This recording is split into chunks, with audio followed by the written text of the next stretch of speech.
Breck Stout's Nero Wolfe.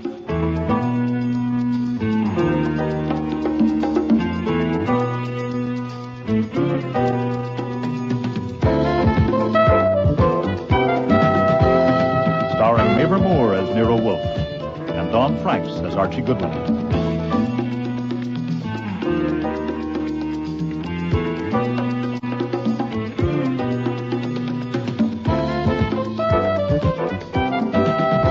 Today's episode, Disguise for Murder, with special guest stars Lally Cadeau, Jack Creeley, Neil Monroe, Eric Peterson, and Fiona Reed.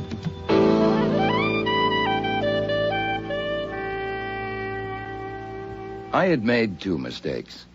When the president of the Manhattan Flower Club persuaded Nero Wolfe to show his orchids to the members one afternoon, I should have fought it. This is a Brassavola, isn't it? No, sir, that's not a Brasso. It's a Lilia. Are you sure? And after the date had been set and the invitation sent, when Wolfe had arranged that I should stay up in the plant rooms with him and Theodore to mingle with the guests, I should have put my foot down. Could I grow that on my coffee table? Is that a pansy? No, madam. I doubt if you could grow Miltonia on a coffee table. Sorry. Well, it's near a very sunny window. But I hadn't. As a result, it'd been up there a good hour and a half, grinning around and acting pleased and happy. I'm so sorry. How clumsy of me. Oh, it's quite all right, madam. Your sleeve just happened to hook it. It'll bloom again next year. It was understood that the Manhattan Flower Club was choosy about who it took in, but obviously its standards were different from mine. Oh, the men were okay as far as men go. But the women... It would have been a relief to spot just one who could have made my grin start further down than the front of my teeth. There had, in fact, been one. Just one. Excuse me, miss. Are there any questions I could answer for you? About what? Oh, say, about orchids. I haven't any questions about orchids at all. Eventually, feeling that the damn grin might freeze on me for good, I beat it down to the office, poured myself 2 inches of bourbon, and sat at my desk with my feet up. Well, hello. Did you think of some questions after all? Could I have a drink? Sure. I got scotch, rye... Anything, quick. Give me yours. Hey. Oh, did I need that? You like more? No. You're Archie Goodwin? And you're the Queen of Egypt. I'm a baboon. I don't know why they ever taught me to talk. Look at my handshake. I'm all to pieces. You do seem a little upset. When I saw you upstairs... I want to see Nero Wolfe. Right away. Well, I want to tell him something before I change my mind. And then I'll get a job at Macy's or marry a truck driver. I want to see Nero Wolfe. Oh, I'm afraid that can't be done. Not until the party's over, at least. Are people coming in here? No. May I have another drink, please? Well, shouldn't you give that one time to settle? I'll help myself. You'll pardon me saying this, but for a member of the Manhattan Flower Club, you seem a bit of a screwball. I'm not. A screwball? A member. I see. I could tell you. Many people have. I'm going to. Good, shoot. I'm afraid I'll change my mind, and I don't want to.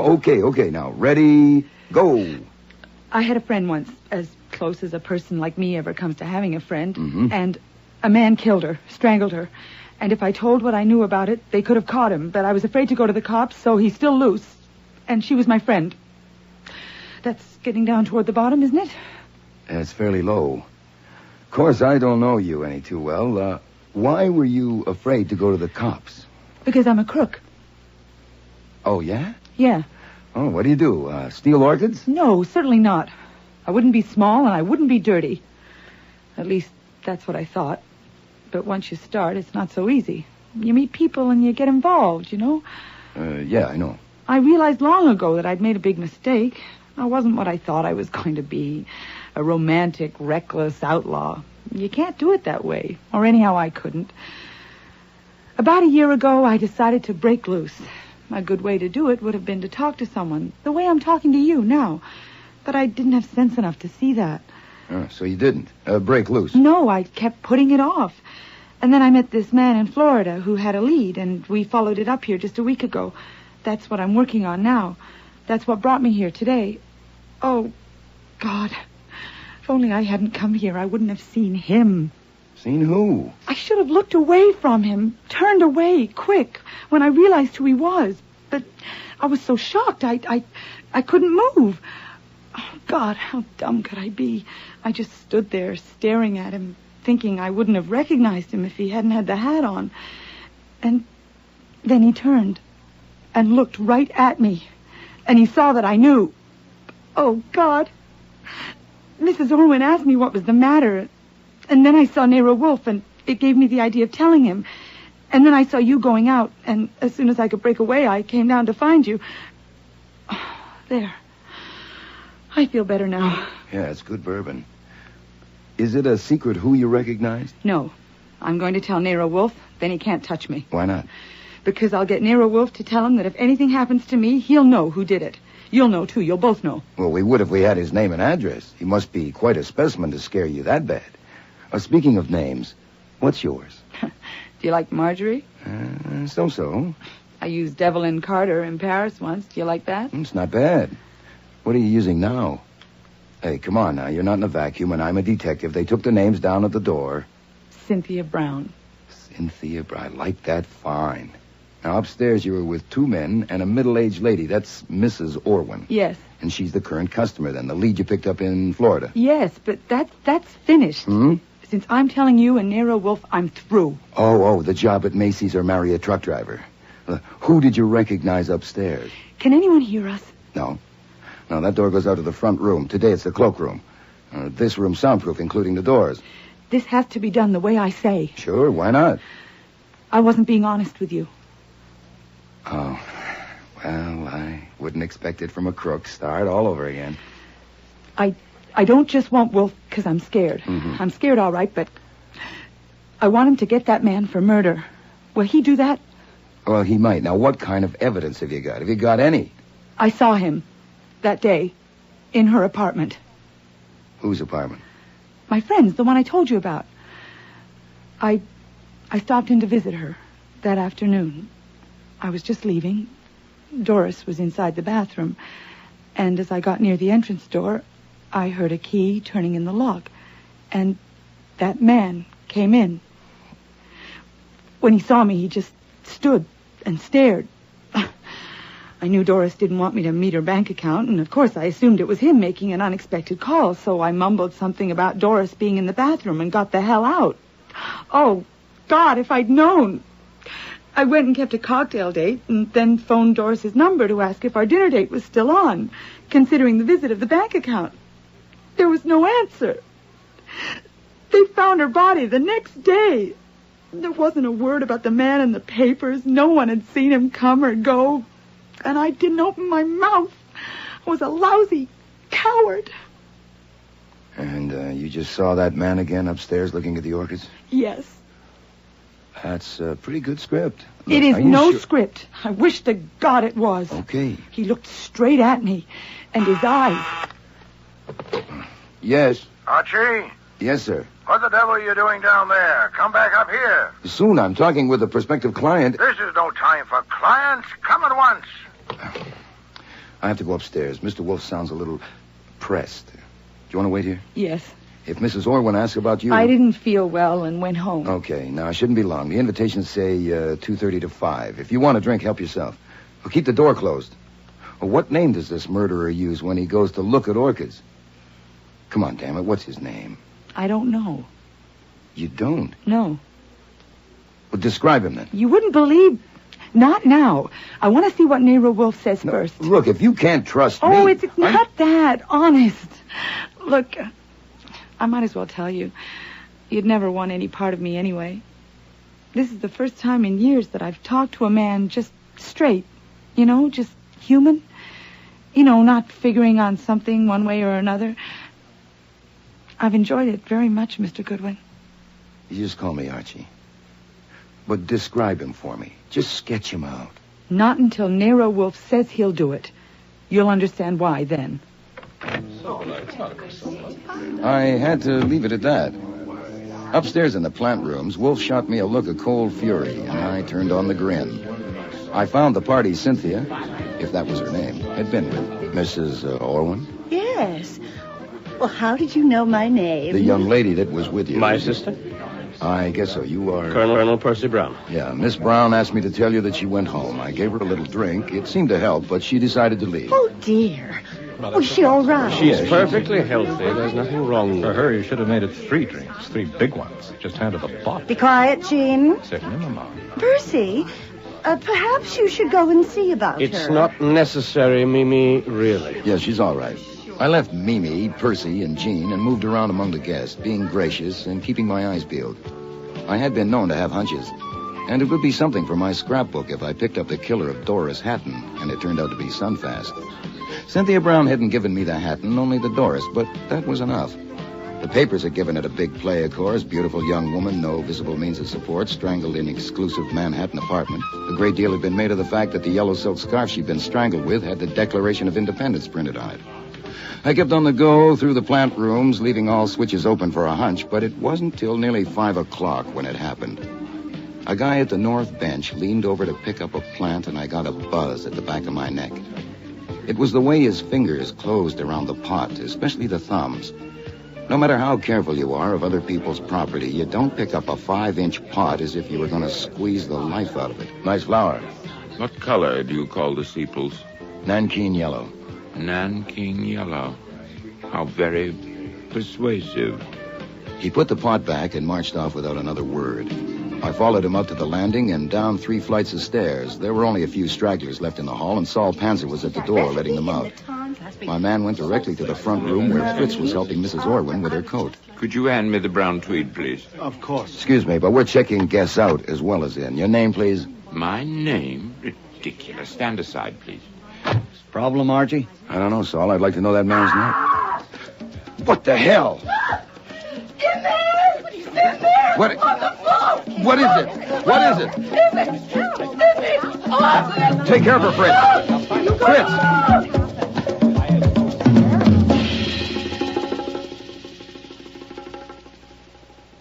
I'm here, Arch. It's too late, but send Fritz down the block for Dr. Vollmer. Right. Oh, no one leaves, Saul. Keep everyone that's left. Gotcha. Yes? It's me in the office. You better come down. That prospective client is here on the floor, strangled. I'm sure she's gone, but I sent for Doc Vollmer. Is this flummery? No, sir. Come down and look at her and then ask me. Hey, you can't go in there. All right, don't come in here. Insist on knowing what... My God. Yes, sir. How did it happen? Don't know. Who is it? Don't know. The man at the door won't let us leave. No, sir, and you can see why. Now, outside, I certainly please. can, but we know nothing about it. My name is Carlyle, Homer N. Carlyle, Executive President of North American Foods. This is my wife. How do you do? How do you do? My wife was merely acting under impulse. I wanted to see the office. I didn't even go in. I'm sorry. We're both sorry. I'll do the talking, Ellen. Now, we have an appointment, and there's no reason why we should be detained. Look, we're all sorry, but you can't leave. I insist. Look, if nothing else, your wife discovered the body. We're stuck worse than you are with a corpse in our office. We haven't even got a wife that had an impulse. Percy, please do it the best. What's going on there, Saul? Guy insists on leaving. Of course I insist on leaving. You can't hold me here. Colonel Brown, I'm afraid... Saul, stop him. What the hell do you people think? You were warned, Colonel. Now, if you'll all... Guilt. What? Guilt.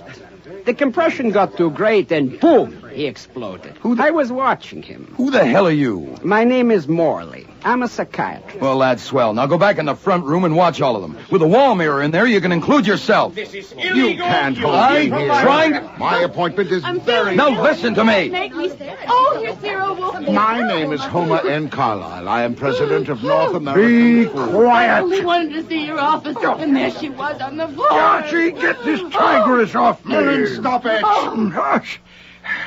Madam, you have torn my lapel. My wife is distraught, sir. It's because... shut up! Distinguished group of sincere and devoted gardeners. Flee! Saul! Yes, sir. Are you armed? Yes, sir. Put them all in the front room and keep them there. Let no one touch anything around this door, especially the knob. Yes, sir. Archie, come in the office with me. Good God. Yes, sir, it's not pretty. Sometimes you can do something, but it wasn't even worth trying. Long ago, can you guess? I saw her alive an hour ago. I would guess she's been dead about half an hour. Finger marks? No, something soft like a strip of cloth was used. Say a scarf. You haven't called the police? No, I wanted a word with you first. Very well. Report quickly before we call Inspector Kramer.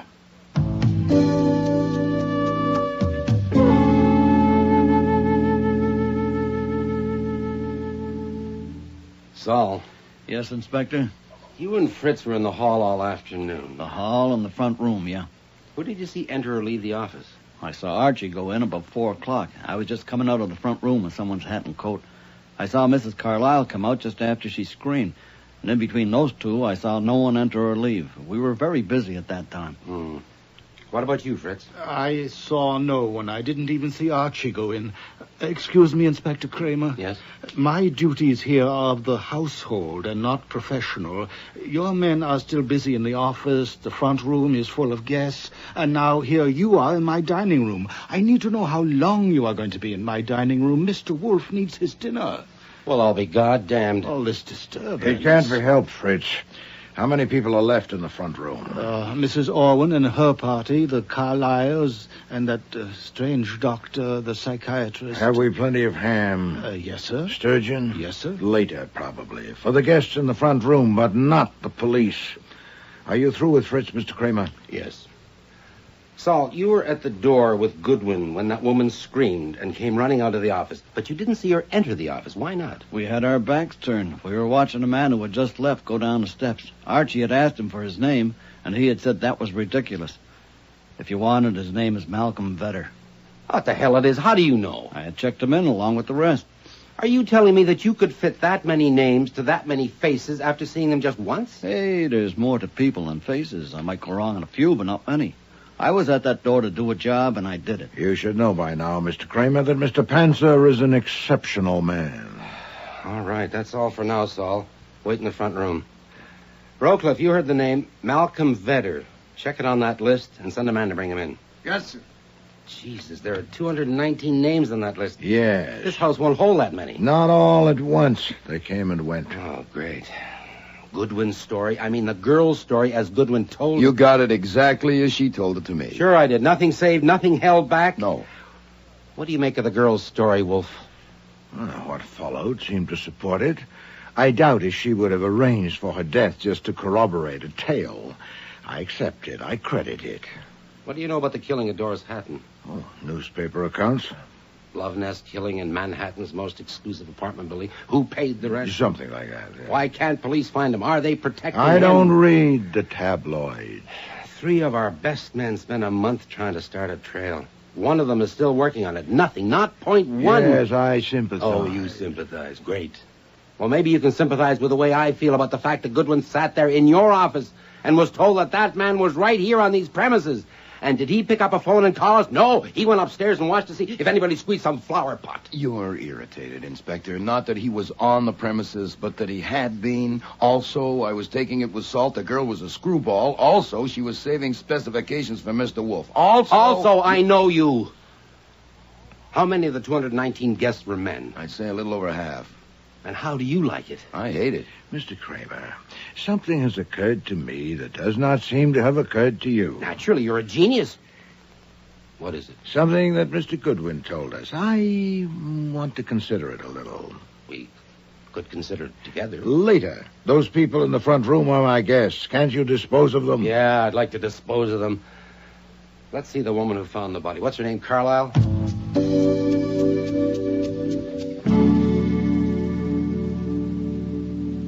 Inspector, my wife and I have been held here now for 2 hours. I know you have your duty to perform, but citizens have a few rights left, thank God. Now, why are we being detained? Mr. Carlyle, a woman was murdered here today. Well, that has nothing to do with us. I warn you. If my name or my wife's name is published in connection with this miserable affair, I'll make trouble. And I'm in a position to. Your wife discovered the body. By accident. May I say something, Homer? It depends on what you say. Oh? What do you mean by oh? I mean that I sent for your wife, not you. But you came with her. Why? Well, to protect her, of course. Does she need protection? Certainly not. I mean... Then why don't you just sit down while I ask her a few questions? You wanted to say something, Mrs. Carlyle. Only that I'm sorry for the trouble I've caused. There, do you see? I wouldn't say you caused any trouble exactly, except for yourself and your husband. The woman was dead whether you went in there or not. Now, I have to ask you some questions, if only as a matter of form, because you discovered the body. There's no question of you being involved more than that, is there? How the devil could there be? How long had you been downstairs before you went into the office? Oh, we had just come down. I was waiting for my husband to get his things. Had you been downstairs before that? No. Or only when we came in. What time did you arrive? A little after 3, I think. At 3:20. Were you and your husband together all the time, continuously? Of course. Well, you know how it is. He would look a little longer at some things sometimes, and I would move on a little. We were together the whole time. Do you see what I meant, Inspector? My wife has a habit of being vague. This is I'm just not another... actually vague. It's just that everything is relative. For instance, who would have thought my wish to see Nero Wolfe's office would link me with a horrible crime? My God, you hear that? Link. Why did you want to see Wolfe's office? Why, to see the globe. What globe? Oh, yes, it's famous. I'd read about it, and I wanted to see how it looked. A globe 3 feet in diameter. Oh. What? I didn't see it. Well, you were distracted. By the way, did you know her? Had you ever seen her before? You mean her? Yes, her name was Cynthia Brown. We've never known her or seen her or heard of her. Had you, Mrs. Carlyle? No. Inspector, surely you can see how this has upset my wife. Haven't you asked enough questions? Oh, I suppose, for now. Thank you, both of you. We won't bother you again unless we have to. Rowcliffe, pass them out. Oh, Inspector? Yes? I don't suppose... would it be possible for me to look at the globe now, just a peek? For God's sake, Ellen, come on. Excuse me, sir. What is it, Rowcliffe? We're all through in the office, sir. We've covered everything. Nothing is being taken away, and it's all in order. We were especially careful with the contents of the drawers of Wolfe's desk. My desk? You went through my desk? Oh, yes. She was killed there. She was strangled with something, and murderers have been known to hide things. Did you get anything at all, Rowcliffe? I don't think so. Of course, the prints have to be sorted, and there'll be lab reports. How do we leave it? Seal it up, and we'll see tomorrow. You stay here and keep a photographer. The others can go. What? Have that woman sent in, Mrs. Irwin. Orwin, sir? I'll see Wait a minute. You're going to seal up what, the office? Certainly. You don't mean that. We work there. And we live there. All our stuff is in there. Go ahead, Lieutenant. Mr. Kramer, have you the effrontery It's routine. That's a lie. It is not routine. It's my routine. Your office is not just an office. It is the place where more fancy tricks have been played than any other spot in New York. When a woman is murdered there, sealing it is routine. No, Mr. Kramer, I'll tell you what it is. It is the malefic spite of a sullen little soul and a crabbed and envious mind. It is the childish rancor of a primacy too often challenged and offended. It is the feeble wriggle of a word. I've been hearing about you for years. I'm Eugene Orwin. This is my mother. Inspector. My mother's not feeling well. At the request of your men, she went in with me to identify the body of Miss Brown. Take this chair, Mrs. Orwin. I would like to make a statement on behalf of my mother and myself. I hope you'll permit it. Mr. Orwin, I sent for your mother. I am a member of the bar. A statement would be welcome if it's relevant. I thought so. So many people have an entirely wrong idea of police methods. We come across that. Now, since Miss Brown came here today as my mother's guest, it might be supposed that my mother knew her well. But actually, she doesn't.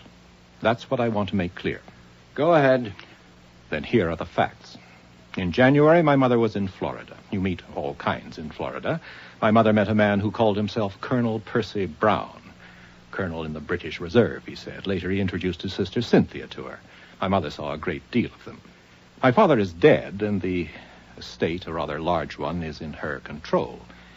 She lent Brown some money. Not much. That was just an opener. But a week ago... It was only $5,000, and I didn't promise him anything. Mother. A week ago, she returned to New York, and they came along.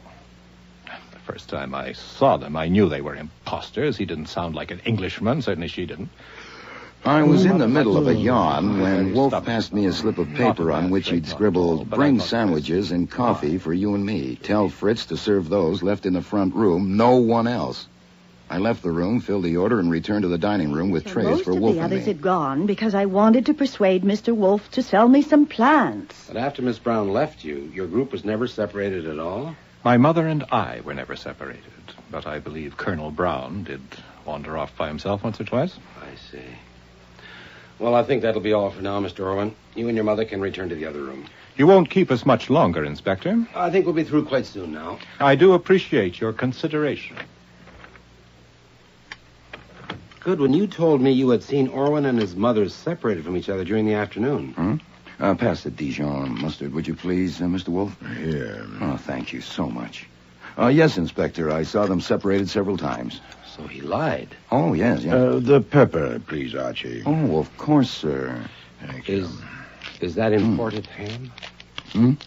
Oh, no, it's Georgia. Fed on peanuts and acorns, cured to Mr. Wolfe's specifications. Smells so good, but it tastes even better. I'll copy the recipe for you. Oh, no, damn it, I can't, because the typewriter's in the office. I am sorry. Rowcliffe, get that Colonel Brown in. Yes, sir. That man you wanted, Vedder, he's here. The flower pot strangler? And I'll take him first. Bring in Mr. Vedder, please. You know I can't make up my mind which of these sandwiches is the best. Ham or sturgeon. So I like to alternate. First a bit of ham, then sturgeon, then ham, then... Typical. Typical of what? Typical of police clumsiness. Pulling me into this. The newspaper men out front recognized me, of course. And the damned photographers, my God. Why do they recognize you? I am Malcolm Vedder. Oh, yes? I am not unknown. I am currently starring in The Primitives on Broadway. Oh, an actor. Yeah. Oh, it'll be tough for you having your picture in the paper. We need help, us clumsy police, and you were among those present. You remember this flower club? I am not, sir. I came at the kind invitation of a friend, Mrs. Arthur Beauchamp. And were you with this Mrs. Beauchamp this afternoon? I was not. Mrs. Beauchamp had to leave early to keep an appointment. I chose to remain to look at more orchids. If only I'd left with her, I would have avoided this dreadful publicity. Were you acquainted with Miss Cynthia Brown or her brother, Colonel Percy Brown? Did you see them upstairs? I saw no one that I had ever known or seen before, except for Mrs. Beauchamp. Did you know Doris Hatton? Who? Doris Hatton. Doris Hatton? She was also strangled. I remember now. Yes? God, imagine strangling a beautiful woman. Put out the light. What? And then put out the light. Did you know Doris Hatton? Othello. No, I didn't know her. I only read about her. Damn it all. I only came here to look at orchids. God. A little more mustard, please, Mr. Wolfe.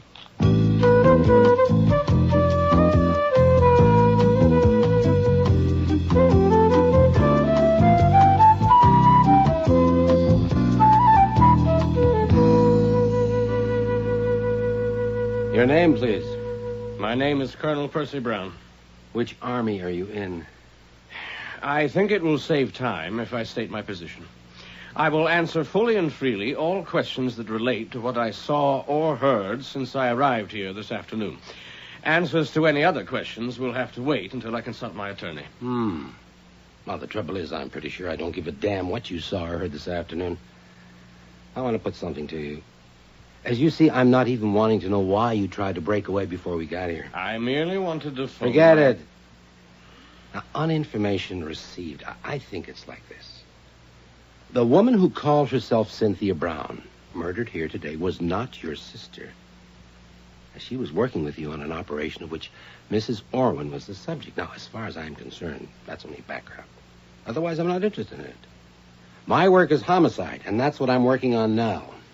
I'm listening. For 2 months now, you've been on intimate terms with Cynthia Brown. She certainly must have mentioned an experience she had recently. A friend of hers named Doris Hatton was murdered. And she had information about the murderer. She must have mentioned that to you.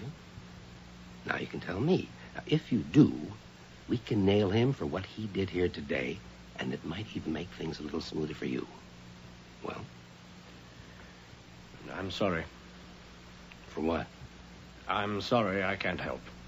Do you expect me to believe that during all those weeks she never mentioned the murder of her friend? I'm sorry I can't help. I'm sorry, too. Okay. We'll go on to this afternoon. On what you said you'd answer fully and freely, do you remember a moment when something about Cynthia Brown's appearance, some movement she made, or the expression on her face, caused Mrs. Orwin to ask her what was the matter with her? No, I don't believe I do. I'm asking you to try. Try hard. Well, I may not have been right there at the moment, in those aisles, in a crowd like... We weren't rubbing elbows continuously. You do remember when she excused herself because she wasn't feeling well? Yes, of course I do. Well, this moment I'm asking about came shortly before that. She exchanged looks with some man nearby, and it was her reaction to that made Mrs. Orwin ask her what was the matter. Now, if you saw that look and can describe the man, I wouldn't give a damn if you stripped Mrs. Orwin clean and 10 more like her. I didn't see it. You didn't? No. You didn't say you're sorry. Well, I am, of course, if it helps. Oh, to hell with you. Levy, take him out and tell Stebbins to send him down and lock him up. Material witness. And he's got a record somewhere. Find it. Yes, sir. I wish to phone my attorney. There's a phone down where you're going. If it's not out of order, take him, Levy. And tell the men to start gathering up. We're leaving. Everybody out to my office. But there's one more, sir. One more what? In the front room, a man. Who? His name is Nicholson Morley. He's a psychiatrist. Oh, let him go. This is a goddamn joke. Yes, sir. Clear up, Rowcliffe. Oh, before I go, Wolf, earlier you said something had occurred to you. Did I? Something in Goodwin's report of what Cynthia Brown said to him. Was that just before you ordered my office to be sealed? Come on, Rowcliffe, let's get out of here. Excuse me, sir. That man Morley insists on seeing you. He says it's vital. What is he, a screwball? I don't know. He may be. Oh, bring him in. Come in, Dr. Morley. You have something to say, Doctor? I have. Something vital. Well, let's hear it. The talk in the front room is that the murder of Cynthia Brown may be connected with the strangling some months ago of Doris Hatton. May I assume that is so? If you want to, why do you ask? And may I ask if you have a definite object of suspicion? If you mean, am I ready to name the murderer? No. Are you? I think I may be. Go ahead. Oh, not quite so fast. I must first make one more assumption, that these were not commonplace crimes with commonplace discoverable motives, or the murderer would have been vulnerable to your very efficient police techniques. Now, assuming those techniques have failed, we must ask why. Must we? Okay, why? Because the most powerful motives on Earth are motives of personality, which cannot be exposed by any purely objective investigation. If the personality is twisted, distorted as it is with a psychotic, then the motives are twisted too. Get down to it. Very well. You know the names of all the people who were here today. I am willing to offer my services. I don't think there are more than 3 or 4 men in New York qualified for such a job. All you have to do is have them brought... Wait a minute. Are you suggesting that we deliver everyone that was here today to your office for you to work on? Oh, no. Only the men, of course. There's an excellent chance that I can tell you who the strangler is, and when you know that... Excuse me. Sorry to cut you off, Doctor, but I have to get downtown. I'm afraid your suggestion won't work. I'll let you know. Come on, Rowcliffe. Mr. Wolfe, you are intelligent and literate. I should have had you more in mind. May I count on you to explain to that policeman why my suggestion is the only hope for him? No. Mr. Wolf's had a hard day, so have I. Would you mind closing the door after you? But... This way, please.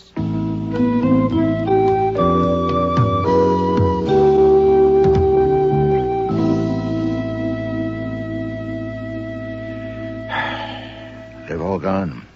Everyone. Go and look at the office door. I did. It's sealed. Malefic spite. Huh? Oh, this isn't a bad room to sit in. Archie, I want to ask you something. Yeah, shoot. Do you accept without reservation the story Miss Brown told you? In view of what happened, yes. All right, then assume it. Assume that the person she had recognized followed her downstairs and saw her enter the office to join you. That he waited until you came out and went upstairs.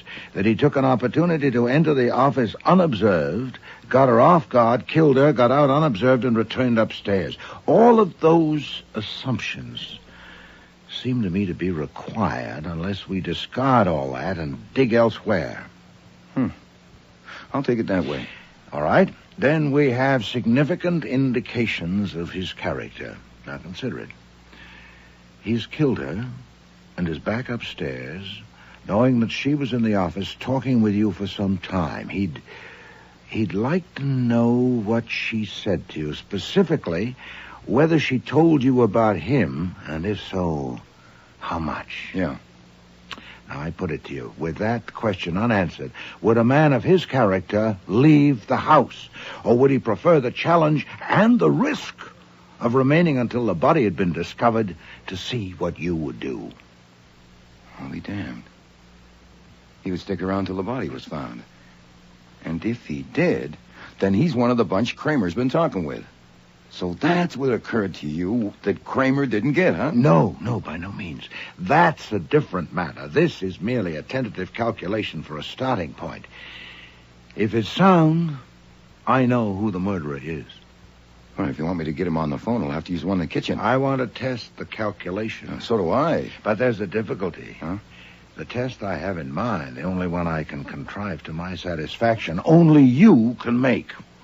And in doing so, you'd have to expose yourself to a great personal risk. Well, since one of you flinched or faltered in the face of danger to me. No, this danger is extreme. Well, so is the fix you're in. The office is sealed, and in it are the book you're reading and the television set. Now, let's hear the test. Very well. The decision will be yours. Pass me the Manhattan telephone directory and an envelope from that bureau drawer there.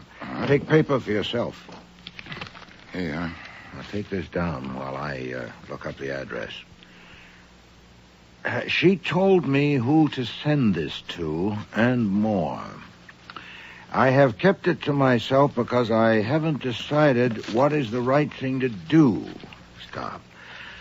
I would like to have a talk with you first, and if you will phone me tomorrow, Tuesday, between 9 o'clock and noon, we can make an appointment.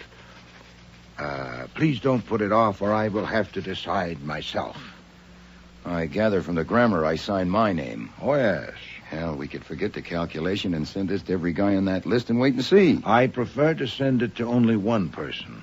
The one indicated by your report of that conversation. The one to whom I am addressing this envelope.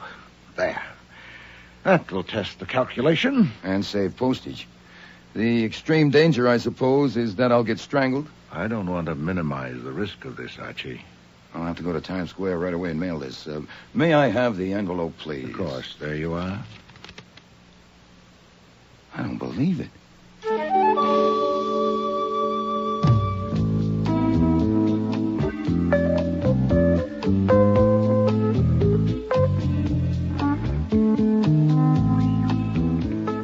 I was with Wolfe in the plant rooms the next morning when the call finally came. Nero Wolfe's residence, Archie Goodwin speaking. You sent me a note Did I? What about? about an appointment. Can you discuss it? Sure, I'm all alone. There's no extensions on. But I don't recognize your voice. Who is this? I have two voices. This is the other one. You made a decision yet? No, I was waiting to hear from you. That's wise, I think. You free tonight? I can wriggle free. Drive the northeast corner, 51st Street, 11th Avenue. Get there at 8 o'clock. Park on the corner. You got that? Got it. You'll be alone, of course. Yeah. I still don't recognize your voice. You know, I don't think you're the person I sent the note to. I am. It's good, isn't it? Mr. Wolfe, you saved a lot of postage. Ah, you have an appointment? For 8 o'clock. Get Saul. We have planning to do.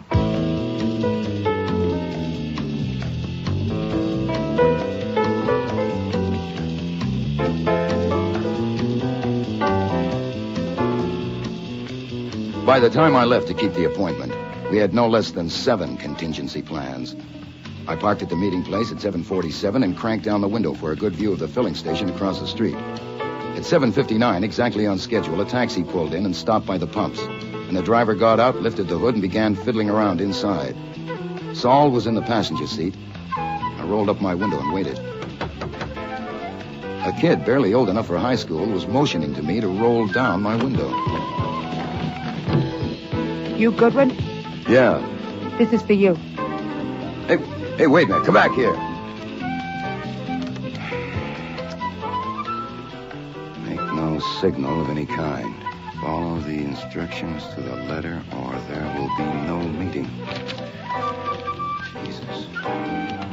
Goodbye, Saul Panzer. Hello, contingency plan number 2.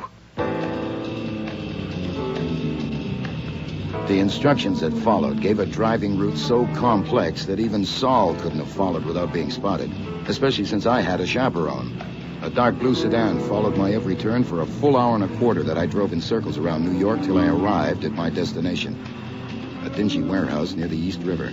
I parked as instructed in the note and waited. The sedan pulled up behind me, and a rat-like little man got out and opened my door. Well, we got here. Yeah, you damn near lost me at one light. You come with me. Contingency plans number 3, 4, and 5 went out the window when we entered the warehouse, went up 2 flights of badly worn stairs, and walked down a dingy hall to the rear of the building. In here.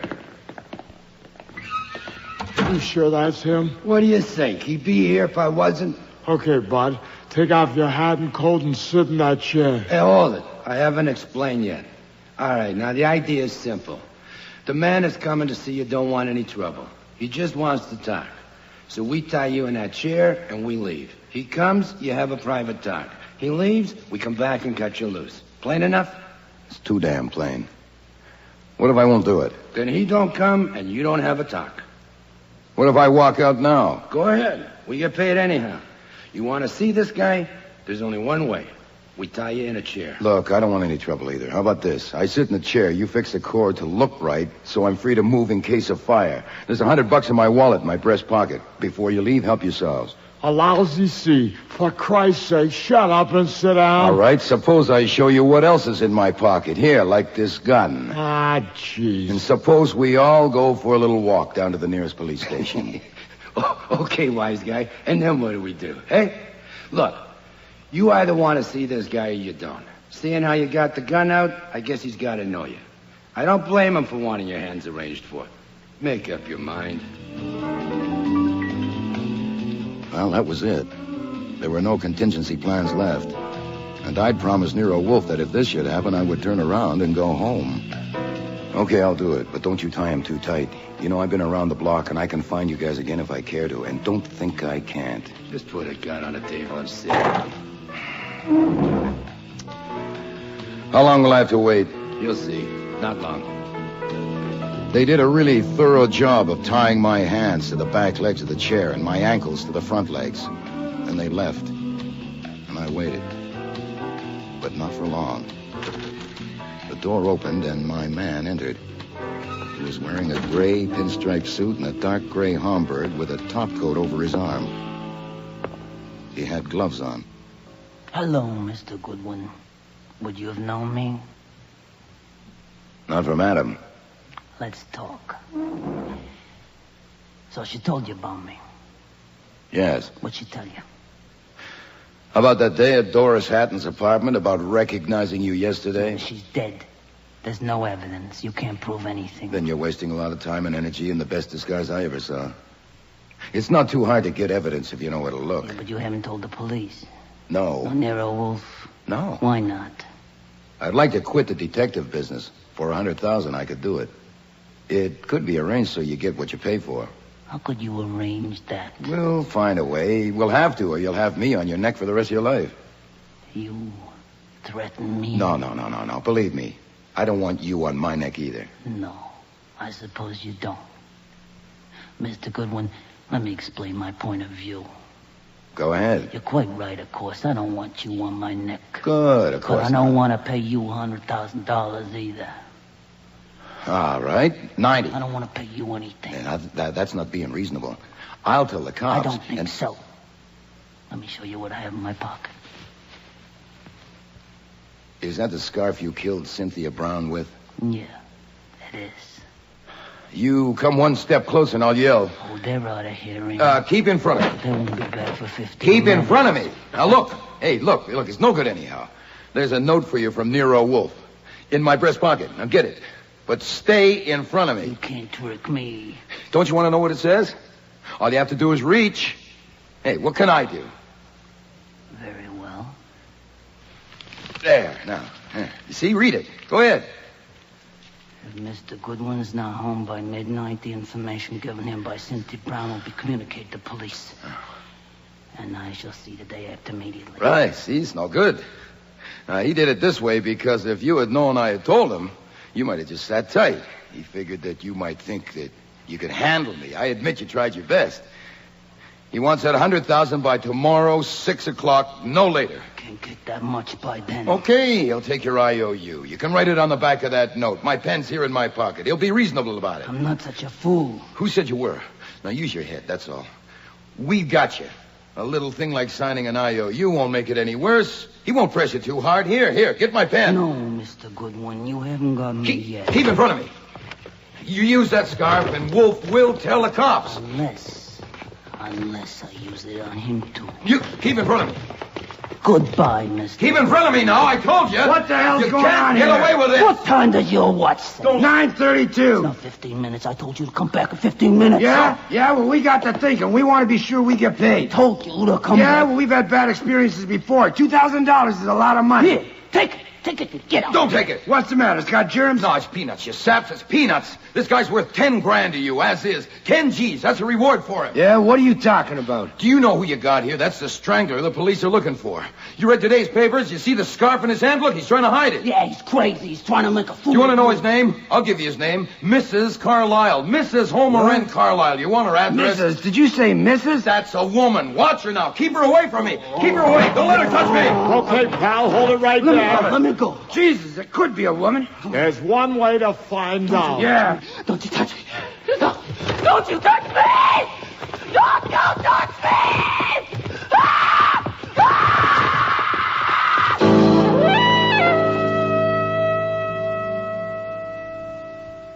Well, I hope you're satisfied. You and Goodwin have got your pictures in the paper again. Got a lot of free publicity. And I got my nose wiped. But you got no fee. No fee. I suppose you thought you could pry a fee out of somebody. That's why you suppressed evidence. Oh, now, Mr. Kramer, I suppressed no evidence. Okay, I can't prove it, but I know it. If she hadn't been described to Goodwin, how did you know to send that blackmail note to her? I explained to you. I concluded that the murderer was among those who remained. Yes, but why her? There were only 2 women who remained. Obviously, it couldn't have been Mrs. Orwin. With her physique, she'd be hard put to pass as a man. Besides, she's a widow, and it seemed a sound presumption that Doris Hatton had been killed by a jealous wife. Yeah, but why a woman? Why not a man? Yeah. I told you in my dining room that something had occurred to me, and I wanted to consider it. Yeah? Later, I would have been glad to tell you about it if you hadn't acted so irresponsibly and spitefully in sealing up this office. All right. That made me doubt if you were capable of proceeding properly on any suggestion from me, so I decided to proceed myself. Get to it. What occurred to you? Well, simply this. Miss Brown told Mr. Goodwin that she wouldn't have recognized the murderer if he hadn't had a hat on. So? She used the masculine pronoun, naturally, throughout that conversation, because it had been a man who'd called at Doris Hatton's apartment that October day, and he was fixed in her mind as a man.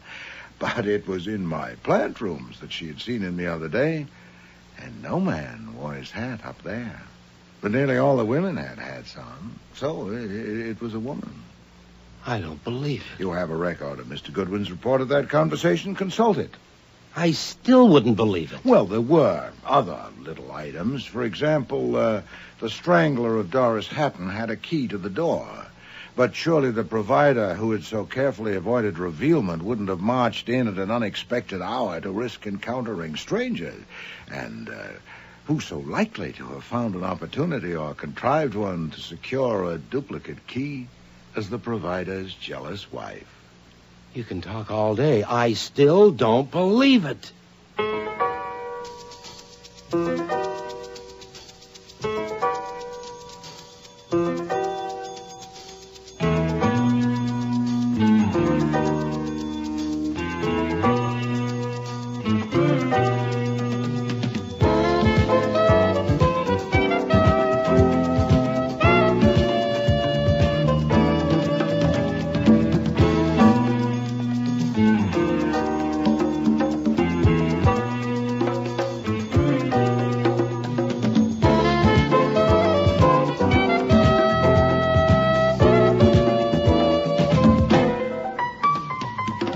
Starring in today's episode were Mavor Moore as Nero Wolfe, Don Franks as Archie Goodwin, and Cease Linder as Inspector Kramer. Lally Cadeau was Mrs. Carlyle, Jack Creeley, Malcolm Vedder, Neil Monroe, Colonel Percy Brown, Eric Peterson, Dr. Morley. Fiona Reed, Cynthia Brown. Denise Ferguson, Mrs. Orwin. Michael Tate, Gene Orwin. Henry Raymer, Homer N. Carlyle. Nick Nichols, Charlie. Jim Morris, Skinny. Alfie Scott, Saul. And Frank Perry was Fritz. Music was composed and conducted by Don Gillis. Technical operations by John Jessup. Sound effects, Bill Robinson. The production assistant was Nancy McElveen, and casting consultant was Ann Weldon Tate. Disguise for Murder was written and produced in Toronto by Ron.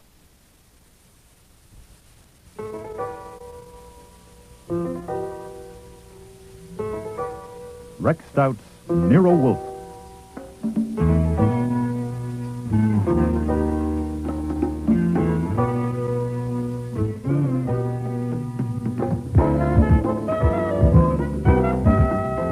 Starring Mavor Moore as Nero Wolfe and Don Franks as Archie Goodwin. Today's episode, Before I Die, with special guest stars Jane Eastwood, August Schellenberg, and Maria Loma. That Monday afternoon in October, life in the office of Nero Wolfe, where I work, was getting to be more than I could stand. What time is it, Archie? When you asked me 5 minutes ago, it was 3:25. It is now 3:30. And when you ask 5 minutes from now, it will be 3:35. But I won't be here to answer, because I am going out for a walk. A simple answer would have done. Indeed, it would have been all that was expected. Oh, boy. My walk will last for half an hour, by which time you will be upstairs with your orchids, which will give me a 2-hour break from seeing you in this pitiful state.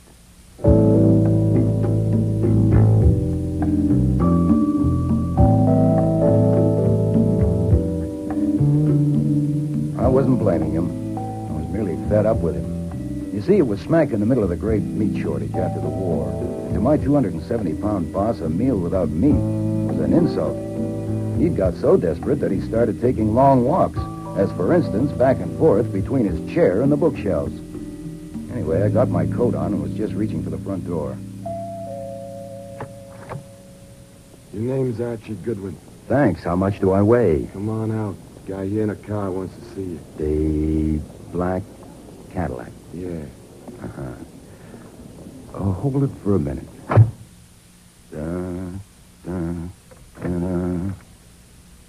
Who is at the door? A man with an embalmed face. What's this? You're taking your gun? I was asked to step down to the curb and see a man in a car. I recognize the man since he is one of our most famous citizens, Tizio Parito, also known as Daisy Parrot. His latest title is the King of the Black Market. Look, when he phoned this morning, I told you I wouldn't see him. Yeah, and I told him. I guess Daisy Parrot doesn't take no for an answer.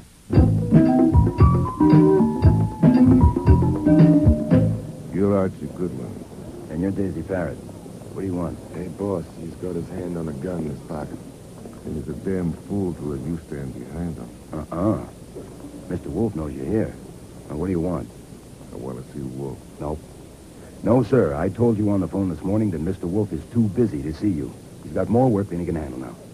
I intend to see him. Bring him out here. Now, look. Don't think I'm laughing you off. People who laugh you off are apt to show up at a funeral playing the lead, okay? But whatever you have in mind, Mr. Wolfe wants no part of it. Now, that may make you sore, which I'd like to avoid if possible. Archie! My God. Archie, what does Mr. Parrott want? Nothing. He just stopped by. He wants to see you. Then confound it, Archie. Bring him in here. What? Bring him in.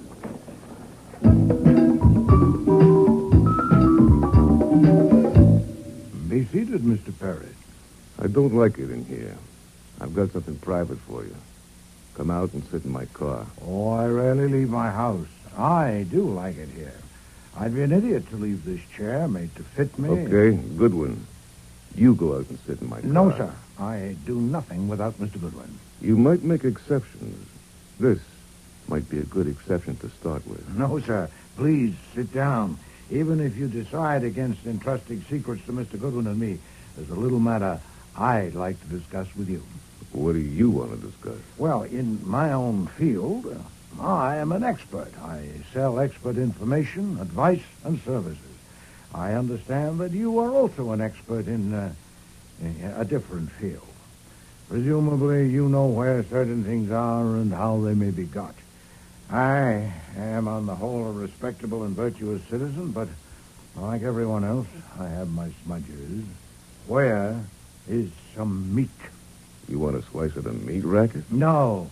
I want slices of beef and pork. I want some meat to eat. Lamb, veal. Oh, you just hungry. Yes, I am. Goodwin.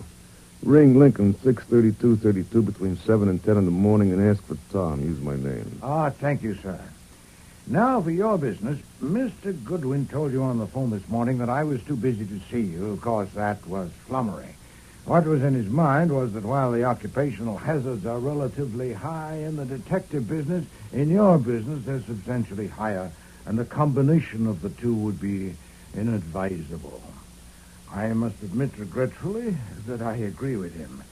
It would be foolish for you to entrust me with secrets only to be told that I can't undertake a job for you, so I tell you in advance I'm sorry. I need help. Doubtless, or you wouldn't have I don't often need help, but when I do, I get the best there is, and I pay for what I get. There. 50 C's. $5,000. That will do for a start.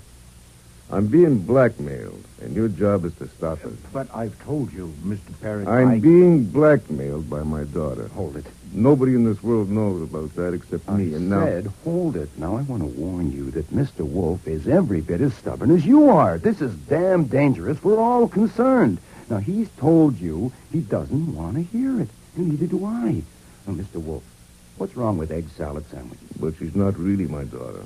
The one who's blackmailing me. Now you know that, too. I have got a daughter, a real one. She'll be 21 next month. Where are you going? You'll have to excuse me, Mr. Parrott. You walking out on me? I always spend from 4 to 6 upstairs with my plants. Always. If you insist on confiding your troubles to me, tell Mr. Goodwin about it. I'll phone you later. You know something? Pots. Huh? You're crazy, both of you. What's that gun in your hand for? Crazy as bed bugs. Okay, tell me about it. When my kid was just a baby, I got sent up the river for a long spell, and while I was there, her mother died. It took me nearly 5 years before I found the kid, never mind how. And by then, I decided it wasn't safe for her to know who her father was, or for anyone to know I had a kid. So I found a way to send money to her, keep her in schools and all. Uh-huh. And I got reports on her every 3 months, and everything was okay.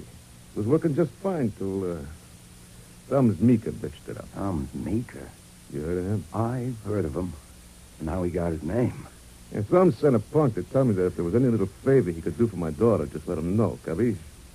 It was his way of saying he'd found out and he could put the screws on you. Yeah, but he hasn't. I mean, he found out I had a daughter, but he hadn't found her yet. So I had to stop. There's only one thing in the world I'm afraid of, Goodwin. Huh? That someone will find my daughter and tell her the truth. It's ruined my life having a daughter. Where she's concerned, I can't think straight, and I can't act straight. I mean, look at my coming here and spelling this. Worse yet, look what I did a year ago, April. I rented a penthouse, and I brought a girl there to act as my daughter. I knew it was dumb, but my brains wouldn't work, and I did it. Why? To draw Thumbs Meeker off. If he thought that was my daughter living in the penthouse with me, naturally he wouldn't look for her in other places, especially in colleges. I thought it would keep my secret sewed up. Everything seemed fine for a few months. Then the little bitch put the pliers on me. The phony daughter started blackmailing you? Yeah. First in small amounts. Then every month it got bigger. So far, she's into me for $25,000. I don't get it. What? Well, how do I put this? Most people would wonder, with your reputation, why she hasn't had an accident, like getting in the way of flying pieces of metal or something. That's all exaggerated. Yeah. Rumors start and everyone believes them. Well, why didn't you handle her or have her handled? My daughter? My own daughter? Wait, she isn't. As far as everyone knows she is. I would have to do it myself, and even then it would have to be very risky. She's got it all figured out. What if she disappears? How would Thumbs Meeker dope? I'd be right back where I started. They'd be looking for trails again. I've looked at it from all angles, and it's no go. And you're stuck with an expensive daughter. Like hell I am. Last night she hit me for $50,000. That settles it. I've got to have help. I picked on Nero Wolfe, but from what I know of him, he's got brains, and mine won't work on this. That $5,000 is just for a start. I'll pay what it's worth, and it's worth plenty. Look, he won't touch it. Her name is my daughter, is Violet Parrott. Her real name is Angelina Murphy. She was on the jump in Salt Lake from a rolling and cleaning charge. I went out there and got her myself. See, I doped it that I'd have her sewed up because the Salt Lake Fuzz would like to have her back if she got tricky. But it didn't take her long to realize that I couldn't unload her. Okay. You'll have to deal with her. Is it true Wolf never leaves the house? Absolutely true. So you see... Violet will be here at 9 o'clock tonight. Mr. Wolfe will have to call you. Now, after he's seen Violet, there's another job he'll have to do with my real daughter. He'll have to be very careful. Look, that can wait. Her name's Beulah. Beulah Page. I'll write her address down for you. Look, Mr. Parrott, there's no Hey, point... Goodwin. Yeah? I know I can trust you. I'll be in touch. Ciao. Ciao. Why are you disturbing me, Archie? I'll be down at 6 o'clock. This is urgent. A question for you to mow. Well? What color do you like in shrouds?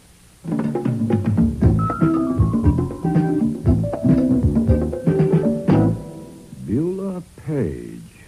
This address is near Columbia University, less than half an hour away. Yes, sir. Get her. Now, if possible. But Parrott said... We don't even know there is a daughter. All we have is what Parrott told us. Miss Beulah Page is registered at the university. Medical and Social Services Studies honor student. I checked. I want to see her. At the very least, I want you to see her. You can introduce me to her? Boy, she's 20 years old. Flummox her.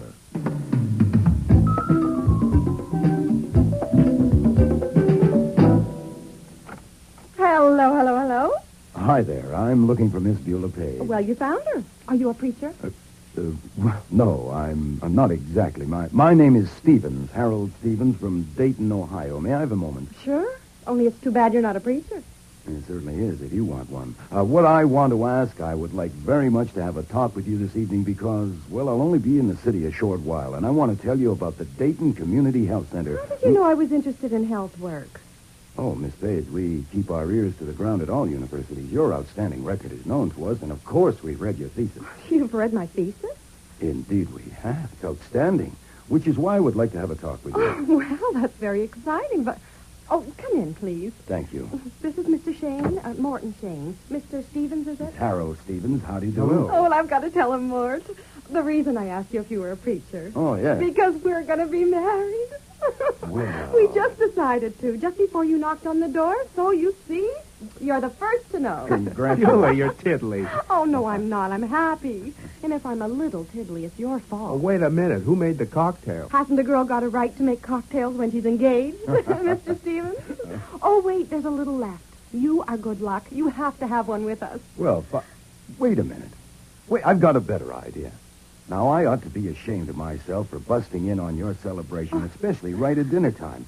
Why not let me help you go on celebrating? How about a betrothal dinner? Well, I don't know. Oh, that sounds just great. Morton, it's fate. Look, I'm staying with a friend in town who happens to be a very famous man, and he's also very hospitable. I'll call him up right now and tell him we're coming, all right? Well, after all, What's he famous for? Who is he? Come on. He's Nero Wolfe, the detective. I've known him for years. Oh, Martin, let's go have dinner with Mr. Wolfe. Oh, please. You can't refuse my first request as your bride-to-be. Beulah. Oh, let's make him go, Mr. Stevens. He has a strong sense of propriety because he's in his last year at law school. He thinks lawyers are the guardians of everything from social conventions to moral righteousness. Not righteousness. Right. There, he accepts. Let's go.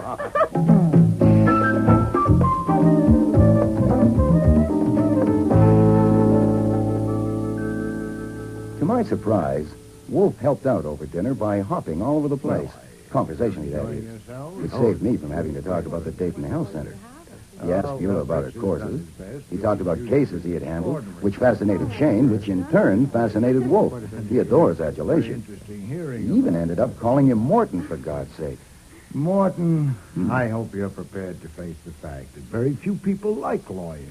I don't as a general rule. You know, they're inveterate hedgers. They're insufferable word stretchers. I had a lawyer draw up a tort for me once. Look, just a simple conveyance, and he made it 11 pages. Oh, God. Well, 2 would have done it. Have they taught you to draft torts? Oh, naturally, sir, that's in the course, yeah. I try not to put in more words than are necessary. Well, for heaven's sake, keep it brief. A little more wine. Thank you. Oh, there's a crack in your wine glass. Fritz, replace Mr. Shane's glass, please. Yeah. Well, Miss Page, let me give you another helping of zucchini a la... It was like that right through dinner. Almost more than I could stand. And after dinner, Wolfe and Beulah sang songs. Well, at least Beulah sang. She was in very high spirits. And Wolfe was moving a finger to keep time and evidently trying to hum. For him, that was drunken revelry. I'm sure his mood could only have been brought on by a girl whose father could get him a pork chop. I had to remind Wolfe of our appointment, or he would have ended up with both daughters in the house at the same time.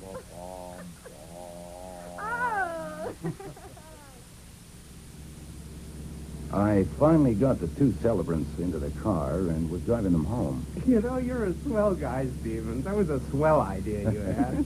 Hey, now I've got one. What do you think of this? You drive us to Maryland and we'll get married. No. Now who's tiddly? Well, that's a good idea, isn't it? It stinks. Why? Look, I may not have any father or mother or even aunts or uncles, but I don't have to sneak off to Maryland in the dead of night to get a husband. I'm going to have flowers and white things and sunshine if I get a break. Anyway, what about that test tomorrow? You said it was important. Well, it is. Home, Stevens. Him first because he has to study. And then you can come up to my apartment and tell me about your health center. You haven't said a word about it all evening. Well, I didn't want to spoil the celebration. Brides-to-be should not discuss business on their betrothal night. I'll phone you tomorrow, okay?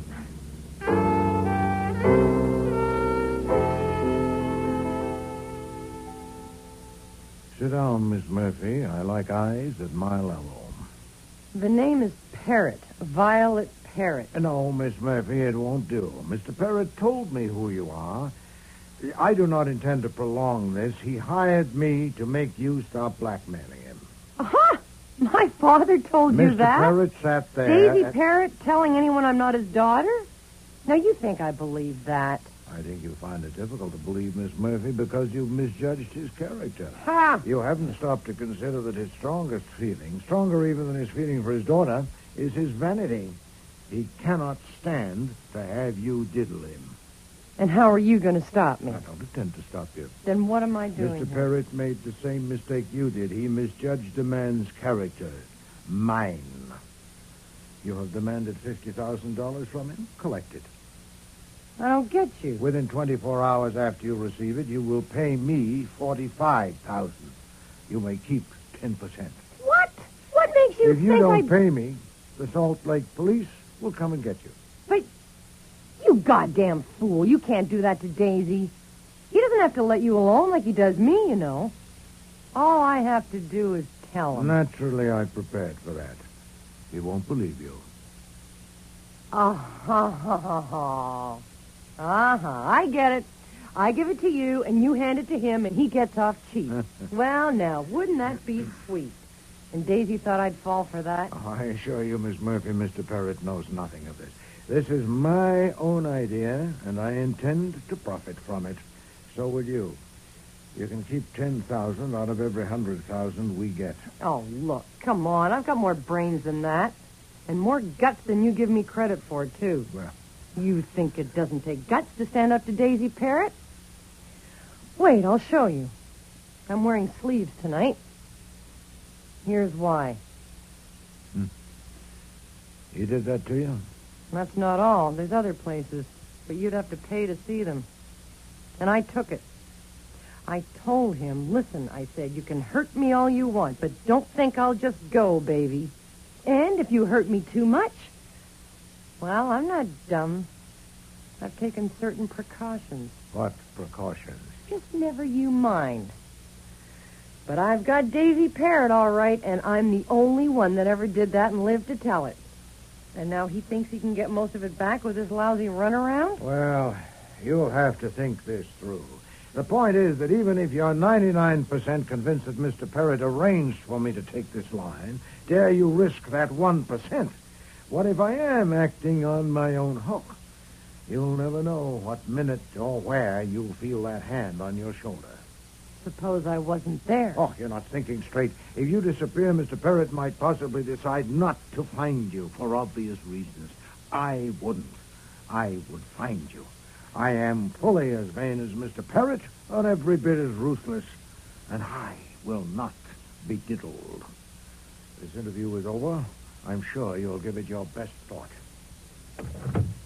My God, is he fat? You know, I admire you. Mm-hmm. Oh, you really stood up to him. Well, luckily, you don't have to decide now. You got time to sleep on it, which is a good idea. Shall I take you home, tuck you in? Hey, you don't look like a grister. You look healthy and handsome. Inside, I'm clean but mean.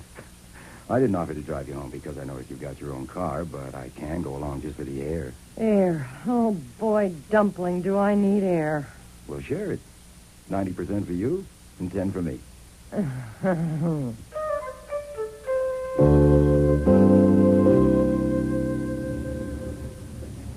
You know, Angelina, you're sunk. You can cut out the Angelina. Just call me Angel Food. Ooh, I don't like angel food. I'll call you Maple Delight. No, but you're absolutely sunk if you try to pull it through. Now, I speak frankly because I admire you in more ways than one. Oh, Dumpling. And also because I enjoy life, and I don't care to leave it at this point. If you go on putting the B on Parrott and don't give Wolf his 9/10, Parrott will find out sooner or later. Then not only will Wolf get it, but I'm liable to get it, too. Even if I'm not as healthy and handsome as you thought I was there for a minute, I do have my skin on straight, and I kind of like it that way. Just go on talking. You haven't said anything yet, but your voice goes right through me. I don't even want to drink. Look, to show you how selfish I am, I've got a suggestion. You haven't got a chance to clean up. Not one in a million. You're squeezed in between Daisy Parrott and Nero Wolfe, and that's no setup for a Sherman tank, let alone a lady. You were going to make a suggestion? Tell Parrott, or I'll do it for you, that the gyp is up. You're merely his loving and obedient daughter, but it would be nice to have an allowance of, say, $300 a week. $300 a week? You'd probably settle for that, no hard feelings. Wolf wouldn't be able to get a cut of it, and you'd be earning over $15,000. That's more than a U.S. senator gets today. Hey, you know, I usually hate to be driven by a woman driver, but you're good. I thought you would be.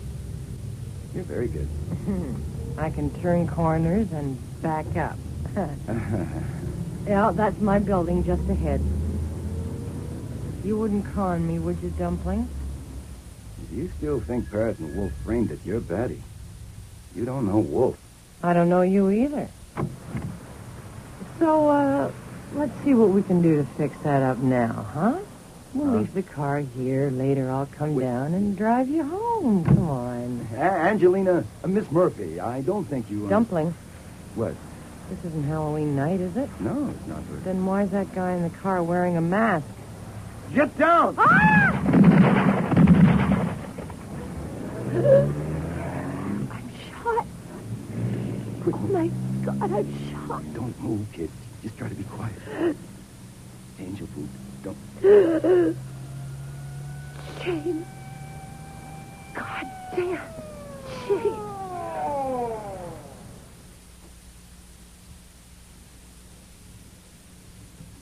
Okay, Goodwin, we lock you up.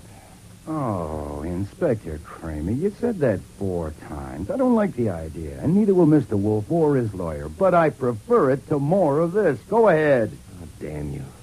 Look, let me summarize it for you. Daisy Parrott came to see Mr. Wolfe to consult him. If I had information for you on that, which I haven't, it would only be secondhand. Then in the evening, Parrott's daughter arrived, apparently to consult Mr. Wolfe about the same thing as her father, and I've told you you'll have to get that from Wolfe, too. And I've told you Wolf's door is bolted, and Fritz says he can't be disturbed. He's asleep.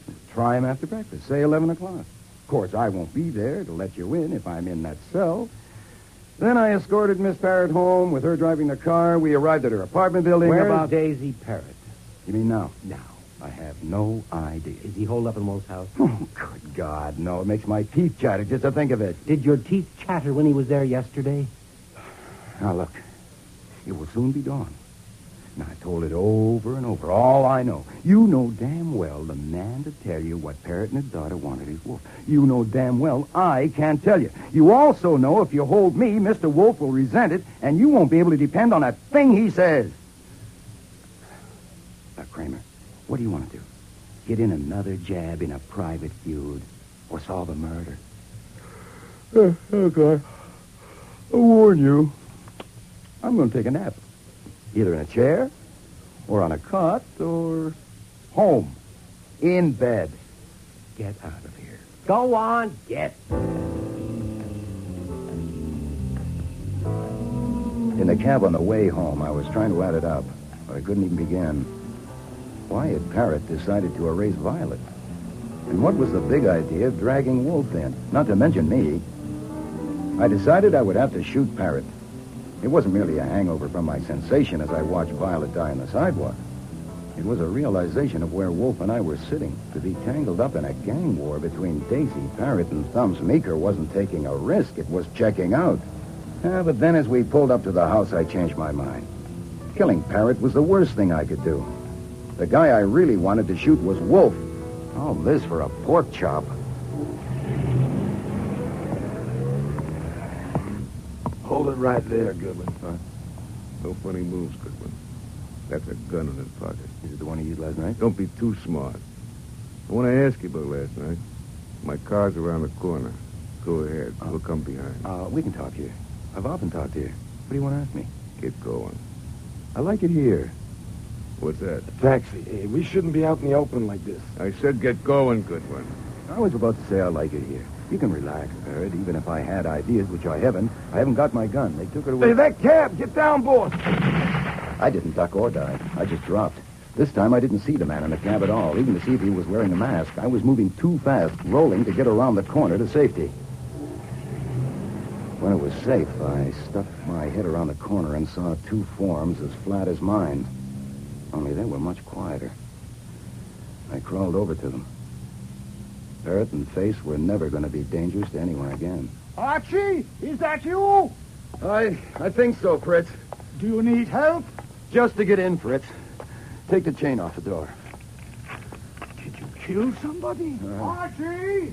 What the devil is it now? Just a couple of corpses on the sidewalk. By luck, one of them isn't me. Sorry to have disturbed your sleep.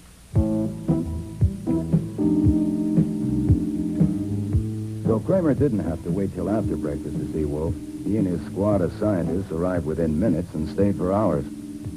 Wolf told him almost everything about Parrot's visit, but he saved items like Violet being a phony and the kind of lever she had in her father. The real daughter was left out entirely. And when the company finally left, the sunlight was entering the window beyond Wolf's desk. That may have well been the longest night I ever spent. I hope they're... Nero Wolfe's office. Archie, Saul here. I want the boss. Hold on. Saul Panther. Good. Go up to your room and look at your face. It needs washing. So would yours. You spent the night rolling around on site. You mean you have private business with Saul? You got him working on something? Certainly, Mr. Parrott's job. Since when? I phoned him last evening when you were escorting Miss Murphy home. Why? Because of something that had been said that aroused my suspicions. If you're out of it, Archie, you won't have to lie to the police when you go downtown to sign your statement. Go and wash your face. Yeah, well, I'll be damned. Excuse me. Oh, by the way. Yes? I suppose it would be futile to call that number Mr. Parrott gave us, now that he's dead. I'm out of it.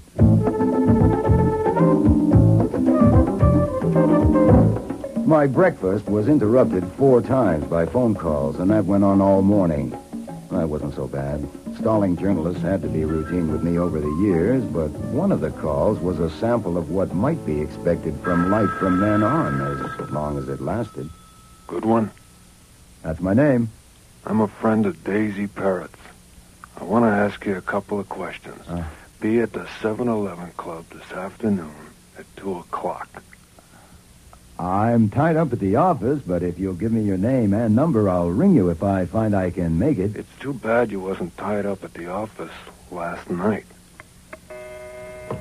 When Wolfe is upstairs with his orchids, every morning from 9 till 11, he does not like to be disturbed. So I buzzed to tell him about that call. That's all? You interrupted me to tell me that? Yes, sir. Oh, and another man called. Said his name was Schwartz, and he's Daisy Parrott's lawyer. He wanted to see you immediately. I told him 11 o'clock. But if you regard him as out of it, too, I can ring him and tell him not to come. No, 11 will do. Archie, did you try that Lincoln number? Mr. Parrott said between 7 and 10. No.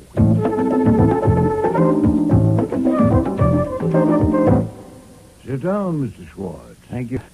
Mr. Wolfe, I must apologize for being urgent about this appointment, but I felt there should be no delay. I gathered from Mr. Parrott last evening that you had not explicitly given your assent, and therefore... Assent to what? Why, to your appointment in his will as executor of his estate, in effect the guardian of his daughter. Huh? Did you? Utterly preposterous. I was afraid of that. It will complicate matters. You see, there is a question whether the $50,000 provided for that purpose will go to the executor if the executor is not you. Did you say 50,000? Yes. Tell me about it. In the past, I have attended to a few matters for Mr. Parrott of a minor legal nature. But last evening, he came to my office, my apartment. He has never been to my office, and asked me to draw up some papers at once in his presence. What time was this? Oh, he arrived about 9. Was there until after midnight. I'm afraid it took a long while. You understand, it's a difficult business, extremely difficult to convey property by testament to a daughter without naming or identifying her in any way. Your functions are limited strictly to the legacy of his daughter. There are only 2 other provisions in the document under consideration. $50,000 to you as executor, and the same in amount to me. Let me see it. In a moment, yes, sir. I should explain that the large sum left to me was not to compensate me for drawing up some papers. It was to pay me for not opening this envelope addressed to you and examining the contents. I must say he misjudged me entirely. 1/10 that amount, 1/50 would have sufficed. So, having said that, there is the will, and this is the envelope. Thank you. Well, at least we know where Parrott was when the police couldn't find him last night. Yes. Mr. Schwartz, considering the circumstances, I think Mr. Parrott would expect me to let you know this much. Archie, would you read this page to Mr. Schwartz? Yes. To Nero Wolfe, if this is the wrong one I'm pulling, it's the worst mistake I ever made, but I think I can count on you after seeing you today and sizing you up. I don't think I'm going to die, but what if I do? That's my problem. My daughter has got to be protected. I mean, she has got to get what belongs to her, and that's my problem. Thank you. The envelope also contains a marriage certificate and a birth certificate. Put them in the safe, Archie. Then you accept the office? I do. In that case, I have a question. With the daughter dead, how do you propose to perform the functions of your office? A reasonable question. I had Archie read you that page because I wanted to understand why I cannot give you an answer. Since Mr. Parrott trusted you, he would expect me to give you this much satisfaction. The daughter is not dead. Beyond that, Mr. Parrott left it to me, and so will you. I see. I hope you'll forgive me if I mention another detail. I understand that Mr. Goodwin here was present when Miss Parrott was killed. Yes. He was also present when Mr. Parrott and his companion were killed. Yes. But Mr. Goodwin was not injured. Only my pride. Mr. Wolfe, I don't know whether you fully realize the inferences that will be drawn by Mr. Parrott's associates when they... Nero Wolfe's office. Archie Can he talk to me now?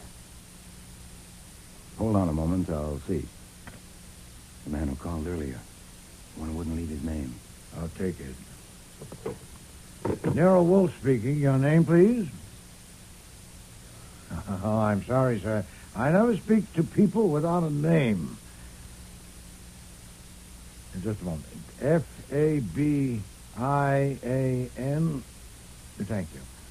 Hold the line a moment, please. Mr. Schwartz, have you ever heard of a man called Fabian? Yes. So have I. Yes, Mr. Fabian, what is it? Oh, I see. I must tell you, I never make appointments outside my house. No, indeed. I assure you I'm not frightened at all. Yes, I realize that, but I seldom go out for... If you... Well, I have a suggestion. Why don't you come to my office, say, at 2 o'clock this afternoon? You have the address? Good. Mr. Wolfe, I was about to say when the phone rang that Mr. Parrott's associates are men of action. To put it baldly, they will kill both you and Mr. Goodwin the first chance they get. Now, I was about to suggest certain precautions... Mr. Fabian says he wants to ask me something. Great heavens, to let him in? If he is really dangerous, and if he has drawn the sort of inferences you fear, my own office is the only safe place to meet him. This business has to be settled sooner rather than later, doesn't it? Shall we continue? Nero Wolfe's office, Archie Goodwin speaking. You said your name was Harold Stevens. Oh, boy, just what I needed. Actually, at the moment, the name is Mudd. Harold Mudd here. That's not funny. Certainly isn't. Look, actually... I want to know about the man that got killed and how you happen to be... Hold it. Wait a minute. Start again. What have you seen, heard, and done? I've seen pictures, just now in the Gazette. Oh. One of a man named Daisy Parrott, and I know him in a certain way, and he's been killed. And for a certain reason, that's bad news for me. Another picture is of you, and it says your name is Archie Goodwin. Right. And you work for Nero Wolfe. That's right. And it says you were with Daisy Parrott when he was killed. So I want to know what... I'm coming over there. No, don't do that. You stay where you are. I'll come over and pick you up. I'll be right over. It's the friend of the law student. Very upset. I gathered. You can leave at once. I can finish my business with Mr. Schwartz without you. Yes, sir. And Archie, arrange it carefully. That's why I'm picking her up, sir.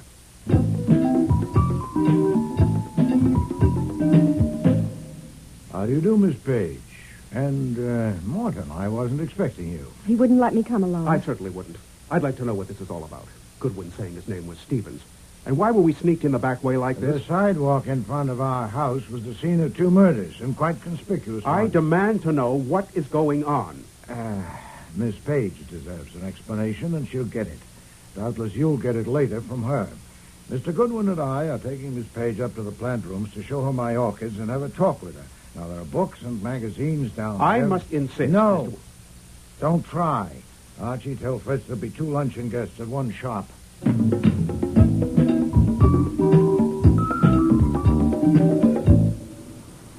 God. You're impressed? I've never seen such a blaze of color in my life. Someday you must spend an hour or 2 up here. Now I'm afraid we haven't time. You're not an infant, Miss Page. I'm 20 years old. And I won't have to use a nipple for this. You know what a hypothetical question is? Certainly. And I'll put one to you. Suppose these things. That with me as intermediary, your father has arranged to make available to you a considerable sum of money. That he is not in a position to disclose himself to you and cannot ever be expected to do so. That he has put it wholly within my discretion whether you shall be told his name and your mother's name. And that the circumstances are such that it will be one deuce of a job to keep you from guessing his name and guessing it right. Now, supposing all that, here's something for you to think over. Yes? Do you want me to tell you the names or not? Oh, I don't need to think it over. I want you to tell me. Oh, that's an impulse. Oh, good Lord, an impulse. If you only knew what I want to know. What if your father is, say, a convicted pickpocket? I don't care what he is. I want to know. Then you should. Mr. Parrott, your father, died last night out there on the sidewalk. I knew it. The devil you did. I knew it. Oh, good God. Deal with this, Archie. Miss, Why haven't you got the sense to go, too? look, the The room just under this one is mine. It's unlocked, and it has a bathroom with a mirror. There's no hurry. We can wait.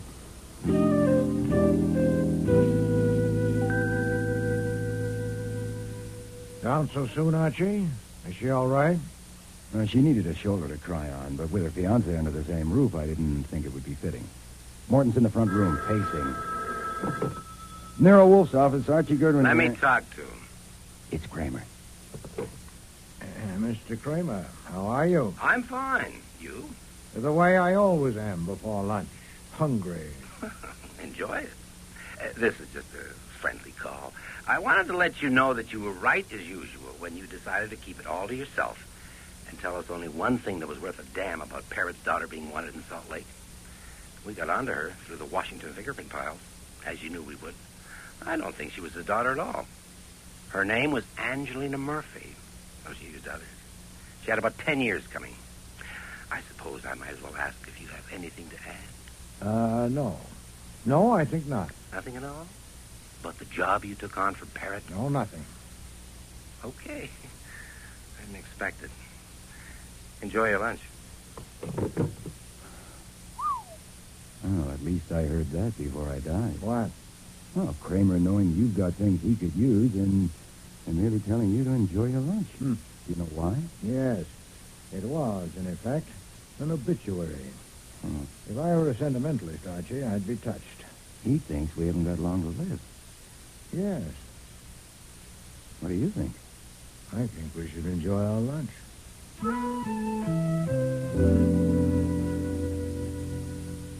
Excuse me, sir. Mr. Schwartz has arrived. He said he has an appointment at 2. Thank you, Fritz.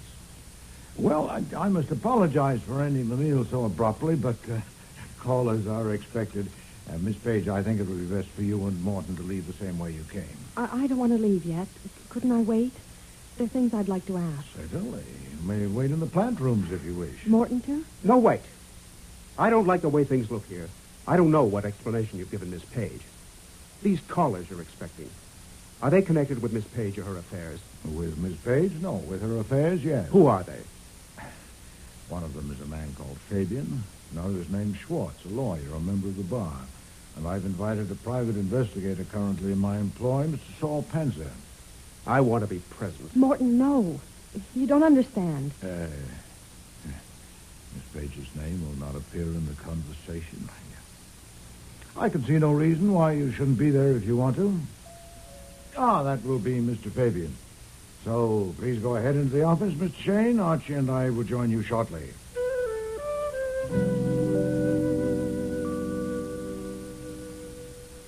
Mr. Fabian, it is part of your legend, sir, that you never go anywhere unarmed. Are you armed now? Yeah. Any objections? None at all, but I'm not calling you a liar, but I would be better satisfied if I saw proof. Where is your weapon? Easily available? It's available. Would you mind showing it to me? Comedy. Here. I could have had it out and in again 20 times. I came to get some proof from you and Goodwin here. Excuse me. We'll go into the office and sit down. This way, sir. You know, I must apologize to you, Mr. Fabian, for appropriating a few minutes of your time, but this will only take a few... Fritz has got it, sir. You're Schwartz. Yes, Mr. Fabian, you may remember. Yeah, I remember. Archie, you can't go in. Fritz, Mr. are you all right? How are you gonna stop me? Fabian, what you doing here? I got you covered, Thomas. Not here and now, Fabian. Who gave you the steer? Nobody. I came on business. Lift them up. Oh, Tommy Rocky, this is preposterous.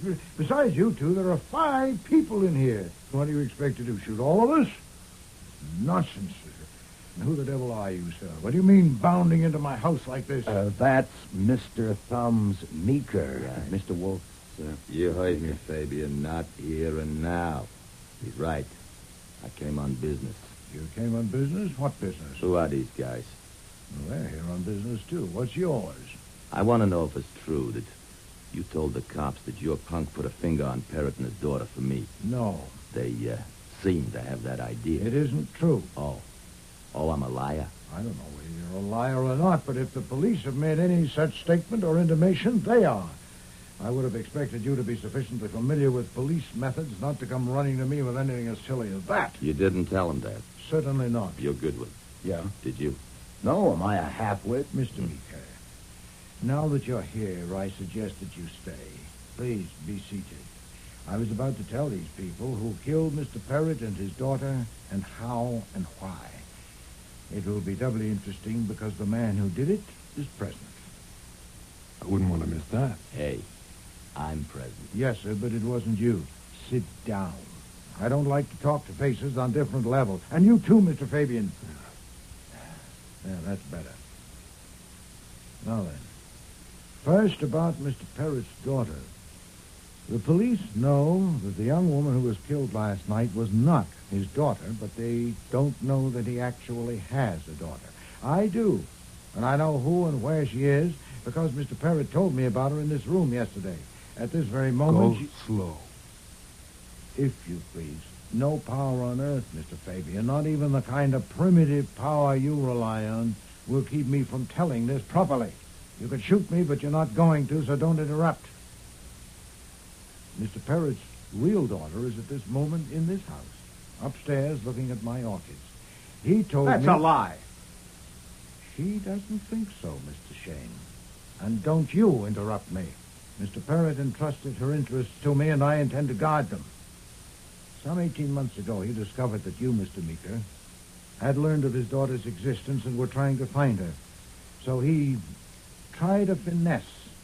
He went to Salt Lake City and arranged with a young woman named Murphy, a fugitive from justice, to come to New York and live with him as his daughter. Go slow. Oh, don't be absurd, Mr. Fabian. The police know all that. The arrangement was made, and Miss Murphy came to New York and became Miss Violet Parrott. But before long, she began demanding sums of money, increasingly larger, with the threat that she would make a disclosure if he didn't pay, and he paid. That's crazy. Daisy Parrott would never pay blackmail. Oh, but he did, Mr. Fabian, because, you see, Miss Murphy had somehow found out who and what and where his daughter was, and that put his daughter in jeopardy. Daisy would never have put up with that. He would have handled it. Mr. Parrott couldn't handle this because Miss Murphy had taken precautions. To protect herself, she told someone else. Someone else? With Mr. Panzer's help, I have discovered the identity of that person. Who? Who was it? Miss Murphy, out west, had been attached to a man in some of her unsavory enterprises. That man came to New York, I don't know when, but it may be surmised that it was about the time Miss Murphy began demanding money from Mr. Parrott. Who is he? That man decided on a stroke of his own. Unknown to Miss Murphy, he contrived to meet the daughter, to pursue a friendship with her, to ask her to marry him, and to be accepted. He had enough temerity to masquerade as a law student. And indeed, his temerity was unlimited. He didn't even bother about an alias. He became engaged to marry Mr. Parrott's daughter under his own name, Morton Shane. That's a lie. No, Mr. Shane, that is the truth. I know it. I can prove it. What I don't know yet is why. Why did you shoot and kill Miss Murphy and Mr. Parrott? Merely to clear the track to get them out of the way since the daughter was betrothed to you? Possibly, but I doubt it. More probably, something had happened. You'd become aware of some deadly threats. Had Miss Murphy, by any chance, discovered your association with the real daughter? You'll eat all of this, you fat, lying son of a bitch. I'm going. Stay where you are. You got anything else? Nothing but proof. Last evening, Mr. Parrott's daughter and this young man dined with us. And one or two remarks he made stirred a faint suspicion in me. Faint, but simple to test. He said he was in his last year at law school, and I asked him if he'd learned to draft torts. And he said he had. Mr. Schwartz, you're an attorney. Is that possible? No, certainly not. A tort is an act, not a document, as any law student would know. You can't draft a tort any more than you can draft a burglary. I had my chef save your wine glass, Mr. Shane, and after you had left, I got in touch with Mr. Panzer. Through the FBI, we learned of your background and your record. And I also arranged that Mr. Panzer should pick you up last evening in front of the building where Mr. Parrott's daughter lives and keep on your trail. I'll kill you, you son of a...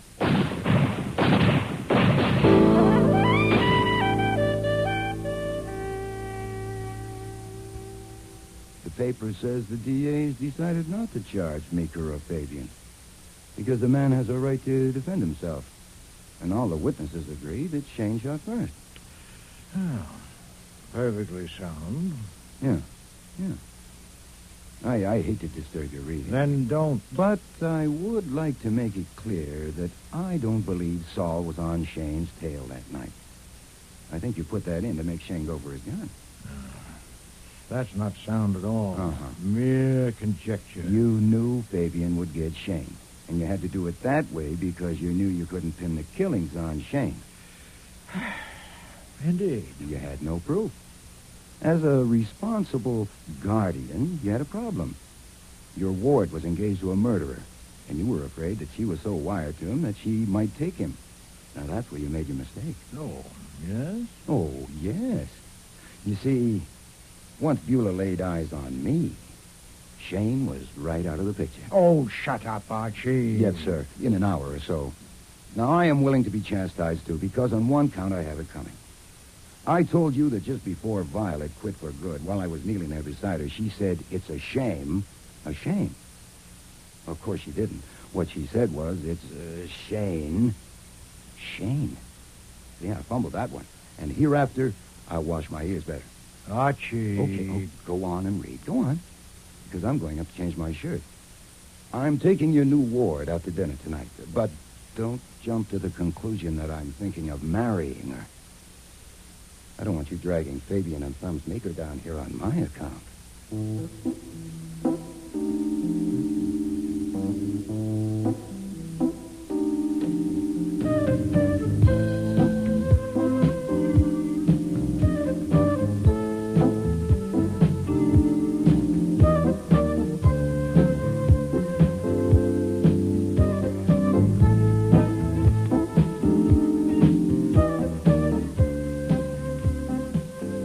Starring in today's episode were Mavor Moore as Nero Wolfe and Don Franks as Archie Goodwin. Jane Eastwood was Angelina Murphy, August Schellenberg, Daisy Parrott, Maria Loma, Beulah Page, David Hemblin, Thumbs Meeker, David Stein, Morton Shane, Alfie Scott, Saul Panzer, Cease Linder, Inspector Kramer, John Evans, Fabian, and Frank Perry was Fritz. Music was composed and conducted by Don Gillis. Technical operations by John Jessup. Sound effects by Bill Robinson. Production assistant was Nancy McElveen, and casting consultant Ann Weldon Tate. Before I Die was written and produced in Toronto by Ron Hartman.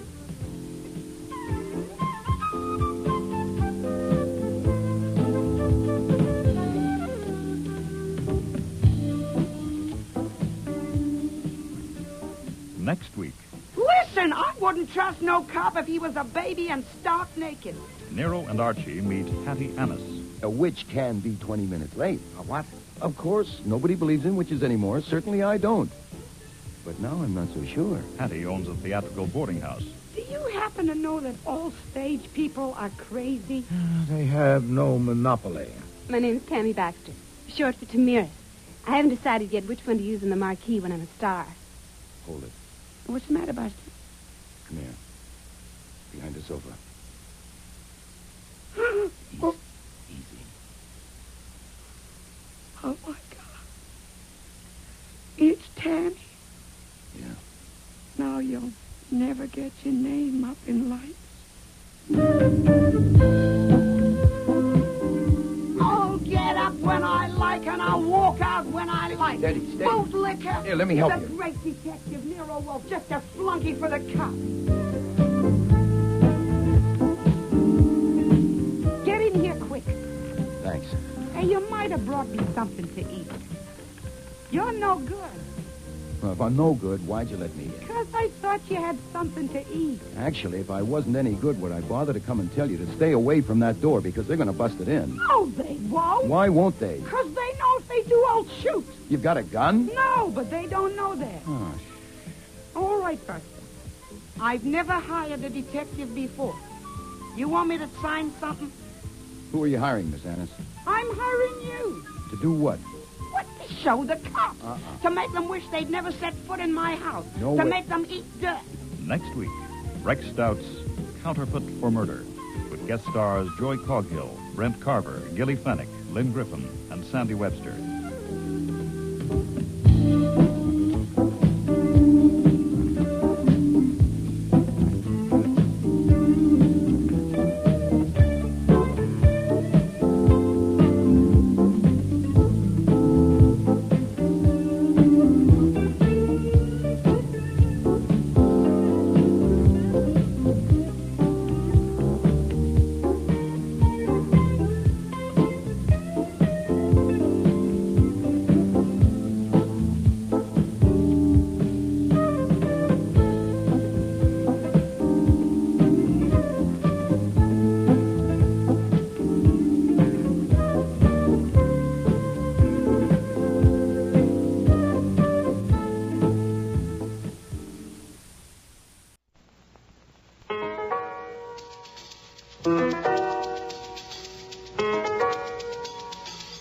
Rex Stout's Nero Wolfe.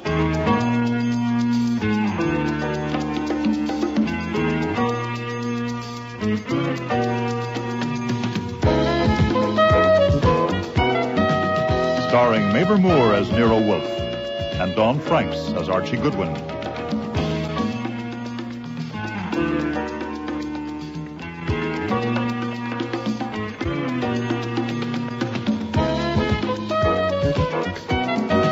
Today's episode, Counterfeit for Murder, with special guest stars Joy Coghill, Brent Carver, Gilly Fennick, Lynn Griffin, and Sandy Webster.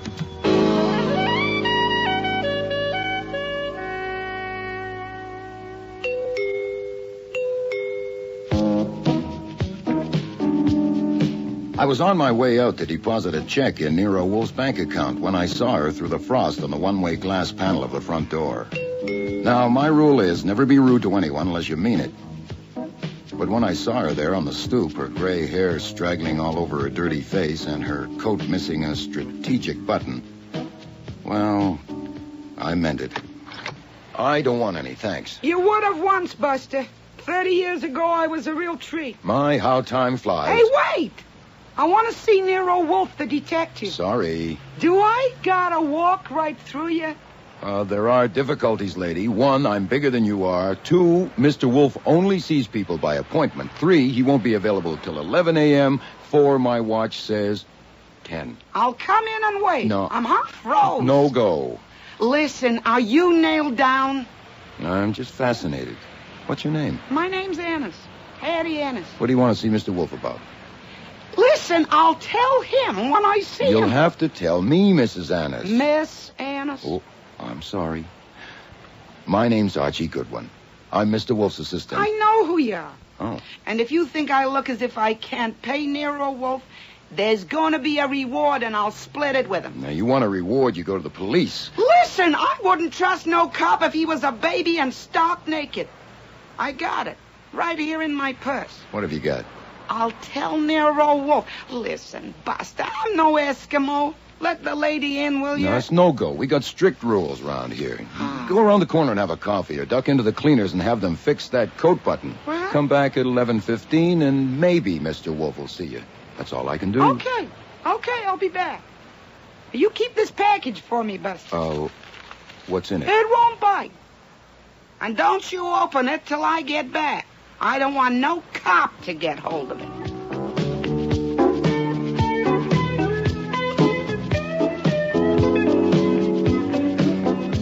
I don't know why I took it, except that she trusted me, which meant she had fine instincts and no sense at all. Could have been a bomb, but it didn't tick, so I just stashed it under the couch in the front living room and went off on my errand, thinking maybe it was the Hope Diamond and I should have put it in the office safe.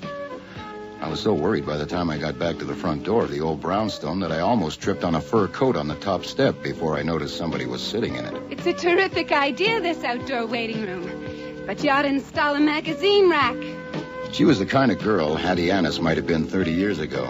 Right age, right face, right legs, so far as I could see. I decided to invite her inside so she could take her coat off. Yeah, welcome to the office. I'll sit here. You can sit there. A man told me through a crack in the door that Mr. Wolfe was engaged and Mr. Goodwin was out. Mr. Goodwin, I presume? You do, but it's okay by me. Your turn. My name's Tammy Baxter, short for Tamiris. I haven't decided yet which one to use in the marquee when I'm a star. Well, that would depend. If it's a musical, Tammy. Mm-hmm. But if it's Lady Macbeth, Tamiris. Hey, thanks. Don't mention it. Why don't you ask me what I want? I'm putting it off because I may not have it. Oh, that's nice. I like that. That's a good line if you knew how to read it. Okay, how's this? What do you want? Don't call us, we'll call you. I'm not an actress yet, only gonna be. Oh. I don't want much, just to ask about my landlady, Miss Annis. Hattie Annis. Has she been here? Here? When? This morning.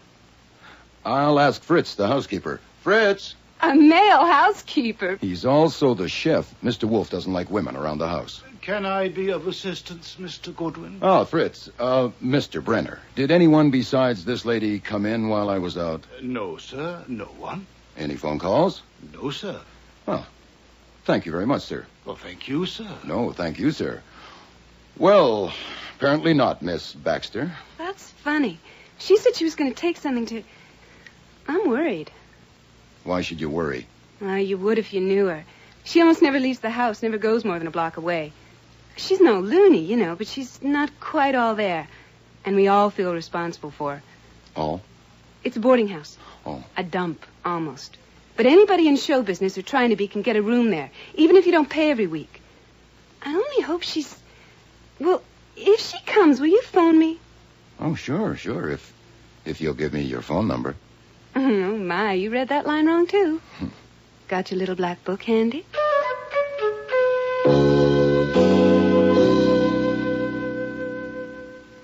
I don't care if it is the Hope diamond in that package, Archie. I will not see your Miss Annis. But when you see her, Mr. I'm Wolfe... not going to see her. I have letters to dictate to you, one about a rare orchid they found in Brazil, and no unpunctual elderly delinquent is going to interrupt... Maybe a witch can be 20 minutes late. A what? Maybe something happened to her broomstick. Now, no, of course, nobody believes in witches anymore. Certainly I don't. But now I'm not so sure. She has this strange fascination. You know, have I got a screw loose? Yes. A witch, you say? Well, she must be. I'm bewitched. All right, I'll give her 2 minutes, but not unless she flies here within the next 5. Otherwise, I shall go and sample Fritz's chestnut soup. That'll be her now. I'll go and get it. Remember, 2 minutes.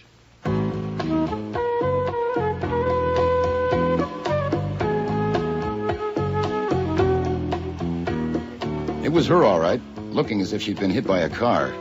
Turned out she'd been hit by a car. I caught her as she passed out and carried her onto the couch in the front room. Now, there's no chair in there big enough to hold Nero Wolfe's 1/7 of a ton, but he was a good sport about it. I am perfectly capable of standing for 2 minutes, Archie. Oh, you don't look it. You do fine for Falstaff. I take it you are feeling better, Miss Annis. Yeah. You told Mr. Goodwin a car came up over the curb and hit you. Not hard enough to knock me down. The curb spoiled his aim, and I jumped. And the car went on. Yeah. I just gone home to sew that button back on my coat after your crack about my appearance, Buster. And I almost got back here when that... Did you see who was driving the car? No, he come up behind me. Or she did. So I stumbled back here and I rang the bell. And I got you before you hit bottom. And I missed out again. What? Carried in the arms of a man, and I didn't even know it. Oh, what's life up to? Madam, I told Mr. Goodwin I would give you 2 minutes. Let us make the most of them. Oh, some wonderful day. Buster here carries me over the threshold, and Falstaff gives me 2 minutes. Hey, and here's another one with coffee. Oh, thank you, Fritz. You're quite welcome, sir. For the lady. Yeah, if you please, Fritz, yeah. Hey, I like him. Miss Annis, Mr. Goodwin tells me you have something you think is good for a reward. What is it? Do you happen to know that all stage people are crazy? They have no monopoly. Thank you, Fritz. Yes, sir. Hey, that's good coffee, Fritz. Thank you, madam. I like him. I was born in this house on 42nd Street. I always lived there. And my father owned a theater. You see, stage people are special. They always have been. And that house is only 8 minutes walk from Times Square. Hell, I only need 1 room and a kitchen, so they can live there. They pay me when they can. Well, who lives there now, Miss Annis? 5 of them. Huh? 3 men and 2 girls. And they all use the kitchen and keep their rooms decent. At least they're supposed to. I never go in. My room's on the 2nd floor front, you see. If you please, madam, to the point. I'll get there, Falstaff. Oh. That's good coffee. Yeah, it is. The ground floor is the parlor. And nobody goes in there much since my mother died 2 years ago. But once a week, I go in and I take a look around. When I went in yesterday, a mouse run out from under the piano and went in back of the bookshelves. You believe a mouse can run up a woman's leg? No. No, neither do I. No. So I got my umbrella from the hall, and I poke around behind the shelves. But he didn't come up. Oh, must we listen to a Beatrix Potter tale? So I took some books out, and in back of them was a little package I'd never seen before. Aha. And I opened it, and that's what I brought. Yeah, it's under the sofa, sir. I'll get it. We can split the reward 3 ways. You, me, and Buster here. Open it, Buster.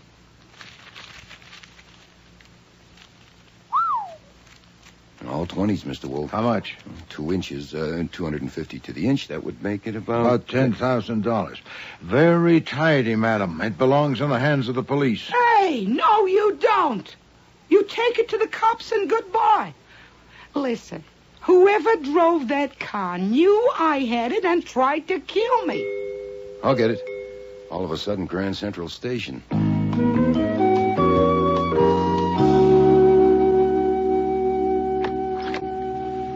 Yes, sir?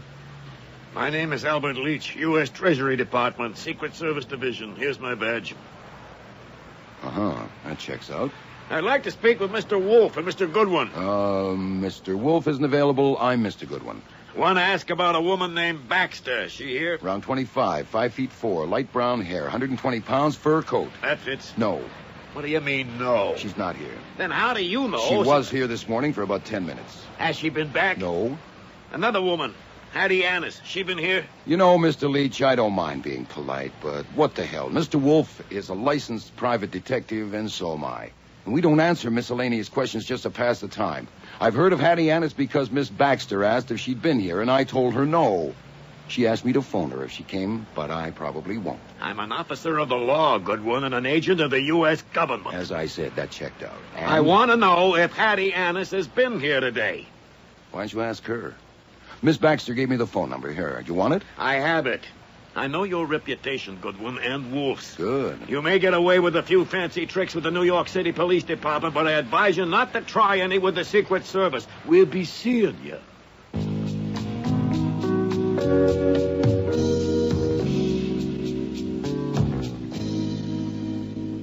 Hold everything, Mr. Wolfe. Those bills are counterfeit. Yes, we know that. You do? How'd you find out? Miss Annis just told me so. You knew they were phonies? Of course. Why would he hide real money in my parlor? And why would I bring it to Nero Wolfe? How did you find out, Archie?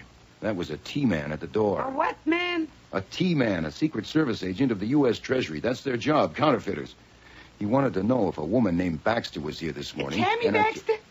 Tammy Baxter was here? That's right, and he wanted to know if you were here, too, and I insulted him, so he left. You insulted a T-man? Why didn't you show him in? And have her accuse me of substituting phonies for the real money she walked in here with? Hey, what did you say? Call the Secret Service at once, Archie, and tell them it's here. If Miss Annis leaves before they arrive, keep the package and give her a receipt. Good day, madam, and please don't get up. Hey, don't you madam me. You mean that? Call the cops and hand it over? Not the cops, Miss Annis, the Secret Service. I have a responsibility as a citizen. Counterfeit money is contraband. I can't let you walk out with it. I'll get up when I like, and I'll walk out when I like. Steady. Bootlicker. Here, let me help you. The great detective Nero Wolfe, just a flunky for the cops. Hey. If full staff was here, I'd apologize. Madam, to him. I and cannot... you can't glare me down. This lady is going to talk. Now, don't you touch me, Buster. Take it easy. You know better, thinking I pull a switch on you.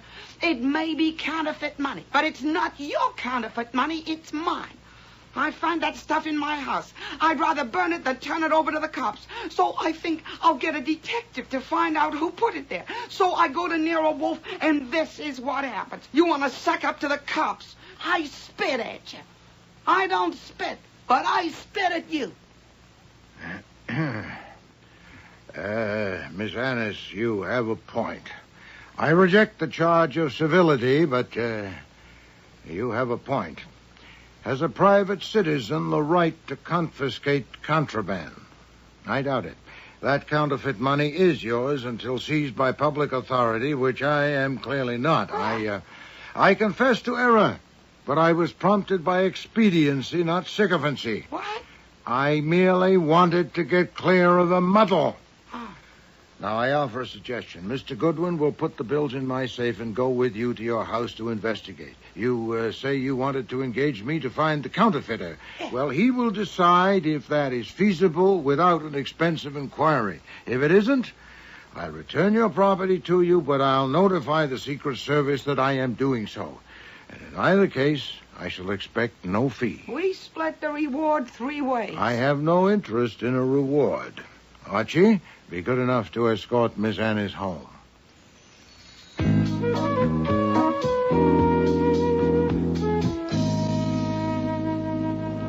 Okay, there it is on the corner. Let's go. No. You wait for the green light. Can't you see that cop over there? That's all they're good for, waving their arms.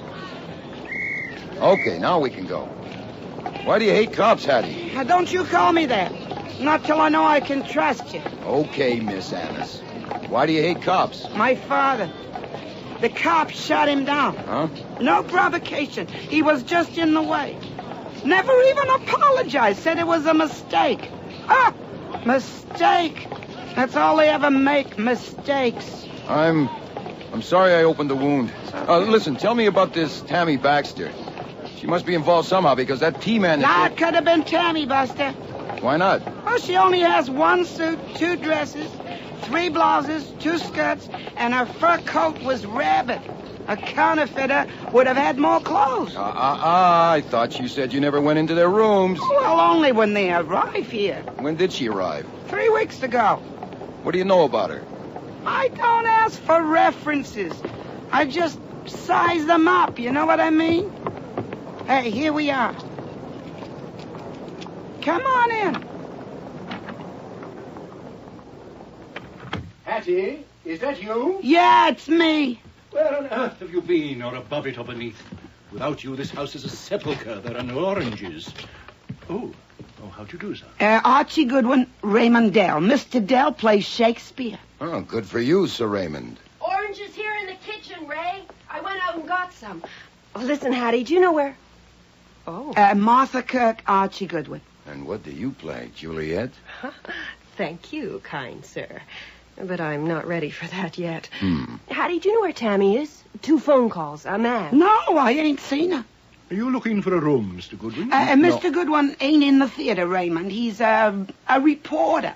He come to write a magazine piece about me and my house. You mean we'll all be famous? Oh, something like that. Come on, Mr. Goodwin. He wants to see the house. I hope the beds are made. We'll see you both later. Come and have brunch, Ray. Listen, have you seen the kitchen knife anywhere? How was that? Was that okay? Just fine. They're interested, and that'll help. Is this the parlor? Yeah, I got the blinds down so it's dark. Oh. Hey, mind the sofa. I'll get the light. Oh, that's better. Hey, nice fireplace. Here we are. I put the books back like they were, but everything else is just... Hold it. What's the matter, Buster? Come here. Behind the sofa. Easy. Oh, my God. It's Tammy. Yeah. Now you'll never get your name up in lights.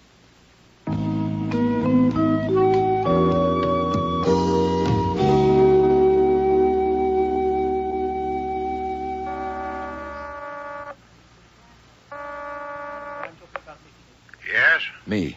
Calling for Miss Annis's house to report a complication. Went into the parlor to look at the bookshelf and found Tammy Baxter on the floor with a kitchen knife in her chest. The girl who came in this morning and the T-man was interested in. I'm keeping my voice low because this phone is in the hall and there are people in the kitchen with the door open. I have my eye on it. Have you called the police? Miss Annis won't, so I'll have to. I suppose I ought to contact Leach, the T-man. Why him? To tell him the lady whose health he was inquiring after is dead. But I need instructions. When I start answering questions, what do I save? Oh, not again. Again what? Again you. Huh? Your talent for dancing merrily into a bog is extraordinary. I am not dancing, and I am not merry. It would be a nuisance to have to explain why we postponed reporting that counterfeit money. Oh, that, huh?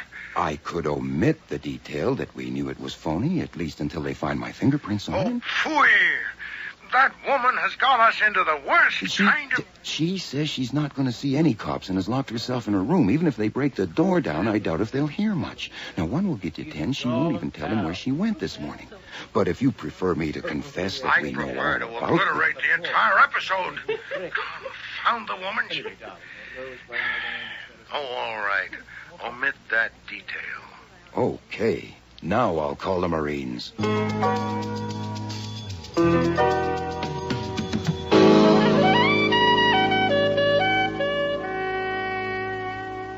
I know you, Goodwin. And I know Wolfe. You say Wolfe told her he wanted no fee and no reward, but he sent you here with her and you paid for the cab? Nuts. Inspector Kramer, I was just helping a nice old lady. Quit your clowning. It's nice to see you again, too, Mr. Leach. I told you we'd meet again, Goodwin. I want to know. Look, I'm in charge here, Leach. Now, exactly when did you discover the body? I didn't look at my watch. That's a lie. With your training, you'd look automatically. Raymond Dell and Martha Kirk say you and Miss Annis left the kitchen just after 1. And you call my office at 1:34 for half an hour. What were you doing? Getting Hattie Annis up to her room and talking her down off the ceiling so I could call you. She has a personal attitude toward cops. A cop shot her father. Yeah, 15 years ago. Hasn't she any sense? No. Oh, then I went to the John. Is that okay? No, it is not okay. You're getting into deep trouble, Goodwin. I warned you not to try any tricks with the Secret Service, Goodwin. That you did, Mr. Leach. And at that very moment, when I was asking you if Hattie Annis had been there, she was inside with Wolfe. You just admitted it. You withheld information required by an agent of the federal government in the performance of his duty, and you'll answer for it. I'll answer now. Why should I tell you anything about anybody? If you had any proper ground for asking me about Hattie Annis, you didn't mention it. She and I found a dead body in her house, and it's Inspector Kramer's job to catch murderers, and it's just possible there's a connection between the package Miss Annis found and brought to Mr. Wolfe, so I'll answer his questions. I can't think offhand of any question I owe you an answer to. You want to try? I'll pick the time, Goodwin, not you. Inspector, I'll be in my office if you get anywhere with this bunch. Listen, Goodwin, we need your help here. What? Am I hearing you right, Inspector? Well, I'd love to help, honestly. I bet. Did you tell that Annis woman to bolt herself in? No, I told you just like it happened. Yeah. Well, she won't open the door. She won't open her trap. We don't want to smash the door unless we No, have she's to. not my client, nor Mr. Wolfe's. Yeah. But wouldn't she open the door if you asked her nice? Probably. Okay, ask her. Only if you and your men stay down here with the door shut. And I mean down here. Okay, Goodwin. It's a deal.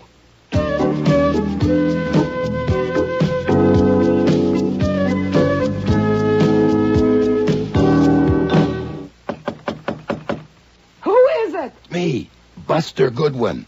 I'm alone. Let me in. I want to ask you something. Where are they? They're downstairs. Look, I'm not a flunky. Okay. Get in here quick. Thanks. Hey, you might have brought me something to eat. You're no good. Well, if I'm no good, why'd you let me in? 'Cause I thought you had something to eat. Actually, if I wasn't any good, would I bother to come and tell you to stay away from that door because they're going to bust it in? No, they won't. Why won't they? 'Cause they know if they do, I'll shoot.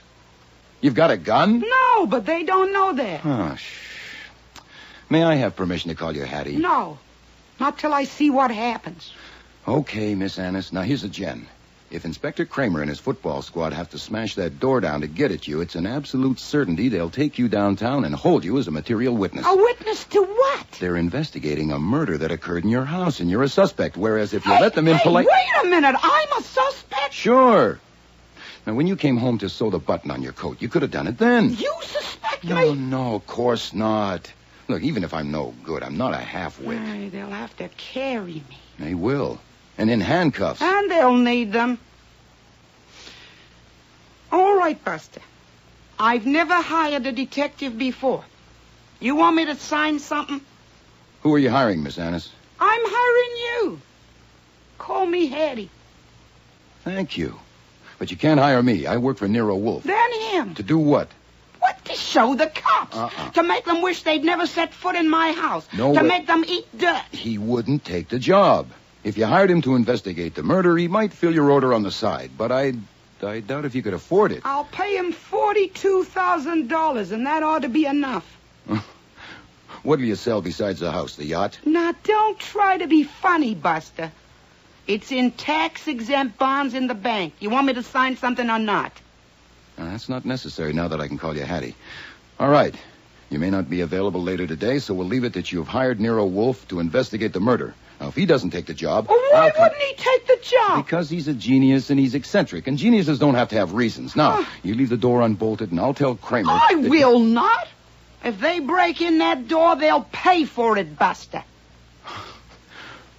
Okay, you have it your way, Hattie. And before I go, I might as well start earning that $42,000. You got a stamp pad in that desk? Yeah. What for? Your fingerprints, Hattie. All 10.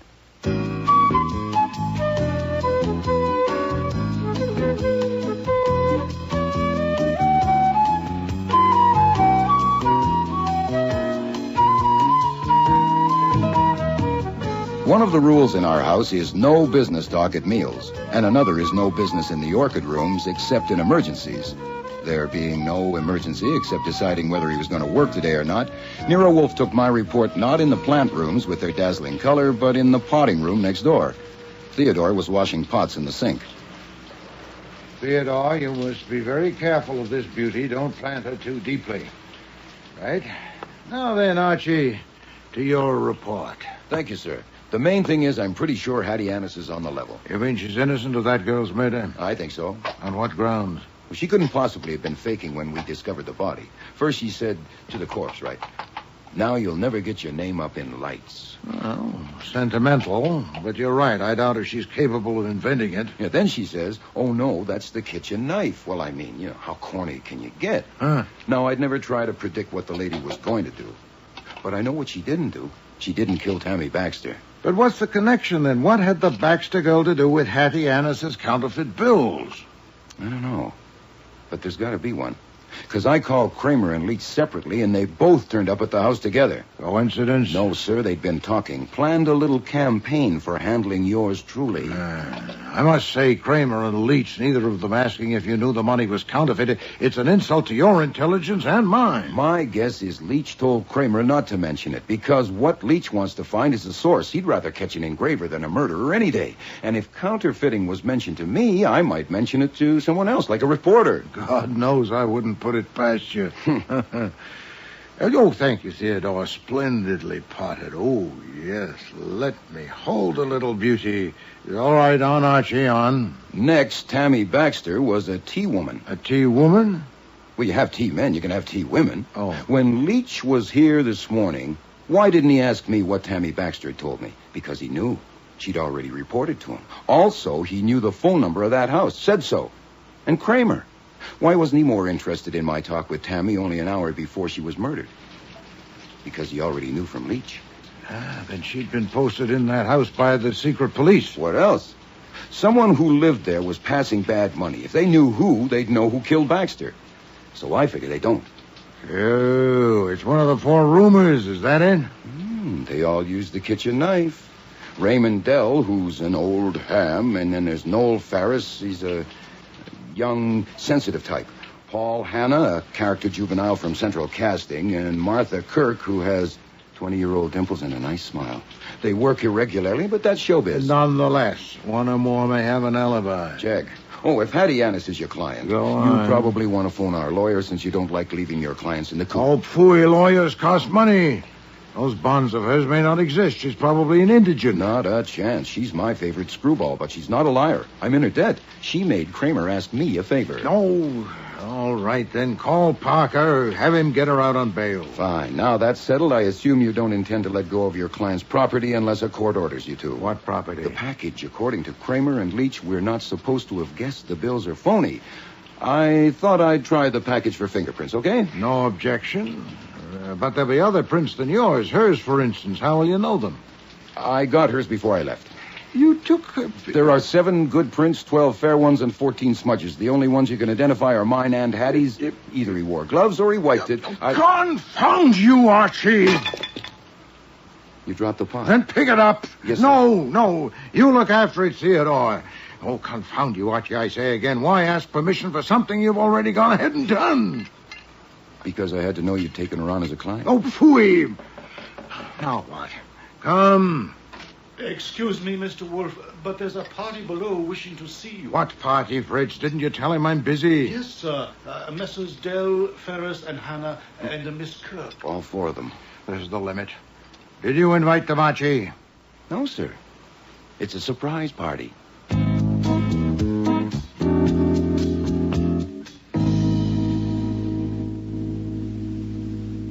Perhaps you'd be good enough to explain this intrusion. Are you the spokesman, Mr. Hannah? No. Go ahead, Martha. This was your idea. It was not, Paul. It was Hattie's idea, Mr. Wolfe. Well, it's crazy. The idea that Hattie... Well, it's just crazy. It may well be, Miss Kirk. Mr. Ferris, what is she talking about? She means the idea that Hattie killed Tammy Baxter. It was Hattie's idea that we should come and see you. Crazy. It is not, Noel. Right, Raymond? Idiot children, snapping and yapping in the face of tragedy. Oh, shut up, Raymond. Death isn't tragedy. Life is tragedy. It isn't life or death. Was it Miss Annis's idea that the four of you should come and expound philosophy to me? Miss Kirk, do I gather she spoke with you? I was coming downstairs, and they were carrying her out, and she saw me and said she had hired you and Mr. Goodwin to make the cops eat dirt, and we had to come and tell you everything we told the cops. They were carrying her, literally, bodily? Yes, 2 men. Had they forced the door of her room? Yes. Possibly actionable. For the record, Miss Annis is my client, but my job is not what she said. It's to investigate the murder committed in her house. It was committed by a sex maniac. Twice last week, a man followed Tammy right to the door. Well, I offered to ambush him, but she said no. If he did it again, she'd handle him. She would, too. Sir Lochinvar Hannah. Damn clever, these sex maniacs. Must have had a set of keys and known exactly where to find the kitchen knife. You keep harping on that, Noel. I identified it because anyone could, with that nick in it. I did. Oh, God. The thought that the knife I'd used so often to slice tomatoes. Spare us your sensitivity, Noel. We came here to serve a friend in whose debt we are, not to prattle. We know that Hattie was not herself. We cannot judge her. We can only ask, what can we do or say to help her? Hattie said we should tell Mr. Wolfe everything we told the cops. That may not be necessary. When 4 people are conversing in my presence, and I know that one of them committed murder less than 12 hours ago, I'd be a dolt to get no inkling at all. You know it was one of us? How? Not by an inkling, Mr. Ferris. There is the knife. And there is my conviction on grounds to satisfy me that Miss Annis didn't use it. 3 of you came here to help a friend. We all No, did. 1 of you came because you didn't dare to refuse. Nor will that one dare to refuse to answer my questions, and thus expose himself or herself. If I fail, it'll be because I haven't asked the right questions, and I don't intend to fail. Mr. Dell, have you paid your room rent for the past 3 months? That's not the kind of question the police ask. No, but it's the kind of question I ask. Have you? You could just as well ask Hattie. I have paid no rent for 3 years. She has asked for none. Miss Kirk? Does the question embarrass you? No, I've been there a year and pay $5 a week. From current income? I haven't any. I'm attending a ballet school. I get a monthly check from my father. I see. Mr. Ferris? I haven't figured it out. I pay her whatever I can, when I can.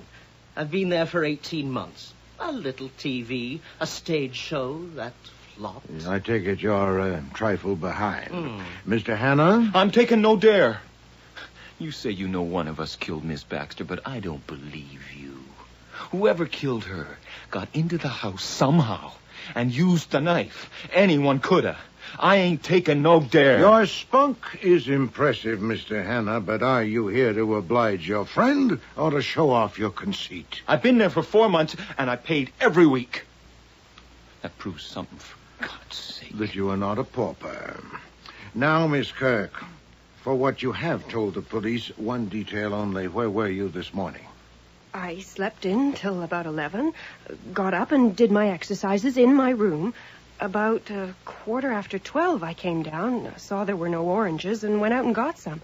I wasn't gone more than 10 minutes. I was cooking up some breakfast when Hattie came in with Mr. Goodwin and said Yes, she... that's far enough, thank you. Did you see any of the others this morning? No, not till Ray came to have breakfast, or brunch. Ah. Mr. Dell, I know you came downstairs when Miss Annis entered the house with Mr. Goodwin, right, Archie? That's right, sir. And before that, Mr. Dell? Nothing. I was asleep. Then how did you know there were no oranges? What? Oh, well, I read late. Sophocles' Oedipus Rex, as a matter of fact. About 5 o'clock, I wanted an orange. There weren't any in the kitchen, so I went back up to my room. At night, you read. How do you spend your afternoon? What's that got to do with it? I'll be the judge. Oh. All right. I babysit. You what? I have a painter friend by name Max Ada who lives in an East Side tenement. His wife is dead. He has 2 small children. From 2 to 7 p.m., I am their reluctant keeper. Are you happier knowing my shame? What is Mr. Ada's address? Oh, this approaches lunacy. His address is 314 Mission Street. Thank you. Mr. Hanna, since I'm now only asking for what you've already told the police, I hope you won't be provoked. You do like hell. I left the house a little after 9 o'clock and spent a couple hours around the West Side docks. What were you doing around the docks? Looking. I'm playing a longshoreman in a show at the Mushroom Theater. And then I hopped a bus downtown. I got to the theater just before 12. We just started rehearsing when a guy comes up to me and flashes a badge and takes me in for questioning. Where is the Mushroom Theater? Bowie Street. Do you have a leading role in the play? No. How many lines have you? Not many. It's a small part. Hey, look. I'm just starting out, okay? Yes. And you, Mr. Ferris? You know, when the questions the cops asked me made me realize I was actually suspected of murder, and I also realized I had no alibi. It looked pretty dark, Mr. Wolfe. I thought maybe the others had solid alibis and could prove it, so I feel a lot better now. So I thank you, Mr. Wolfe. Well, actually, I left the house a little after 10 and called at 4 different agencies.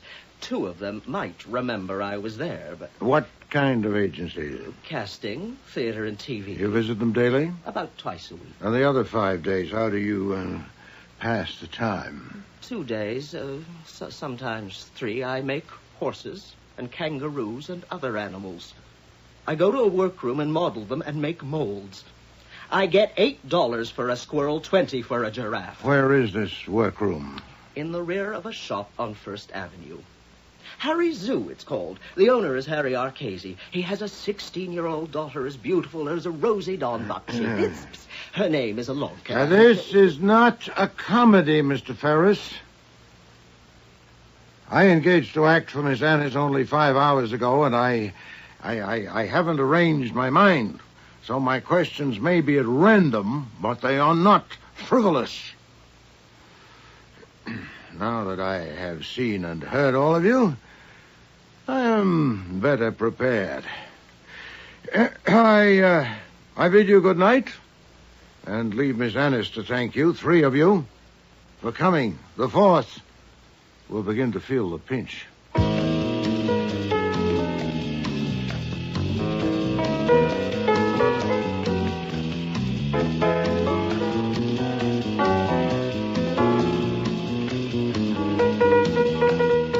After I showed them out, I got back to Wolfe in his office. He was leaning back with his eyes closed, a sure sign that he was anything but asleep. Then he opened them and shot me an order. Get Saul and Fred and Ori at 8 in the morning in my room.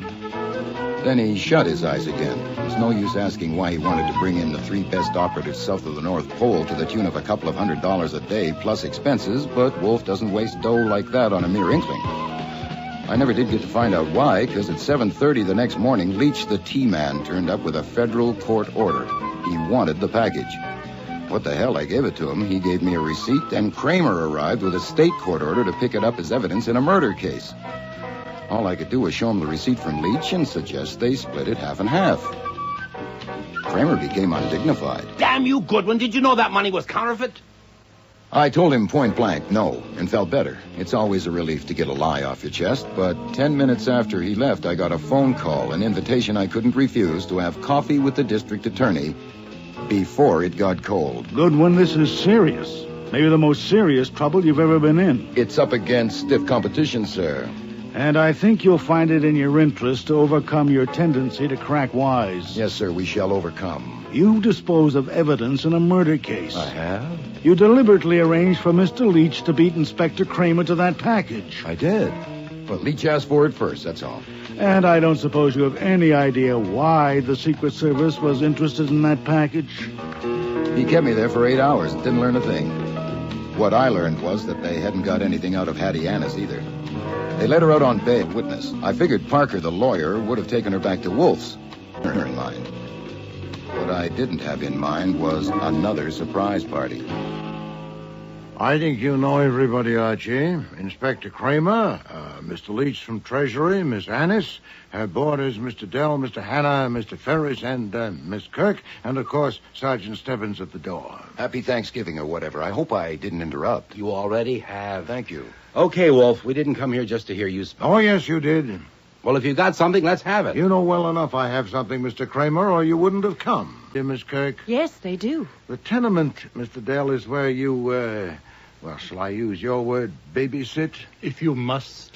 And the shop, Harry's Zoo, if I remember correctly, Mr. Ferris, is where you work between engagements. The work is very artistic. I did not say otherwise.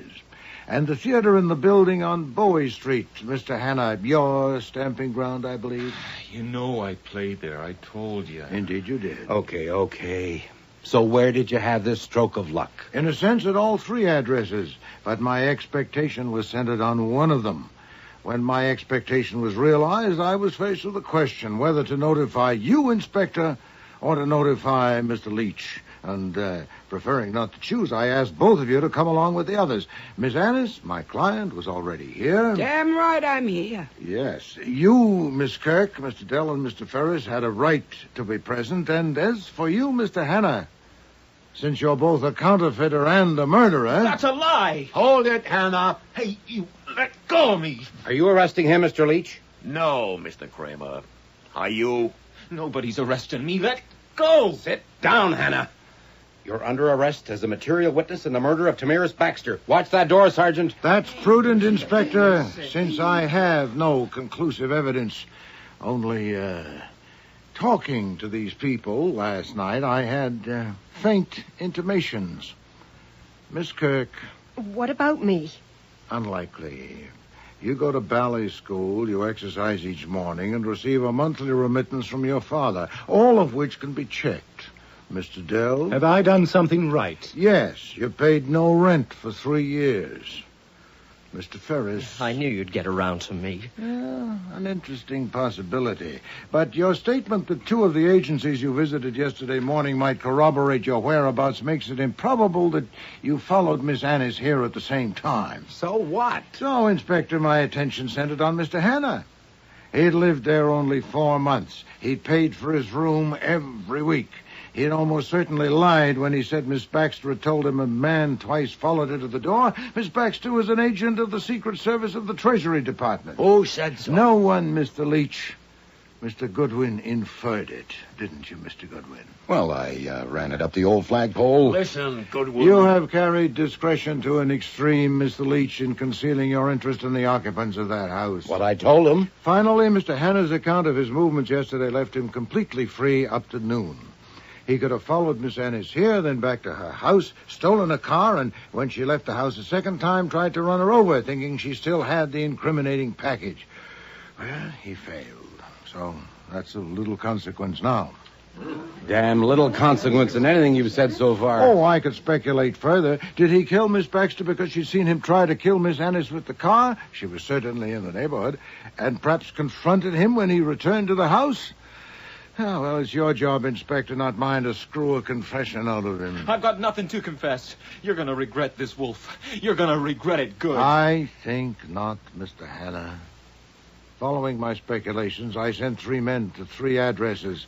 Saul Panzer here, who leaves less to luck than any man I know, Went to the Mushroom Theater. 3 times he phoned to report, and the 3rd time asked for reinforcements. In a word, he'd nosed around, abetted by the superintendent whose palm he'd oiled, and discovered that the 3rd floor of the old building was occupied by a job printing shop with 2 presses and the usual engraving equipment.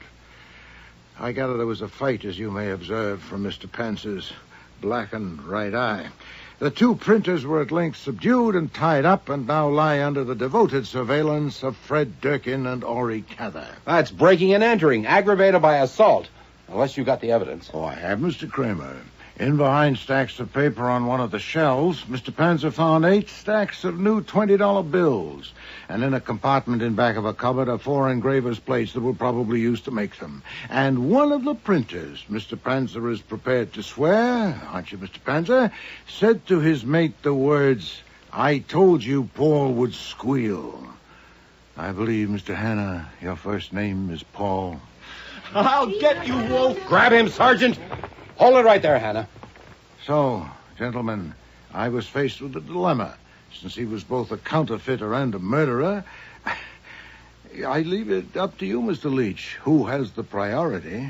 But since Mr. Kramer seems to have him under arrest... You see, Falstaff, I told you, don't trust the cops.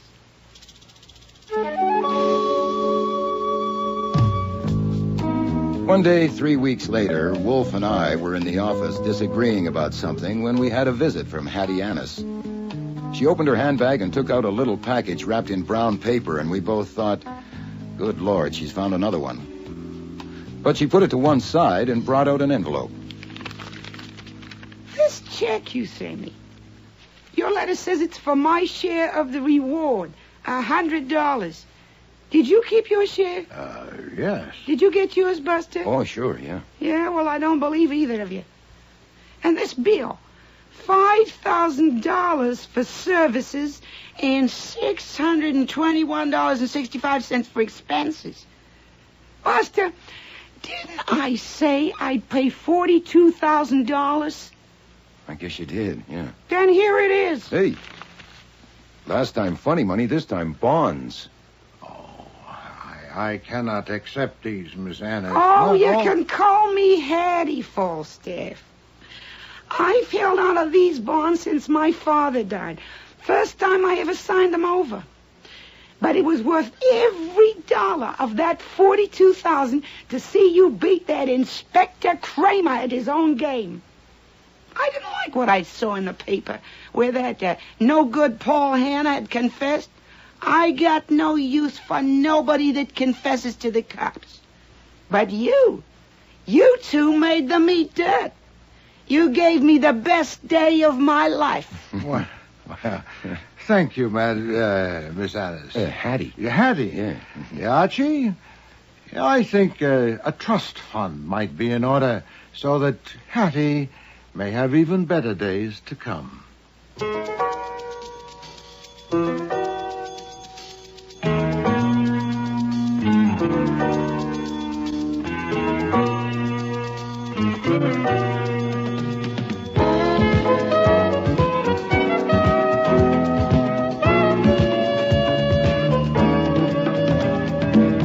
Starring in today's episode were Mavor Moore as Nero Wolfe, Don Franks as Archie Goodwin, and Cease Linder as Inspector Kramer. Joy Coghill was Hattie Annis, Brent Carver, Paul Hanna, Gilly Fennick, Raymond Dell, Lynn Griffin, Martha Kirk, Sandy Webster, Leach, Nikki Guadagni, Tammy Baxter, Peter Blay, Noel Ferris, and Frank Perry was Fritz. Music was composed and conducted by Don Gillis. Technical operations, John Jessup. Sound effects.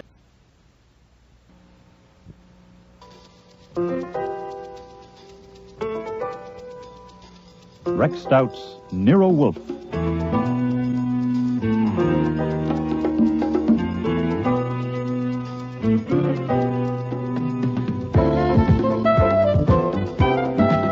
Starring Mavor Moore as Nero Wolfe and Don Franks as Archie Goodwin.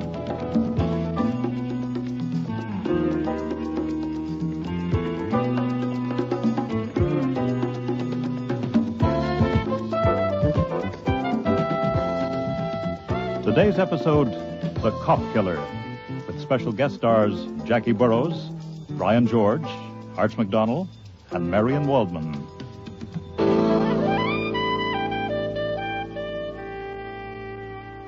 The truth of the matter is that everyone doesn't understand my sense of humor. It's not the first time my mouth has gotten me into trouble.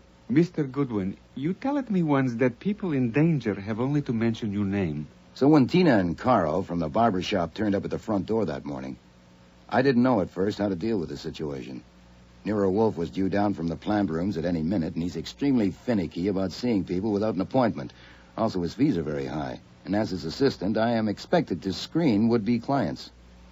I really should have sent Carl and Tina on their way. This is a so nice, safe room for you and Mr. Wolfe, two such great men. Oh, no, he's the great one. I just caddy and talk too much. Now, what's this about danger? We love this country, Mr. Goodwin. We love... Let me talk, Carl.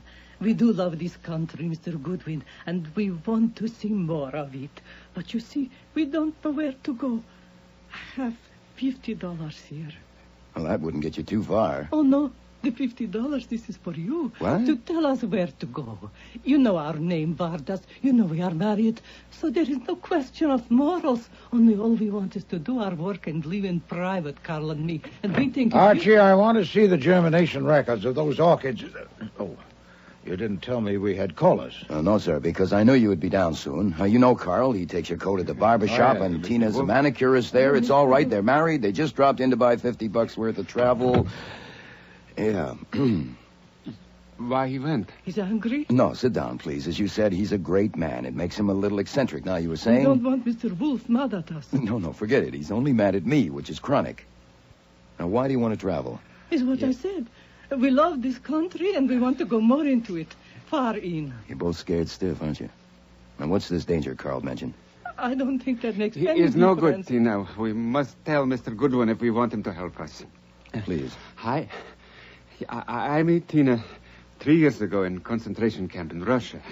If you want me to, I tell it you why is they will never let us get out of there alive. Not in 100 years, but I rather not to talk so much about it. It makes me start to tremble, as you can see. Oh, okay. Save that part.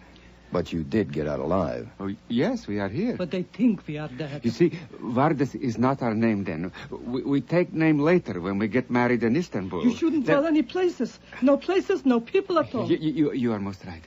Was not Istanbul. Okay. Istanbul is out. You got married somewhere in else. Yes. And then later we nearly get caught again. We do get caught again, but... You're most right, Tina. At a certain time, in a certain way, we cross that ocean. We try very hard to come to this country according to rules, but is in no way possible. I see. It is nearly a year now since we get the jobs at the barber shop, and life is be so fine and sweet that we are almost healthy again. Oh, what we eat. We even have some money saved. We haven't got... $50. You're most right, $50. We be happy beyond our dreams 3 years ago, except if we don't know what minute someone comes and asks us how we get here. Ah, so the danger is... We will be sent back. Right. And we know exactly what will happen to us there.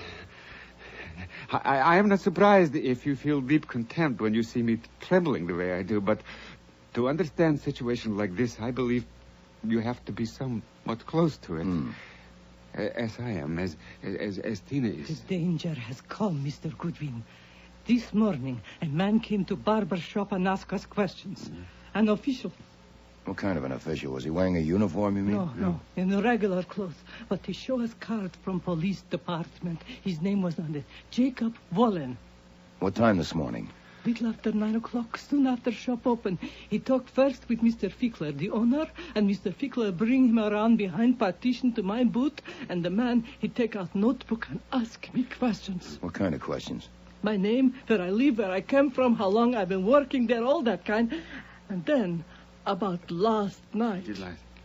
Last night? Yeah, where I was and what I was doing last night. Did he say why he was curious about last night? No, he just asked questions. Did he ask to see your papers? No, that will come next. That's why we can't go back there. We have to leave here today, now. Did he question Carl, too? Yes. Right after me. And after Carl came out, he sent in Jimmy, but Carl and I knew we had to get out. So we wait till Mr. Fickler went to back up shop for something, and then we just walk out. And you came here? No, first we went to our room where we live, and we pack our stuff. Yeah, but then we realized that we don't know about where to go, and we might make some terrible mistakes, so we talk it over. We decide that best thing will be to come to you and pay you to help us. Why me? Because we don't know many people here, and you are a professional detective. And anyway, Carl like you. Best of all customers. You don't tip him much, so it's not that. I have noticed you myself, the way you look. You look like a man who would break some rules, too, if you had to. Thanks. Damn it. Now, why did you have to beat it? That alone fixes you. What else we can do? Well, he was questioning the others, too. He was concentrating on last night. What about last night? What were you doing? Out there breaking more rules? Oh, no, we don't. We go straight home and eat in our room as usual. Then I wash some clothes. And I read book. About 9 o'clock we go for And walk. we are in bed by 10:30. Our usual time. Well, then why did you run this morning? Mr. Goodwin, policemen asking questions has different effect on different people. Right. If you have a country like this one and you are innocent of crime, all the people of your country are saying with you when you answer the questions. But two people alone can't answer policemen's questions anywhere in the world. Takes it whole country to speak to policemen, and Tina and I, we don't have it one. The country we had once, it is no longer a country. It is just a place to wait to die. Only if we are sent back there now, we will not have to wait. Please, Mr. Goodwin, take it $50. Take and tell us where to go. All little facts that will help us. Perhaps you can give us letter to some friends. It's not going to do any good. Now, if they're really after you, you'd be throwing your money away. Save it for a lawyer. Who are you phoning? Mr. Wolfe, in the kitchen. Yes? Are they gone? No, sir, they got themselves into a mess. I'm putting them in the front room till I get back. Where are you going? To get a shave. You can dock me. All right, you two. All right, in here. And keep away from the window and don't budge from this room till I get back. Oh no. I don't think we can't. Carl? I like him.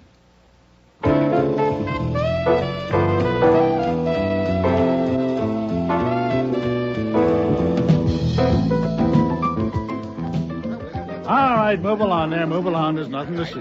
What's all the excitement, officer? Accident in here. No one allowed in. How did the customers in the chairs get in? I'm a customer. Only customers with appointments. You got one? Certainly. Jimmy, how soon? Now, who whistled for you? Sergeant Curly Stebbins. What's homicide doing here? Don't tell me you and Nero Wolfe are involved in this. I dropped in for a shave. I'm a regular customer. Uh-huh. Hey, Mr. Fickler, how long have I been leaving my hair here? Oh, hello, Mr. Goodwin. For over 6 years, Sergeant Stebbins. This is the famous detective, Mr. Archie Goodwin. Mr. Nero Wolfe comes here, too. Thanks, Arnie. Famous? It's just a burden. It's a damn nuisance. Yeah, well, don't let it get you down. You just dropped in for a shave? You got it. Write it down. I'll sign it. Who's your barber? Jimmy. Jimmy's busy. So I see. Well, I'm not pressed. I might chat with you, or I could read one of these magazines. I might even get a manicure. You get manicures? I might, for my eyes. For your eyes? Haven't you seen Janet, the manicurist? Clown. She's in the booth talking to Inspector Kramer. Kramer's here, too? What's happened? You know the other manicurist, Tina? Or her husband, Carl Vardis? I know Carl well enough to tip him for taking my coat. I can't say I know Tina, but of course I've seen her. Why? I'm just asking. The sight of you or Wolfe anywhere near a case makes me want to scratch. Isn't that a shame? So let's get it on the record in case it's needed. Have you seen Vardis or his wife this morning? Sure. You have? Yes. I put them in our front room, and I told them to wait, and I beat it here to tell you. Now, if you step on it, you can still catch them. Excuse me if I don't laugh, okay? Okay. I mean, they killed a cop, or one of them did. Killed a cop? Yeah.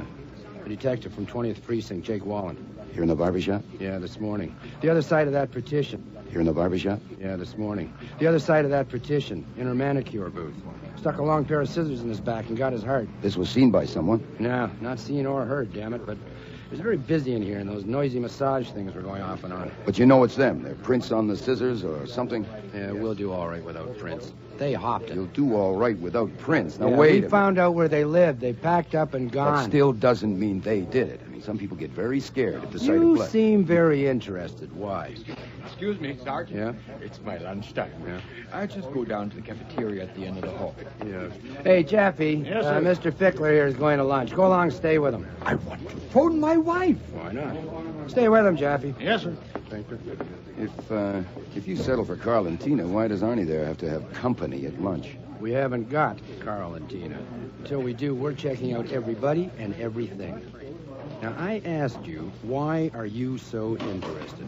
It's just natural curiosity. What else? You could have a client. No, we don't. Yeah, we're looking for Well, one. don't make me laugh. Who in this barbershop could afford Wolf's fees? Yeah, I suppose. But I guess still I'm think- curious because I can't believe you'd hang it on those two just because they ran. Come on now, you must have something else. We have. There, you see? We think Jake Wallen came to take Carl. For what?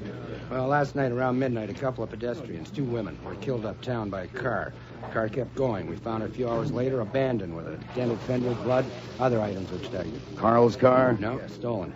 Reported earlier last night. 20th Precinct sent Jake Wallen to it. He was the first to give it a look.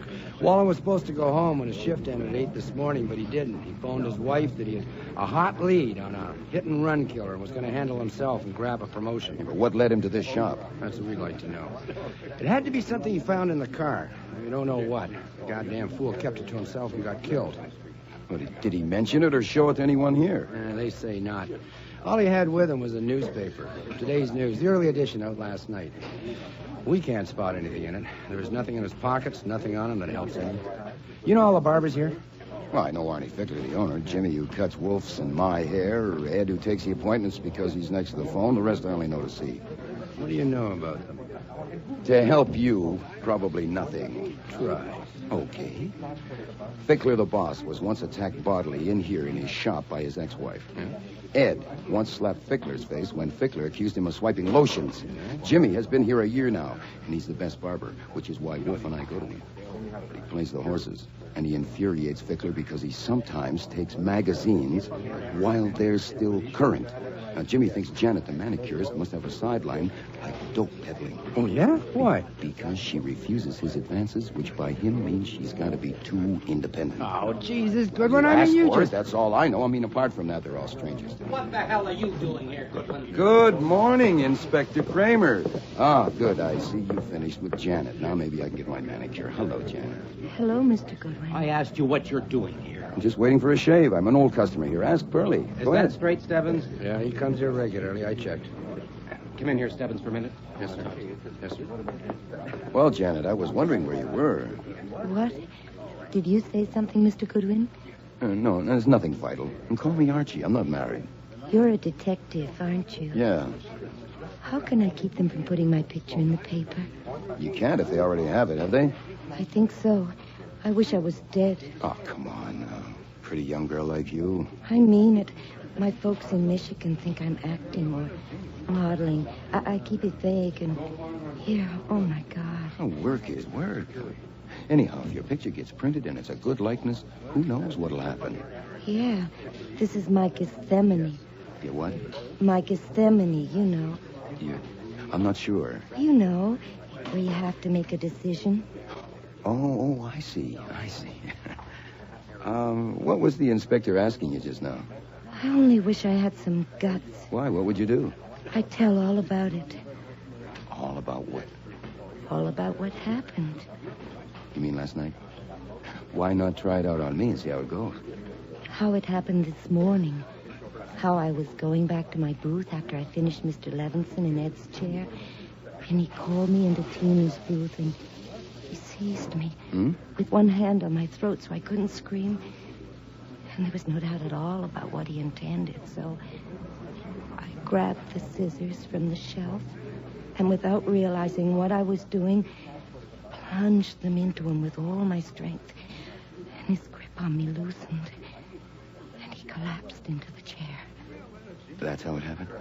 That's what I would tell them if I had any guts. See, I would have to be arrested, and then have a trial, and then... Hold it. Who called you into the booth? The man that got killed, of course. See? The marks on my throat. No, I don't. Too early for the bruises to show, I could say. Good Lord, that would get you top billing anywhere, wouldn't it? That's what I'm saying. Well, then go ahead and tell it. I can't. I simply can't. It'd be so damn vulgar. Yeah, it would be if it wasn't true. About your not being married, I hadn't even thought. There was an article in Collier's magazine last month about career girls getting married. Did you read it? No, I must have missed that one. Oh, that article was silly. I think a girl should get a career established first. That's why when I see an attractive man, I never wonder if he's married. But by the time I'm ready for one, these will be too old. See, that's why I wouldn't ask you if you knew anyone in show business, because I wouldn't take help from a man. I think that a girl... Ready, Mr. Goodwin? Oh, good, Jimmy. Just scrape of the face. Did you phone? Huh? Did that fathead forget again? Oh, no. I just got caught eating a shave, that's all. You seem to have had some excitement here, Jimmy. We sure did. Hey, Carl. You know Carl? Sure. He killed a man in Tina's booth. What? Then they both ran. I'm sorry for Tina. She was all right, but Carl, I don't know. Hey, how's that? Too tight? No, it's fine. Jimmy, I'd watch it if I was you. You know, it's a little risky to go blabbing that Carl killed him unless you can prove it. Yeah, well, he had fits. Fits? Yeah, like he'd shake all over. And what did he run for? I couldn't say, but I mean, the cops are still poking around here. There's even an inspector. This towel's hot now. Oh, yeah, it sure is. Hey, they're after evidence. You gotta have evidence. For instance, they want to know that man who was killed. Did he show me anything? Or did he ask me anything about some article from the shop? That would be evidence, see? Yeah. What did he ask you? Hell, what didn't he ask? You'd think I was taking out insurance or something, you know? I told him where to get out. Oh, yeah? Yeah. He asked me what was I doing last night. Do you believe it? Come on. Yeah. Oh, you didn't tell him, eh? Nah, he kept on at me, so I figured, what the hell, and told him. Why not? That's my philosophy, Mr. Goodwin. Why not? It saves trouble. As long as my wife doesn't find out, huh? Yeah, all us in there asking questions. One at a time. Janet was the last. Well, who found him dead? Fickler. 10 or 15 minutes later, geez, he come yelling out of there. I damn near nicked my customer. How's the razor, all right? It's fine, just fine. Yeah, then the cops come. Man, it's been nothing but questions ever since. Who went behind the partition after Janet came out? They want to know. I tell them, how do I know? I had a customer at the time. When exactly did Carl and Tina leave? They must have asked me that 20 times. But I can't say and I won't say. Carl did it all right. But they can't prove it by me. They got to have evidence, right? But not me. Goodwin, Inspector Kramer don't like you being here. Neither do I, Sergeant. Neither do I. Yeah, thank God this didn't happen to be Wolf's day for a haircut. You never would have believed it. Speed it up just a little, Jimmy. Mr. Wolfe hates to wait lunch.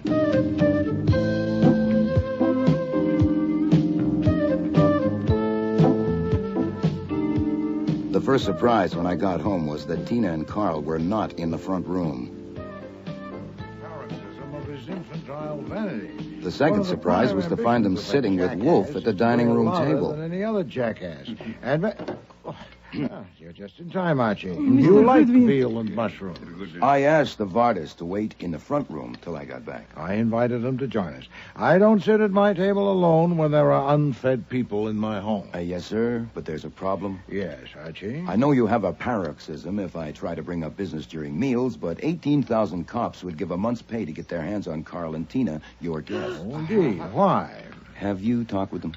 No, I merely invited them to lunch. I see. I ran into Kramer and Stebbins at the barber shop. Oh, confound it. Yes, sir, and the rest of their squad that handles only one kind of case. It's quite interesting, really, but first lunch, of course. I'll go and put the chain bolt on. Please dish me up some veal.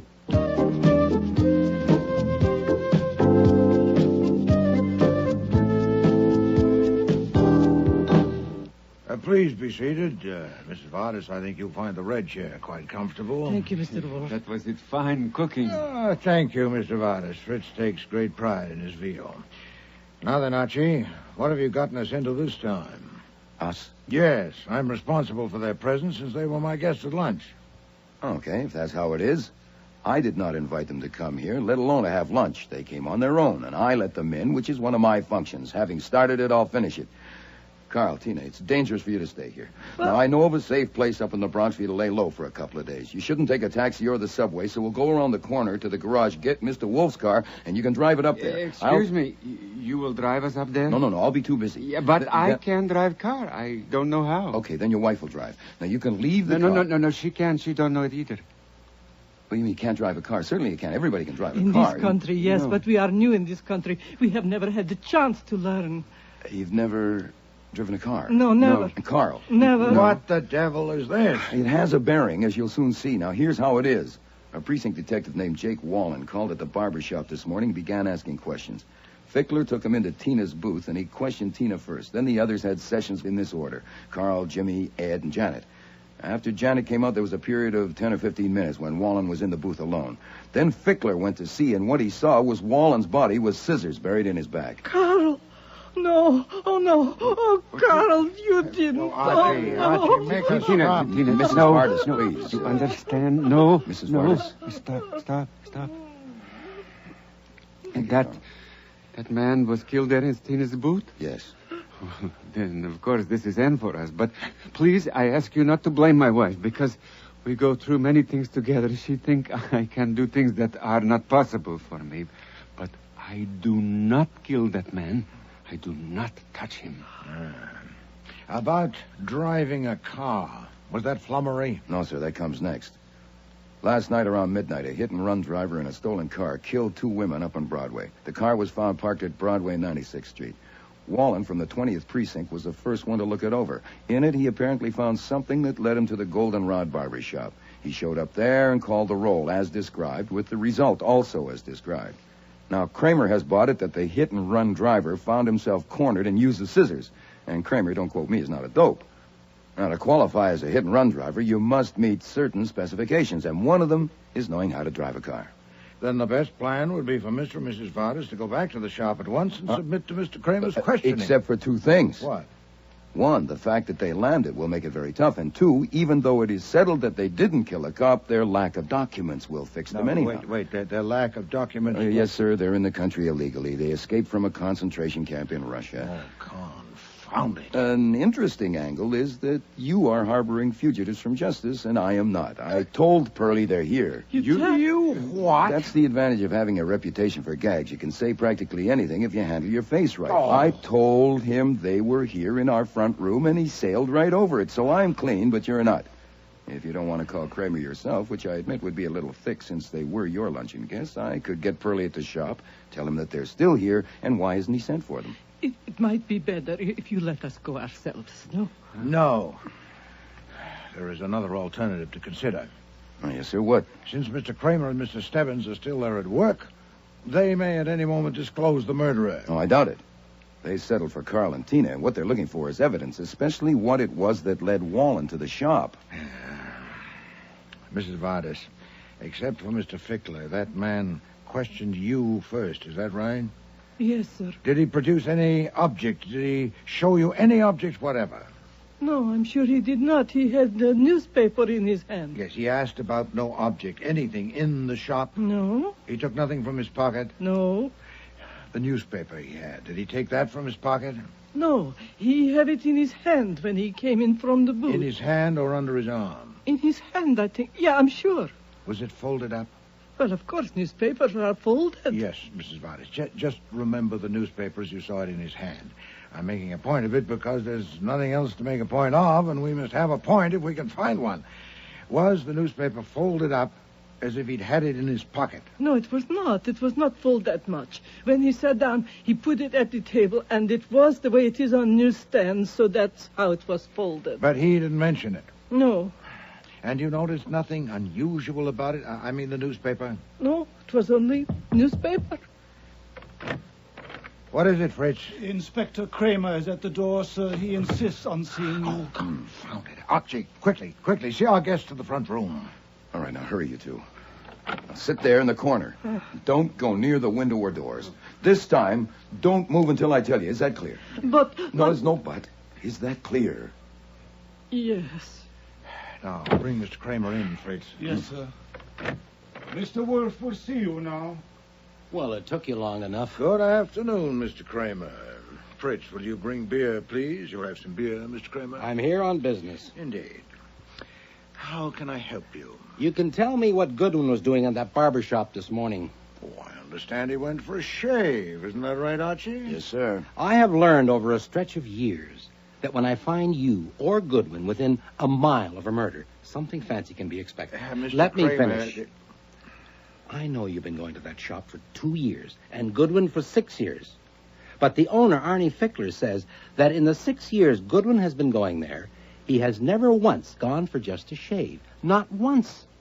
He goes only for the works. Haircut, shampoo, and shave. So today, 2 hours after a murder, he goes there just for a shave? I don't believe it. Then you don't? I'm not responsible for your credulity quotient. No one would believe it. I don't see how we can help you. I believe that Goodwin went to that shop because he knew a man had been murdered there. Then you believe wrong. Your credulity quotient needs an overhaul. Until I got there, I hadn't the slightest idea or suspicion that a man had been murdered there or anywhere else. Your going there had nothing to do with the murder? Put it that way if you prefer. I'll write it out and sign it for you if you like. I would like. Word it yourself, but say it right. You'll get it. Today. Okay, right now if you want. You know the law about withholding evidence as well as I do. You ought to by this time the stunts you pulled. You thought that I had sent Archie to the shop on business? I still think so. Then you might as well have an affidavit from me, too. In it, I will say that I did not send him to the barber shop and that I heard and knew nothing of the murder until he returned and told me. You'll swear to that? As a favor to you, yes. Since you wasted your time, you might as well get a little something out of it. But, Mr. Kramer, I still don't know your real reason for coming here. According to Archie, the murderer is known. And all I have to do is find him. What could you expect to get from me? When I see Goodwin poking around, I want to know why. I don't believe it. Archie, I think you must be responsible for this. Me? How? You're brash. You talk too much. What? It must have been something you did or said. What was it? I don't get it. What did you say to Mr. Kramer? Practically nothing. I just answered a civil question. What did you say to Stebbins? I just asked what was going on, and he told me. And then I told you about it. Not verbatim. What did you say? Nothing. Damn it. Of course Pearlie wanted to know what brought me there, and I took... Oh, wait a minute. Maybe you're right at that. Pearlie asked me if I had seen Carl or Tina this morning, and I said sure. I'd put them up here in the front room and told them to wait, and if he would step on it, he could find them. I knew it. Your confounded tongue. Huh? So that's it, is it, Mr. Kramer? Sergeant Stebbins told you that. He mentioned it. Then why have you waited to pounce? Since Archie has rashly disclosed our little secret, it'd be useless for me to try to keep it. That's what we use the front room for, mainly, to keep murderers in. You're armed, I suppose. Go in and get them. Archie, open the door for him. Oh, certainly. I wouldn't want to stand in the way of justice. There you are, Inspector. I'm scared of murderers myself, or I'd be glad to help. Well, Mr. Kramer... Comedy. I just happened to drop in on my way down to my office. I'll expect those affidavits this afternoon. Whatever you say, just as long as we're not going to be jailed for harboring fugitives. Nero Wolfe's office, Archie Goodwin speaking. Goodwin, is Inspector Kramer there? Yeah, he's here, Pearlie. He just happened to drop in on his way downtown. It's for you, Inspector. Yeah, Pearlie, what is it? When? Bad? Does she know who? Goodwin. Well, why him? You're sure? Oh, Jesus. I'll be right there. Come on, Goodwin, you're coming with me. What is it? What's happened? The manicure is Janet. Someone tried to kill her. Who? She won't say. She says the only person she'll tell is you. Me? Why me? That's what I want you to tell me in the car on the way. Then now, come on. She was found on the floor of her booth out cold from a blow on her head. We brought her to, and she can talk, but she won't. She says she won't talk to anybody except her friend Archie Goodwin. How long have you known her? Until today, I merely leered at her. The only chat I've ever had with her was here today, under your eye, huh? But look what it did to her. Is it any wonder my opinion of myself is what it is? Yeah, you've never seen her outside the shop? Never. That can be checked. Yeah. Right now, we want you to get her to talk. Oh, God damn her, she stopped us cold. Come on. Hey, hold it. If I'm going to ask her questions, I ought to know what happened. Oh, Jesus, Goodwin. There are only 3 of us left here. I was on the phone. Jaffe and Sullivan were there on chairs. The barbers were working on customers. Someone wanted a manicure. Fickler called Janet. She didn't come. Where was she? On the floor of her booth, out cold. She'd gone there maybe 15 minutes before. Alone all that time? Well, I think all the barbers had gone back behind the partition at least once during that time. You think? Goodwin, I said I was on the phone quite a lot. Oh, Jesus. How bad is she hurt? Well, not bad enough for the hospital. Doc let us keep her here. She was hit above the right ear with a bottle taken from the supply shelf. The bottle was big, heavy, full of oil.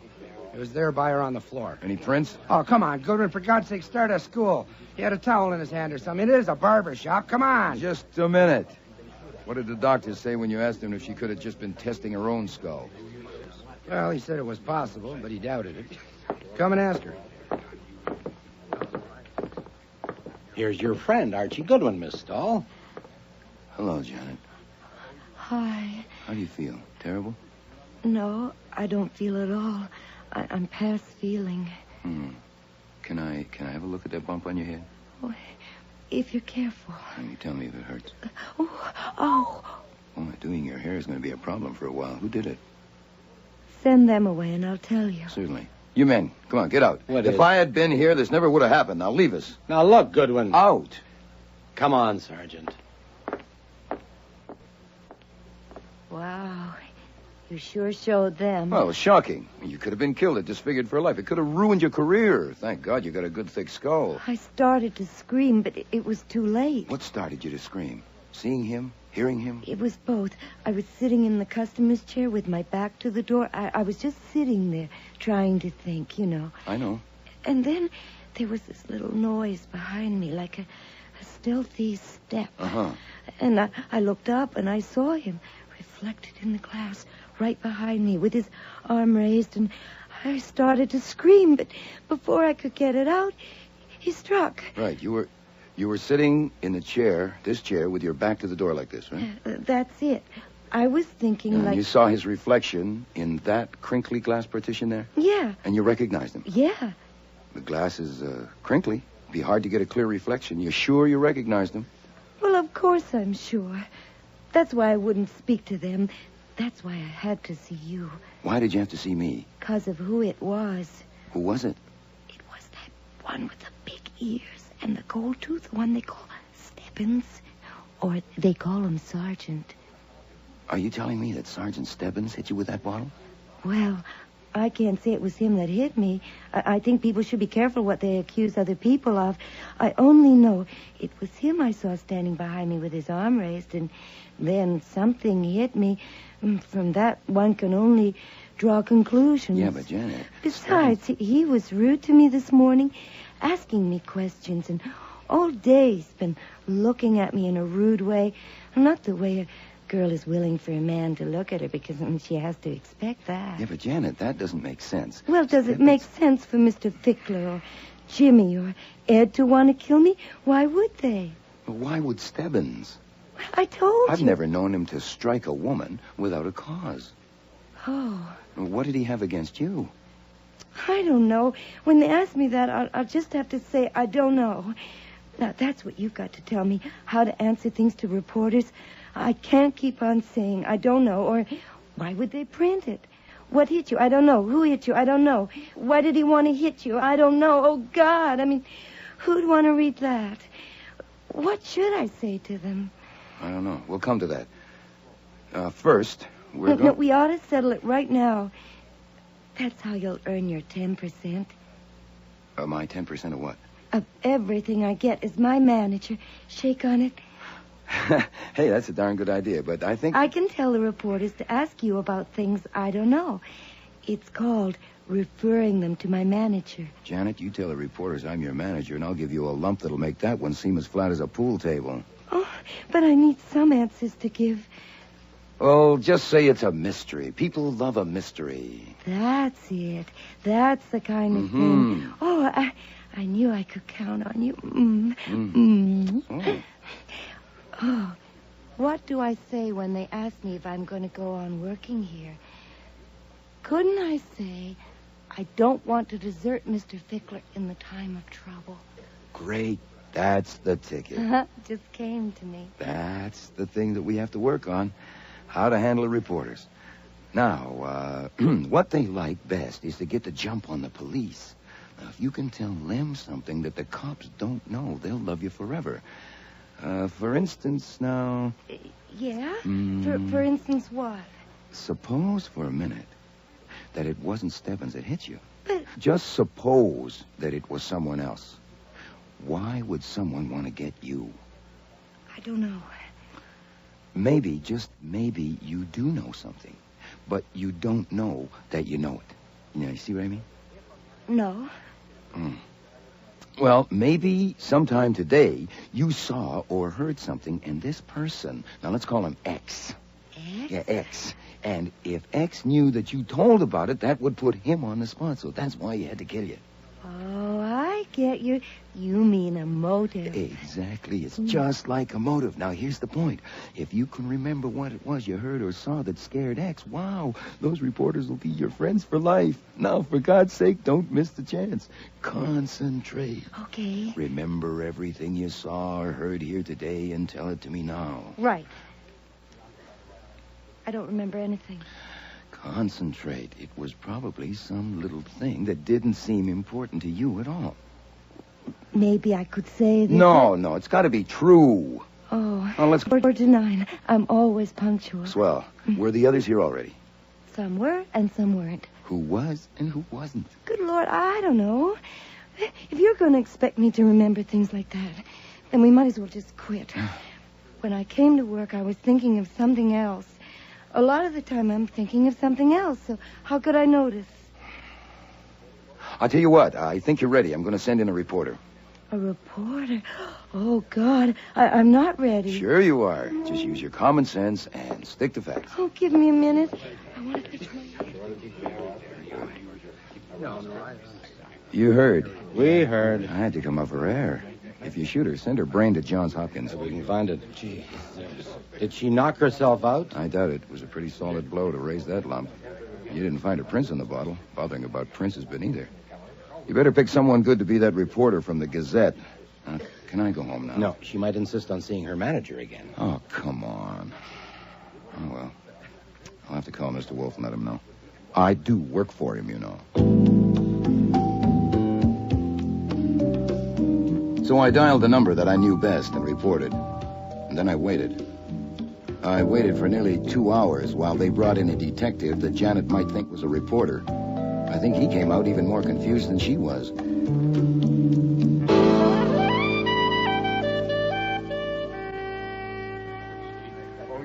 Mr. Kramer, will you ask this man to let me pass? Well, I'll be damned. Don't believe it. Let him in, Jaffe.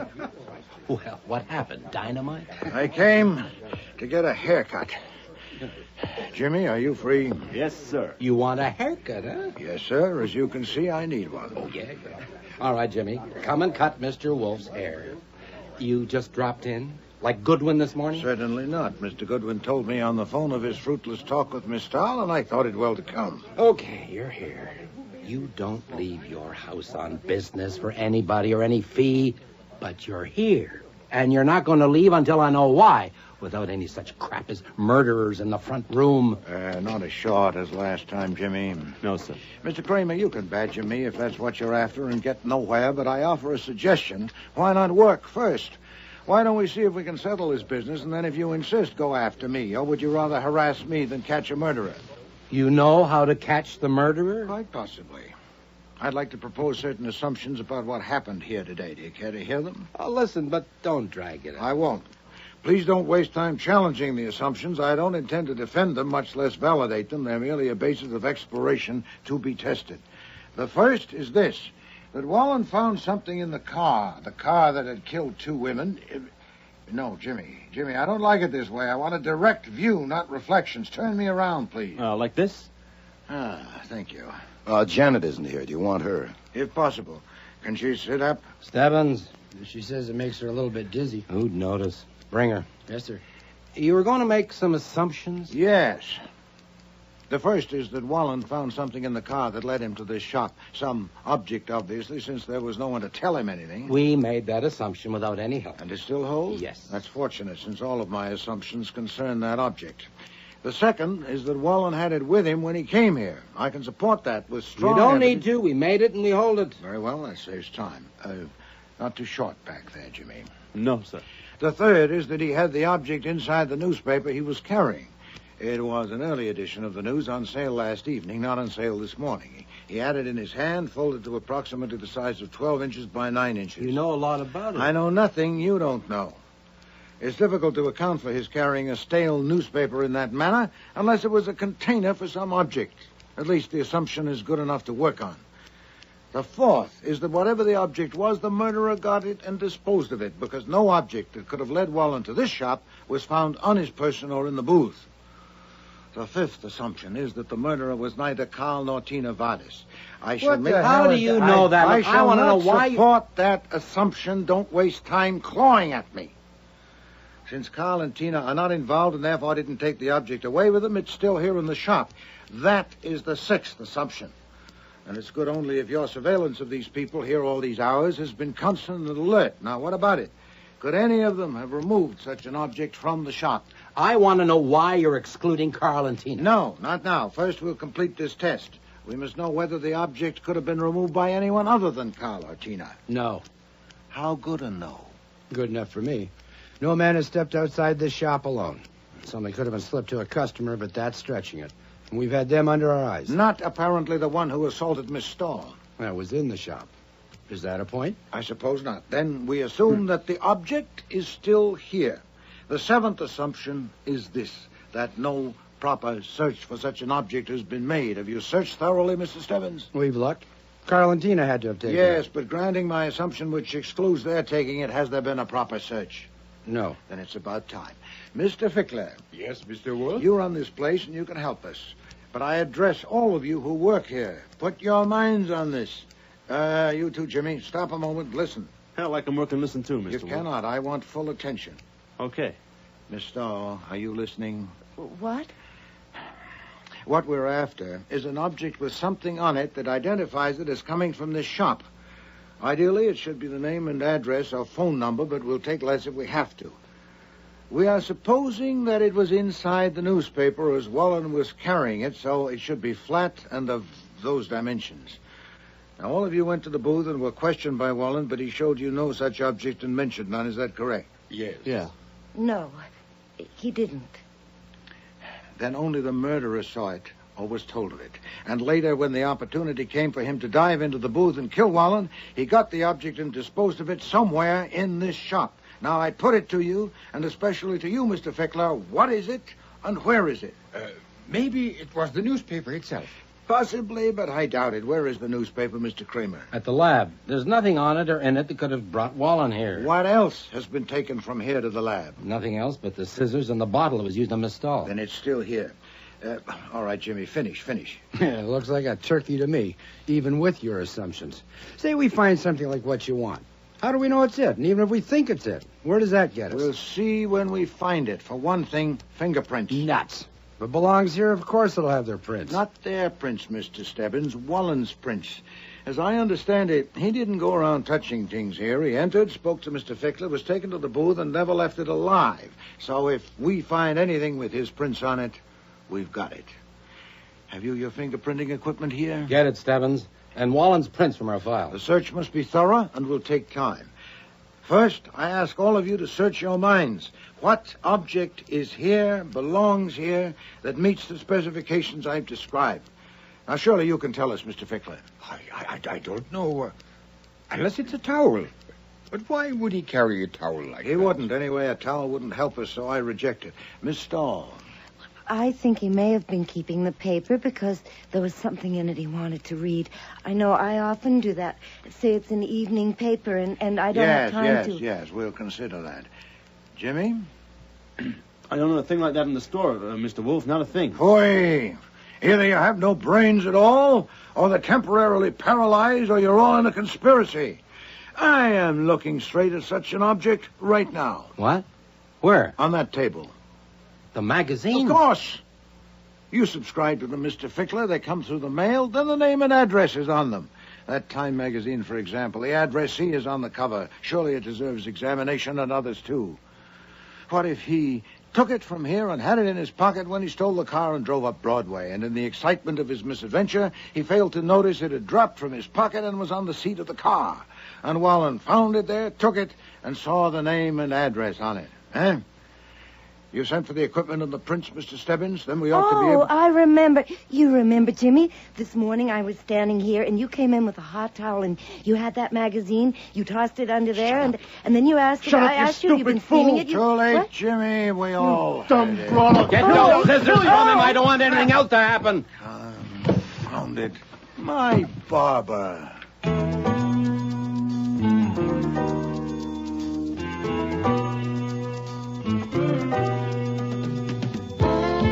As stubborn as Kramer was, he never did learn why Wolfe went to get a haircut that day. But he did learn plenty about Jimmy Corelli. Jimmy was wanted as a bail jumper under another name in West Virginia on charges of car stealing, drunken driving, and assault, to name just a few. He had a really colorful background. As for Carl and Tina, I took a strong position on them Tuesday evening in the office after they had been sent up to the south room to bed. You know damn well what'll happen. They won't go to Ohio or anywhere else. They'll stay here, and someday, maybe next week, they'll be in trouble again. And they'll come to me again because Carl likes me and because I rescued them this time. You rescued them? And I'll try to help them again, and you'll have to butt in again because you can't get along without me, and it'll go on like that year after year. Why not take care of it now and live in peace? Oh, shut up, Archie. I'm reading. Yes, sir, in an hour or so. There are people in the government who owe you something. For instance, Carpenter. I have Carpenter's home number, and I might as well get him now. Shall I make it person to person? I got my naturalization papers 24 years ago. I wasn't discussing you. You've caught it from Janet.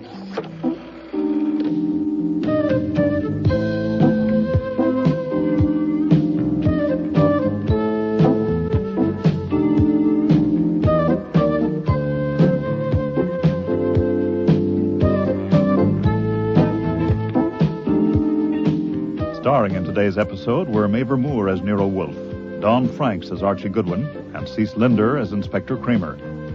Jackie Burroughs was Janet, Brian George, Jimmy Corelli, Arch McDonald, Carl Vardis, Marion Waldman, Tina Vardis, Arnie Hart, Mr. Fickler, James Morris, Sergeant Stebbins, and Frank Perry was Fritz. Music was composed and conducted by Don Gillis. Technical operations, John Jessup. Sound effects, Bill Robinson. Production assistant was Nancy McElveen, and casting consultant, Ann Weldon Tate. The Cop Killer was written and produced in Toronto by Ron Hartman.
Next week.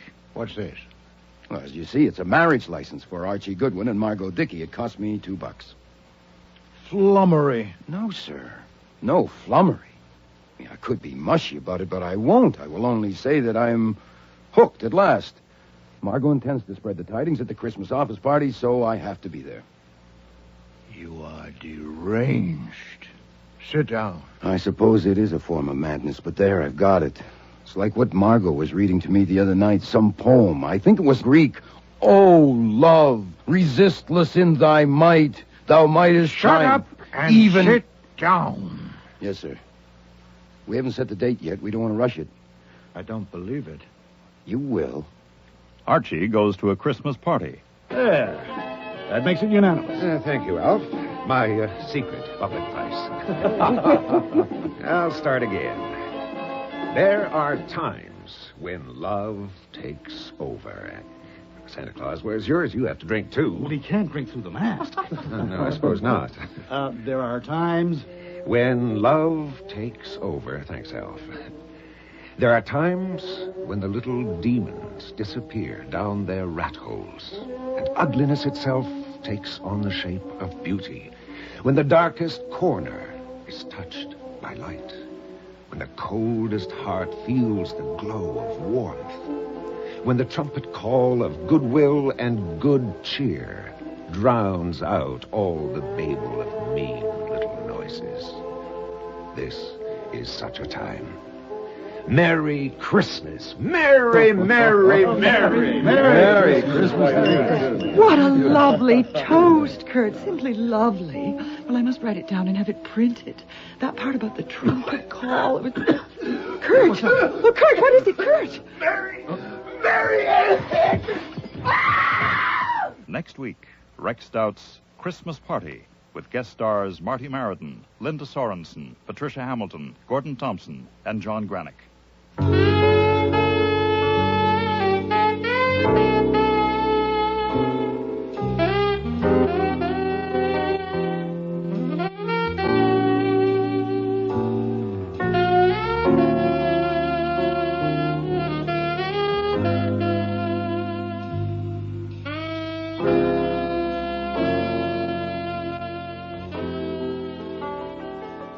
We hope you have enjoyed this week's Nero Wolfe episode.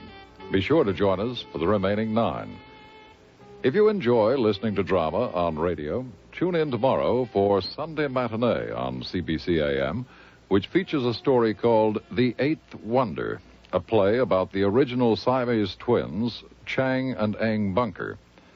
The play is a first by Toronto writer Linda Zwicker, and deals with the twins in their later years as two distinctly separate men, but tied together for life by a ligature at the base of their chests. Ah! Oh, God damn it. God, that hurts. What are you doing, Chang? I stubbed my toe. Do you mind? Well, don't just lurch forward like that. You absolutely snapped my head. Why don't you watch where you're going? An accident's an accident. If they made these bloody hotel doors wider... Well, there's nothing you can do about that except to be more careful in the future. Why don't you keep your sanctimonious advice to yourself? Why don't you shut your quarrelsome mouth and the door while you're at it? Now, where's that Christian philosophy? Where's that other cheeking? What a rotten thing to say. I get so tired of seeing you hide your true feelings behind that veil of piety. One day at a time, a season to all things in moderation. Why are you goading me, Chang? What's your problem? I'm just getting a few things off my chest. You have no subtlety, Chang. You never did have. It never occurs to you to handle anything but head on. You always just bash right ahead. At least I have feelings. And I don't. You've lived with me for 60 years, every minute, every hour, every second, and you don't think I have feelings? The Eighth Wonder by Linda Zwicker, tomorrow on Sunday Matinee. Also coming up on CBC AM on Friday, February 12th, our Playdate series features 2 plays. The first is Stopover Point by Audrey Thomas, and the second, The Answerer by Rex Deverell. Later that day, tune in for Nightfall, our horror series on CBC AM. We will be presenting a play called The Club of Dead Men, a dramatization by John Douglas of a short story by J. Wentworth Day. Please check your local listings for the exact times and dates of these programs. If you have any comments or suggestions about the radio dramas you hear, write to us at Post Office Box 500.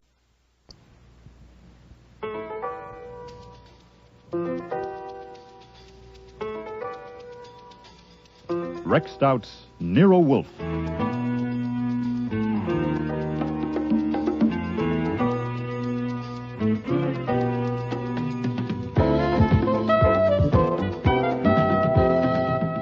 Starring Mabel Moore as Nero Wolfe and Dawn Franks as Archie Goodwin.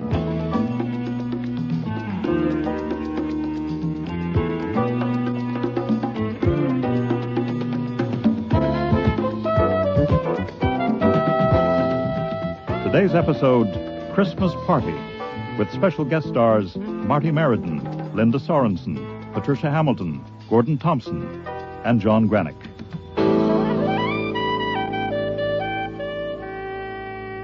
I'm sorry, Mr. Wolfe, but I told you 2 days ago that I had a date for Friday afternoon, and you said it was all right, so I'll drive you to Long Island on Saturday or Sunday. That won't do, Archie.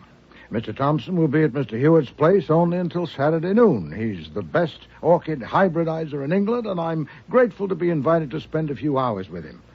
We should leave here about 12:30. I really am sorry, but I have to keep that date Friday afternoon. It's a Christmas party at the office of Kurt Bottweil. Now, you remember him. We did a job for him a few months ago. Yes. You may not remember a member of his staff named Margot Dickey, but I do. I promised her that I'd come to the party. Oh, pfui. A party? I have only one opportunity. Then take it.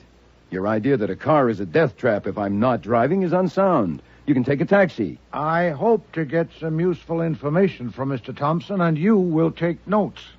Not if I'm not there. Hewitt's secretary knows orchid terms as well as I do, and so do you. Archie, how many times in the past year have I asked you to drive me somewhere?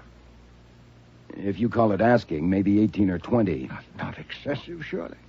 If my feeling that you alone are to be trusted at the wheel of a car is an aberration, then I have it.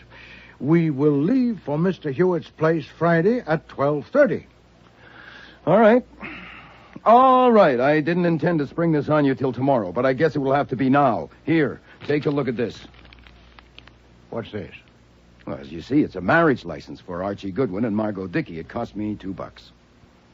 Flummery. No, sir. No flummery.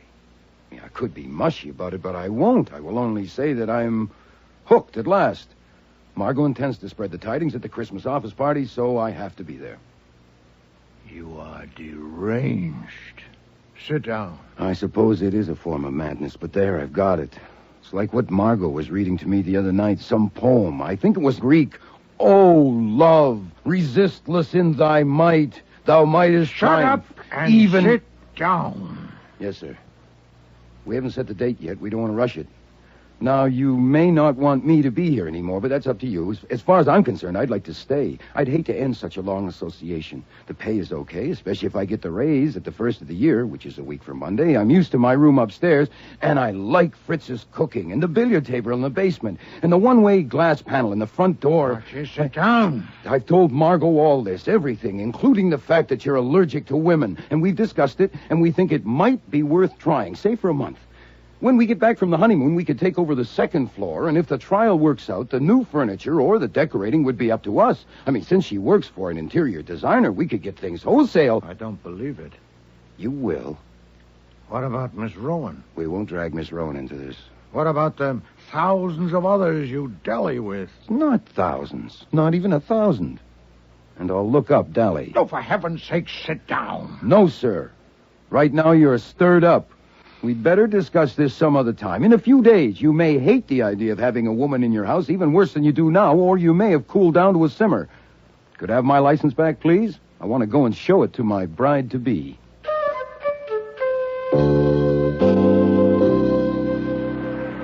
Archie, darling. Yes, my own. I've got it. Oh, Archie, I knew you could. How much do I owe you? This one's on me. Doesn't the groom always pay for the license? Besides, I've already had my money's worth out of it. Shall I send it over by messenger? No, I think I'd better collect it in person. Where are you? I'm in a phone booth. I'd just as soon not go to the office right now. Mr. Wolfe wants to be alone to boil. How about the Tulip Bar in 20 minutes? I feel like buying you a drink. Oh, no, lover. I feel like buying you a drink.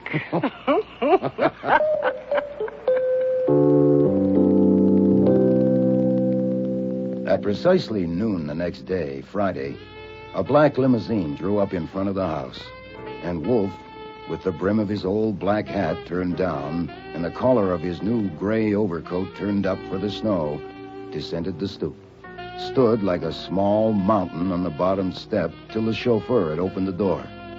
Then he crossed the sidewalk and climbed in. I watched it from above, from a window of my room. Then I showered and got dressed for the party.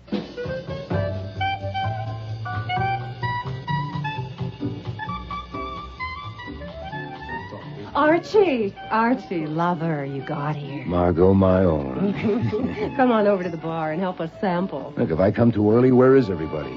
It's just office staff now. Clients are invited for later. Oh. You remember Alf Kiernan, our business manager? Mr. Kiernan. Archie Goodwin. Sure, you were snooping around our office last year when we had that tapestry theft. What a pleasant surprise. I'm sure. And this lovely person under Alfie's adoring gaze is Cherry Kwan, our, I don't really know how to describe your job, dear. All-around handy person? A receptionist will do. You brought a detective, Margot. Has something been stolen? No, dear, but I may need protection. Archie, you recognize our bartender, of course, all the way from the North Pole. Oh, is that what you call a designer touch? Santa Claus tending bar? The designer touch, that's ho, fella. Santa, I think you're divine. And I love your sweet mask and all that lovely padding and your dear little white gloves. Now, if you want to hee-hee instead of ho-ho, that's all right by me. Oh, thank you, Miss. You're welcome. My friend Archie needs a drink, Santa. Oh, certainly, Miss. Champagne only, Goodwin. The designer touch. 3 different brands. The Kurt Bottweil touch. Yes. Shall we sample the Veuve Clicquot this time, Santa? Oh, certainly, sir. Santa, you're adorable. Stop tugging at me, Leo. Oh, here comes the angel on our Christmas tree, Mrs. Porter Jerome. This is Archie. She means that I provide the money that runs this organization. Leo, take my wrap, will you? It's stifling in here. Yes, Mama. And this is Mrs. Jerome's son, Leo Hatch, Who does all the work around here and gets none of the credit. I thought this was to be a family affair. Well, Archie's like family to me. I invited him. You're a blessing, Margot. Leo, get me a drink. Yes, Mama, as soon as I get rid of your mink, Mama. Archie and I have something to discuss, if you'll excuse us. A pleasure. Oh, Cherry, love, I don't think you have the Christmas family spirit. You have another drink and cheer up now, you hear? Come on, Archie. Bartender, don't just stand there. Pour me a drink. Well, can you hear me behind that mask? Margot, if this is a Christmas party, why do I have a feeling that it's Halloween? Well, you should work here. One big happy family. I'll bet. What do you think of Cherry? She's pretty. Pretty as me? Nothing like as pretty as you. Oh, if only that marriage license was real. I can get a real one for $2. What do you say? Huh? You What? wouldn't marry Miss Universe if she came on her knees with $1 billion. I dare her to try it. Did the license work? Like a charm. Absolutely perfect, Archie. Oh, good. No, that means it's all over between us. Oh, yeah. Archie, darling, look, I'll be a sister to you. I don't need a sister. Okay. I'm the rejected suitor, but I want the license back for a souvenir. Archie, that's sweet. No, it's serious. Now, I don't want it kicking around. I could be hooked for forgery. You mail it to me once my own. Well, I can't. He tore it up. The hell he did? Where are the pieces? Gone. He threw them in his wastebasket. Now, you will come to the wedding. What wastebasket? Where is it? In his office last night after dinner. Will you come to the wedding? I will not. My heart is bleeding. Mr. Wolfe's heart will bleed, too. Look, I should be getting out of here. I'm going to be expected to sulk, and I don't think I can sulk. You won't have to. Kurt won't know I've told you yet. Look, here comes my intended now. Merry Christmas! All my blessings to my loyal staff and fellow workers. Merry, merry, merry. Merry Christmas. Goodwin, I didn't know you were here. Welcome. Thank you, sir. Now, before the clients and other guests arrive, I have an announcement to make and a toast to drink. Is everybody's glass filled? Everyone ready? Right. Now, there are times when love takes over. There are times... wait a minute. You don't have a glass. You have to drink, too. Of course. Well, I'll just have a sip of the champagne. Oh, nonsense. You should enjoy, too. I'll get your private bottle from your office. It doesn't have to be Pernod. I should drink what everyone else is drinking. Nonsense. You should enjoy it just as we do. Now, could I have a glass, please, Santa? There. That makes it unanimous. Thank you, Alf. My secret public price. I'll start again. There are times when love takes over. Santa Claus, where's yours? You have to drink, too. Well, he can't drink through the mask. No, I suppose not. There are times... when love takes over. Thanks, Alf. There are times when the little demons disappear down their rat holes, and ugliness itself takes on the shape of beauty. When the darkest corner is touched by light. When the coldest heart feels the glow of warmth. when the trumpet call of goodwill and good cheer drowns out all the babel of mean little noises. This is such a time. Merry Christmas. Merry, merry, merry, merry Christmas. What a lovely toast, Kurt. Simply lovely. Well, I must write it down and have it printed. That part about the trumpet call. It was... Kurt! Oh, Kurt, what is it, Kurt? Mary! Get a doctor. Stand back, everyone. Get back. Now he needs air. Do something. Somebody do something. Cyanide has a very distinctive smell, and it must have been a big dose to hit him that hard and that fast. Kiernan was loosening Botvile's collar, and Margot was squatting at her groom-to-be's feet, taking his shoes off. I could have told her she might as well let him die with his boots on, but I didn't.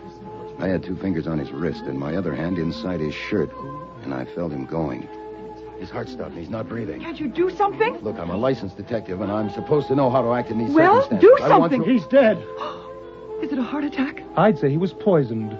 Oh, my God. Yeah. It looks like his drink was poisoned. All right, until the police come here, no one will touch anything, especially that bottle of Pernod, and no one will leave this room. I want you... Wait a minute, where's Santa Claus? I don't know. He was here a minute ago. Did anyone see him go? He didn't go out the main door. No one passed my desk. The office. There's a private elevator in Kurt's office. I'll go. No, you stay. I'll go and take a look. Margot, you come with me. Kiernan, call the police. Spring 73100. Right. Look, the elevator just hit the main floor. Damn, we're too late. Push the button and bring it back. It's coming. Good. What are you looking for? The wastebasket. I can't seem to find the wastebasket. Well, it's right there, that gold leaf thing. That? That's a wastebasket? Archie, are you crazy? What are you doing? Is this where he threw the license? Yes, but what possible degree? Damn, it's not here. How can you worry about a license when the... Look, the elevator's here. You stand back.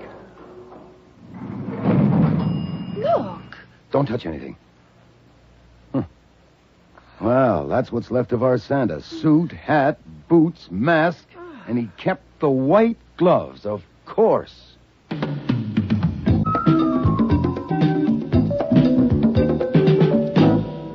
Mr. Kiernan and Mr. Hatch will be taken to the district attorney's office for further questioning. The rest of you can go for the present, but you'll keep yourselves available at the addresses you've given. Before you go, I want to ask you once again, here together, about the man who was here as Santa Claus. You've all claimed you know nothing about him. Do you still claim that? Inspector Kramer. Yes, Mr. Kiernan. I'm not objecting to going to the DA's office for 3 hours. I haven't objected to anything. But we've told you all we can. I know I have. Seems to me your job is to find Santa Claus. Do you mean to say that no one knows anything about him? So they say. It seems that Botvile himself had arranged for him. He came up in the private elevator and put on the costume in Botvile's office. You may as well know there is some corroboration for that. The costume came from Burleson's in 46th Street. Botvile phoned them yesterday afternoon, ordered it sent here, marked personal. Miss Kwan admits receiving the package and taking it to Botvile in his office. I didn't admit it, Inspector. I said it.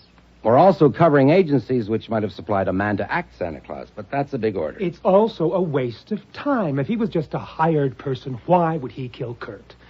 And besides, he wouldn't have known that the poison was kept in my workshop downstairs. We waste most of our time, Mr. Hatch, but our job is to be thorough.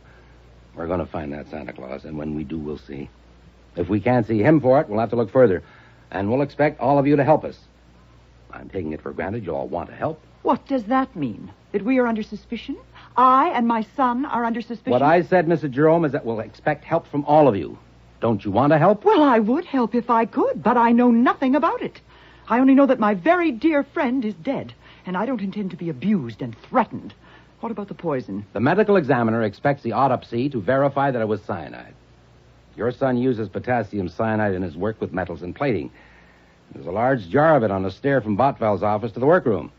Now, anyone who knew that, and who also knew that Botvile kept an open bottle of Pernod in his desk, couldn't have asked for a better setup. 4 of you have admitted knowing both things. You, Mrs. Jerome, admit knowing about the Pernod, but not the poison. That's not true. She did know about it. You little slut. How dare you lie about me? There. You tell that lie again, and I'll slap the other side of your face. Sit down, Mrs. Jerome. But she's lying. She can't I said tell sit down and stay sitting. Miss Kwan, you say Mrs. Jerome knew about the potassium cyanide? Of course she did. In the workshop one day, I heard her son telling her how he used it and how careful he had to be. Mr. Hatch, do you verify... Oh, nonsense. What if he did? Perhaps he did. I'd forgotten about it. I told you I won't tolerate this abuse. So far as I know now, only one of you has told a lie. You. That's on the record. I'm telling you, lies only make it harder for you. But sometimes they make it easier for us. I'll leave it at that for now. Mr. Kiernan, Mr. Hatch, my men will take you downtown. The rest of you can go. But remember what I said. Goodwin, I want to see you. I'll go sit in my car.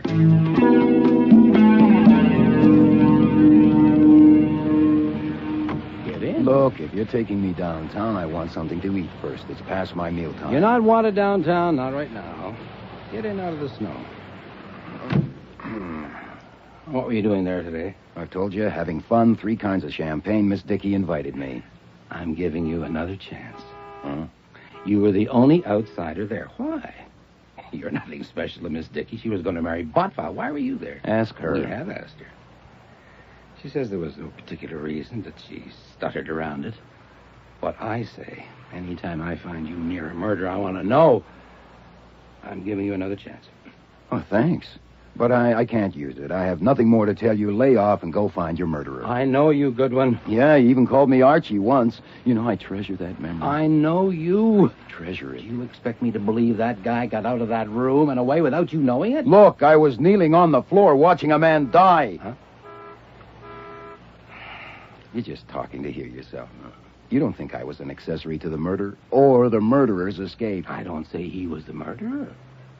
But if you knew who he was and didn't want him involved in it for some reason, like maybe earning a fee and let him get away, what about that? That would be bad. If I asked my advice, I would be against it. God damn it. Do you know who he is? No. Did you or Wolfe have anything to do with getting him there? No. All right, pile out. I'll be wanting you downtown sometime. You know where to find me.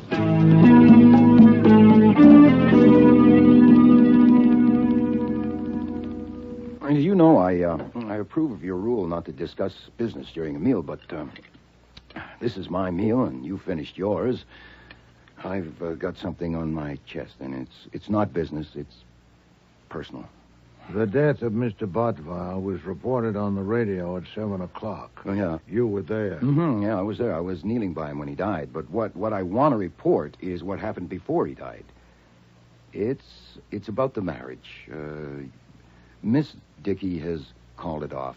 She told me she had decided to marry Botvile. Oh, indeed. Yes, sir. It was a jolt, but I would have recovered in time. I'm going to blot her out.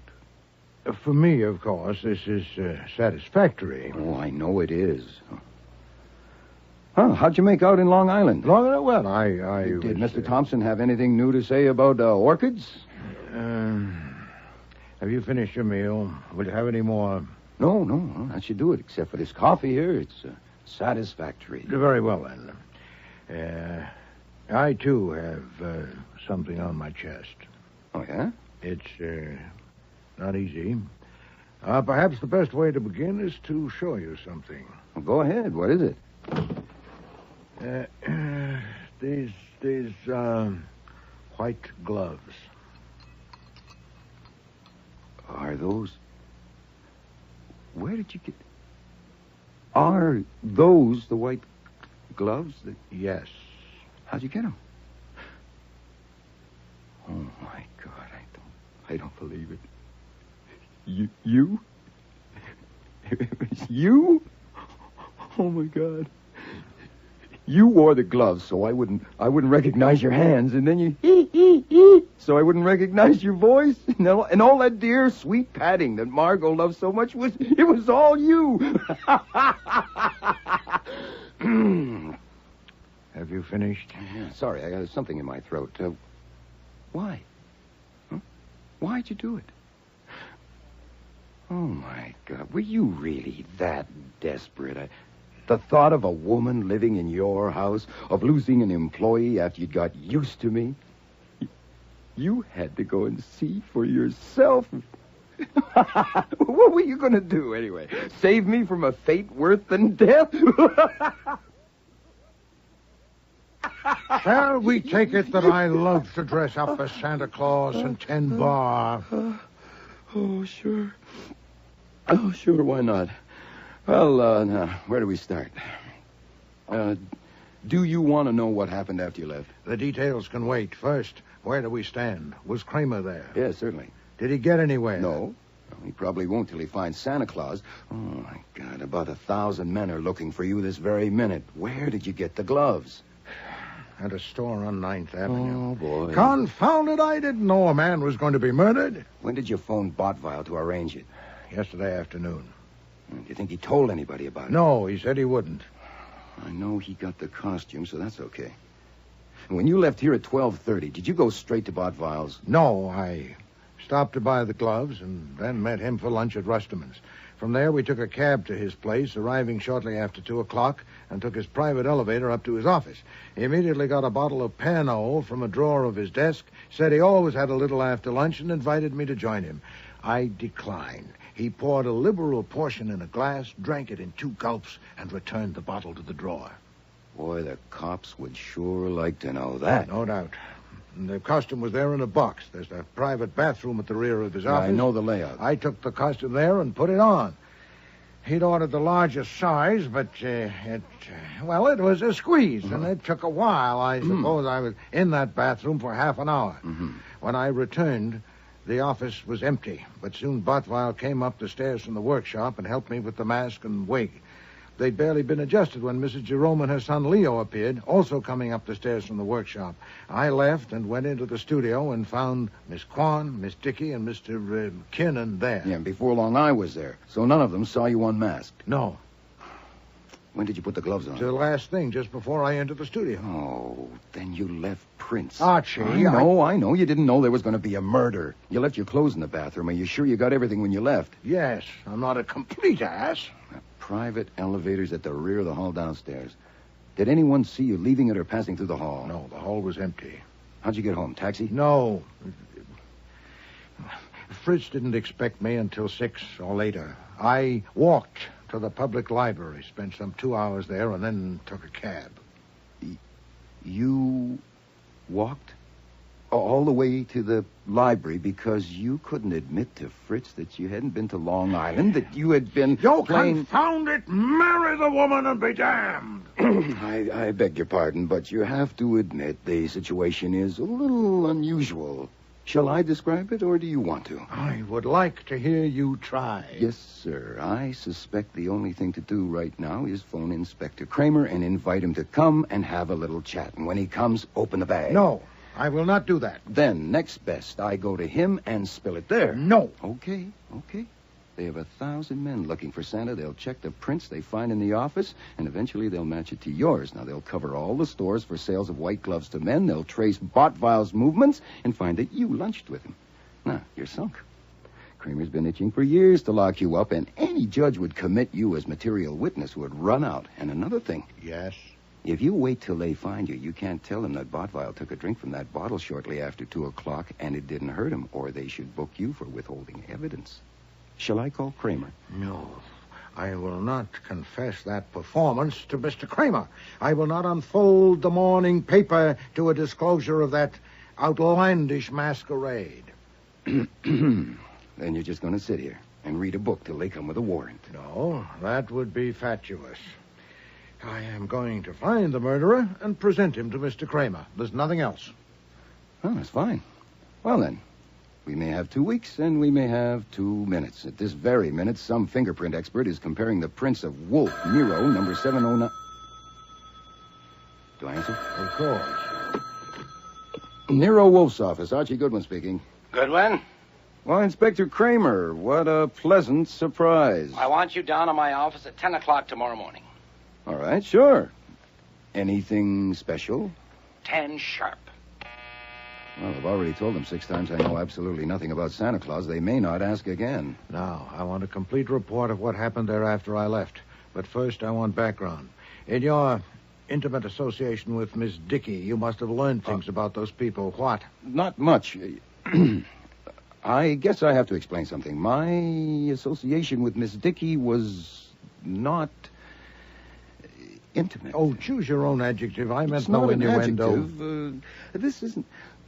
This isn't going to be easy. See, Miss Dickey's a very good dancer. She's an exceptionally good dancer, and for the past couple of months, I've been taking her here and there, and last Monday she asked me to do her a favor. Yes? She said Bottweil was giving her the runaround, and he'd been going to marry her for a year, but he kept on stalling, and she wanted to do something about it. You see, Sherry Kwan was after him, too. Archie, would you get to the point? And she asked me to get a marriage license blank and fill it out for her and me. She'd show it to Bottweil and then tell him it was now or never, and that way she'd force his hand. Archie...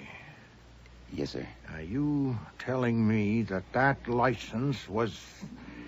Yes, sir. I want to make it clear that I had no intention of showing it to you. I did that on the spur of the moment because you were being so stubborn. I was being stubborn. Sir, yes, sir. Margot said the trick worked a treat. Bottweil tore up the license, threw it in his wastepaper basket, and agreed to marry her. Then you're not on intimate terms with Miss Dickey? No, sir. All right. Even so, she must have spoken of that establishment and those people. Some, yes. And one of them killed Bottweil. The poison was put in the bottle between 2:10 when I saw him take a drink and 3:30 when Kennan went in and got the bottle. It's a strong possibility that the opportunity was even narrower, that the poison was put in the bottle while I was in the dressing room. Since two of them, Mrs. Jerome and her son, were in the office with Bottweil when I left. It must be assumed that one of them, or one of the three people in the studio, had grasped an earlier opportunity. Now, what about them? Had any of them reasons to do away with Bottweil? There are motives aplenty. Mrs. Jerome has put $500,000 in the business. She thinks she owns Bottweil. Very upset and jealous of Margot and Sherry Kwan. Son Leo, who has vinegar in his veins, not blood, very jealous of Mama's interest in Bottweil and of all his future inheritance being spent on Bottweil. Kiernan, I don't know about him for sure, but judging from the looks he was giving Cherry Kwan, I suspect he would like to mix some Irish with her Chinese. And if he thought Bottweil had him stymied, he might have been tempted to take steps. That can't be Kramer, but he could have sent someone. Oh, let Fritz get it. He knows how to handle police. Continue. Had Miss Dickey a motive? Oh, I got her a license to marry, not to kill. If she was lying when she said it worked, she's almost as good a liar as she's a dancer. Well, maybe she is. Well, if it didn't work, she might have been tempted. And Miss Kwan? There you've got me. You know, I think she works at being inscrutable. Cherry Kwan is a mystery to me. Yes, Fritz, what is it? Miss Cherry Kwan to see you, Mr. Wolfe. She says it's extremely urgent. Bring her in. Yes, sir. Huh? Speak of the devil. Will you come in, miss? I was afraid to telephone because you might tell me not to come. So I just came. Will you forgive me? Take a chair, Miss Kwan. Oh, I must get myself together. I'm nervous because it's so exciting to be here. I've read about you so much. Oh, there's the famous globe, and the bookshelves, and the safe, and the couch. Oh, and of course, Archie Goodwin. And you, to actually see you behind your desk in your enormous chair. Miss Kwan... Of course, I saw you this afternoon, but that wasn't the same thing. You could have been anybody in that silly Santa Claus costume. I wanted to pull your whiskers. If I understand you, Miss Kwan, I'm at a loss. If you think you saw me this afternoon in a Santa Claus costume, you're mistaken. Oh, I'm sorry. Then you haven't told them? Madam, if you must talk in riddles, talk to Mr. Goodwin. He enjoys them. But I am sorry, Mr. Wolfe. I should have explained first how I know. This morning at breakfast, Kurt told me that you had phoned him and arranged to appear at the party as Santa Claus. That's how I know. But you haven't told the police? Then it's a good thing I haven't told them either, isn't it? This is interesting. What do you expect to accomplish by this fol-de-rol? Oh, dear. You with so much sense. You must see that it's no use. If I tell the police, they will investigate. Very well. I concede that you could create an unpleasant situation by taking that yarn to the police. I don't suppose you came here merely to tell me that you intend to. What do you intend? I think we understand each other. I understand only that you want something. What? You are so direct, so very abrupt, that I must have said something wrong. But I do want something. You see, since the police think the murderer was the Santa Claus who ran away, they may not get on the right track until it's too late. You wouldn't want that, would you? Well, that's your premise. I wouldn't want it. I wouldn't want whoever killed Kurt to get away, no matter who it was. But you see, I know who killed him. Oh, you do? Oh, yes. I have told the police, but they wouldn't listen until they find Santa Claus. Or if they listen, they think I'm just a jealous cat. Who killed him? I'll tell you. Margot Dickey and Kurt were having an affair.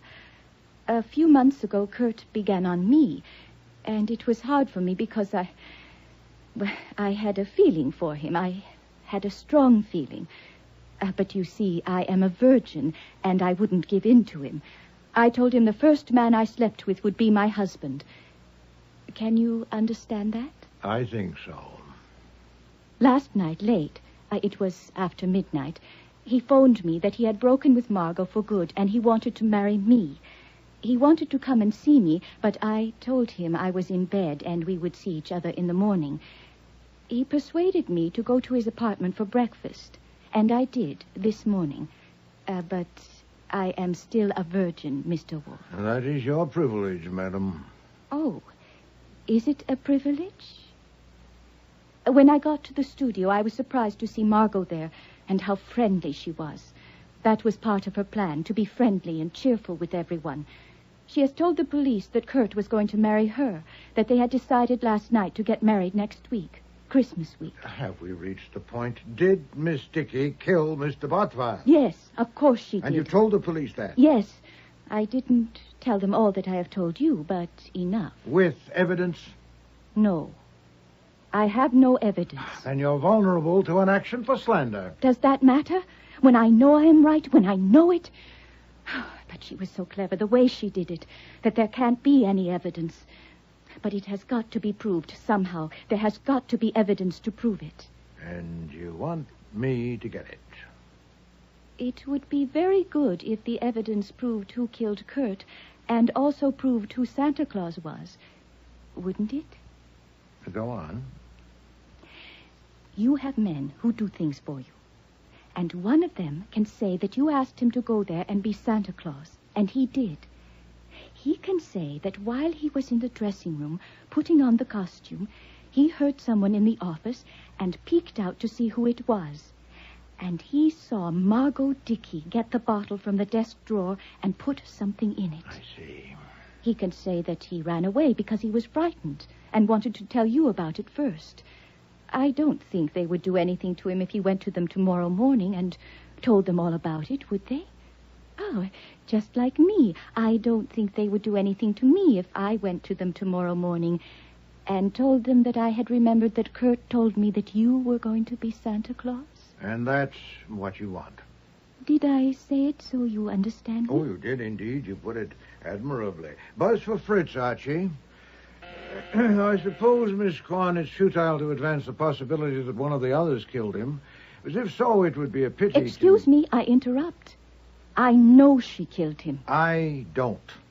And even if I bow to your conviction, before I can undertake the stratagem you propose, I'd have to make sure there are no facts that would scuttle it. It won't take me long. You'll hear from me tomorrow. I can't wait longer than tomorrow morning to tell them what Kurt told me. Oui, you can and you will. The moment you disclose that, you no longer have a whip to dangle at me. You'll hear from me tomorrow. Yes, Mr. Wolfe. Miss Quan is leaving, Fritz. Show her out. It was very exciting to be here. I hope it will be early tomorrow. Oh. Who do you think will be best for it? Saul, Fred, Ori Cather? Sit down. You see through women? Huh? Well? Oh, no, not that one. I pass. I wouldn't bet a dime on her one way or the other. Would you? No. She's probably a liar and possibly a murderer. If you sit down, I must have everything that happened there today after I left. Every word and every gesture.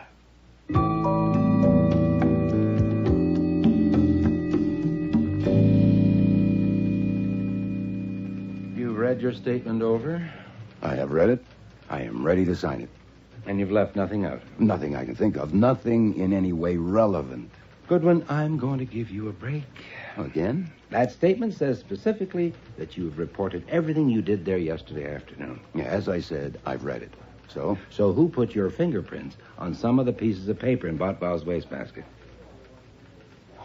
Well, I'll be damned. I forgot to put gloves on. You don't forget things. So you have deliberately left it out.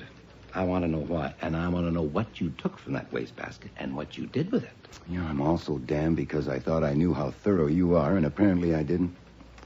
I wouldn't have supposed you would go so far as to dust the contents of a wastebasket when there was nothing to connect them. But I see I was wrong. Oh, boy, I hate being wrong. Well, we learn something new every day. You haven't answered my question. Now, look. Santa Claus had run. Kiernan was calling the police, and I guess I was a little rattled. And I must have looked around for something that might give me a line on Santa Claus, and my eye lit on the wastebasket, and I went through it. I haven't mentioned it because it wasn't very bright, and I like people to think I'm bright, especially cops. Now, there's your why. As for what I took, the answer is nothing. You want me to write that in? You are very bright, and you don't get rattled. Yes, I want you to write that in. And initial it. As you wish. This may take a little time. I'm a slow writer. Say, I hope I'm not holding you up.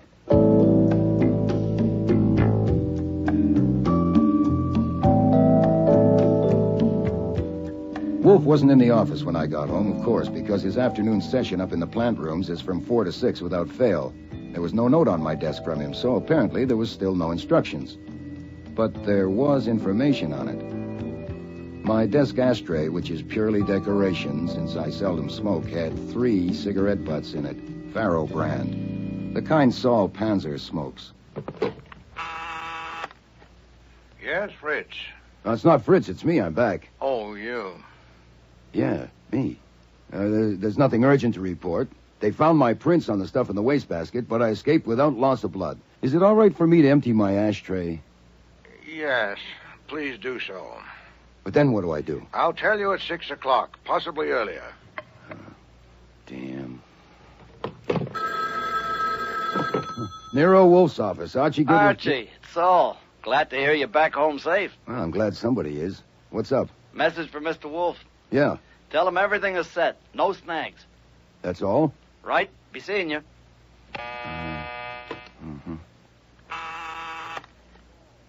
Yes. Saul called and said to tell you everything is set, no snags. Oh, well, satisfactory. Well, congratulations. Am I in the way? Oddly enough, no. Have chairs in place for visitors. 10 should be enough. 4 or 5 will come shortly after 6 o'clock. I hope not more. Others will come later. Refreshments? Liquids, of course. Nothing else. Anything else for me? No. Satisfactory youth.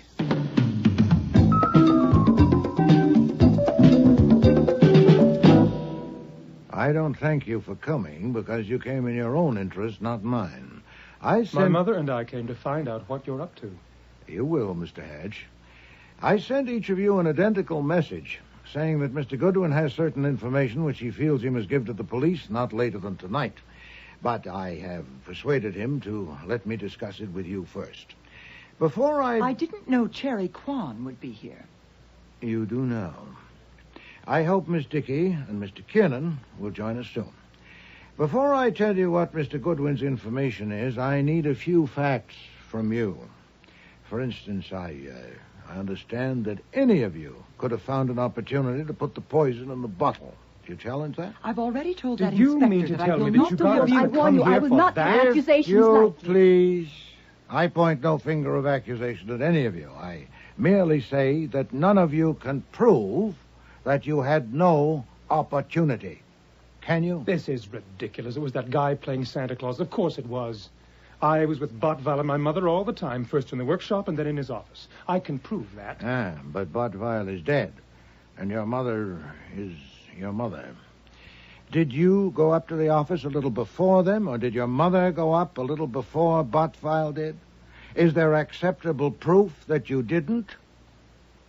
And the others have the same problem. Miss Kwan? If you mean I can't prove I wasn't in the office alone yesterday, no, I can't. What information has Goodwin got? We'll get to that. A few more facts first. Mrs. Jerome, when did you learn that Botval had decided to marry Miss Kwan? What? What did you say? No, Mother, no. Kurt marry her? That little strumpet? Oh, this is wonderful. Really wonderful. Goodwin hasn't got any information, and neither have you. Why you wanted to get us together and start us clawing at each other, I don't see that. I don't know why you're interested, but maybe I'll find out if I give you a hand. Maybe we all put poison in the bottle, and that's why it was such a big dose. If it's true that Kurt had decided to marry Cherry and Alf Kiernan knew it, that would have done it. Alf would have killed 100 Kurts if it would get him Cherry. If Mama knew it, she would have gone for Cherry instead of Kurt, but maybe she figured there would soon be another one, and she might as well settle it for good. Shut up, Leo. Are you sure, Mama? I was about to say that Cherry would seem to be the most likely. Mr. Wolfe. She has the best brain of the lot and by far the strongest will. But I understand that while she says Kurt was going to marry her, Margot claims that he was going to marry her.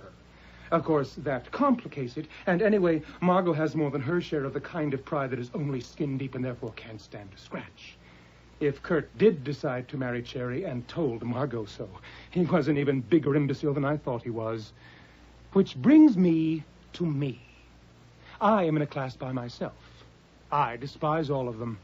If I'd taken to poison, I would have put it in the champagne as well as the Pernod and really enjoyed myself. But I have my... Out of my way, I've got to see him. Mr. Wolfe, I couldn't stop him. What is this? What's going on here? Good evening, Mr. Kramer. I was expecting you. The hell you say? I want a And word I'm with... delighted to see that you brought Miss Dickey and Mr. Kiernan with you. Good evening, Sergeant Stebbins. Good evening, Saul. Panzer? Yes, sir. I'm running this. Panzer, you're under arrest, and you stay with Sergeant Stebbins and keep your mouth shut. I don't want No, Mr. Kramer. If Saul is under arrest, take him out of here. You are not running this, not in my house. If you have warrants for anyone present, take them and leave these premises. Would you bulldoze me, Mr. Kramer? You should know better. I want to talk with you. Certainly. Be seated. Not here, alone. It would be a waste of time. My way will be quicker and better. You have a choice, sir. Either go with whomever you can lawfully take, or sit down while I tell you who killed Kurt Bottweil. Now, Miss Quan, if you don't mind moving, Mr. Kramer likes that chair. You know who killed Kurt Bottweil? I confess that I stretched it a little, but I soon can and will. First, some facts for you. I assume you know that for the past 2 months, Mr. Goodwin has been seeing something of Miss Dickey. He says she dances well. Yeah, you can save that for later. I want to know if you sent Saul Panzer to meet whoever... You will. I'm headed for that. But you may prefer this firsthand. Archie, if you please, what Miss Dickey asked you to do last Monday evening and what happened? You want me to tell... Yes. We were dancing at the Flamingo Club. She said Bottweil had been telling her for a year that he would marry her next week, but next week never came, and she was going to have a showdown with him. She asked me to get a blank marriage license and fill it out for her and me and then give it to her, and she would show it to Bottweil and tell him it was now or never. I got the blank on Tuesday and filled it in and gave it to her. Well, go on. And yesterday afternoon? She told me that the license trick had worked perfectly. That was about a minute before Bottweil entered the studio.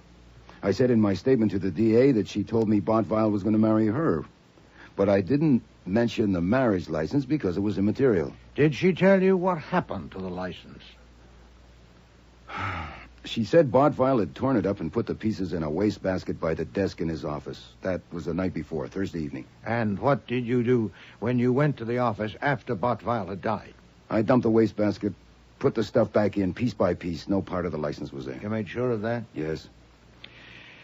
Any questions, Mr. Kramer? No. Goodwin lied in a statement. I warned him. I'll deal with that later. What I want to know is... Then Cherry took it. You took it, you professional virgin. I did not. Mr. Wolfe, I am not going to wait any longer. Miss Quan, I'm doing this. Another fact, Mr. Kramer. Yesterday, I had a luncheon appointment with Mr. Bottweil at Rusterman's restaurant. He had once dined at my table and wished to reciprocate. He'd asked me to do him a favor on the way, to stop at a shop and pick up a pair of white cotton gloves, medium size, for a man. You bought the white gloves? It struck me as a peculiar request, but Mr. Bottweil is a peculiar man. At lunch, he explained somewhat vaguely what he wanted them for. I gathered he'd taken pity on some derelict he'd seen on a park bench and had hired him to serve refreshments at the office party, costumed as Santa Claus. And he decided that the only way to make his hands presentable was to have him wear gloves. You shake your head, Inspector. You're damn right I do. You would have reported that. No reason on earth not to. I didn't report it because I thought you'd find the murderer without it. The derelict Santa had obviously skedaddled out of fright, since he couldn't possibly have known of the jar of poison in the workshop, among other things. And, as you know, I have a strong aversion to involvement in matters where I've no concern or interest. You're reporting it now. I am indeed, because I understood from Mr. Goodwin that you were intensifying your search for the man who was there as Santa Claus. And with your army, it probably wouldn't take long to get to me, and I'd be under inquisition. I must report the episode now, and suffer your rebuke for not reporting it earlier, but in the meantime, I wanted to make use of my singular advantage. I knew that the man who acted Santa Claus was almost certainly not the murderer, and I needed first to have a talk with one of these people, and I did so when Miss Kwan came here last evening. Why, Miss Kwan? Mr. Wolfe. You can decide later whether such details matter. With Miss Kwan, I discussed her associates at that place and their relationships, and I became satisfied that Bottweil had, in fact, decided to marry her. That was all. You can also decide later whether it's worthwhile to ask her to corroborate that. I ask her now. Miss Kwan... Mr. Wolfe is speaking. I'll wait till he's finished. Thank you. This morning, I acted. Mr. Goodwin was at the district attorney's office with you, so I called in Mr. Panzer to do some errands. Would you tell Mr. Kramer about the first one, Saul? Yes, sir. I was to learn whether Bottweil's wastebasket had been emptied since his conversation with Miss Dickey in his office Thursday evening. I got the name and address of the cleaning woman who worked at that establishment, and I found her, and I had a talk with her. She told me that the wastebasket had been emptied at about 6 o'clock Thursday afternoon, and not since then. Cherry must have taken them. Meanwhile, I was phoning everyone concerned, Mrs. Jerome and her son, Miss Kwan, Miss Dickey, Mr. Kiernan, and inviting them to come here for a conference at 6:15. I told them Mr. Goodwin had information which he intended to give to the police, which incidentally wasn't true, and that I preferred to discuss it first with them. I told you so. Mr. Panzer's second task was the delivery of some messages.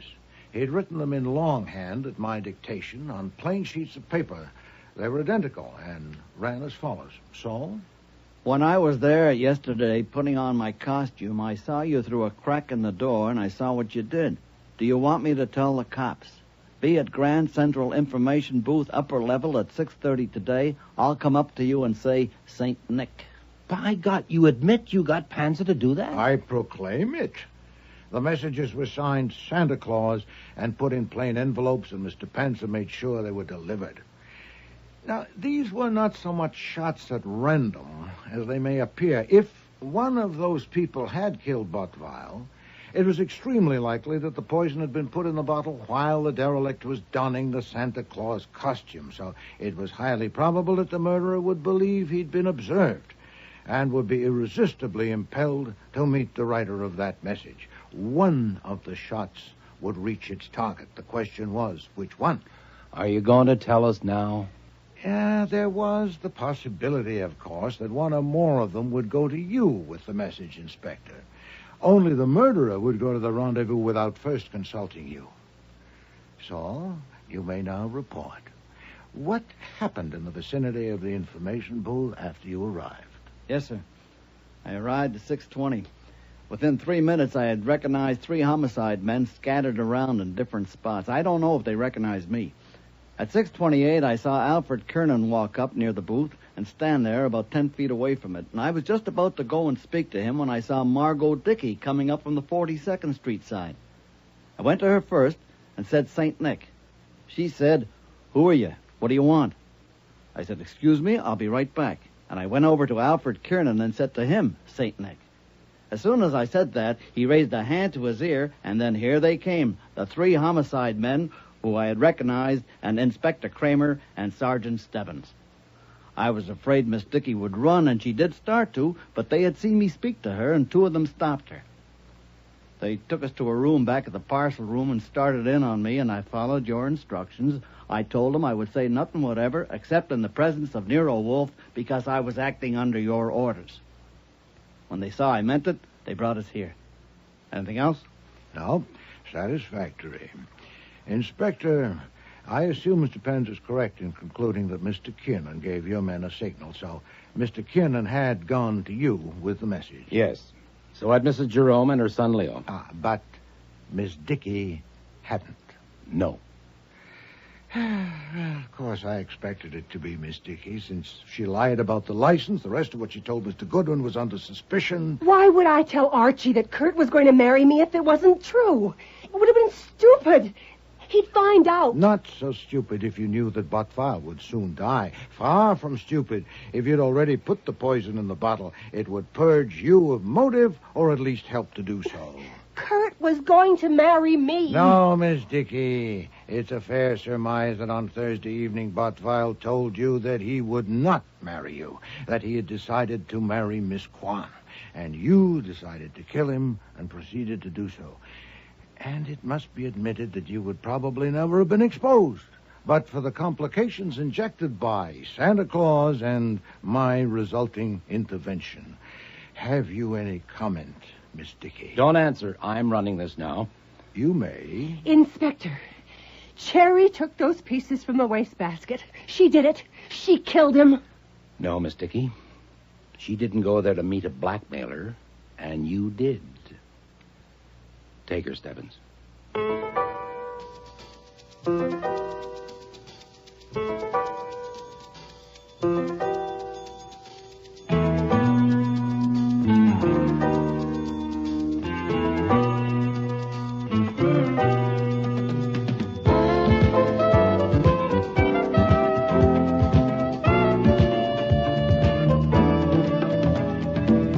Starring in today's episode were Mabel Moore as Nero Wolfe and Don Franks as Archie Goodwin. Marty Meriden was Cherry Kwan, Linda Sorensen, Margot Dickey, Patricia Hamilton, Mrs. Jerome, Gordon Thompson, Leo Hatch, John Granick, Kurt Botfile. Cease Linder was Inspector Kramer, Alfie Scoff was Saul Panzer, and Frank Perry was Fritz. Music was composed and conducted by Don Gillis. Technical operations by John Jessup. Sound effects, Bill Robinson. Production assistant was Nancy McElveen, and casting consultant was Ann Weldon Tate. Christmas Party was written and produced in Toronto by Ron Hartman.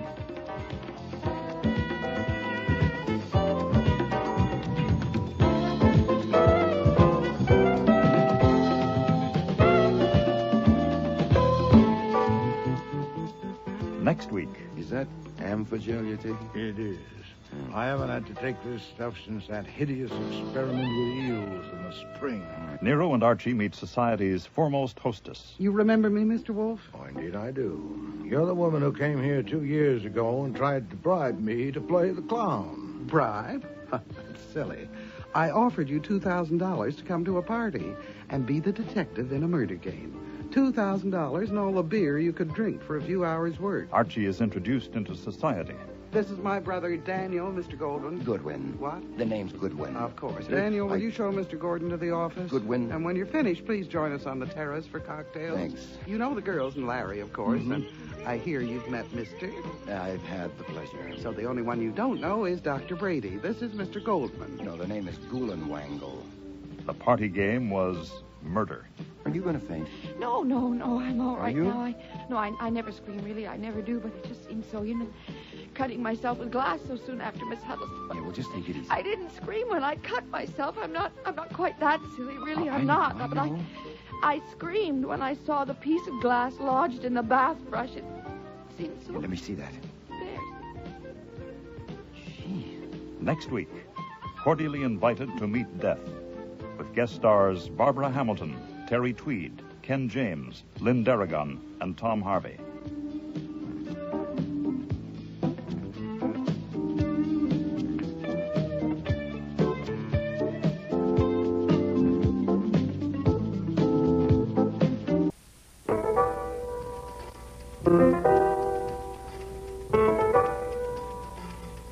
Rex Stout's Nero Wolfe.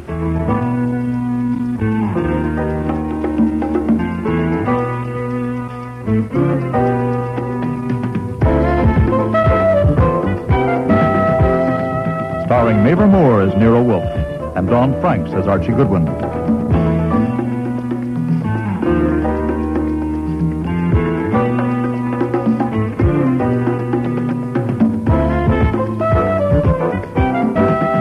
Today's episode, Cordially Invited to Meet Death, with special guest stars Barbara Hamilton, Terry Tweed, Lynn Darragon, Ken James, and Tom Harvey.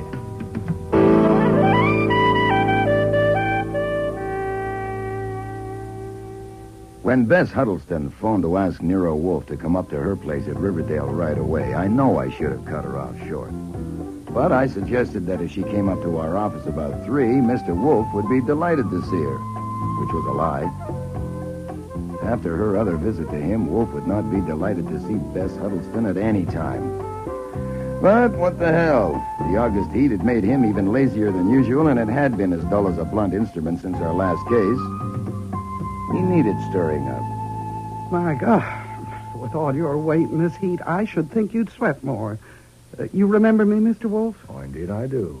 You're the woman who came here 2 years ago and tried to bribe me to play the clown. Bribe? That's silly. I offered you $2,000 to come to a party and be the detective in a murder game. $2,000 and all the beer you could drink for a few hours' work. Now, surely that was a reasonable offer. If you have come, madam... Relax. I don't want you for a party this time. I wish I did. Someone is trying to ruin me. Ruin you? What, financially, physically? Just ruin me. You know what I do? I do parties. I know what you do. Very well. My clients are rich and important people. So what do you think the effect would be? Wait, I'll show you. Oh, you dropped something. Oh, down there. That's nothing. Just toss it in the wastebasket. Oh, into the wastebasket. Here it is. What do you think of this letter? Archie. This is confidential. So is Mr. Goodwin. Read it to me, Archie. The envelope is addressed to Mrs. Jervis Horrocks, New York City, and the message reads, was it ignorance or something else that caused Dr. Brady to prescribe the wrong medicine for your daughter? Ask Bess Huddleston. She can tell you if she will. She told me. It's all in fancy type and there's no signature. There was another one, but I haven't got it. It was sent to a very rich and prominent man, and it said, where and with whom does your wife spend most of her afternoons? Ask Bess Huddleston. She told me. The man showed it to me. His wife is one of my Please. Are you consulting me or hiring me? I'm hiring you to find out who sent those things. It's a mean kind of job. Often next to impossible. Nothing but greed could induce me to tackle it. Certainly. I know how to charge, too. I expect to get soaked. But where will I be if this isn't stopped, and stopped quickly? Very well. Your notebook, Archie. Now, I can save you some time. The paper and envelopes are the kind used by my assistant, Janet Nichols. Your assistant at... At arranging parties. Very clever girl, really. She thought of the Stryker Giant and Dwarf party. Giant and Dwarf... Go on, please. Both messages were typed? On my typewriter, owned by me, I should say. It's used by my secretary, Mariella Timms. Both of the girls live in my house. And both had access to the typewriter? Oh, yes. My office is never locked. Anyone else? Servants? It's no use to bother about servants. No servant ever stays long enough to develop a grudge. Yes, the newspapers are full of the stories of the alligators, bears, and other disturbing elements in your home. Publicity is important in my line of work. You grow plants. I grow orchids, but not for publicity. Does anyone else live in your house? Well, there's my nephew, Larry. He's on my payroll, too, but there's no point in even thinking about him. He'd never do a thing like that. What about the insinuations in the letters, the wrong medicine and the questionable afternoon? I know nothing about those things, and anyway, they're irrelevant. The point is that some malicious person is trying to ruin me by spreading hints that I'm blabbing secrets about people.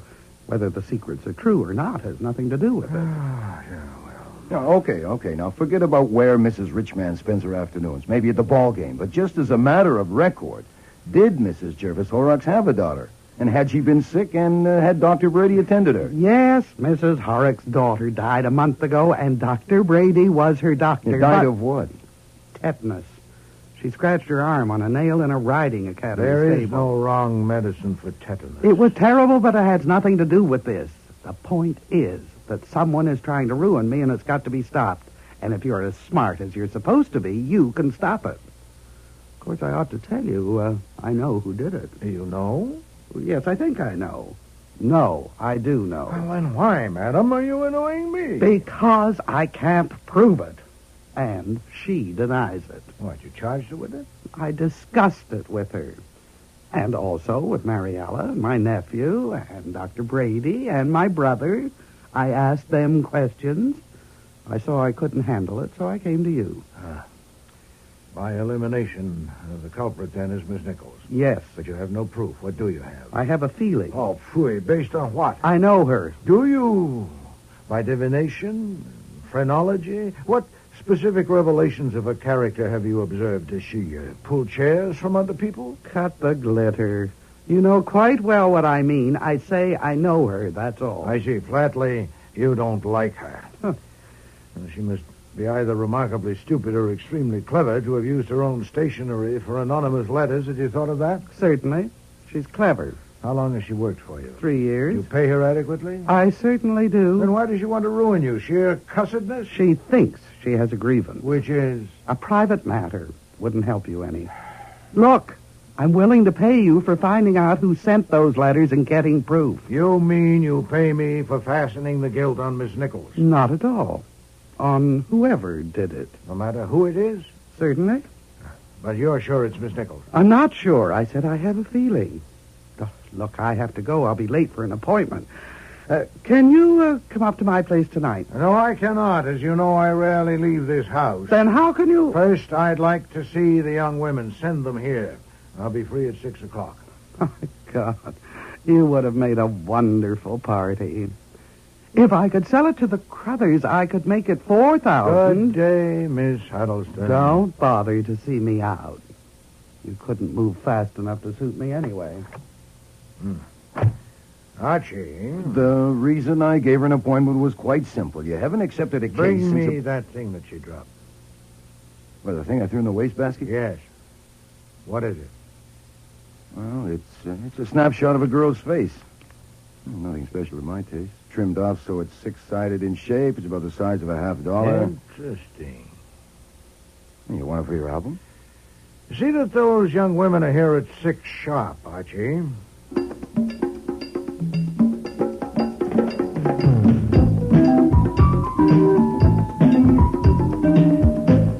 I'm Janet Nichols. And I'm Mariella Timms. We have an appointment with Mr. Wolfe. For 6 o'clock.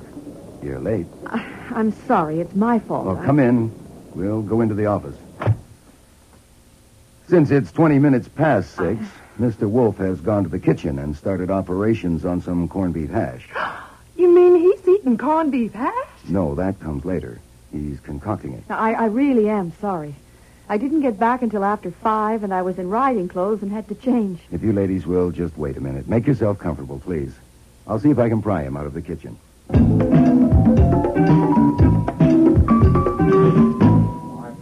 Seasoning, Fritz. It's only the dryness, the texture. But, Mr. Wolfe, you won't let me use olive oil. Well, if I could interrupt this cabinet meeting, Miss Nichols and Miss Timms are here. They're late. Tell them to come back tomorrow. Fritz, I will not allow you to put olive oil. Well, I hear y'all making corned beef hash. Archie. I asked them to wait in the office. Excuse me, but corned beef hash is one of my specialties. Well, now, let's see. Well, there's nothing in this bowl but meat, is there? As you see. Why, it's ground too fine. Ground too... This is Miss Timms, Mr. Wolfe, Mr. Fritz Brenner, our chef. Ground too fine for what? This is not a tender, fresh meat with juices to lose. Oh, now, honey, you just calm down. It's not ruined, only it's better if it's coarser. Oh, and that's far too much potatoes for that meat. But if you don't have chitlins, well, then you can... Chitlins? Fresh pig chitlins, of course. Well, that's the secret of it. Fried shallow in olive oil with onion juice. Good heavens. I've never heard of it. It's never occurred to me. Fritz? It might go. We can try it as an experiment. Yeah. Archie, go to Kretzmeyer and see if he has pig chitlins. 2 pounds. Oh, you better let me help, Fritz. It's sort of tricky.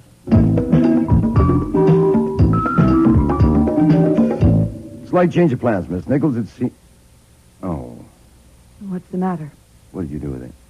What did I do with The what? snapshot you took from my desk. It's the only picture I've got of you. Where'd you put it? I don't know what you mean. That picture is my property, and I want it. Let's say fluttered into your bag. Now look in your bag. It isn't then there. I'll look into your bag. No! It isn't there. It's down my blouse. Okay. You have an alternative. Either you dig it out yourself, or I will. Now, first way is most ladylike. I'll even turn my back. Please, it's my picture. It's a picture of you, but it's not your picture. Miss Huddleston gave it to you, didn't Let's she? say she did. And she thinks I sent those awful letters. I know she does, and I didn't. Good. Only good. a skunk would send letters like that. That is another matter which Mr. Wolfe is handling. I'm handling the picture, and I want it back. Now, do I take it? No. Just turn around. I'll count to 3. 1, 2... All right. There you are. Thank you. Now, you'd like to come with me? Where are you taking me? Miss Nichols, you and I are about to hunt the wild pig chitlin in its lair. What?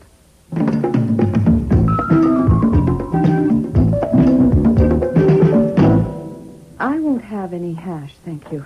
No hash? No, thank you.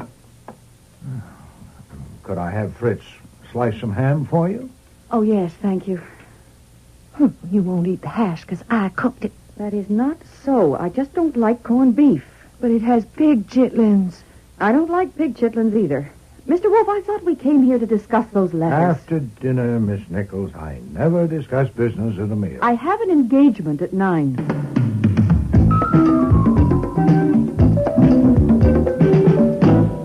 Now, that was what I call a truly productive evening. We have them here for 3 hours, and what do we got?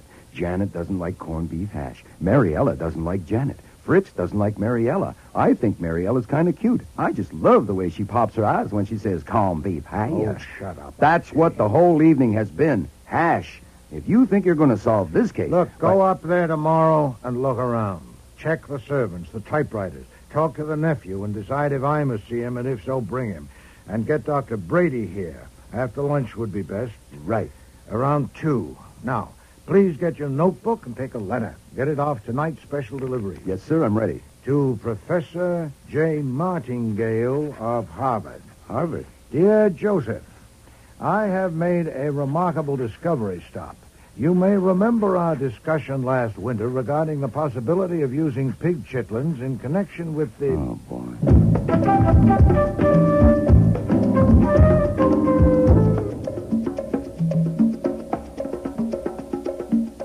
If I had taken a gun with me that afternoon, I swear I would have found a use for it. Since I read newspapers, the trick fence at Bess Huddleston's estate in Riverdale was no surprise to me. I parked the car, walked up a path through the trees and bushes towards the house. I don't know what warned me. I suppose I was aware of being watched. Nice. Nice, fellas. Easy, boy. Easy. Nice orangutan. Easy now. Easy, boy. I'm a friend. Honest. I was invited. If this is your private path, why didn't you say so? All right. Okay, I'm going. He wants to play tag. What? He wants to play tag. I don't. Well, if you offend him, he'll bite you. Oh. Start past him and dodge when he goes to touch you. Huh? Dodge a couple of times, then let him tag you. And say Mr. in an admiring voice. That's all. Mr. Mr. is his name. Oh. Well, I could turn around and just go home. No, I wouldn't try that. He'd resent it. Well, then I could sock him one. You might. I doubt it. Besides, if you hurt him and my aunt ever catches you. I suppose you're Archie Goodwin? Uh-huh. I'm Larry Huddleston. I didn't send those letters and don't know who did. My aunt is upstairs arguing with her brother Daniel, but I can't invite you in until you get past Mister. Does everyone who comes here have to play tag with this damn overgrown orangutan? He's not an orangutan. He's a chimpanzee. He doesn't often play with strangers. It means he likes you. Oh, swell. Here, mister. Come on, catch me. You missed. Ha, ha, ha. Try again. Whoa, look, you caught me. Oh, mister. Nice, mister. Oh, God, I feel like a damn fool. Very good. You've made a friend for life. Oh, great. My heart bleeds. Here's my hand. Oh, did he bite you? No, Must have just scratching, I guess. It's just a scratch. Come on up to the house. I'll get you some iodine.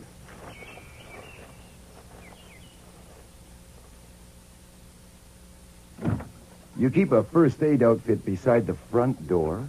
We keep iodine in every room. Why? On account of Mister. He never bites deep, but he often breaks somebody's skin. Then Logo and Lulu, sometimes they take a little nip. Logo and Lulu? The bears?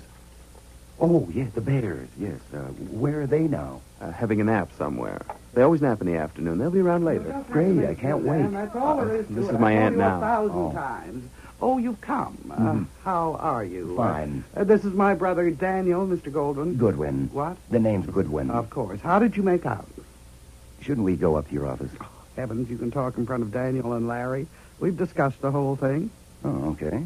We talked with Janet and Mariella. Dr. Brady was requested to call at our office at 2 o'clock today, but he was too busy. Huh. He wasn't too busy to come up here and ride one of my horses.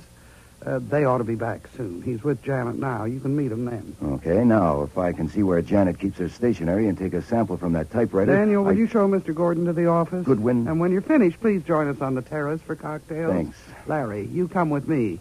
We need to settle about the Furstenberg. There's nothing too settled until... So, you're a detective. That's what they tell me. Anyone who sends letters like that deserves to be immersed to the chin in a 10% solution of hydrofluoric acid. Why, would that be painful? Well, yes, it would. Do you want to ask me anything? Well, what should I ask you? Well, that's the trouble. There's nothing I can tell you. I have no information to offer or even suspicions, but I could offer a comment. 2 comments. Number 1? It is worth considering that 4 people would be injured by anything that might happen to my sister. I'm her brother, and I have a deep and strong affection for her. The young ladies are employed by her, and they are well paid. Larry is also well paid, frankly, too well.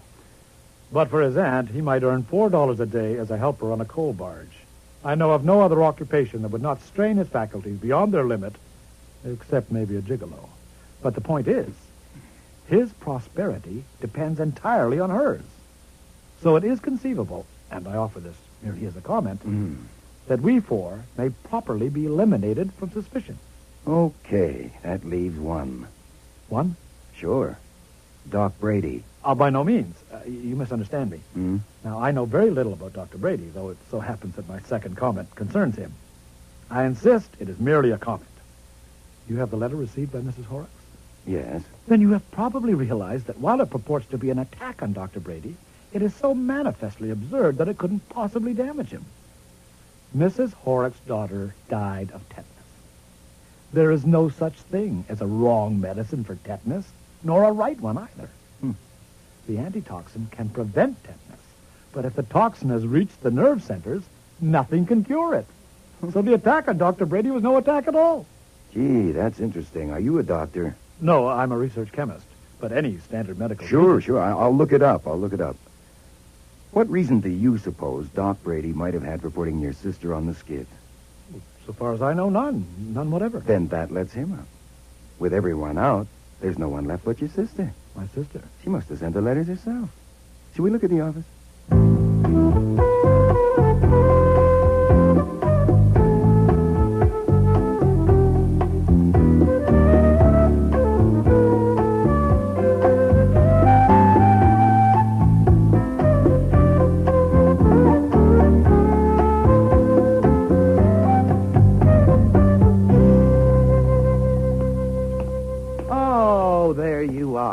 And just in time. Haskell will bring drinks out in a minute. You know the girls and Larry, of course, and I hear you've met Mister. I've had the pleasure. So the only one you don't know is Dr. Brady. This is Mr. Goldman. No, the name is Gulenwangle. Don't mind her, Mr. Goodwin. It's a pose. She pretends she can't remember the name of anyone not in the social register. Since her entire career is founded on snobbery... Oh, snob yourself. You were born to it and believe in it. With me, it's business. But for heaven's sakes, let's not... Oh, mister! Oh, mister, you devil! Oh, mister! Don't you dare tickle my feet!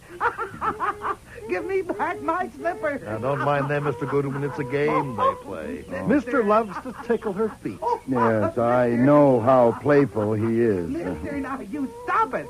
Stop it! Oh, now here comes Haskell with our drinks. Now, you be a good boy, or Mummy will... Look out! Oh. Now, see what you've done, you naughty boy. You've upset Haskell's tray and smashed the glasses. Oh, Haskell, for God's sakes, don't leave now with guests coming for dinner. Go to your room and have a drink and lie down. We'll clean this up. My name is Hoskins. Oh, so it is. Of course it is. Go and have a drink, Hoskins. Yes. Oh, it's all right, baby. It's all right.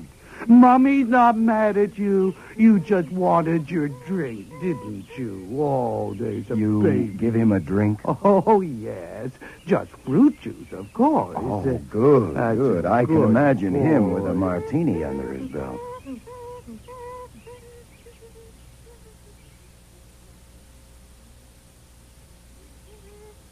There we are. Everything cleaned up, and Mummy's big boy has his drink. Everything's better now. It seems to be a day for breaking things. Someone broke my bottle of bath salts, and it splattered all over the bathroom. And whoever did it just left it that way. Who, mister? Oh, I don't think so. He never goes in there. I didn't care to ask the servants. Oh, well, I better go and see if there's going to be any dinner or anyone to serve it. Where did Mister put my slipper? Oh, there it is, under the hammock. Ah, I see it. Oh, damn! What is it? A piece of glass in my slipper. Cut my toe. I'll get the iodine. Here, have a look at that. Not too bad. Oh, ouch! It's bleeding a lot. Well, we'll stop that in a minute. Just a shallow gash in the bottom of your toe. Oh, well, mister, for heaven's sake, be quiet. Mummy's all right. Here's the iodine and bandages, Doctor. Thank you. Now, this will sting for a moment. Ouch! Ooh. It's all right, mister. Dr. Brady isn't hurting Mummy. The iodine is making it better, see? And, hey, bring that back, mister. Give Mariella the bottle, mister. Leave it here. Oh, my. Does iodine kill grass? We'll find out soon enough, won't we?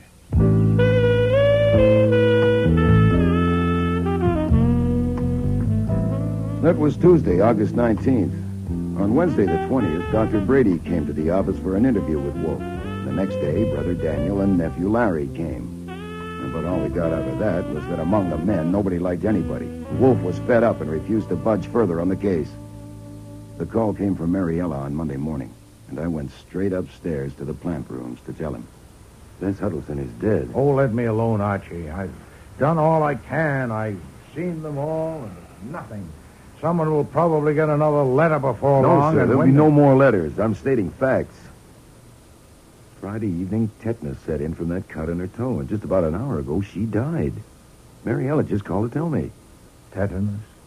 Yes, sir. That would have been a large fee. Well, it would have been if you'd seen fit to do a little work. Oh, it was no good, and you know it. I was waiting for another letter. Well, filed it away, including the letter to Mrs. Horrocks to be delivered to her upon request. I'm glad to be rid of it.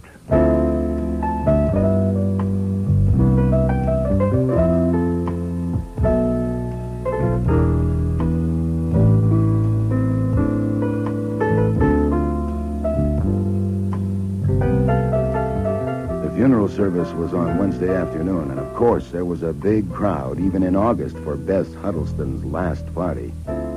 Cordially invited to meet death. I decided to go. Call it a hunch. Not that I saw anything criminal, only something incredible.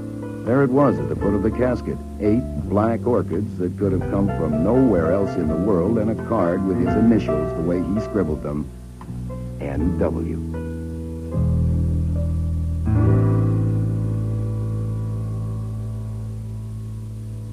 Inspector Kramer, this is a surprise. What can I do for you? Well, you can tell me what you were doing for Bess Huddleston. You? The Homicide Bureau? Why do you want to know? Because a guy is making himself a pest down at headquarters, her brother. He says she was murdered. Murdered? Yes. Offering what evidence? None at all. Well, then why bother me about it, or yourself either? Because we can't shut him up. There's an argument. Oh, yeah? Look, I don't need to tell you about that cut on her toe, since Goodwin was there. Yes, I've heard about it. The brother Daniel says she couldn't have got tetanus from that cut. She says it was a clean piece of glass that dropped into her slipper when that tray of glasses fell on the terrace. He saw it. Yeah, so did I. And the slipper was nearly new and clean. And she hadn't been walking around barefooted. Now, he claimed there couldn't possibly have been any tetanus germs in that cut. At least not enough to cause so violent an attack so soon. You had the slippers tested? And the bandages, even the iodine in the house. No tetanus. So, under the circumstances... Subsequent bandages? No. The dressing Brady found on it when he was called up there Saturday was the one he had put on it originally. Wait, well, listen. I know. When that damn orangutan tickled her No, feet. we went into that, too. Highly unlikely. Now, even if it could have had enough germs on its paw, Dr. Brady cleaned the wound and applied iodine. Yeah, but he didn't give her antitoxin. No, and he regrets he didn't. But he doesn't blame himself because no doctor alive would have done so. By Saturday, the poison had reached the nerve centers, and it was too late for antitoxin, though he tried it. I asked you again, Mr. Kramer, why do you bother me with all this? Or yourself? Well, I'm satisfied it was an accident, and I want to cross it off. But before I do, I'd like to know, what was the job you were doing for her? No doubt. Oh, didn't any of those people tell you? No. None of them? No. Then how do you know she'd hired me? The brother told me, but he doesn't seem to know why. You say you're satisfied that the death was accidental? You've no evidence of a crime? That's right. Then I can't answer you. Miss Huddleston hired me for a confidential job. Her death does not release me. It merely deprives me of the job. My God, you can be honorable when you want to be. Inspector, Let me ask you a question, a plain question. Do you think she was murdered? No. What the hell do you think? Nothing at all about that. I know nothing about it. I have no interest in it. The woman died as all women do, may she rest in peace. And I lost a fee. Now, why didn't you ask me this? If you knew what I know, if I told you all about the job she hired me for, would you feel that her death required further investigation? Okay, I ask. The answer is no, since you've discovered no single suspicious circumstance. Now, would you have some beer? No, I don't want any beer, damn it. And don't bother to see me out. You know, I think he's miffed. Well, you were a little patronizing. After all, he was just being thorough. Phooey. Either he didn't have sense enough to learn everything that happened that afternoon, or he missed his best chance to expose a crime if there was one. It hasn't rained the past week, has it? No. Then he wasn't being thorough.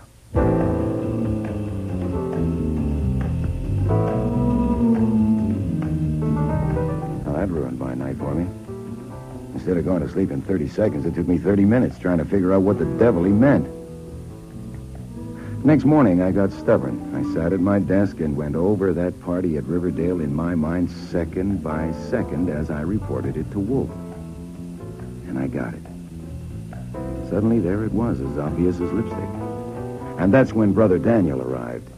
My sister was murdered. Mr. Huddleston, Mr. Kramer was here. He told me what you believe. And Not just what I believe, not anymore. It's what I can prove. Indeed. What have you You see, found? this morning, everything fell into place for me. My brain seemed to be working again. You know, it'd been such a shock. Mr. Huddleston, I understand Luckily, it your hadn't concern, rained. but... What did you say? I said, luckily, it hadn't rained. Go on. So I got a garden trowel, and I lifted out the piece of turf where the orangutan poured the iodine. I also took pieces from each side of it for comparison. That was sensible. But did you analyze them yourself? Well, certainly not. I took them to Fisher Laboratories and had them do it. Now, read this report. Not a trace of iodine and millions of tetanus bacilli, hundreds of millions, all concentrated in that one piece of turf. The other two pieces had no sign of tetanus. Mr. Huddleston, why did you bring this to me? Take it to the police. Because Inspector Kramer thinks I'm a nuisance. He doesn't listen to a word I say. I can't get any satisfaction from him. Oh, Archie, what the devil's going on I won't be out long there? now. See what it's all about. nuisances, Aha! sir. I might have known. That's all right, Fritz. I'll take care of it. Mr. Kramer, what do you want? Come along, Huddleston. You too, Wolfe. Goodwin, you're all coming to the station with me. If you ever find time to glance over an interesting document, it's called the Constitution. Shut up, Archie. Mr. Kramer, what in the name of heaven is the matter with you? Not a thing, not a damn thing. Listen, last night, sitting right at this desk, what did you say? What did you tell me? Your tone and manner. You said, in case you've forgotten, that you weren't interested in the death of Bess Huddleston. Weren't interested? I did. Well, this afternoon, somebody in my office got an idea. We do that once in a while. I sent a man up there. And young Huddleston showed him where the monkey poured some of that iodine. only to find the turf had already been taken by Daniel Huddleston, who told Janet Nichols he was on his way here. That was foolish of you, Mr. This is the rawest one you've ever pulled, Wolf. Removing evidence, destroying evidence. Nonsense, and stop shouting. Mr. Huddleston came here of his Save own it. accord. Look, I'll get it from him and from Goodwin with... and from you, but separately. I'm taking you all downtown. Nonsense, Mr. Kramer. I am. You strut and bluster, yes, but we're under no obligation, moral or legal. Tell it to the DA. This anywhere. time we've got you for tampering with evidence. How do I know what you're I doing? honestly think the murderer of Bess Huddleston might never have been caught if Inspector Kramer hadn't been so foolhardy as to take us all down to the station. I've never seen Wolfe so furious. From the moment he set his large bulk inside the police car until Nathaniel Parker, our lawyer, got him released, maybe 2 hours in all, not one word crossed Wolfe's lips. But the scowl on his face would have scared Joe Louis out of the ring. They kept me at the station longer, of course, because I had seen Bess cut herself and the chimp pour the iodine. I got home about 10 o'clock. Have you eaten, Archie? Sort of, sir. Kramer sent out for hamburgers about 7 o'clock. Very greasy. Yeah. And Mr. Huddleston's been released, too? Yes, sir. I gather they let him go before they released me.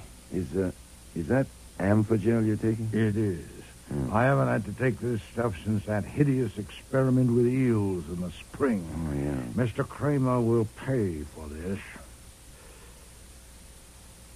Oh, report. Nothing. Routine. Questions and a signed statement. Malevolent spite. He'll pay. I want you to go to Riverdale tomorrow before Kramer's men get there. Sure, what do I do? Tetanus bacilli and spores are more or less around everywhere. But, of course, especially in the neighborhood of horses. The soil around the barnyard reeks with it. Now, consult the stableman and learn... I doubt if there is one. I gather the horses are gone. Find him. Or speak to the butler if he's there. I wish to know whether anyone has removed anything, any material from the vicinity of the stable. A small paper bag filled at the manure pile would have been ideal.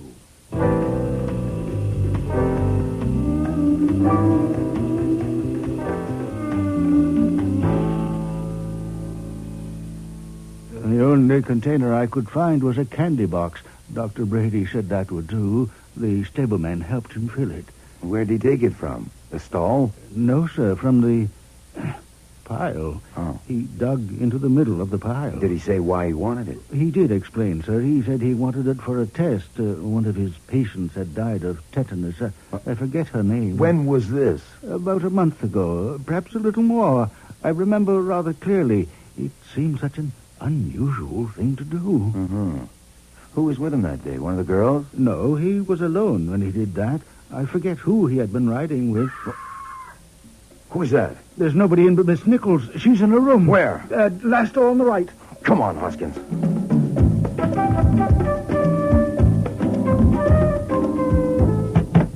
Janet? Janet? Who is it? It's Archie Goodwin. What happened? Can I come in? No, I'm not dressed, sir. We heard a scream. Do you need any rescuing? No, I'm all right now. Really. What happened? Well, it's nothing serious. I was having a bath and I cut my arm with a piece of glass. You what? I'm coming in. No. Don't I'm look, not Hoskins. dressed. No, sir. Please. Here, now put this towel around yourself, Janet. I'm It all protects right, civilization. Let me see that arm. It's not much, really. It's barely an inch long. Are you going to faint? No, I'm all right you? now. I never scream, really. I never do, but it just seems so, cutting myself with glass so soon after Miss Huddleston. Yeah, well, just take it easy. I didn't scream when I cut myself. I'm not quite that silly, really. I I'm not. know. But I screamed when I saw the piece of glass lodged in the bath brush. It seemed so... Here, let me see that. There, see. Gee. Have you got any idea how this could have gotten in the brush? No, nothing's been broken in here. I'll take it. And let me have that iodine bottle. It's all right, really. I've already put some on. Yeah, I can see that. I'll take this iodine, too. Hoskins, I want you to bandage your arm as tightly as possible to stop the bleeding.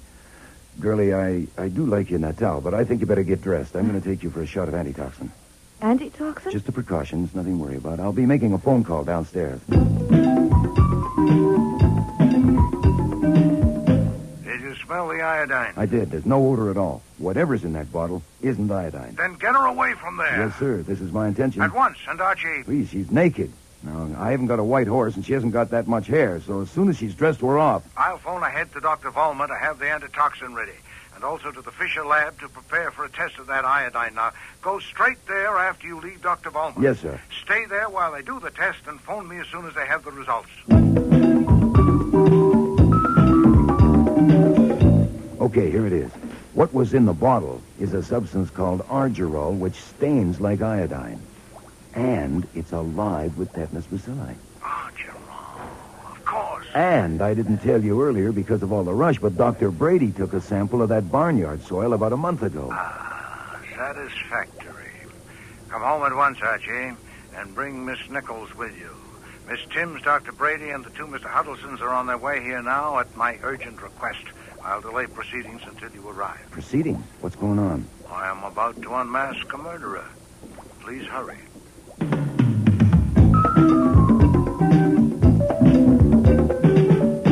How long will this take? I'm due at my office at 1 o'clock. I'm afraid you may be a little late at your office, Dr. Brady. I'm sorry. What kind of a performance is this? You send him the telephone. Please, I said that to get you here. The situation is no longer as I represented it on the phone to any of you. I told you that it was definitely known that Miss Huddleston had been murdered. Now, we're a little further along. I know who murdered her. The hell you do. I do. That's one change in the situation. The other is that an attempt has been made to murder Miss Nichols.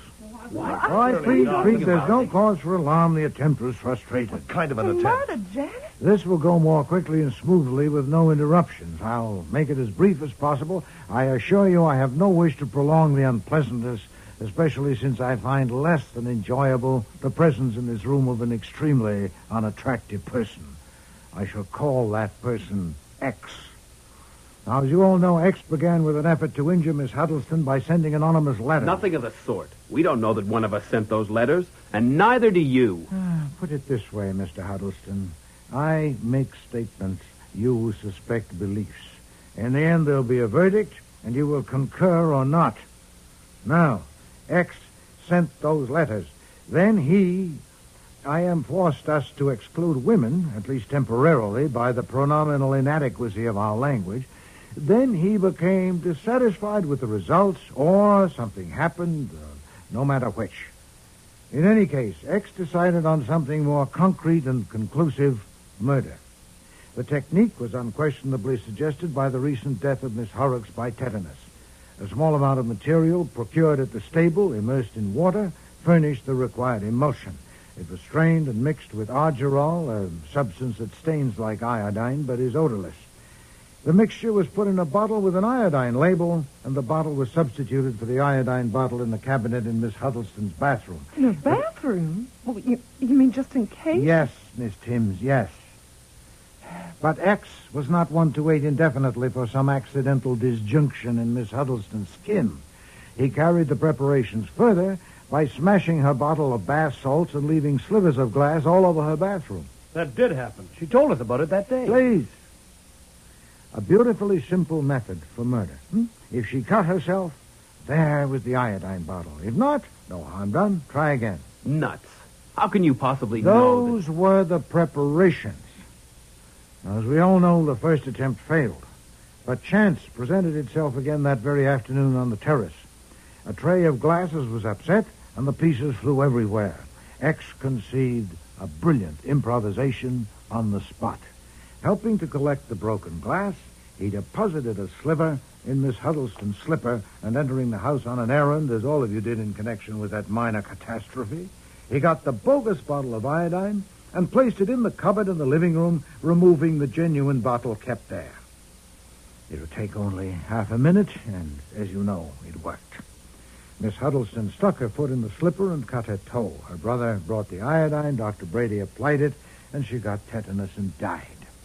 By the way, Doctor, that suggests a question. Is it worthy of remark that you failed to notice the absence of the characteristic odor of iodine? I merely ask. There was a breeze on the terrace. It would have been difficult to notice any odor. Oh, no, I'll accept that, Doctor. So X's improvisation was a success. From his standpoint, it was next to perfect. might indeed have been perfect, invulnerable to any inquest, if the chimpanzee hadn't poured some of that mixture on the grass. And if X hadn't been foolish enough to try again. Yesterday, he put some of the bogus iodine in the cabinet in Miss Nichols' bathroom and wedged a piece of glass in her bath brush. Can't believe And it. this morning, Miss Nichols got in the tub, cut her arm, took the bottle from the cabinet, and applied the iodine. Good God, then she must get some Calm yourself, Doctor. Calm yourself. Antitoxin has been administered. By whom? By a qualified person. Please be seated. Thank you. Miss Nichols does not need your professional services, but I'd like to use your professional knowledge. Archie, have you got that brush? Yes, sir. Here it is. Now, you use a bath brush, don't you? Show us how you manipulate it. On your arm. Well, up and down like this. Yeah, that'll do, thank you. Now, no doubt all of you, if you use bath brushes, wield them in a similar manner. Not with a circular motion or around the arm, but lengthwise, up and down. So the cut on Miss Nichols' arm, as Mr. Goodwin described it to me, runs lengthwise about halfway between the wrist and the elbow. Is that correct, Miss Nichols? Yes. And it's about an inch long, a little less? Yes. Thank you. Now for you, Doctor, your professional knowledge to establish a premise invulnerable to assault. Why did Miss Nichols carve a gash nearly an inch long on her arm? Why didn't she jerk the brush away the moment she felt her skin being ruptured? For the obvious reason that she didn't feel it. Didn't feel it? Certainly not. I don't know what premise you're trying to establish, but with the bristles rubbing her skin, there would be no feeling of the sharp glass cutting her, none whatever. She wouldn't know she'd been cut until she saw the blood. You're sure of that? You'd testify to it? I would, positively. And any other doctor would? Certainly. Then we'll have to take it that way. Now, Miss Nichols, you have no idea who tried to kill you this morning. No, I haven't. None. You, Mr. Huddleston? I don't know a damn thing. You don't.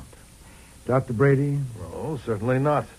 But you said you know who murdered Miss Huddleston, so if you would just I explain... prefer to do it this way, Doctor. Have you anything to tell me? No. Nothing with any bearing on any aspect of this business? No. What about the box of stable refuse you procured for the purpose of extracting tetanus germs from it? Oh, I admit I should have told you that. Well, is that all you have to say about it? Why didn't you tell the police when they first started to investigate? Because I thought there was nothing to investigate. I continued to think so until this morning when you phoned me. It would have served no useful purpose. What did you do with the stuff? I took it to the office and did some experiments with the help of two of my colleagues. We were settling an argument. Then we destroyed it. All of it. Did any of these people here know about it? I don't know. Oh, yes, I remember I discussed it, telling them how dangerous any small cut might be. Not me. If I'd known you did that... So all but one of you know of Dr. Brady's procuring that box of material from the stable, and all withheld the information from me. You're hopeless. Let's try something more specific. The day Miss Huddleston came here, she told me that Miss Nichols had a grievance against her, and she suspected her of sending those anonymous letters. Now, I ask all of you, including you, Miss Nichols, what was that grievance?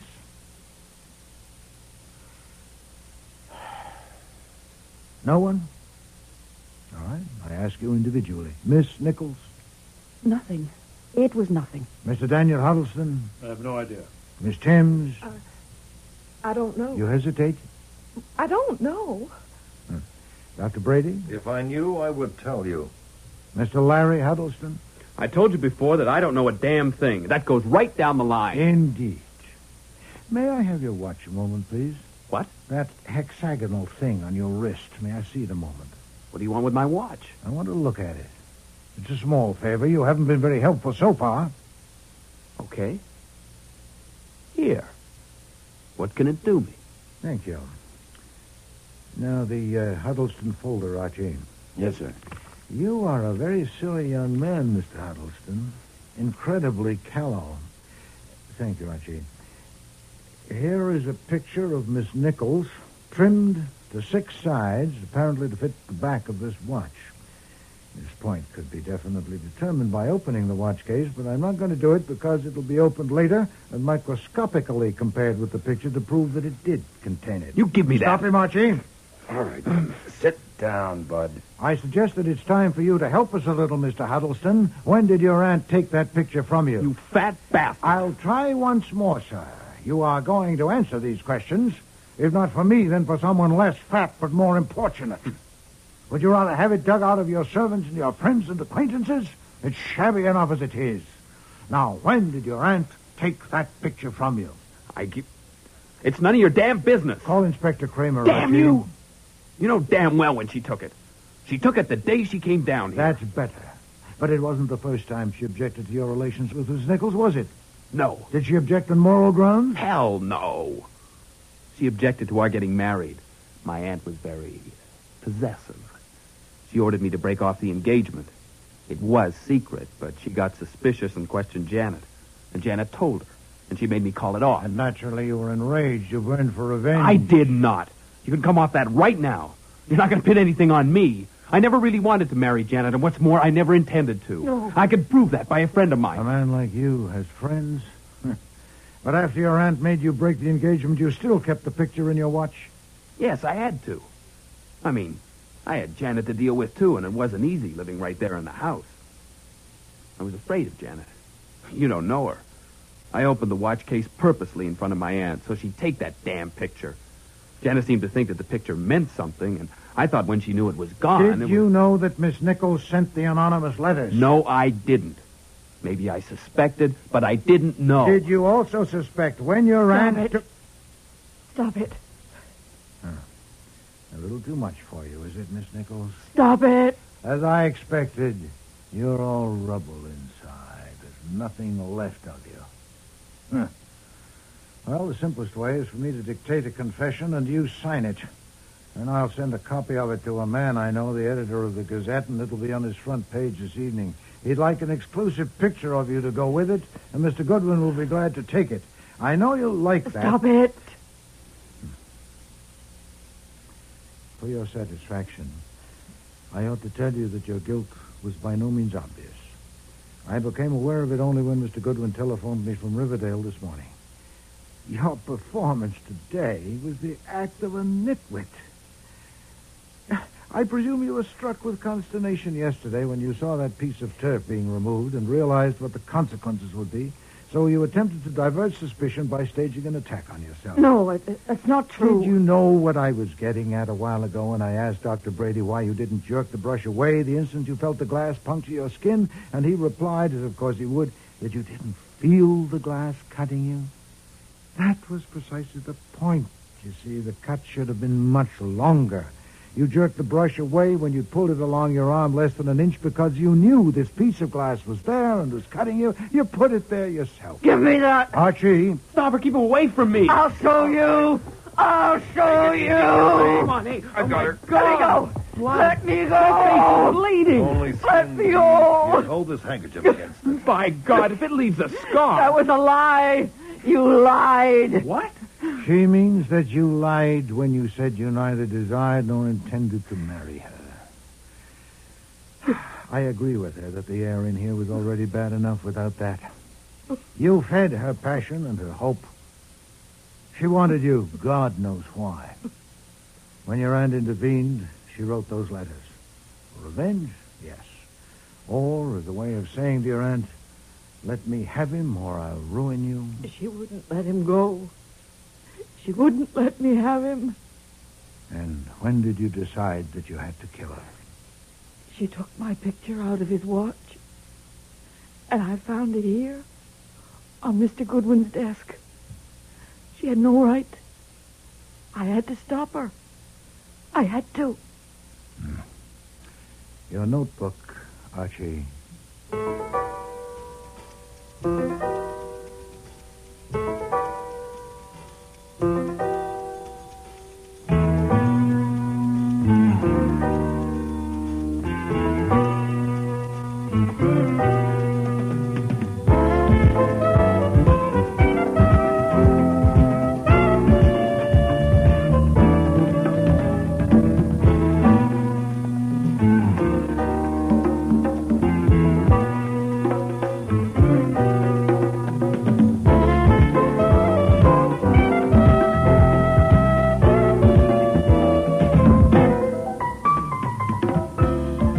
Starring in today's episode were Maver Moore as Nero Wolfe and Don Franks as Archie Goodwin. Barbara Hamilton was Bess Huddleston, Terry Tweed, Janet Nichols, Lynn Darragon, Mariella Timms, Ken James, Daniel Huddleston, Tom Harvey, Dr. Brady, Alan Fawcett, Larry Huddleston. Cease Linder was Inspector Kramer, and Frank Perry was Fritz. Music was composed and conducted by Don Gillis. Technical operations by John Jessup. Sound effects, Bill Robinson. Production assistant was Nancy McElveen, and casting consultant was Ann Weldon Tate. Cordially Invited to Meet Death was written and produced in Toronto by Ron Hartman.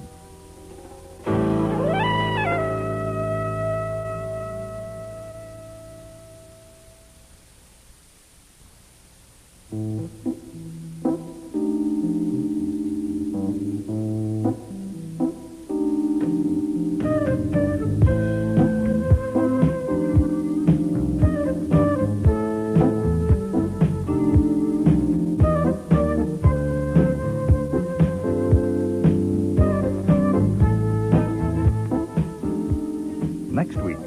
I wasn't surprised about the suicide, not really. I wasn't surprised either at the way he did it. He was always keyed up and dramatic about everything. So you'd expect him to do something startling about killing himself. Well, just what did he do? He took all his clothes off and jumped into a geyser in Yellowstone Park. Archie goes to a fashion show. Nope, I can't do it. You can't do what? Make a choice. The only way I can see to handle it is to send in an order for one of each. I'd have to marry all six. Imagine it. After the weddings, I will, of course, have to take a good-sized apartment between 5th and Madison in the fashionable 60s. On a pleasant autumn evening, I'll be sitting in the living room reading the newspaper. I'll toss the paper aside and clap my hands, and in will come Isabel. She will have on a calf-exposing kitchen apron with a double hemline and will be carrying a tray of ham sandwiches and a pitcher of milk. She will say seductively, $2.93. Make interesting motions and gestures without spilling a drop. Then she'll go, and in will come Francine. She will be wearing slim silhouette pajamas with padded shoulders and a back-flaring hip line. She'll walk and wave and whirl and say, 9:31. Light me up a cigarette and dance out. Enter Delia. She'll be dressed in a high-styled bra of handmade lace with a billowing sweep. Oh, right up to... Enter another naked, carrying a basket full of bills and your checkbook. The latest fashion was murder.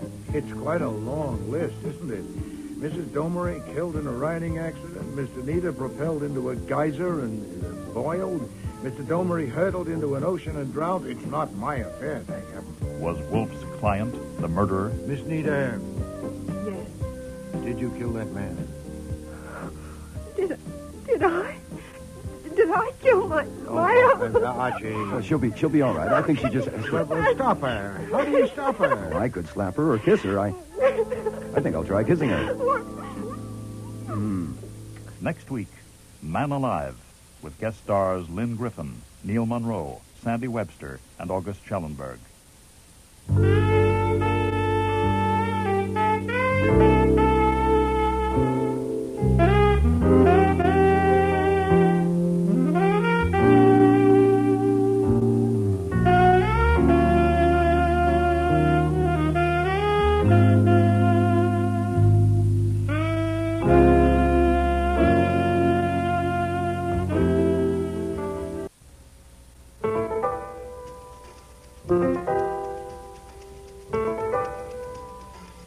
Rex Stout's Nero Wolfe.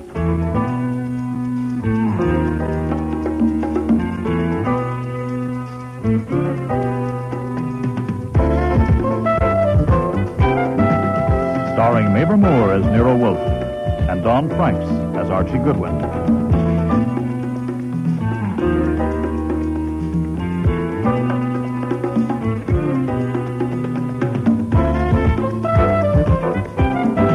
Episode Man Alive, with special guest stars Lynn Griffin, Neil Monroe, August Schellenberg, Michael Tate, Marion Waldman, and Sandy Webster.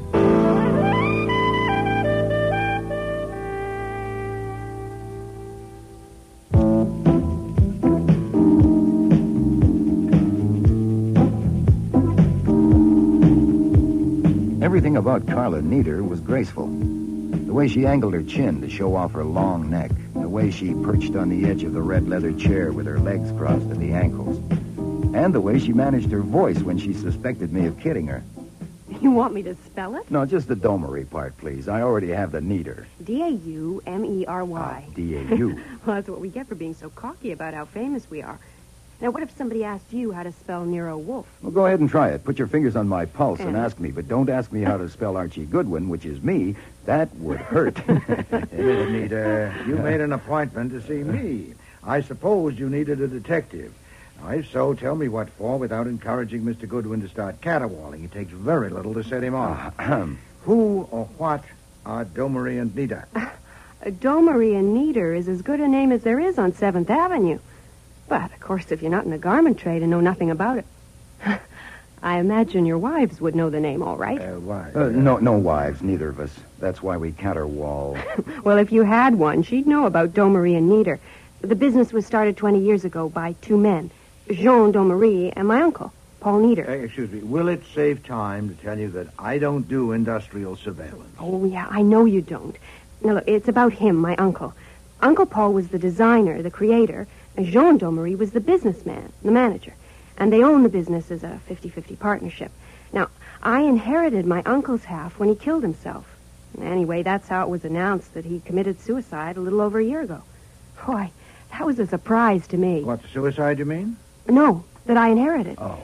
Even though I was his only living relative. But I suppose he wouldn't have made me his heir if he hadn't known I had an unusual talent. What kind of talent? As a clothes designer, of course. You know, I wasn't surprised about the suicide, not really. And maybe I should tell you why. Maybe you should. Because I knew how unhappy he was. You see, my uncle was in love with Helen Domery, his partner's wife, and she just died. She was thrown from a horse and killed. It broke him up completely. He didn't leave his apartment day or night for 3 days. It was right in the middle of getting ready for the showings of the fall line. Then he says he's going away for a rest. 4 days later, the news came that he committed suicide. Under the circumstances, it didn't occur to me to question it then. Huh. And do you question it now? Yeah, I certainly do. You know, I wasn't surprised either at the way he did it. He was always keyed up and dramatic about everything. So you'd expect him to do something startling about killing himself. Well, just what did he do? He took all his clothes off and jumped into a geyser in Yellowstone Park. What? Huh? You know, under the surface of that geyser, the temperature would be far above the boiling point. Yes, it would seem to be conclusive. Why do you now question the suicide? Well, because I saw him last week, here in New York, alive. Oh, indeed. Last Tuesday. We were showing our fall line to the press, and there was a large audience. Now, I was modeling one of my own designs when I saw him in the 5th row. Now, if you ask me how I recognized him, I can't tell you.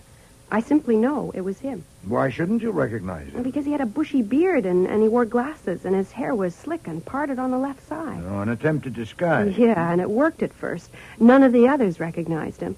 In the dressing room, Paulie Zarella asked Bernard. Oh, that's Bernard Domery, Jean's nephew. Who was the man that was growing his own wool?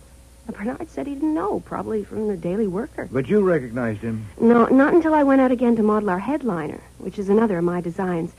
I took him in without being obvious about it, and, well, all of a sudden I knew who he was. I just knew. My God, I had to get off quicker than I should have.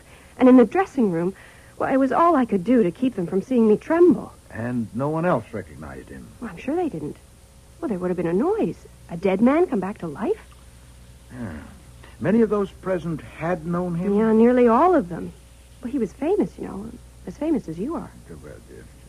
Did you speak to him? No, the minute the show was over, I hurried out front, but he was gone. Have you seen him since? No, just that one time. Whom have you told about this? No one. Not a soul. I've been trying to decide what I should do. Now, you say you inherited a half interest in that business from your uncle. Is the business solvent? Oh, very. Business is very good. Then why not just erase it? If you find your uncle and make him wash his hair and shave his beard, you'll have no inheritance. Your uncle will own half the business. No, I have to know what's going on, and I have to know where I stand. I'm upset. Then you should reserve decision. Never decide anything while you're upset. And, you know, in spite of your dogmatism, you may be wrong. It's true, you might have recognized him when others didn't, but others knew him intimately, too, like his business partner, Mr. Domery. Was he there that day? Did he see the man with the beard? Oh, didn't I? I thought I'd mentioned that. Well, of course, Bernard Domery, the nephew, was there. I know I mentioned him. But Jean Domery, my uncle's partner, now he's dead. The devil he is. Jumped in a geyser? No, in an accident. He was drowned. He was fishing and fell from the boat. Where was this? In Florida, off the west coast. When? A little over 6 weeks ago. Who was in the boat with him? Bernard, his nephew. Anyone else? No. And the nephew inherited that half? Oh, yes, but that's all right. Why is it all right? Well, that's a silly question. I merely mean that if there'd been any question of anything wrong, well, the Florida people would have attended to it. Yeah, perhaps. Only it's quite a long list, isn't it? Mrs. Domery killed in a riding accident. Mr. Nita propelled into a geyser and boiled. Mr. Domery hurtled into an ocean and drowned. It's not my affair, thank heaven, but if it were, I should want better testimony than that of what you call the Florida people. About your uncle. What did you want me for? I want you to find him. I want to see him. No, it could take time. It would be expensive. Oh, yes, I know. I'll give you a check now. I suppose it's understood that this is extremely confidential. No reports are to be mailed or phoned to me. Everything must be done in person. Well, that'll present no problem, Miss Nita. The problem is where to look for a man resurrected from the dead. I'd need to know all about his former associates. No, that won't help. He had no really close friends. The only person he ever really loved was Helen Domery, unless he had some affection for me. I have a suggestion, though. Yes? The one thing he loved was his work, the business. Now, I believe he came there last Tuesday because he couldn't stay away. So why wouldn't he come again? Now, our next showing is this afternoon, so if Mr. Goodwin or you could come, I could arrange tickets and we could plan a signal for me to give if I spot him. Which explains what I was doing sitting in the third row when Domery and Nieder showed their fall line to buyers. 293. 293. 293. My seat gave me a clear view of the 200 customers, but there was no one answering the description of Carla's uncle. Carla appeared about a dozen times, but she didn't signal me once.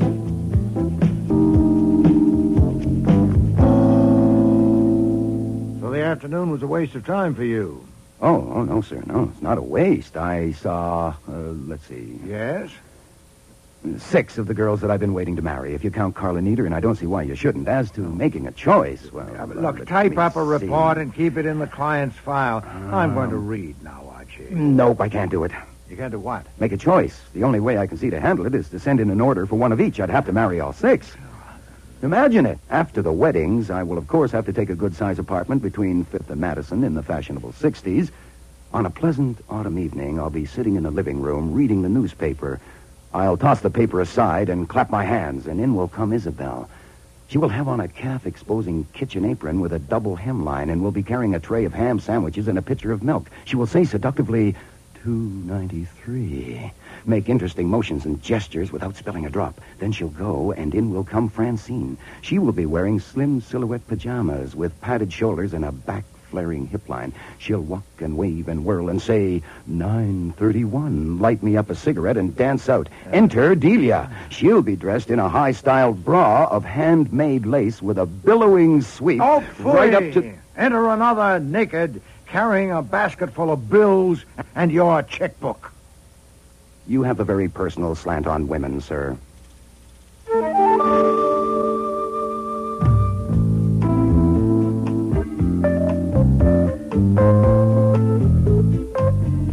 Sometimes I think Nero Wolfe's main objection to atom bombs would be that they might interrupt people while eating. So when the doorbell rang during lunch the next day, Fritz answered it and... Oh, no, Mr. Kramer. Mr. Wolfe can't be disturbed at a meal. If you would be good enough to wait in the office. He's just having his dessert now. Please, Mr. Kramer. Sorry to break in on your mail. I'm sorry, Mr. Wolfe. I couldn't stop. It's all right, Fritz. I heard. Inspector Kramer, if you haven't had lunch, we can offer No, you thanks. some I'm in a very- hurry. A woman named Carla Nieder came to see you yesterday. I'll have another rice cake, please, Fritz. Yes, sir. Well... Well, what? You stated a fact. I'm eating lunch. Fine, it's a fact. What did she want? Now, you know my habits and customs, Mr. Kramer. I never talk business at a meal. I invited you to join us, and you declined. if you'd be so kind as to wait in the office. No, I'll get this one, Fritz. Oh, thank you, Archie. Look, I don't give a damn about your habits and customs. I asked you a straight question. I want a straight answer. You had it. I don't have time to wait for you to finish stuffing your face. Of course, my ears were burning at the mention of our client, because Kramer only handles one kind of case, homicide. But I figured I'd better not let Fritz try to handle another interruption. What I saw through the one-way glass panel in the front door relieved me a lot. Our client, alive and unhurt, was standing on the stoop. I have to see Nero Wolfe right away. Don't turn around. What? Don't. There's a car pulling up to the curb with city license plates. Do you know if you're being followed? Followed? Oh, I don't think so. Listen, Why would anyone listen to me. When I let you in, we're going across the hall to the front room. I don't want you to make a sound until we're there, all right? Well, yes, but come on. Come in. What is all this? Quiet. What was the point of that? The point is that a police inspector named Kramer is here. He's in the dining room asking about you. Now, do you want to see him? No, I've already seen him. What? They've been asking me questions for hours. Why? What happened? My uncle, Yeah? No. Take a deep breath. Come on. That's it. I want to see Nero Wolfe. All right, you stay here and sit tight till we get rid of Kramer. This door connects with the office, and they may go in there, so please don't make a sound. Are you feeling all right? Huh? Yes. Yes, I'm all right now.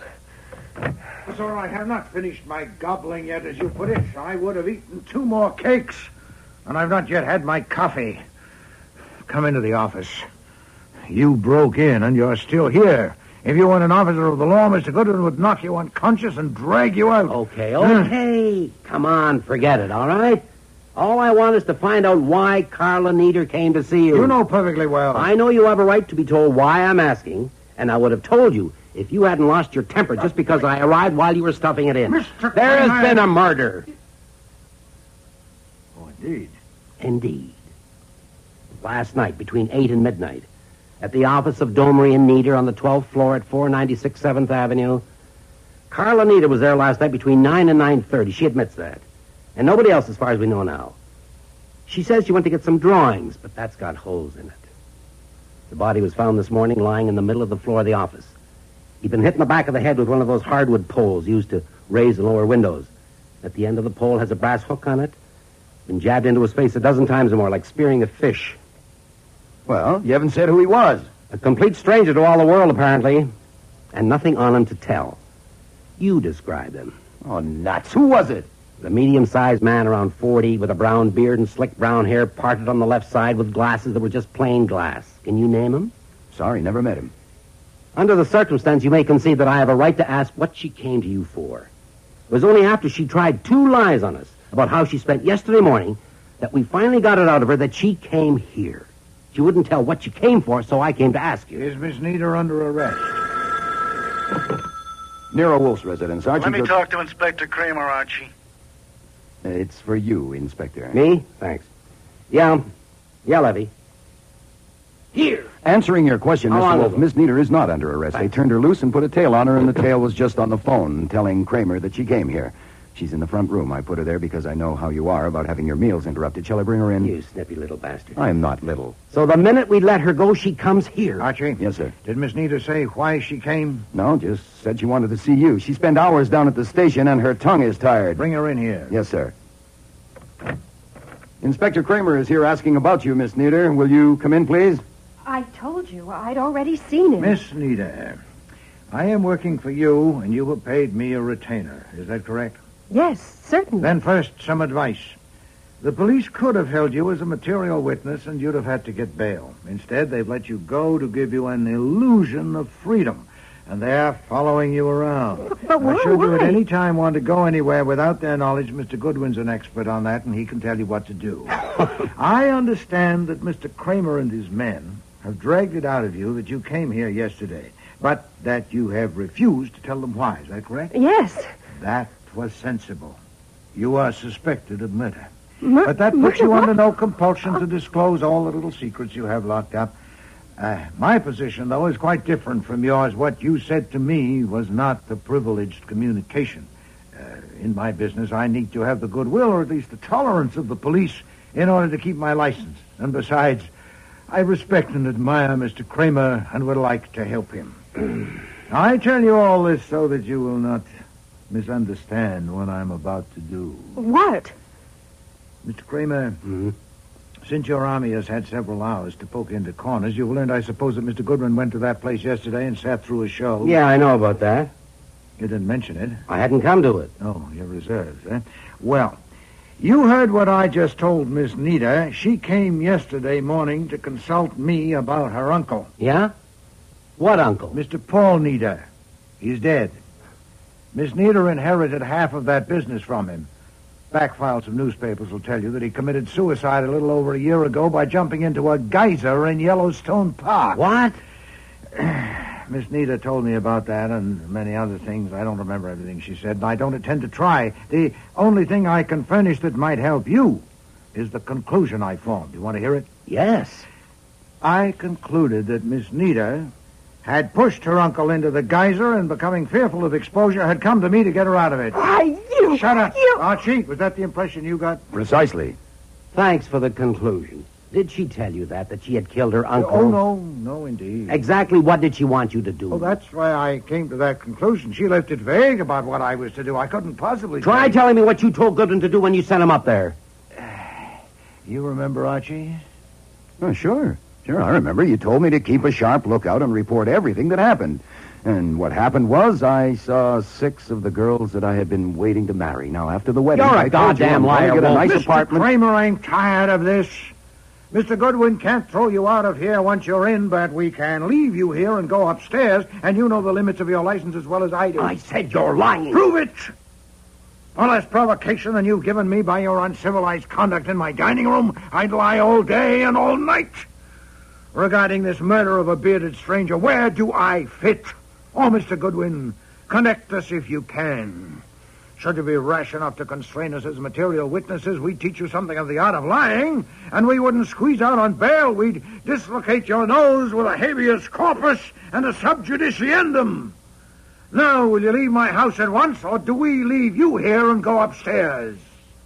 You won't get away with this, Wolf. Believe me, you won't. Good day, sir. Oh, well, we won't invite him to lunch again, will we, sir? Shut up, Archie. Miss Nita, Yes. did you kill that man? Did I? Did I kill my Archie. Oh, she'll be all right. I think she just... Well, stop her. How do you stop her? Oh, I could slap her or kiss her. I think I'll try kissing her. What the hell? Why did you do that? To stop you. See? Now, you can't blame her. I doubt if it's fear or despair or anything normal like that. It's probably hunger. I'll bet she hasn't even had breakfast yet. Is that true, Miss Nita? Haven't you had lunch? No. They kept me there, and then I had to see you. Archie, Sir? have Fritz bring some sandwiches and beer at once. Beer, Miss Nita? I don't have to eat. Oh, nonsense. Beer? Claret? Milk? Brandy? Scotch and water. I could use that. Right. And Archie, have Fritz bring in the coffee and the rest of the rice cakes.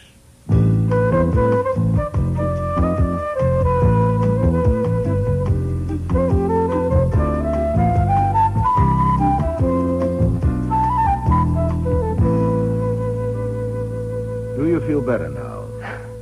Yeah, much better, thanks. I guess I was pretty empty. Good. You came to me as soon as the police let you go. Does that mean that you want my help in this new circumstance? Well, it certainly does. Now, what I want to do is... We'll go faster if I lead. Mr. Kramer's quite capable of sending men here with warrants, so let's compress it. There are 2 points in which I must be satisfied before we can proceed. First, did you kill that man? No, I want to... Just the no will do if it's the truth, is it? Yes, it's no. I'm inclined to accept it. Archie? I vote no. I wouldn't have had the impulse to kiss her if she jabbed a window pole into a man's face. No, definitely no. Then that's settled. The other point, Miss Nita, is this. Was the man you saw a week ago your uncle, and was it he who was killed last night? Oh, yes, it was Uncle Paul. I saw him. I went right You're up... certain? Look, I made myself go close to look at him. Oh, his face was dreadful, but he had the beard and the slick hair. I wanted to do something, but I didn't have the nerve enough, and I had to sit down to pull myself together. Now, they say I was in there 15 minutes, but I wouldn't think it took me that long to get up my nerve, but maybe it did. Anyway, I went and I pulled up the right leg of his trousers and I pulled his sock down. He had 2 little scars about 4 inches above the ankle where he'd been bitten by a dog once. I looked at them close. I had to sit down again. Oh. Well, now that's why it took me 15 minutes. I'd forgotten all about that. I sat down again. And then you left? Yes, I went home to my apartment and phoned Mr. Demarest. Who's Mr. Demarest?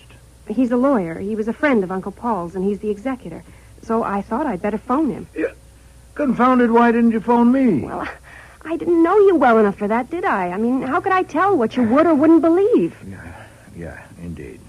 So you decided to keep it from me, running the risk that I might glance at a newspaper. What is the lawyer doing? Reading up? No, I didn't get him. I phoned again at 11:30, but he still wasn't in. I intended to phone again, but I lay down on the couch and, well, it may be hard to believe, but I went to sleep and I didn't wake up till nearly 7 o'clock. Then I thought it over, and I decided not to tell Mr. Demarest or anybody else. Well, I figured during a show season, there are lots of people going up and down in those elevators after hours, and I thought, well, they won't remember about me, and my name wasn't in the book because they know me so well, and they're not strict about it. Oh, boy, that was dumb, wasn't it? It was, Yeah, well, of course I had to go to work as if nothing had happened. And the place was full of police and detectives when I got there. I'd only been there a few minutes when they took me into a fitting room to question me, and like a fool, I told them I hadn't been there last night when they already knew about it. When they were through with me, I phoned Mr. Demarest's office, and he was out at lunch. So I came here. Yes. Well, you said you want my help in this new circumstance. What do you want me to do? Keep you from being convicted of murder? Convicted? Of murdering my uncle? Now, I told you... I suggest, sir, that you lay off unless you want to make me kiss her again. She's not a crybaby. Your direct approach is something. Well, look, Miss Nita, if you're on the defense and intend to stay there, get a lawyer. I'm no good for that. If you want your uncle's murderer caught, whoever it is, and doubt whether the police are up to it, get me. Now, which do you want? A lawyer or me? I want you. All right, then we know what we're doing. In 20 minutes, I must go up to my Orchids. I spend 2 hours with them every afternoon from 4 to 6. The most urgent question now is this. Who knows that the murdered man was Paul Nita? Who besides you? Nobody. As far as you know, no one has said or done anything to indicate knowledge or suspicion of his identity. No, they all say they never saw him before, and they have no idea how he got there or who he is. Of course, the way his face was, you wouldn't expect anybody I suppose not. But we'll assume that whoever killed him knows who he was. We'd be donkeys if we didn't. Also, we'll assume that he thinks no one else knows. That gives us an advantage. Now, are you sure you have given no one a hint of your recognition of your uncle last week? Yes, I'm positive. Good. Now, do you think you know who killed your uncle? Well, no, of course not. You've no idea at all? No. How many people work there? Right now, about 200. Oh, phooey. Can any of them get in after hours? Not unless they have a key, or they're let in by someone who does have a key. Well, who has keys? Well, let's see now. I have one. Bernard Domery, Polly Zarella, Ward Roper. That's all. Oh, no. Mr. Demarest has one. As my uncle's executor, he's in legal control of the half-interest. Who opens up in the morning and locks up at night? Polly Zarella. She's been doing that for years, since before I came there. So there are just 5 keys? Yeah, that's all. Then we know of 4 people with keys besides you. Now, can you get them here this evening? What? You want all 4 of them here this evening? Yes. Oh, good Lord, I can't just order them around. What can I say? But they're much older than I am. All but Bernard. Anyway, they think I'm just a fresh kid. I'm only 21. That is, I will be. My God. What now? Tomorrow's my birthday. Really? I'll be 21 tomorrow. You will? Oh. Yeah. Happy birthday. Archie. Yes, sir. Go up there with Miss Nita. Get those people here by 8:30.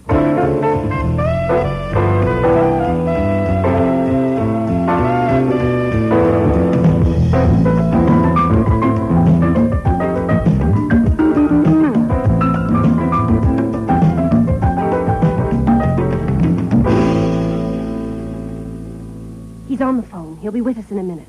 Now, listen. Oh, I'm listening. Now, the trouble with Bernie is that he can't bear to decide anything, especially if it's important. You might think he had to consult a crystal ball or something. And then when he does make up his mind, he's as stubborn as a mule. So now what I do when I want him to agree about something is I act as if it isn't very important. I keep very calm. Very calm. I'm sorry, Carla. That was Miss Doherty from Bloomingdale's on the phone. She thinks your work is better than ever. She's completely lost her head over you three... Oh, who's this? Mr. Goodwin of Nero Wolfe's office. Mr. Bernard Domery. How do you do? Nero Wolfe, the detective? Are there two? Where does Nero Wolfe come in? Well, I went to see him. I've hired him. Well, what for? To do what? Well, I think I need somebody. The police came within an inch of arresting me. You're joking. No, I'm not. They kept me there all morning, and then they even had me followed. Then you need a lawyer, not Nero Wolfe. Have you seen Demarest? No, not yet, but I will. Well, damn it, you should have seen him first. Bernie, I'm not taking your time to ask you what I should have done. I'll tend to that, thank you. Miss Now, Nieder. I want to ask you to do something. May I join in this calm discussion? This thing is crazy, absolutely crazy. I think what we ought to do is just ignore it. Just simply ignore it. Yeah, that would be innocent and brave, but it might get complicated if one of you gets charged with murder. Charged with murder? That's right. How could we be Why would any of us kill a man we never saw before? That's nonsense. Carla, what you want is Demarest. I'm going to phone him right now. Bernie, don't tell me what I want. I know what I want, thank you, and it's not Demarest. Oh, I'm sorry to hear that. Henry, I was just saying... Yes, I heard. Have I come at an awkward moment? No, certainly not. I was just about to phone you. Carla thinks she's in trouble with the police about the body that was found here this morning. I was nearly arrested because I came here last night and stayed 15 minutes. My dear child, you should have called me at once. I tried to phone you last night, but you weren't at home, and I couldn't get you this morning either, so I went to Nero Wolfe instead. Nero Wolfe? Maybe Why? I can clear this up, Mr. Demarest. I'm Archie Goodwin, Nero Wolfe's assistant. Miss Nieder has engaged Nero Wolfe primarily to keep her from being arrested. She is... How would Nero Wolfe do that? He sent me to arrange a meeting tonight to discuss it. Miss Nieder, Miss Zarella, Mr. Domery, Mr. Roper, and you. The 5 people who have keys to this office. That's right. You figured that quickly. I spent most of the afternoon at the DA's office. Then I guess you can see the point to this meeting. 8:30 would suit him fine. Refreshments served. We're summoned. I wouldn't dream of putting it that way. No, but we are. We who have keys. I offer a comment. You say that Wolfe's primary function is to prevent Miss Nieder's arrest. Yes. Obviously, he intends to perform it by getting someone else arrested. That may prove to be difficult and expensive and possibly quite unnecessary. Oh? I would engage with the situation as it is now to get the same result with 1/10 the effort and expense. It's only fair to her, isn't it, to give her that alternative? You could try it, yes. What about it, Carla? It's your money. Do you want to pay Wolfe to do it his way? Yes, I do. Did you say 8:30, Mr. Goodwin? That would be best. Mr. Wolfe works better when he isn't looking forward to a meal. You'll come? Certainly I'll come to save energy. To save energy? It will take less to attend the meeting than it would to argue Miss Nieder out of it. Good. How about it, Mr. Domery? You'll be with us. I don't know. I'll think it over. Oh, Bernie! Carla, it may be inadvisable. I don't know. How long do you think you'll need to think? An hour, half an hour? By 6:30. I'll let you know. There are 2 more to invite, Miss Zarella and Mr. Roper. It might help if you would get them in here, or would that require some thinking, too, Mr. Domery? You do your thinking, and I'll do mine. Polly, Ward, would you come in here right away, please? Just as soon as I finish this. No, now. I need you both now. I am behind already, all day long. Well, The what police is are it? sent. What's so important? This is Mr. Goodwin. He wants to ask you something. How do you do? You're very busy. I can see that. I'll cut it short. Miss Nieder has hired my boss, Nero Wolfe, because she's in danger of being arrested. Mr. Wolfe would like to have a talk with you. Why? He wants to talk with everyone who carries a key to this place at his office at 8:30 this evening. Will you come? No. No. No. I lose my time today. I will be here all evening with Carter scouting. This is pretty important, Miss Zarella. I do not think so. He was here, he is gone, and we forget it. I told that to the police, and I tell it to you. Miss Nieder is not danger. If she was danger, I would fight it off with these hands, because she is the best designer in America or Europe or the world. Oh, sure. Yeah, but she is not dangered. No. I go back to work now. Polly, I'll wait. Yes, I think you want to wait for Mr. Roper's vote. Mr. Roper. Well, it doesn't seem to me that this is exactly the proper step to take under the circumstances. Huh? What's wrong with it? Almost everything, I'd say. Oh. It assumes that we, the 5 of us, are involved in this matter, which is ridiculous. One, indeed, may be involved, deeply involved, but not the other 4, not the rest of us. What the hell are you getting Oh, at? nothing, Bernard. Nothing specific. Just a comment expressing my reaction. This is a joke, and if you ask me, it's a rotten one. Have you gotten around to your thinking yet, Mr. Domery? Made up your mind? No, I haven't. And who do you think you are, anyway? Just at present, I'm Miss Nieder's hired man. Now, who do you think Miss Nieder is? Some little girl asking you to please be kind and help her out? You damn fool. She owns half this outfit.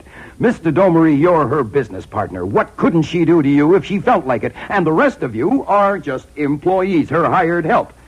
As Miss Nieder's representative, I hereby instruct you to report to the office of Nero Wolfe at 8:30 this evening. You confirm that, Miss Nieder? Yes, I confirm it. Good. You'll be there, Miss Zorella. But certainly I will be there with bells on. Fine. You, Mr. Roper. Well, the way you put it, I hardly know what to say. Is that right? It is true. Yes, it is true that at some future time Miss Nieder will probably own a half interest in this business, in the success of which I have had some part for the past 14 years. That is, she will if she's available.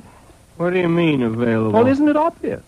Of course, you can't be expected to be objective, Bernard, but the police are usually right about these things, and you know what they think, so I merely ask.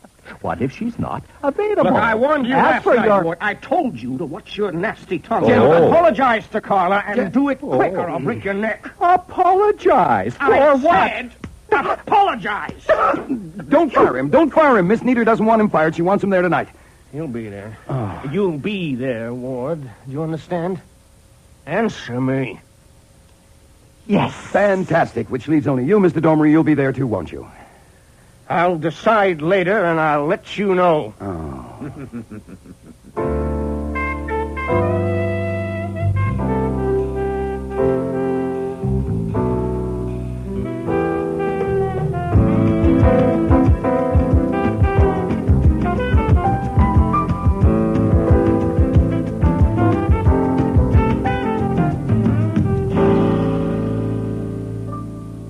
Thank you all for coming. We had to. Your man Goodwin dragooned us. Oh, not you, I understand, Mr. Demarest. Oh, yes, me too. Only I saw the compulsion a little ahead of the others. Well, anyway, you're here.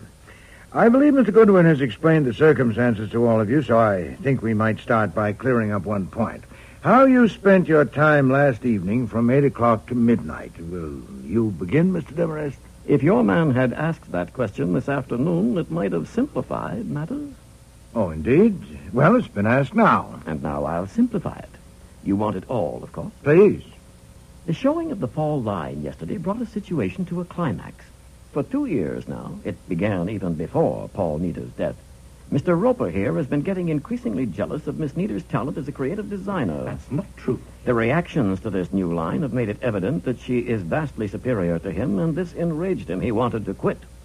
Since his services are still valuable within the limits of his abilities, it was desirable to calm him down. And for that purpose, Bernard Domery, Polly Zarella, and Ward Roper dined with me in a restaurant last evening. We were together continuously from 7:30 to well after midnight. What? All 4 of you for the entire time? Yes. It does simplify things, doesn't it? You verify that, Mr. Domery? All of it, as told? Yes, I do. Do you, Miss Zarella? Oh, yes. Mr. Roper? I do not. Oh. To say Miss Nieder is vastly my superior is absolutely absurd. I have in my possession 3 books of clippings from Women's Wear Daily, Vogue, Harper's Bazaar. Yes, no doubt. We'll allow your exception to that part. Do you verify Mr. Demarest's account of what happened last evening? No. There wasn't the slightest necessity of calming me down, as he put it. I merely wanted to confound make it. the Were point... you 4 people together from 7:30 till after midnight? Oh, that? Oh, yes, we were. I see. Naturally, the police are especially interested in Miss Nieder, since she alone of those who have keys is vulnerable. Oh, by the way, Mr. Domery, how did it happen that Miss Nieder wasn't invited to that conference? Isn't she a half-owner? I represented her interest. But before long, she'll probably be representing herself. Shouldn't she be consulted on important matters? Oh, damn it. Isn't it obvious? If she'd been there, we couldn't have handled Roper at all. He can't bear the sight of her. I did not... Even so, isn't it true that Miss Nita has been deliberately and consistently ignored in the management of the business? Yes. No. Oh, yes, it is Oh, so. please. You are... This will finish sooner if you let me dominate it. I'm not implying that Miss Nita is unappreciated. You all admit her designing talent, all but Mr. Roper. And just this afternoon, one of you was quick and eager to resent an aspersion on her. No, I refer, Mr. Domery, to your assault on Mr. Roper. You leapt, hot-headed, to Miss Nita's defense. Now, it isn't easy to reconcile that with your reluctance to come here this evening at her request.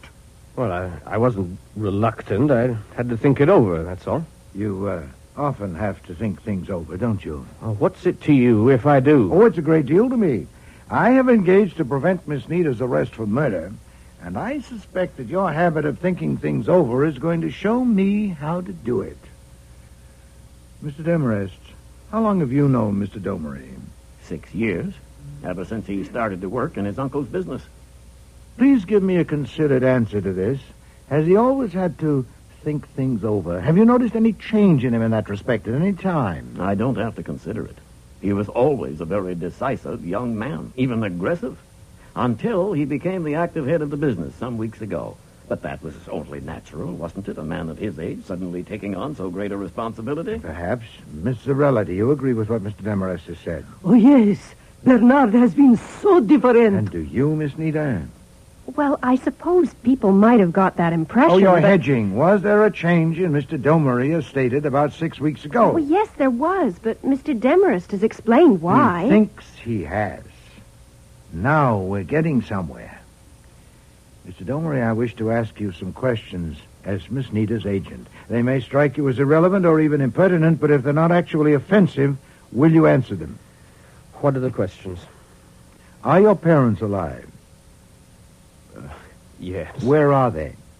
In Los Angeles. My father is a professor in the university there. Is either of them conversant with your business affairs? Not especially. Well, in a vague, general way. Have you any other relatives that you see or correspond with frequently? Carla, do you want me to go on with the autobiography? She has no opinion in the matter because she doesn't know what I'm after. Can you object that my questions are offensive? No, they're only silly. Ah. Then humor me. Or humor Miss Nita through me. Any other relatives that you see or correspond with frequently? None whatever. For help in making decisions, manifestly it's not Mr. Demarest you turn to, nor Miss Zarella, nor Mr. Roper. Is there a banker, a lawyer, a friend, any other person or persons on whose judgment you rely for guidance in your business? Anyone at all? Well, no special person. No, I discuss things with people, naturally, including Mr. Demarest. Oh, not Mr. Demarest. He has noticed a change in you. Now, this is your last chance, Mr. Domery, to drag somebody in. I don't have to drag anybody in. I'm sound mind and body and over 21. I know you are, and of a decisive and aggressive temperament, and that's why I'm making progress. Thank you, Mr. Domery. What for? Well, up to a few minutes ago when I got my head battered in by being told that you four people spent last evening together, I'd no idea where my target was. Now I know. Where is he? What? Where is he, Mr. Domery? Who? No, sir, it's no good. I know. Even if I only guessed it'd be enough, I could give it to the police as a suspicion deserving inquiry. How long do you think it would take the police to find him? Mr. Domery, I cannot stress this strongly enough. Miss Nita is in serious danger of being arrested for a murder she did not commit. Look, I've had enough of this. I'm leaving. No, sir, you will not be permitted to leave this room until either you've told me where he is, or I've given the police time to start on his trail and cover my door. Oh, unlawful restraint with witnesses. Where is he, Mr. Domery? You can't take time to think it over now to consult him on this one. Where is he? This is awful. This is an awful thing. Stop it. You can't do this. You can't threaten and keep him here. It's unlawful. Now, just stop it now. It's too late, Carla. You hired him. And I must admit you're getting your money's worth. You'd better tell him, Bernard. It may be hard, but the other way's harder. Where is he, Mr. Domery? The address is 816 East 90th Street. Look, I want to phone him. No, you will be unlawfully restrained if you try. What is it, an apartment building? Yes, apartment 10C. I rented it for... Is he there now? Yes, I was to phone him there when I left here. I said I'd go to see him, but he said I might be followed, and I'd better phone from a booth. What is the name? Dixon. George Dixon. Thank you. Archie? Yes, sir. Get Fritz in here and give him a revolver. I don't know how some of these mines might work. Then get Mr. Dixon and bring him here. The address... I have it written down, sir. Don't alarm him any more than you have to. I don't want you killed, and I don't want a suicide.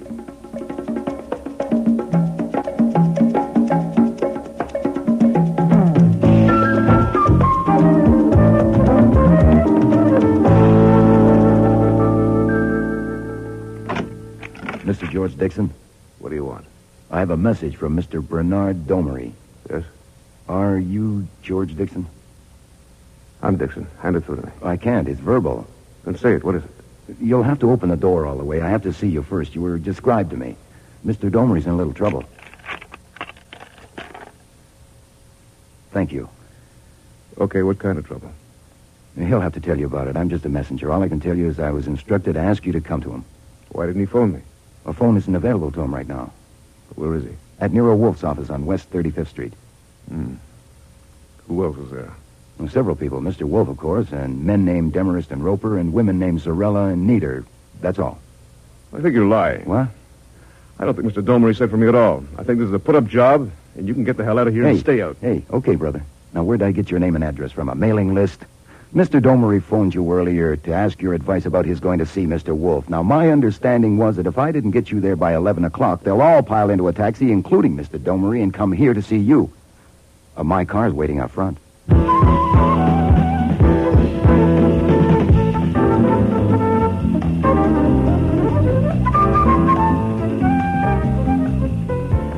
I took it for granted that by the time I got back, everyone there would know who was coming with me, even if one or two of them hadn't caught on before I left. I thought it would be interesting to see how they would welcome Mr. Dixon. But he took charge of the script himself as he entered the office. What the hell's the matter with you, Bernard? Can't you handle anything at all? Not this, I can't. This man Wolfe is one for you to handle. I only hope to God that you can. Well, I'm back, everybody. I would have been back soon anyway, but Bernard has hurried it up a little. Ward, you're looking like a window display in a fire sale. Surprised to see me? Still putting up with them, Paulie? Now you'll have to put up with me again. Carla, I hear you're on the way to lead the whole pack. You're all so quiet. Can't got your tongues. Where's Henry? I thought he'd be here. He's in the other room with Wolfe. I don't know this gentleman. This gentleman is Inspector Kramer of the New York Police. You didn't tell me the police would be here. Now, believe me, I didn't know. Nero Wolfe called and invited me. I just got here. What's going on, Goodwin? I'm still catching up. You'll have to ask Mr. Wolfe. Who's this man? George Dixon, so I'm told. What kind of charade is Wolfe pulling now? Oh, why don't you ask him? Here he is. Archie, you're back. Yes, sir. Excellent. And Mr. Kramer, your timing was impeccable. My apologies for keeping you waiting. Mr. Demarest and I needed to discuss something. Nero Wolfe, I'm Jean Domery. This is a real pleasure. How do you do, Mr. Domery? Please sit down. I was told that my nephew sent for me. He didn't. You got me here by a trick. What do you want? Sit down, sir. This may take some time. I can't give you much time. What do you want? I want to present some facts, offer my explanation of them, and get your opinion. There's a chair beside your nephew. What facts? You all have a right to know, I think, that the man who was killed last evening was a former partner in the business, Mr. Paul Nieder. What the hell? Why, my mother's milk, it was. Now, this time you've gone too far. Be quiet. Everyone be You have quiet. deliberately withheld knowledge of the facts. Nonsense, Mr. Kramer. I have withheld nothing. You knew that when I was here this morning? No, sir, I did not know it then. I was given reason to suspect it later. You could have told me then. Oh, phooey, if I told you then what I suspected but didn't know.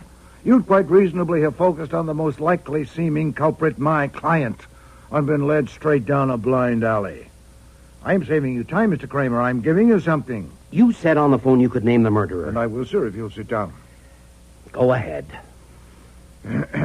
We have here a situation that reads like a Wilkie Collins novel. Two men presumed dead, both returning to life. Now, some explanation is needed. Mr. Dixon Domery, won't you help us? You were going to give us some facts. So far, you've given us fantasy. I see. You won't help, then? Certainly not. Why should I? It's your fantasy. Well, we'll have to go about it the other way, then. When did you last see Paul Nieder? About a year ago. just before he left for a vacation. Well, that's not a very intelligent lie, sir. It can be checked. Mr. Kramer here has an army of men whose job it is to check such things. I'll ask you again. When did you last see Paul Nida? You won't answer, eh? Then I will. Mr. Kramer, if you put your men on it, I think you'll discover a meeting between Mr. Dixon and the deceased sometime after last Tuesday's showing of the Domery and Nida fall line. Quite possibly it was at Mr. Dixon's apartment. The address... He won't find anything. Oh, indomitable, are you? Ah. Then how about your meeting with Mr. Nida last evening at the offices of Domery and Nida when you killed him? Killed him? You accuse me in front of all these witnesses of killing that man? Oh, yes, sir. I'm certain of my ground. A record was kept of everyone that went into that building after hours last night. How did you do it, huh? A false name? A different floor given as your destination? Well, your face is known now. The elevator operator or the commissionaire will be able to recognize you. And, of course, there's the key. What key? The one that got you into the Domery and Nida office. The one presumed to be at the bottom of the ocean in the pocket of a drowned man. Is it in your pocket now, Mr. Domery, or did you leave it in your apartment? Oh, I see. I'm making you nervous. Look at his face, Mr. Kramer. I'm not nervous. Then perhaps you'll explain about your return from a watery grave. Why was it necessary to perpetrate such an elaborate hoax? I can explain that, and I will, at the proper time and to the proper persons, not you. It's no good, Mr. Domery. You're caught. Mr. Kramer and his men will find evidence to convict you even without this letter I have in my hand. What have you got? I'll read it to you. I suppose you all know, or most of you, that tomorrow will be Miss Nida's 21st birthday. Oh, yes. Well, I persuaded Mr. Demarest to anticipate the delivery date of this paper by a few hours. It was intended, as you'll see, only for Miss Nida, but as Mr. Kramer would tell you, evidence in a murder case has no respect for confidences. This letter is handwritten, as you can see. Yellowstone Park, May 16th of last year. It reads, My dearest Carla, I'll send this to Henry, sealed, and tell him to give it to you unopened on your 21st birthday. You're going to get news that I have killed myself, but I'm not going to kill myself. I fully expect to be with you again and with the work I love. I'm writing this to explain what I'm doing just in case something goes wrong. I think you suspected that Helen and I loved each other. Jean found out about us and killed her. He intended to kill me, too, and he still intends to. And as you know, Jean always does everything he intends to. That's why I wouldn't leave the apartment those 3 days. That's why I came away, and why I have to pretend to kill myself. Once he thinks I'm dead, I'll find time to think straight again and see what I can do. It may be that I'll find a way of dealing with this and that I'll be back with you before your 21st birthday. And if so, I'll get this back from Henry and you'll never see it. But if I don't get back, I want you to know the truth by this letter. If Jean should find me and kill me, I don't want him to get away with it. Your Uncle Paul. Well, Mr. Domery, nothing to say? Nothing. It offers a remarkable field for speculation. What, for instance, made you suspect that his suicide was a fake? Possibly you were as well acquainted with his character as he was with yours. He was certainly right about you. You didn't forget or abandon your intention. To coax him out, you went on a fishing trip with your nephew and staged a drowning. Another speculation. How much did you tell your nephew? Did you have to let him in on all the... Listen to me, Carla. Whatever my uncle has done, that's up to him, but this is my part, and you've got to get it straight. He told me that someone had it in for him, and his life was in danger. He said nothing about Paul Nida. Of course, I thought he was dead. Shut up and sit down. You lied to me.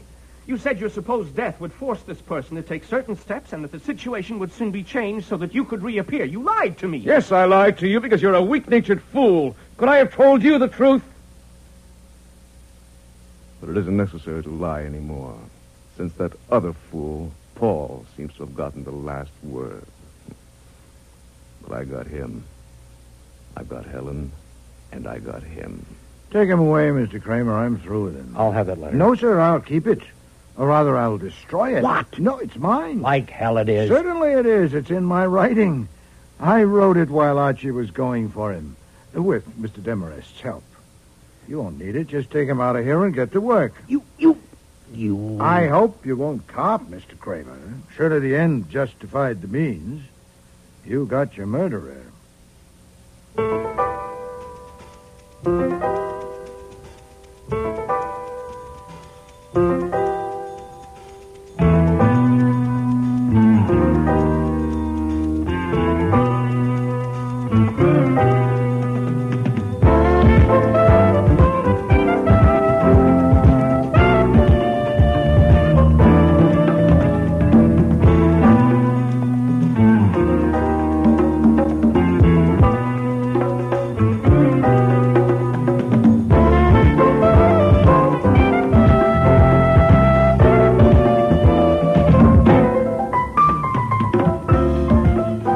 Starring in today's episode were Mavor Moore as Nero Wolfe, Don Franks as Archie Goodwin, and Cease Linder as Inspector Kramer.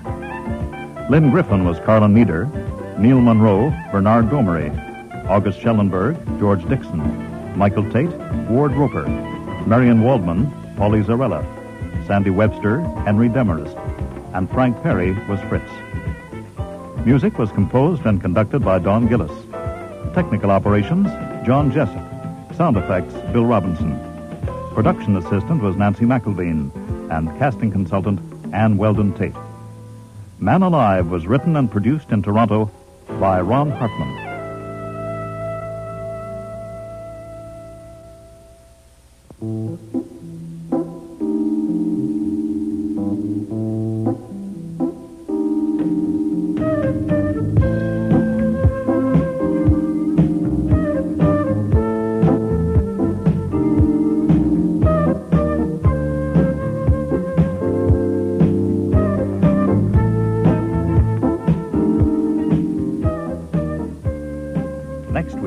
Mr. Wolfe, I've come to you because I'm going to be murdered by a man called Conroy Blaney.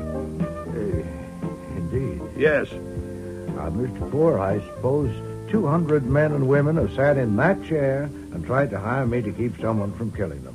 How many, Archie? 209. Have I taken the job? No, sir, never. For $2 million a year, you can make it fairly difficult for a man to kill you. That's about what it costs to protect a president or a king. And even so, consider the record. I don't expect you to keep him from killing me. That's not what I came for. Then what the devil did you come for? To keep him from getting away with it. Oh, I see. Con Blaney is so damn clever that it isn't a question whether he can kill me or not.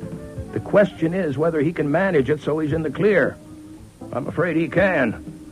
Next week, Instead of Evidence, with guest stars Lally Cadeau, Sean Sullivan, Martha Gibson, Eric Peterson, and Danny Bucos.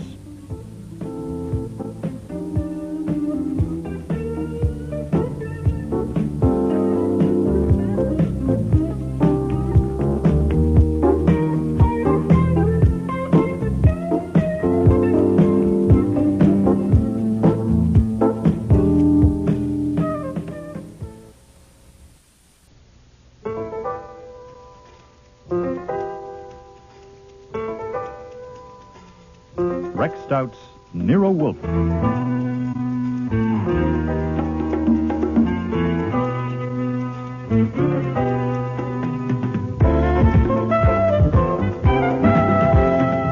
Starring Mavor Moore as Nero Wolfe and Don Franks as Archie Goodwin.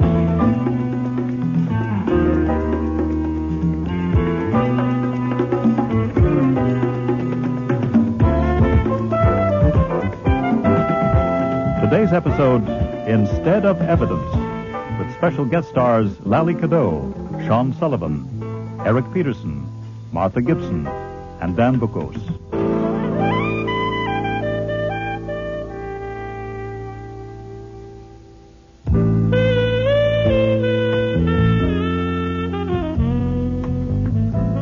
It is merely one facet of my complex character that I do not like men named Eugene. I admit it's a prejudice. That, and that alone, accounted for my offish attitude when Mr. and Mrs. Eugene R. Poor called at Nero Wolfe's office that Tuesday afternoon in October. Eugene. Yes, dear? You dropped your cigar. Oh, I'm sorry. Mr. Wolfe, I've come to you because I'm going to be murdered by a man called Conroy Blaney. Indeed. Yes. Mr. Poor, I suppose 200 men and women have sat in that chair and tried to hire me to keep someone from killing them. How many, Archie? 209. Have I taken the jobs? No, sir, never.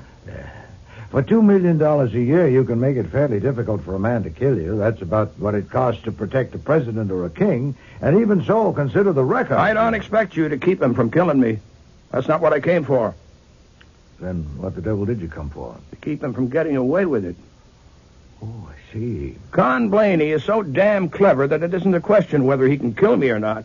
The question is whether he can manage it so he's in the clear. I'm afraid he can. I would bet he can. Eugene. Yes, dear. You've got to try to relax.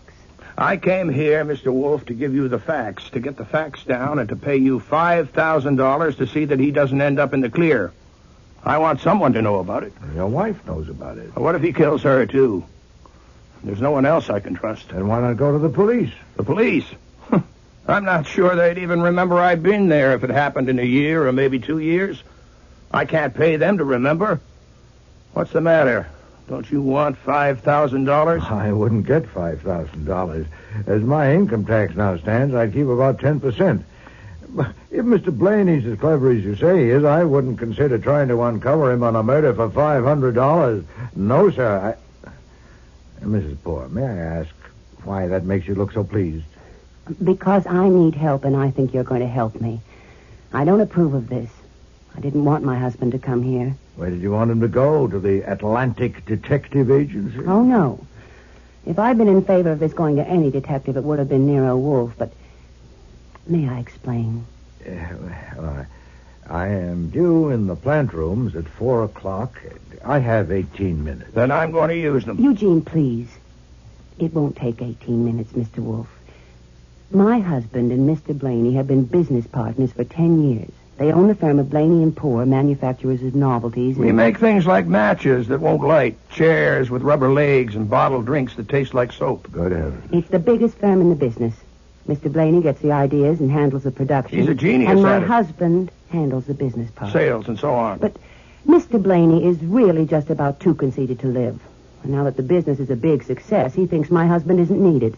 He wants him to get out and take $20,000 for his half. It's worth a great deal more than that, 10 times as much. I won't do it. The argument has gone on and on. Until now, my husband is convinced that Mr. Blaney is capable of doing anything to get rid of him. Of killing him. And you don't agree? Oh, no, I do agree. I think Mr. Blaney would stop at nothing. Has he made threats? Oh, no, he isn't that kind. He doesn't make threats. He just goes ahead. Then why didn't you want your husband to come to me? Because he's simply too stubborn to live.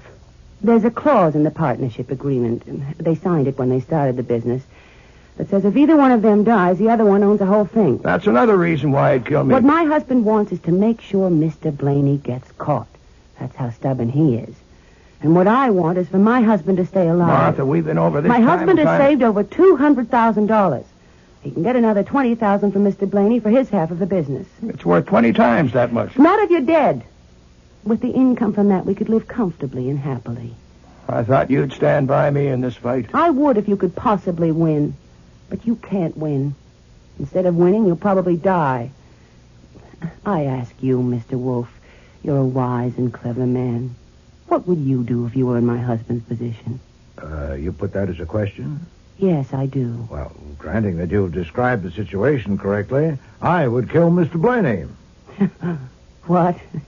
But that's silly. Of course, you're joking, but this is no joke. I'd kill the bastard in a second if I thought I could get away with it. Maybe you could, Mr. Wolfe, but I couldn't. And I'm afraid you couldn't hire me for that. Your wife's advice is sound. Are you going to take it? No. Are you going to kill Mr. Blaney? No. And you still want to pay me $5,000? Yes, I do. Well, I advise you against that, too, under the circumstances. Here are the circumstances. Archie, take your notebook. Yes, sir. Make a receipt reading, received from Eugene R. Poor, $5,000, in return for which I agree, in case he dies within 1 year, to give the police the information he has given me today, and to take any further action that may seem to me advisable. Sign my name and initial it as usual. Get all details from Mr. Poor. Now, if you have anything further to ask, sir, ask it of Mr. Goodwin. That's no good. You don't even say what kind of action. At least you ought to I say that... advised you against it under the circumstances. Those are the circumstances. That's all I'll undertake. Suit yourself. Mr. Wolfe, I didn't mention that I brought the fee in cash. Speaking of income tax, getting it in cash would make it... Boy, I am not a common cheat, Mr. Poor. Not that I'm a saint. Given adequate provocation, I might conceivably cheat a man or a woman or even a child. But you are suggesting that I cheat not a man or a woman or a child, but 140 million of my fellow citizens. Ho! Mr. Poor. Yes? You dropped your cigar. Can I light that for you? Oh, thanks. Is he always like that? Oh, always, yeah. I'm the one that does all the work around here. I'm also an admirer of your wife. Your what? I admire your wife as an advice giver. Life is more fun outside the grave than in it, and with over $200,000. I've had enough advice. My mind is made up. Okay. Now, give me everything you think we'll need.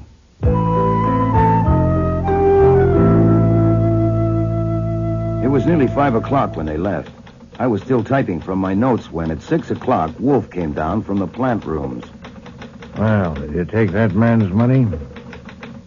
If I say I took it, you'll claim that your attitude as you left plainly indicated that he had insulted you and you wouldn't play. If I say I refused it, you'd claim I'd done you out of a fee. Now, which do you prefer? Did you word the receipt properly? No, sir. I worded it the way you told me to. No. The loot is in the safe. I told him you'd prefer a check, but he said there it was. He'd taken the trouble to get it, so why not take it?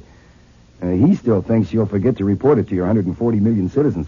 Oh, by the way, if Blaney does perform, I'm going to marry the widow. You saw her legs. I did not see her legs. Do your typing, Archie. I like to hear you typing. Huh? If you're typing, you can't talk. Yes, sir.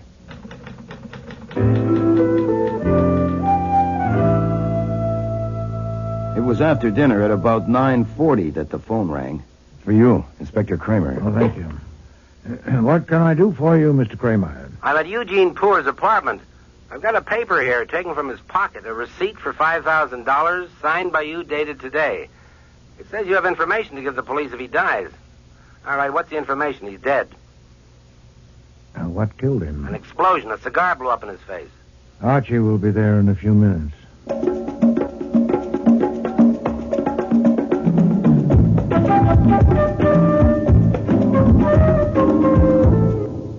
You recognize him? Well, it's the same suit and tie anyway. Jeez, a cigar did that to him? So the wife says he lit a cigar and it blew up. I don't believe it. Yes, I guess I do. She says so. They make novelties. Now, that's a novelty. Yeah, we're all through here. Take it away, boys. Where's Mrs. Poor? Bedroom. I want to see her. The hell you do? I want to see our client. So you've got a client? You've seen the receipt. You've read my report. Give her a chance. I am. Let her pull herself together. Is this the box the cigar came from? Don't touch that. I'm just pointing, Inspector. I'm not touching. I just want to satisfy my curiosity. He smoked 2 cigars this afternoon in the office. Same brand? The same, Alta Vista. It's a fresh box, only one gone. You suppose the rest of these are loaded? The lab will answer that. You picked up the partner, Blaney? He's been sent for. Oh, I hope to God it's a wrap-up. Maybe it is. How did Poor seem this afternoon? Nervous, scared, what? It was mostly stubborn. Mine made up. What about the wife? Stubborn, too. She wanted him to go on breathing. You want to talk to this young woman, sir? How do I know? Do I? Well, she came here just after we got here. She won't tell us why. I did tell you why. I had an appointment with Mr. Poor. Yeah? At first you said you just came here. Well, that wasn't true. I had to say that. Why? Oh, look, I work for Mr. Poor. That is, I work for Blaney and Poor Novelties. Mr. Poor called and he asked me to meet him here. What for? Well, I can't tell you that. It's a confidential matter. Nothing is confidential in a murder case, miss. Please, you don't understand. If Mr. Blaney knows I came here, I'll lose my job. Oh, no. Dora, what the hell's happening here? We found this guy hanging around outside. I have a right to be here. Oh, Helen, there you are. Well, you didn't lose any time, did you? Now you think you can have her. What's going on here? Who are you? My name is Joe Grohl. I work for Blaney and Poor, factory foreman, and I have a right to be here. Why were you hanging around outside? Tell him.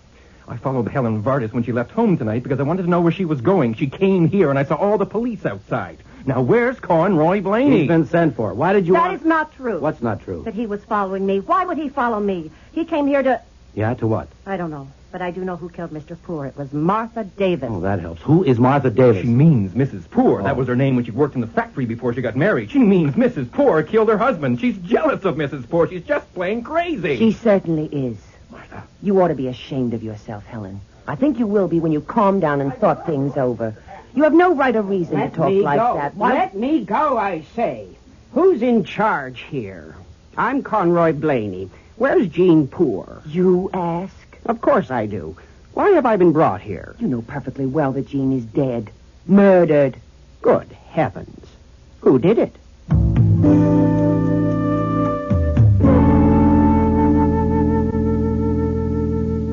And that's when they removed me to another room.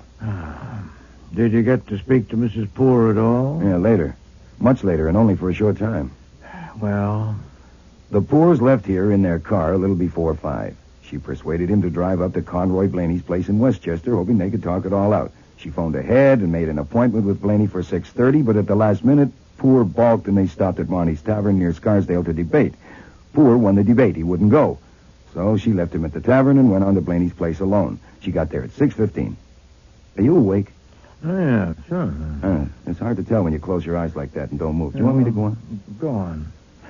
Blaney wasn't there. He lives alone, and the doors were locked. Now, she waited around until 10 minutes to 7 and then went back to the tavern. They ate dinner there, and then they drove back home. When he got home, he opened a fresh box of cigars. She was in the bathroom when she heard the explosion. Are you still awake? You say the face was unrecognizable? Yes, sir. Something concealed in a cigar. That's next to incredible. That's really incredible. So, what do we do? Do? Nothing. Nothing? There is nothing to do. I engaged to give that information to the police and have done so. Also to take any further action that might seem to me advisable, and I've done that. You mean you through with the case? Certainly not. I haven't started. There is nothing to start on. Mr. Kramer may do the job himself. I hope so. I resign. Nonsense. Do your work. No, sir, I'm going upstairs. I'm going upstairs to pack. If you're too lazy to wiggle a finger, very well, that's not news. But you're not even interested. Does it bore you because you've already collected the fees, eh? Too small a fee? Is it too obvious? Is it beneath you? Confound Well, it, how Archie. about this in the Gazette, then? Man's naked body found in a lonely lane near White Plains, head crushed to a pancake by a car running square over him. Now, there's a case for a great detective like you. See, it might be Hitler, since his body has never been found. Answer the door, Archie. Yes, sir. Wolf doesn't like receiving unexpected callers. He likes me to check with him first. So I didn't. Inspector Kramer. Good morning, Mr. Kramer. To what do I owe I this? told him to hell with him. You wouldn't see him since he's working on the poor case and you're not interested. Oh, shut up, Archie. Sit down, Mr. Kramer. Why do you put up with him? He saved my life once. Once? Have you forgot? What can I do for you, Inspector? I dropped in on my way uptown because I thought it was only fair. I think I'm going to arrest your client on a charge of murder. You can't arrest my client on any charge whatever. Oh, no? My client is dead. And by the way, is he? I presume the corpse has been properly identified. Certainly. With a face as blown apart as that, it's routine. Fingerprints, dentist, doctor, the works. Why? What do you think it was? Insurance fake? No, I didn't think. Then you can't arrest my client. Goodwin says Mrs. Poor is your client. Oh, Mr. Goodwin is impulsive. You read that receipt? Yeah. Huh. So you are going to charge Mrs. Poor? I think I am. Indeed. Now, don't indeed me. God damn it, didn't I take the trouble to stop by and tell you about it? Well, go ahead and tell me. Okay, but first, why did you ask if we established the identity? There's not the slightest doubt it was Poor. Not only the corpse itself, other things like the elevator man who took them up when they came home, and the people up at the tavern where they had dinner. They identified him from photograph? No, he was known there. There are no photographs of Poor, apparently. Oh, I wondered why the papers were carrying none. Are you doubting the identity of the corpse? Well, that would be silly since you're ready to make an arrest. Goodwin told you about the box of cigars. Something. Well, that was it, all right. Poor smoked about a box every 2 days, boxes of 25. He bought them from a place near his office and factory. The box he started on Tuesday night. The 24 left in it are all loaded. Any one of them would have killed him 2 seconds after he lit it. Oh, that's Hard to believe. Inside a cigar? Right, I thought so, too. The firm of Blaney & Poor has been making trick cigars for years, but they're harmless. All they do is make you jump. Now, what's in these 24 is anything but harmless. It was invented for the Army and still is on the secret list. Now, even this is confidential. It's made by the Beck Products Corporation. And their men and the FBI are raising hell trying to find out how this murder got a hold of them. That's not for publication. I am not a publisher. Okay. Of course, the Alta Vista tobacco people deny all knowledge. Sure. They say the fillers are theirs, but the wrappers are not. Now, they say whoever sliced them open and inserted the things and rewrapped them was an expert. Now, there are 4 people connected with Blaney & Poor who are good at making trick cigars. Helen Vardis, one of their most highly skilled workers. Joe Grohl, the foreman. Blaney himself. And Mrs. Poor, who worked there for 4 years before she married Poor. Oh, good at making trick cigars. Well, how did you narrow it down to Mrs. Poor? How do you like this? Underneath the cigars in the box, we found 2 human hairs. They came from the head of Mrs. Poor, unquestionably. So I think I'll charge her. Oh, I wouldn't do that if I were you, Mr. Kramer. Oh, you wouldn't? No, sir. Let me put it this way. You have her on trial.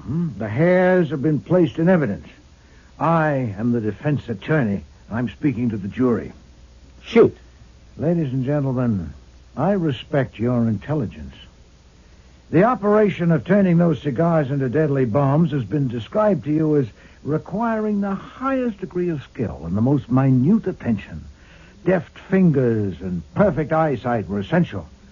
The slightest irregularity about the appearance of that box of cigars might have attracted the attention of a veteran smoker. And you can imagine the anxious scrutiny with which each cigar was inspected as it was arranged in that box. And you can realize how incredible it is that a person so intently engaged on anything and everything the eye could see could be so careless as to leave 2 of the hairs of a head in that box of cigars. Now, ladies and gentlemen, I appeal to your intelligence. I put it to you that those hairs, far from being evidence that Martha Poor killed her husband, are instead evidence that Martha Poor did not kill her husband. So she is your client after all? No, sir, she is not. It was Mr. Poor who paid me. Now, Inspector, you said you came here because you wanted to be fair. Well, I say phooey. You came here because you had misgivings. You had them because you are not a ninny. What about motive? Mrs. Poor was tired of smelling the smoke from her husband's cigars, perhaps? No. Or, money. She gets the whole works, plus insurance. Or, according to that girl, Helen Vardis, she wanted Joe Grohl, and now they'll get married. Huh. Proof? Talk. Goes way back to when Mrs. Poor was working there. I'll tell you this, whether she's your client or not. We've been having conversation with everybody at Blaney & Poor's, and the females all go thumbs down on her. The idea being that she's a man-eater. The specifications by the female? Nah, none. But it's unanimous. Oh, it would be. They never forgive a woman for marrying the proprietor.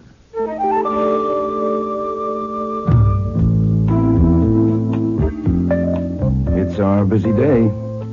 Mr. Conroy Blaney himself to see you. Do I let him in? What does he want? I think he wants to confess. Oh, I warn you. His squeak will get on your nerves. Confound it. Bring him in. We meet at last, Mr. Wolfe. I was thinking on my way here, fate has thrown us together. You dominate your field and I dominate mine. We were bound to meet. Your field? That's right. I am supreme. I imagine you and I are alike in more ways than one. Now, I like to see things done in an orderly manner. So do you, don't you? Mr. Blaney, So first I'll give you my 4 reasons for coming here, and then we can take them up one at a time. 1, I want a copy of the report you gave the police of what Jean Poor and Martha, his wife, told you about me. 2, discussion of whether your giving that report to the police was publication of a libel and whether your withdrawal of it will satisfy me. 3, a proposal to make an orchid, guaranteed exclusive to you, an imitation orchid plant in a pot that would talk. When the pot was lifted, it would say distinctly, "Orchids to you," or anything of similar length. God heavens! I knew we would have many things in common. That's my favorite expression, too. I use it all the time. Good heavens. But you probably want to know where I stand. I would if I were you. Tuesday evening up at Jean's apartment, I heard a man saying to another man, I presume they were detectives, something about Mrs. Poor being Nero Wolfe's client, and in that case, Mrs. Poor was as good as out of it, so Blaney might as well get his legs shaved for the electrode. Now, I really think it would be a shame to make yourself ridiculous, and I don't think you want to, so I'm willing to take this trouble. You're not a man to reach a conclusion without reasons. That wouldn't be scientific, and you and I are both scientists. Tell me your reasons one by one, and I'll prove they're no good. Go ahead. Archie, get him out of here. The truth is, you have no reasons, isn't that right? All right, then, about this talking orchid. When I get hold of a creative idea, I can't concentrate on anything else. You will have to give me 3 or 4 orchid plants to work from, and they ought to be your favorite plants. Now, here's the stroke of genius. I was saving this. The voice that does the talking will be your voice. Whoever you send it to, preferably a lady, she will lift the pot, suspecting nothing, and your own voice, the voice of Nero Wolfe, will say to her, "Orchids to you." Probably she'll drop the pot, but... I think you just performed a miracle, Mr. Blaney. Oh, yes? Yes. You caused Nero Wolfe to disappear. I don't understand. Oh, overlook it. He's eccentric. So am I. Geniuses are. Does he really think I killed Jean Poor? He does now. Why now? Oh, forget it. I'm eccentric, too. There's another possibility. The idea of the orchid having his voice doesn't appeal to him. Then how about it having your voice? What? You have a good baritone voice. I could let you have it at cost, and you could give it to him for Christmas. Let's hear how it would sound. Say it in a medium tone. Orchids to you. Hi there. Archie, is that man gone? No, sir. Now he wants Get him you... out of there at once. Phone Saul and tell him to come here as soon as possible. Yes, sir. Let's hear how it would sound. I'll close my eyes, and you say it to me, just naturally to me. Orchids to you. Are you ready? Oh, I'm ready.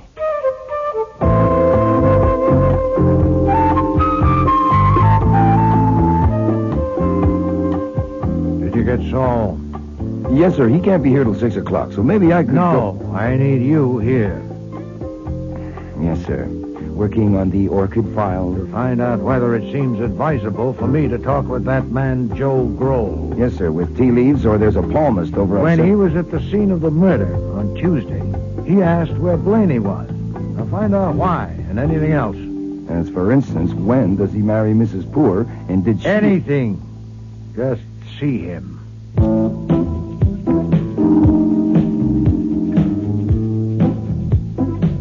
I picked Joe Grohl up at the corner of Varick and Adams at 5:30. Sorry to keep you waiting. It's okay, it's okay. I only quit being an Army hero 2 months ago, and they gave me my job back. But it keeps me busy catching up. So where are we going? There's a bar on 19th Street, serves good scotch, all right? Okay by me. As we pulled away from the sidewalk, I couldn't help noticing that behind us, someone's desire to find a taxi became frantic. To oblige, I took my time. When I saw in the rearview mirror that a taxi had actually been snagged, I fed gas and went ahead. When I parked, I made sure that there was a parking space behind us for the taxi. Joe and I went into the bar and ordered drinks. You're right. This is good scotch. Say, you mind if I ask you something? Go ahead. Well, I don't go for this theory that it was Helen Vardas that killed Ford. Do you? What are you talking about? What theory? Well, this theory that Helen Vardas would do anything for Blaney. And God knows why. She made the cigars for him. She went there Tuesday night. For Christ's sakes, who thought that one up? Well, it wasn't me. Don't get excited. That's right. Yes, I must remember that one. Don't get excited. They put you in a uniform and take you across the ocean into the middle of hell. Bombs, bullets, flamethrowers. Huh? Your friends die right against you and bleed down your neck, and after 2 years of that, they bring you home and turn you loose and say, don't get excited. Hey, cool down, will you? Look, I'm all right. Cool down. No, I'm all right. I'm sorry I brought it up. Okay, it's just that, I come home, and what do I find? The girl I had been counting on has married the boss, and no one told me. Hey, now, that's a raw deal. It wasn't her fault. She never promised me anything, but I had been looking forward to seeing her. Oh, I did see her, but only because she was in trouble and asked me to help. Help how? She thought her husband was going to get killed by Blaney. And knowing Blaney as I did, I saw no reason to doubt it. She asked me to watch Blaney, and... Look, why am I spilling all this to you? I was in the Army, too. Oh, yeah? Yeah, I think I understand. Anyhow, I wasn't heartbroken. because Martha seemed a little older than I had remembered. Besides, there was another girl who'd been nothing but a kid in the factory before. But now she'd grown up. I saw her the other night. Yeah, Helen Vardis. I fell for her like a Sherman tank. Oh, I thought I'd finished that drink. You filled it up. Thanks. Cheers. I guess I was a little leery of all civilians, even Helen. But she seemed to reciprocate. She seemed to reciprocate. I just don't understand it. First Martha, then her. I saw her with him in a restaurant, and I saw them together in his car. Who, Blaney? Certainly not. Poor. Eugene Poor. Oh, boy. I can't understand what he had. Look, I put it to Helen. I asked her outright, and she as much as told me to go to hell. She refused to explain? And they say, don't get excited. Tell me, who is it that thinks Helen was helping Blaney? Oh, no, it's nothing to worry about. In a murder case, you're apt to hear anything. Well, it's stupid. If the cops had any brains at all, they should know that it had to be either Blaney or Martha who killed Poor. How do you figure that? Martha went up to Blaney's place in Westchester at 6:15 on the night of the murder. She says Blaney wasn't there. That's right. Blaney says he was there that whole evening. So one of them is lying, and the one that's lying killed Poor. So it's Blaney. Why? Because Martha wouldn't lie? Why would Martha kill him? He had everything going for him that he had 2 years ago when they got married. Anyway, it was Blaney.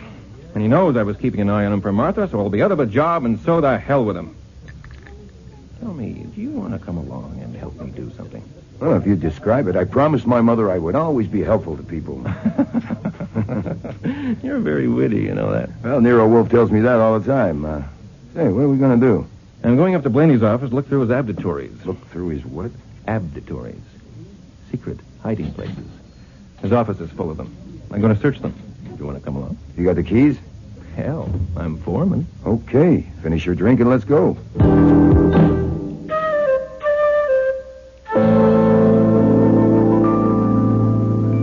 You get in the car, Joe. Just be a minute. I want to talk to somebody in that taxi parked behind us.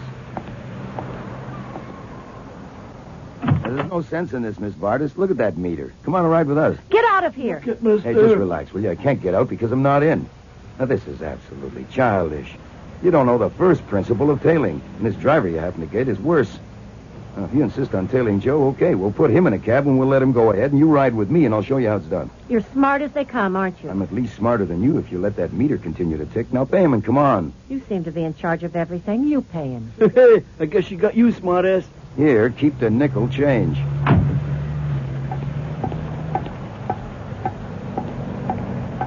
Move over a little, Joe. There's room for 3. What is this? What are you doing here?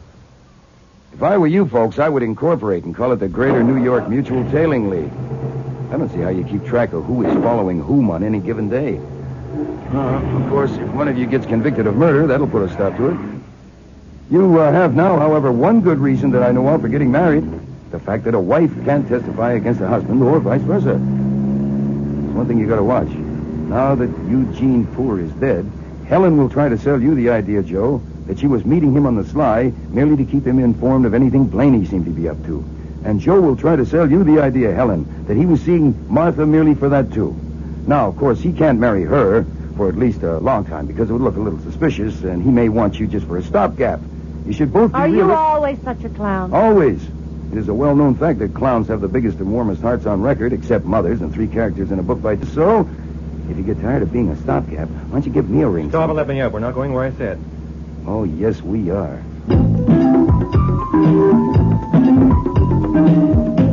Trick dice, trick pencils. These are trick pencils? When you press, a perfume comes out. Perfume? Well, why would he bother hiding these in one of those... Abditories. Abditories. Conroy Blaney is a strange man. Tell me about it. Here, I need more light. Wait, that's not a... Oh. That is not a light switch. No, it's a water squirter.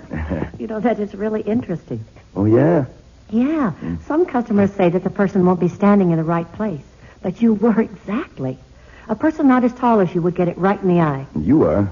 I'm what? Not as tall as me. Oh, yes, but I've got better sense. Maybe you hadn't better touch those things. Thanks for the suggestion. What happens if I sit on this? Nothing. That one's okay. Oh, swell. Well, this is a new one on me. Helen. What? What is this thing, do you know? I haven't got the faintest idea. Here, let me see that. Where'd you find this? Did you see me find it? In that calendar on Blaney's desk. How many? Just one? No, 2 of them. Well, what are they, do you know? I think that it was one of these things that was in the cigar that Mr. Poor never got to finish. What do you think? I think you can damn soon find out. No, wait. That idea doesn't appeal to me. I suggest that we all 3 go and deliver these gadgets, calendar included, to Nero Wolfe. He may want to ask some questions. You take him to him. I think I'll go home. I think I'll go home, too. Nothing doing. You'll just follow each other and get all confused again. If I take these things to Wolfe without taking you, he'll fly into a temper and phone the police to get you. Now, wouldn't you prefer to come with me?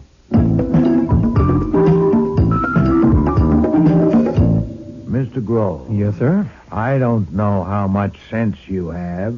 If you have slightly more than your share, you must realize that if I hand these things to the police with Mr. Goodwin's story, they'll conclude that you are a liar. Why would Miss they? Vargas, please, I'm speaking to Mr. Grove.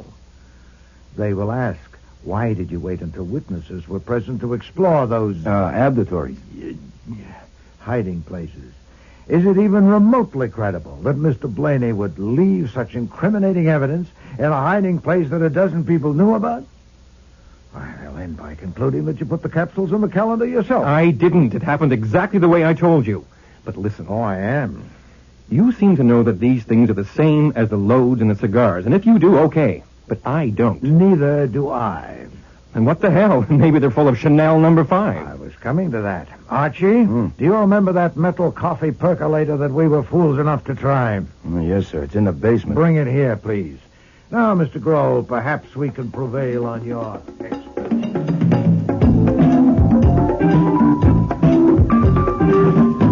Ready? Good. All right, now, the rest you go out in the hall and I'll light it. But I want to see it. Oh, no, wait a minute. I saw Poor's face. You didn't. You go out in the hall. Oh, nonsense, Archie. That little thing, I'll be quite safe here at my desk. Okay. You've been warned. All right, here goes.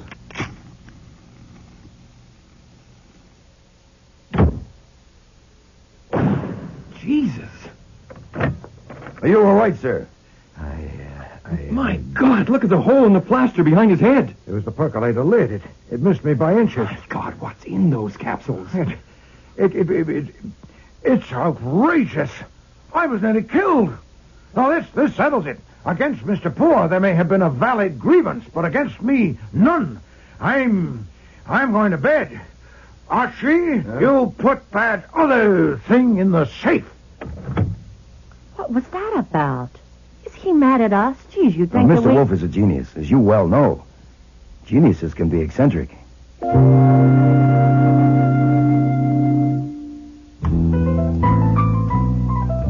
When I put the other capsule in the safe, I made a discovery.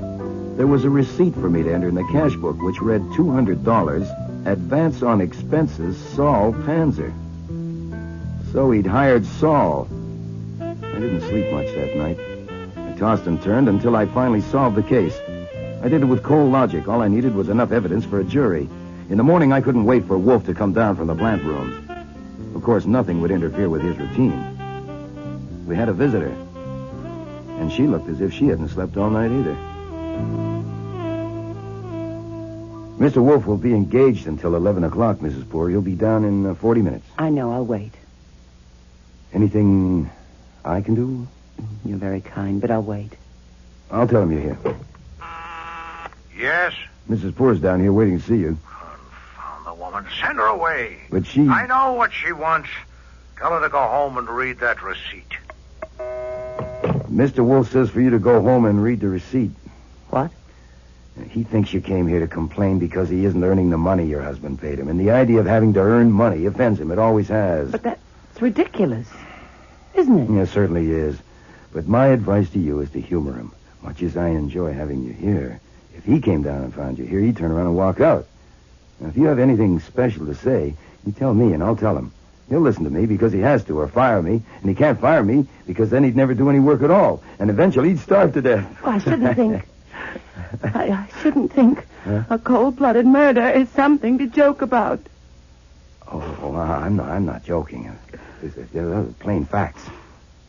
What did you want to say to him? I just wanted to talk with him. He hasn't come to see me. Neither of you. Oh, well... You haven't even phoned me. I don't know what's happening. The police asked me about 2 of my hairs being in that box of cigars. They must think that I...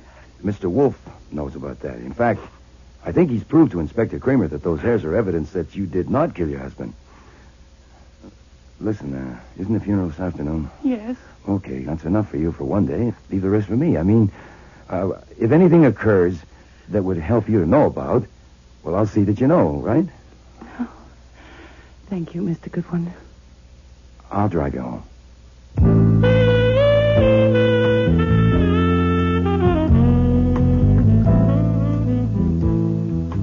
We didn't speak at all in the car. She was trying to control her tears, and I was trying to control my anger. When I got back to the office about 11:30, I couldn't blast right into him because the first thing that happened was the phone rang.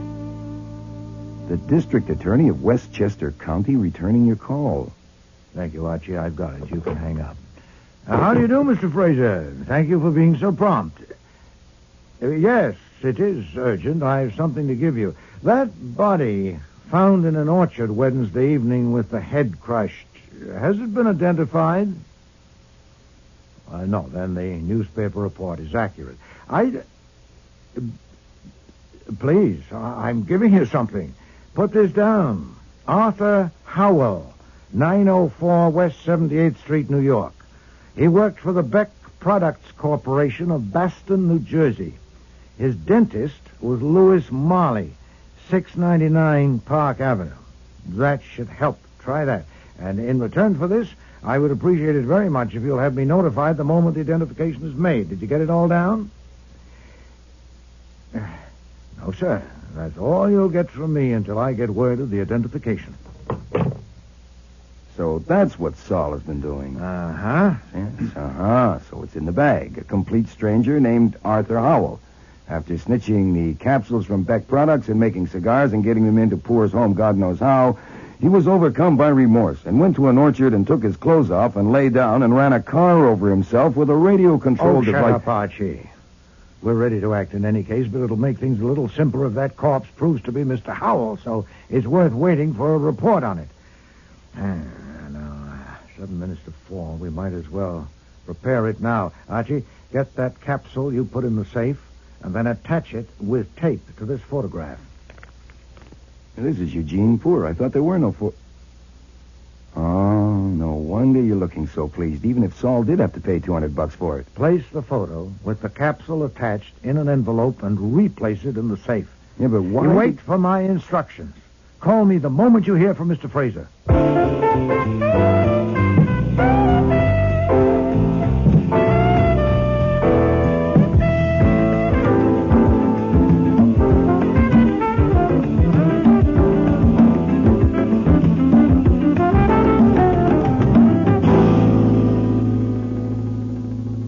The mysterious body in the orchard is no longer mysterious. Arthur Howell? Right. Mr. Fraser was rather persistent. Indeed? He's on his way here right now with a couple of detectives. I think he wants to talk to you. Archie, you'll have to pay a call on Mrs. Poor. No, it's nearly 10 o'clock. She's probably tired. The funeral's this afternoon. Can't be helped. Saul will go with you. Saul? Yes, he's up in the guest room asleep. He didn't go to bed last night. You'll take her that photograph with its attachment. You should leave as soon as possible before that confounded Westchester lawyer gets you. I don't want to see him. Tell Fritz to bolt the door after you go. Get Saul to come down at once, then I'll give you instructions.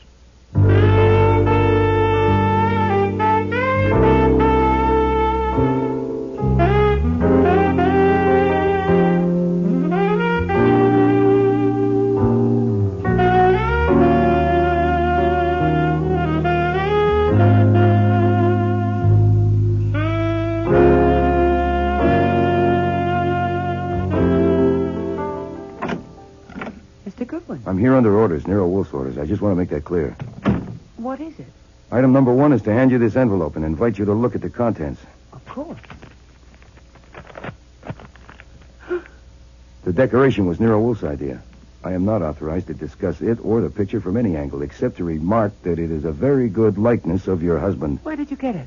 Sorry, out of bounds. As I said, I'm under orders. Item number 2, a man named Saul Panzer is out in the back hall on this floor, standing by the door of the service elevator.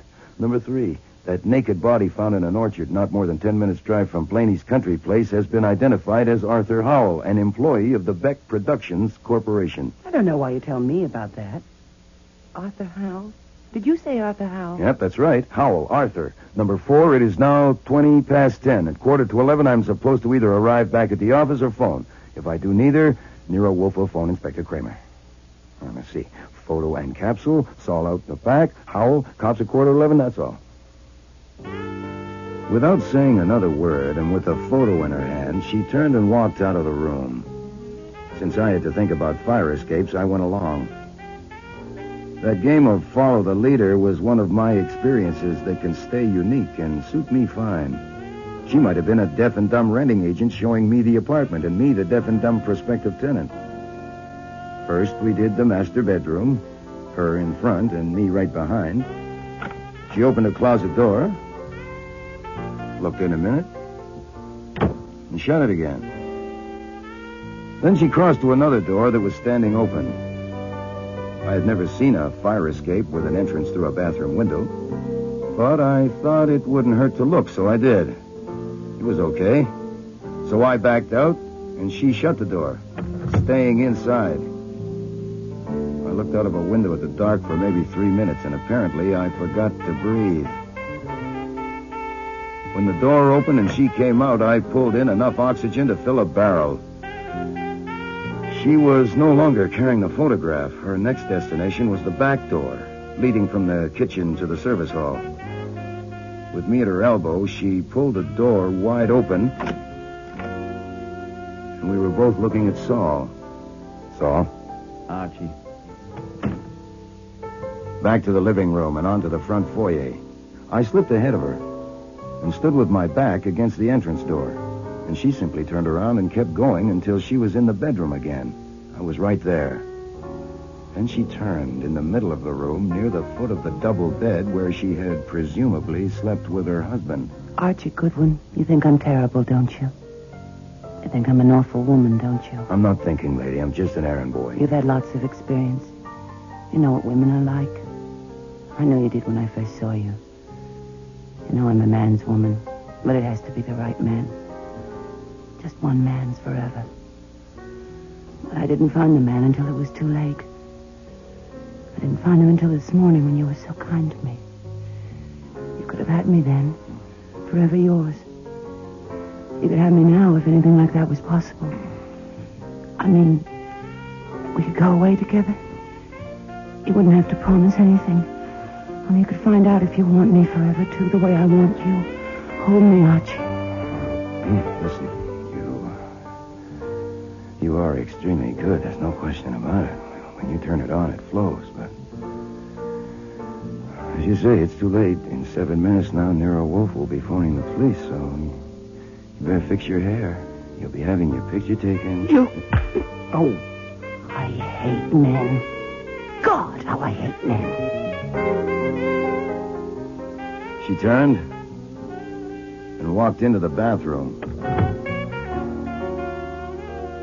I sat down on the edge of the bed and did nothing but breathe. I suppose I did actually know what was going to happen.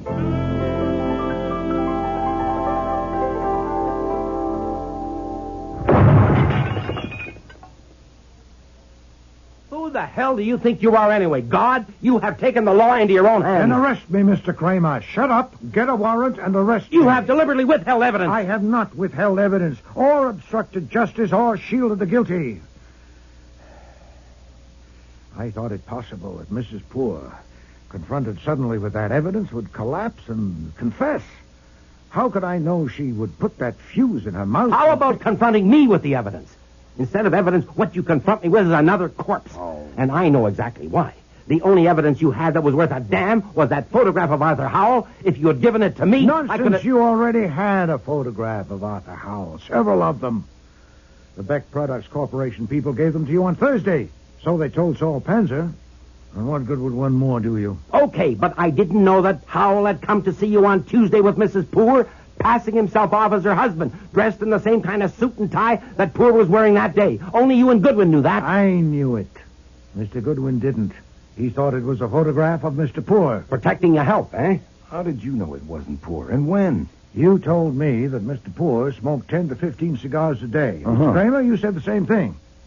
But the man that came here Tuesday calling himself poor didn't even know how to hold a cigar, let alone smoke one. Oh, that's right, because when you left the room, he dropped his cigar again. It was a ludicrous performance, and he should never have tried it. When I learned that Mr. Poor was a veteran cigar smoker, the only question was who had impersonated him in this office. And the complicity of Mrs. Poor was obvious, especially with the added information, also furnished by you, Mr. Kramer, that no photograph of Mr. Poor was available. There are photographs of everybody nowadays. Mrs. Poor was an ass. She was supremely an ass when she selected me to bamboozle.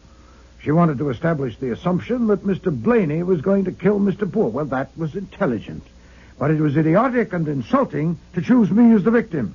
She hated men. She certainly had a low opinion of men. In order to get what she wanted, presumably something like $500,000, counting her husband's fortune, the insurance, and a half share in the business, once Mr. Blaney was executed for the murder of Mr. Poor, for this, she was willing to kill 3 men. Her husband and Howell by direct action, and Blaney indirectly. But, except for the colossal blunder of picking on me, she was not a fool. The hell she wasn't. She was absolutely bad. No, sir, she was not. She was extremely clever at using what she had. The hostility between the partners, and her acquaintance with a man named Arthur Howell who had access to a supply of explosive capsules capable of concealment in a cigar, and who also resembled her husband sufficiently for her purpose. She didn't, of course, inform Mr. Howell that she hated men. Quite the contrary, she persuaded him to help her kill her husband, offering, I presume, a strong incentive. And she was good at offering incentives. She persuaded Mr. Howell to masquerade as poor for the meeting in my office. They left here a little before 5 o'clock. Mr. Howell then made his way separately to Grand Plains, while she met her husband, and they drove to Westchester to see Mr. Blaney. She talked him out of that, left him at the tavern, and drove somewhere to meet Arthur Howell, probably a railroad station. Then they drove off to that orchard, an isolated spot, where she killed him, removed his clothing, and ran the car over him to obliterate his face. Then she proceeded, first to Blaney's place to make sure by looking through windows that he was alone there so she could safely say she'd gone to see him and couldn't find him. I really don't understand. She was providing for all contingencies. If Arthur Howell's body was, after all, identified, known as that of a man who was with the Beck Corporation and had access to those capsules, it would help to have it established that Mr. Blaney had not been at home during the time that Arthur Howell had been killed. And Mr. Blaney would be blamed for that, too. Jesus. Then she returned to the tavern, dined with her husband, drove back to their apartment, and got him a nice, fresh cigar from a new box. And she was your client? No, sir. You've got the $5,000. Oh, I have. But Poor didn't pay it to you. You never saw Poor, so you weren't hired by him. Mrs. Poor paid it. Do you take money from murderers? Very feeble, Mr. Kramer. Whether Mr. Poor paid me or not, he got his money's worth.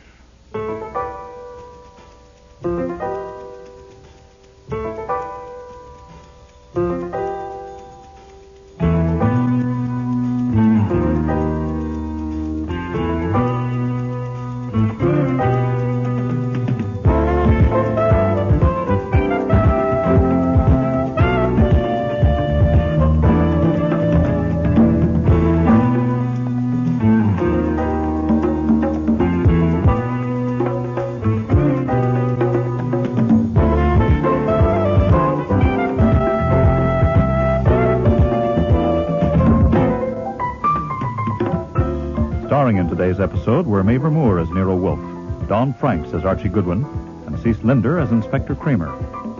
Lally Cadeau was Martha Poor, Sean Sullivan, Eugene Poor, Eric Peterson, Conroy Blaney, Martha Gibson, Helen Vardis, Dan Bukos, Joe Grohl. Alfie Scott was Doyle, and James Morris was Stebbins. Music was composed and conducted by Don Gillis. Technical operations, John Jessup. Sound effects, Bill Robinson. Production assistant was Nancy McElveen, and casting consultant was Ann Weldon Tate. Instead of Evidence was written and produced in Toronto by Ron Hartman.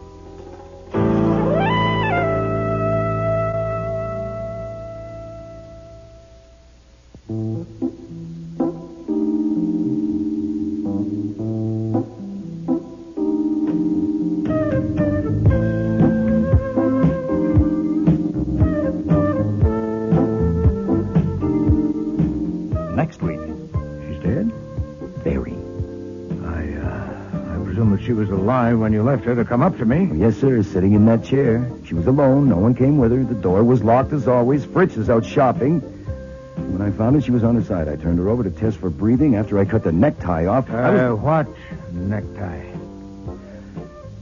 The one you left on your desk. It was around her throat.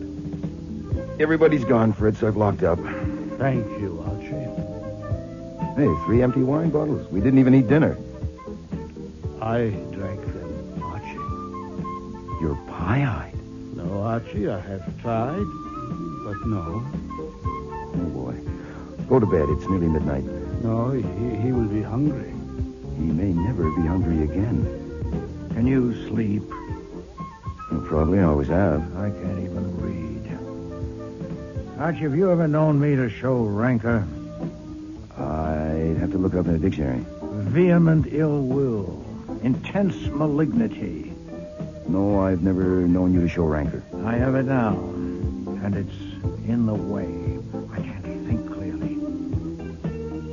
I have one thought. Go ahead. Will the police tackle Mrs. Sorrell? I doubt it. Not right away.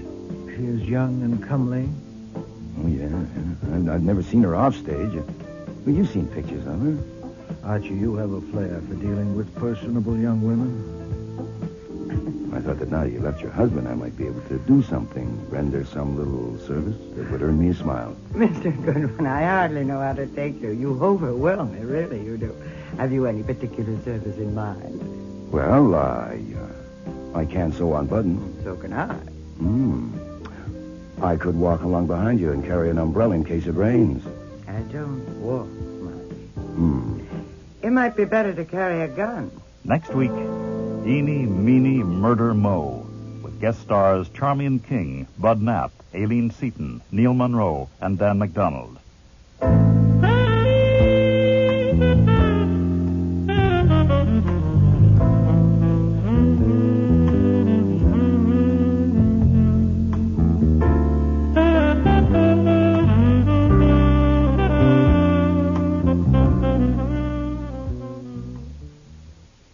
This is CBC.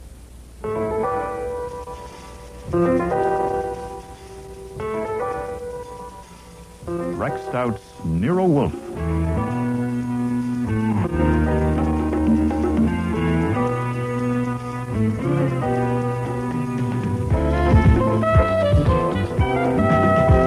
Starring Mabel Moore as Nero Wolfe and Don Franks as Archie Goodwin.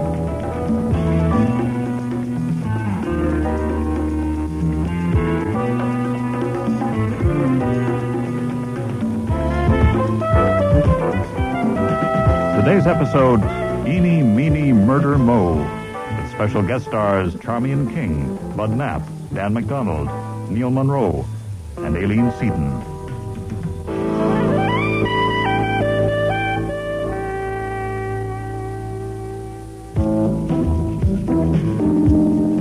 Since it would be a different story, and possibly no story at all if the necktie hadn't been there, I should explain about it. Nero Wolfe is a fastidious man. He's too fastidious to wear a brown silk four-in-hand decorated with tiny yellow curlicues and a large spot of Fritz's hollandaise sauce smack in the middle. So when Wolfe went to the Orchid rooms, which he does every day from 4 to 6, he removed the tie and left it on his desk. That hurt me. I'm going shopping, Archie. I should be back. Oh, Fritz was hurt, too. He has left that tie just sitting there on his desk. He certainly has.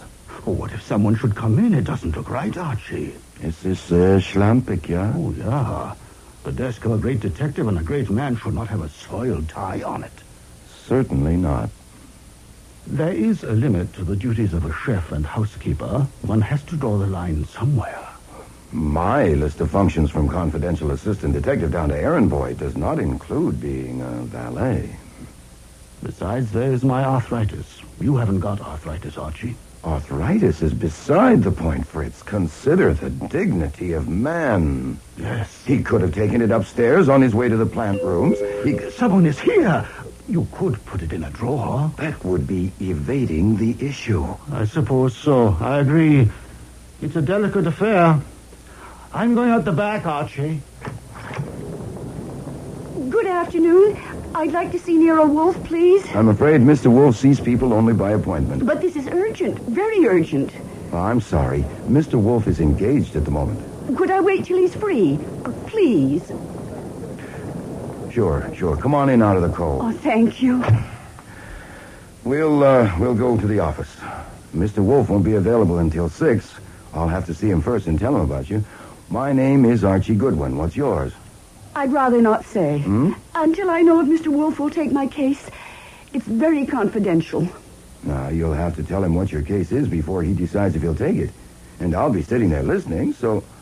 Oh, also I'll have to tell him more about you than that you're 35 years old, weigh 120 pounds, wear no earrings before he decides if he'll even see you. I'm 42. What?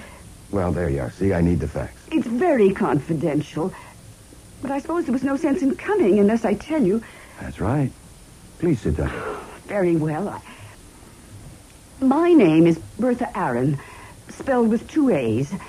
I'm the private secretary of Mr. Lamont Otis, senior partner in the law firm of Otis, Edie, Hideker, and Jett. I'm worried about something that happened recently, and I want Mr. Wolfe to investigate it. Were you sent by someone in the firm? Oh, no. Nobody sent me. Nobody knows I'm here. Well, what happened? Maybe I shouldn't have come. No. I didn't realize. Maybe I'd better not. Oh, well, suit yourself, Mrs. Aaron. Miss Aaron. Yes, I'm not married. Oh, this is silly. I've got to tell it. I owe it to Mr. Otis. I couldn't go to him about this because he's 75 years old and has a bad heart. It could kill him. Miss Aaron, why don't you tell me what happened? What happened was that I saw a member of the firm with our opponent in a very important case at a place where they wouldn't have met unless they wanted to keep it secret. You mean with the opposing counsel? Oh, no, the client. With opposing counsel, it might possibly have been all right. Which member of the firm? I'm not going to say. I'm not going to tell Mr. Wolfe his name until he agrees to take the case. Now, he doesn't have to know that in order to decide. Oh, dear, I'm in such a difficult position. I was afraid to go to any of the others in the firm because if one of them was a traitor, another one might be in it with him. Well, how could I be sure? Well, you could be wrong.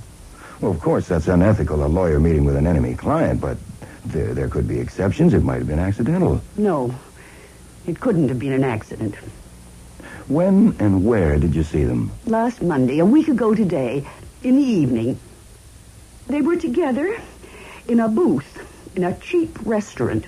The kind of place she would never go to, never. I only went in there to use the phone. They didn't see me. Then one of them is a woman. Oh, I said she. Yes, the opposing client is a woman. Well, isn't it possible, just possible that the member of your firm wasn't a traitor? And that there's some explanation? Well, of course. I worried about that for a week. And this afternoon I couldn't stand it anymore, so I faced him with it. There is no question. He's a traitor. What did he say? It wasn't so much what he said as how he looked. He said he had a satisfactory explanation, but that he couldn't tell me what it was. And that's when I thought of Nero Wolfe. So I put on my hat and coat and came. Now, it's urgent. You can see it's urgent. It could be. Look, Mr. Wolfe would have to know first what your firm's case is about. Oh, I couldn't tell you that. There are some kinds he won't touch, even indirectly. Now, come on. You can tell me. Does he have to know? Yeah, he does.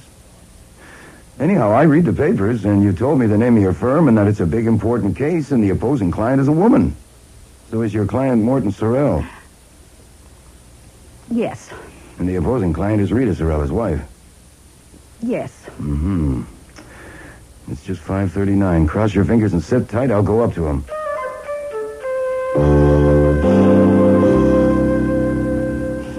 Excuse me for interrupting, but I have a problem. What time is it? It's 19 minutes to 6. He's going to wait 19 minutes. Oh, I know, but there's a snag. If you come down and find her there in the office with no warning, it would be hopeless. Find whom? A nice woman named Bertha Aaron. She's got a problem. It's a new kind of problem, and I came up to describe it to you so you can decide whether I go down and shoo her out or you come down and give it a look. You have interrupted me. You have violated our understanding. Well, I said excuse me, and since you're already interrupted, well, I might as well tell you. She is the private secretary of Lamont Otis, senior partner of one of the top law firms in the country.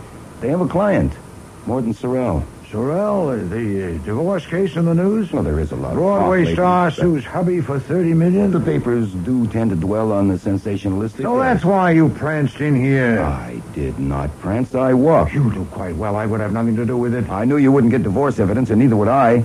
Well, what's that got to do with this? You wouldn't even have to touch this. No, that marital squabble might be the central point of the matter. Send her away. I can't do that. I told her that I would Archie, try to I will not come down to the office till you ring me on the house phone and say that she's gone. But you haven't even heard of Archie, all the big-headed... that is my final word.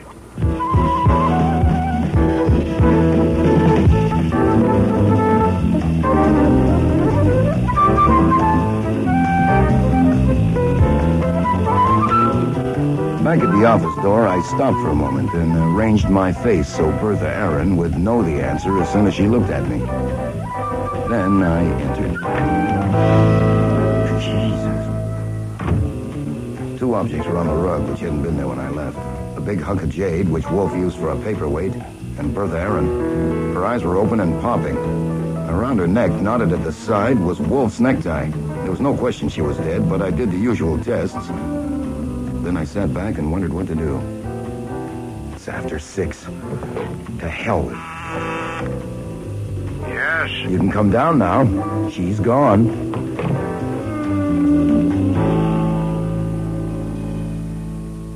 These germination charts, Archie, I want you to say... You said she was gone. She is. She's dead? Very. I presume that she was alive when you left her to come up to me. Oh, yes, sir, sitting in that chair. She was alone. No one came with her. The door was locked as always. Fritz is out shopping. When I found her, she was on her side. I turned her over to test for breathing. After I cut the necktie off... What necktie? The one you left on your desk. It was around her throat. Probably she was knocked out first by that paperweight. My necktie? Yes, sir. That's what stopped her breathing, as you can see by her face. Do you dare to suggest that she was strangled with my necktie? I don't suggest it. I state it. I do dare to suggest that if it hadn't been there handy, he might have had to use something else, like maybe a handkerchief. And also that if we had come down a little sooner, instead of having some kind of a silly squabble shut up there... Yes, sir. This is insupportable. I will not accept it. No, sir. I could burn the tie. And then we could tell Kramer that whatever he used, he must have waited until he was sure she was dead, then removed it. Shut up. She told you that nobody knew she came. There's not a chance of that, and you know it. We're stuck. I put off calling until you came down, but it's already been 16 minutes. Would you rather call Kramer yourself?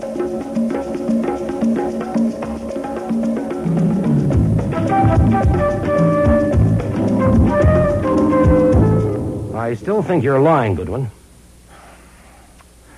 Inspector Kramer, you've been questioning me now for 5 hours.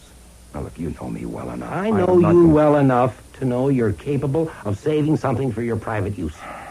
You asked me to believe that she didn't... Excuse me, I don't care a single measly damn about what you believe. If you know what she said better than I do, then that's just fine with me. I was talking. I was interrupting. You say that she gave you all those details, but she didn't name the member of the firm? I don't believe it. And I'm telling you this, Goodwin. If you or Wolfe use that name to get yourself hired to investigate this murder, say, and you use information you have withheld from me to solve the case and collect a fee, I'll get you for it if it costs me an eye. Look, apparently you don't realize the morning papers will be full of the fact that a woman who had come to consult Nero Wolfe was murdered in his office, strangled with his necktie, while he was up playing with his orchids and chatting with Archie Goodwin. I can hear the horse laugh from here. If we had known which member of the firm it was, I would have got him before you even arrived. How did he know she was here? How did he get in? For the last time, I don't know. Now, I've discussed that with Rowcliffe, with you, with Pearlie Stebbins over there, and I'll discuss it again. Oh, what the hell. Come on, Stebbins, let's pack it up. Oh, Goodwin. Yeah. If it costs me both eyes. Okay, everybody's gone, Fritz. I've locked up. Thank you, Archie. Hey, 3 empty wine bottles. We didn't even eat dinner. I drank them, Archie. You're pie-eyed. No, Archie, I have tried, but no. Oh, boy. Go to bed. It's nearly midnight. No, he will be hungry. He may never be hungry again. Pleasant dreams, Fritz.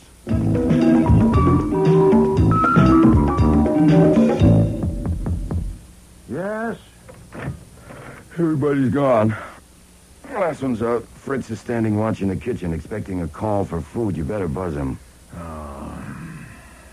Can you sleep? You probably always have. I can't even read. Archie, have you ever known me to show rancor? I'd have to look it up in the dictionary. Vehement ill will. Intense malignity. No, I've never known you to show rancor. I have it now. And it's in the way. I can't think clearly. I intend to expose that wretch before the police do. I want Saul and Fred and Ori here at 8 o'clock in the morning. Okay. I don't know how I'll use them yet, but... Oh, now what? I'll be right back.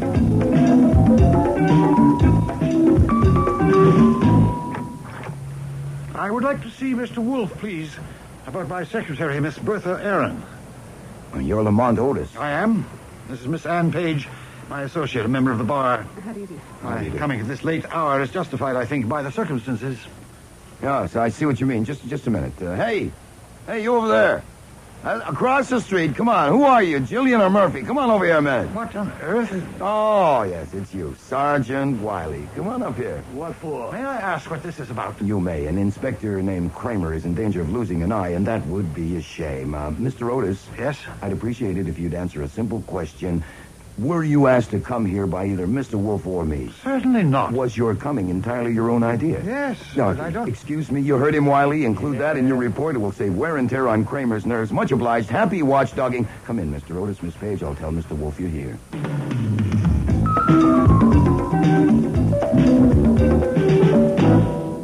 Mr. Otis, I owe you an apology. A valued and trusted employee of yours has died by violence under my roof. If you came to reproach me, proceed. I didn't come to reproach you. The police have told me how she was killed, but not why she was here. I think I have a right to know. How old are you, Mr. Otis? I'm 75. Why? I don't intend to have another death in my office, this time induced by me. Miss Aaron told Mr. Goodwin that the reason she didn't go to you with her problem was that she feared the effect on you. Her words, Archie? He has a bad heart, and it might kill him. Bosh. My heart has given me a little trouble, and I've had to slow down, but it would take more than a problem to kill me. She exaggerated it. She was so devoted to Mr. Otis that she had an exaggerated idea about his heart condition. Miss Page, why did you come here with Mr. Otis? Not because of his heart. Because he asked me to. I do shorthand. And if I tell Mr. Otis, will you take responsibility for the effect on him? I take the responsibility. It's my heart. I doubt if the effect of telling him would be as bad as the effect of not telling him. I take no responsibility, but you have me as a witness that he insisted. Very well, Archie. Give Mr. Otis a copy of the statement you typed up for the police. Yes, sir. Perhaps if you looked at this paragraph first, Mr. Otis. I shouldn't have brought you, Anne. You'll have to leave. Believe me, Mr. Otis, you can trust me. On anything, believe me. If it's that bad, you shouldn't be alone with it. I must be. I couldn't trust you on this. You'll have to leave. You can wait in the front room, Miss Page. The wall and the door are soundproofed. If you'll follow me, please. Yes, all right.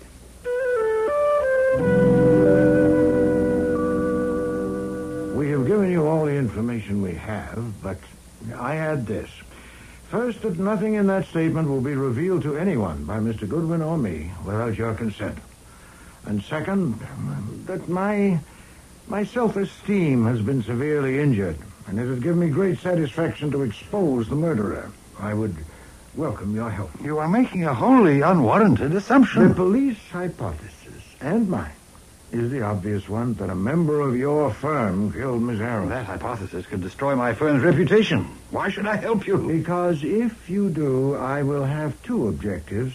To get the murderer and to see that your firm suffers as little as possible. If you don't, I'll have only one. Mr. Wolfe, why should I accept that a member of my firm killed Miss Aaron? How did he know that she was here? She said that nobody knew. He could have followed her. Evidently, she left your office soon after she talked with him. Archie. Well, she probably walked here. It's not far. It would have been a cinch to tail her on foot. How did he get in? Did he sneak in unseen when you admitted her? No, that's not possible. He saw her enter and knew that this is Nero Wolfe's address. He went to the phone booth and rang this number, and she answered. This phone on my desk. With me not here, that would be automatic for a trained secretary. Would she do that, Mr. Otis? It's quite conceivable, yeah. Okay. She answered. He said he wanted to see her at once and would give her a satisfactory explanation, and she told him to come here. And when he came, Fritz wasn't here. She let him in. All he was expecting to do was stall for time. But when he learned that she was alone in the office and she hadn't seen Mr. Wolfe yet, he had another idea, and he acted on it. It could have taken 2 minutes. All that is mere conjecture. Well, if you have one that fits any better, I do shorthand, too. The police have covered everything here for fingerprints? Sure. But in winter, I suppose the members of your firm wear gloves. May I have a glass of water? May I suggest some brandy? No, just water, thank you. For washing down these pills. Yes, sir, here you are. Will they help, the pills?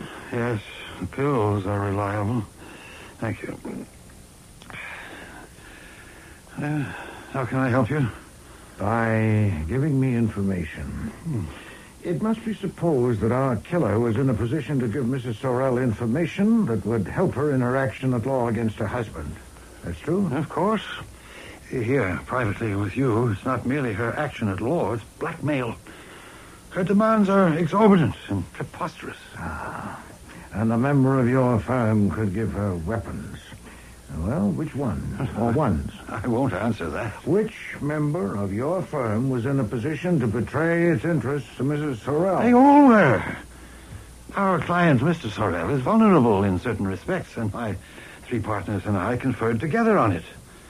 But it could only be a partner in the firm, that is Frank Eady, Miles Haydecker, or Gregory Jett. And that's incredible. Is it equally incredible for all 3 men, or are there preferences? Please, you're asking me to Had talk... any of them any problems? Say with money, women, whatever. Certainly not. At least I shouldn't think so. Frank Eady, who was the oldest partner next to me, would be in a very sound financial condition. He's a family man. Interests in other women? I think so, yes, definitely. It's very discreet. And Mr. Haydecker? Miles is extremely clever with money and has, I should think, amassed a considerable amount of it. Women, well, I think Miles is too interested in his work and his hobbies, chess and behind-the-scenes politics to bother with women, including his wife. Now, Mr. Jett? Gregory is our junior partner. We made him a member of the firm just 2 years ago after he had made a spectacular success in 2 big corporation cases. Oh, yes? His financial condition is... I am in an extremely unpleasant position, Mr. Wolfe. You are indeed, sir. You'll find it worse when you talk with the police. Gregory is in the red. In his account with the firm last year, he made a bad investment, a Broadway show. Seems a friend of his, a female, was in the cast. Have there been any other expenses connected with female friends? Not that I know of, for certain. Not recently. He seems to have settled down. Miss Aaron told me recently that he has been paying more attention to Miss Page than their professional association required. Is that why you asked her to leave? Because you couldn't count on her loyalty in a matter concerning Mr. Jett? Yes, Mr. Wolfe, I cannot continue this at the moment. It's been quite a shock. I'm afraid I overestimated my stamina. I would like to accept, tentatively at least, your offer of help. May I answer your questions tomorrow? At your convenience, of course.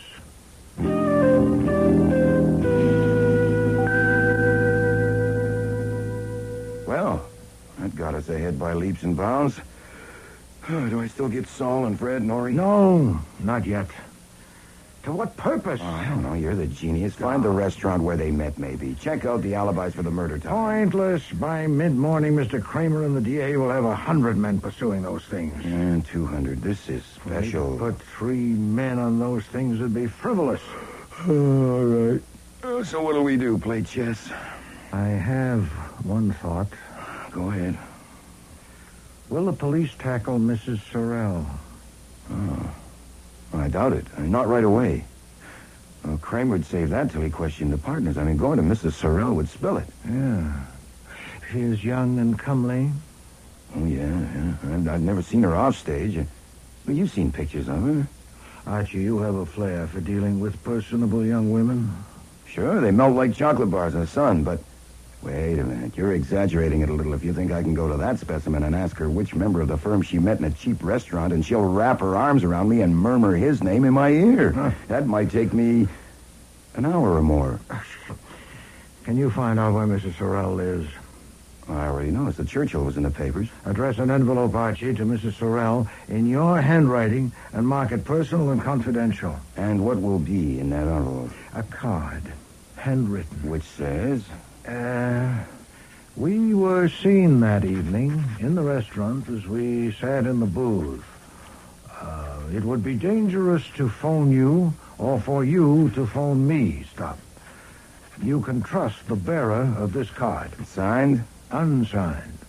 And who delivers it? You do. Later this morning to the doorman at the Churchill to be sent up to Mrs. Sorrell. You will wait for a reply. Now, will that get you in to see her? Oh, I think there's a fair chance. Yes, Archie, I think so, too.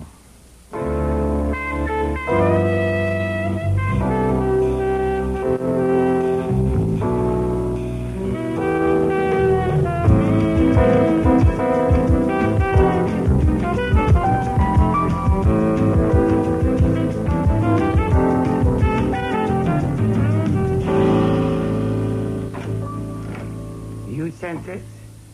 I brought it. Haven't I seen you before? What's your name? Goodwin. Archie Goodwin. You may have seen my picture in the morning paper. Oh, of course. What is this card all about? It's crazy. Where did you get it?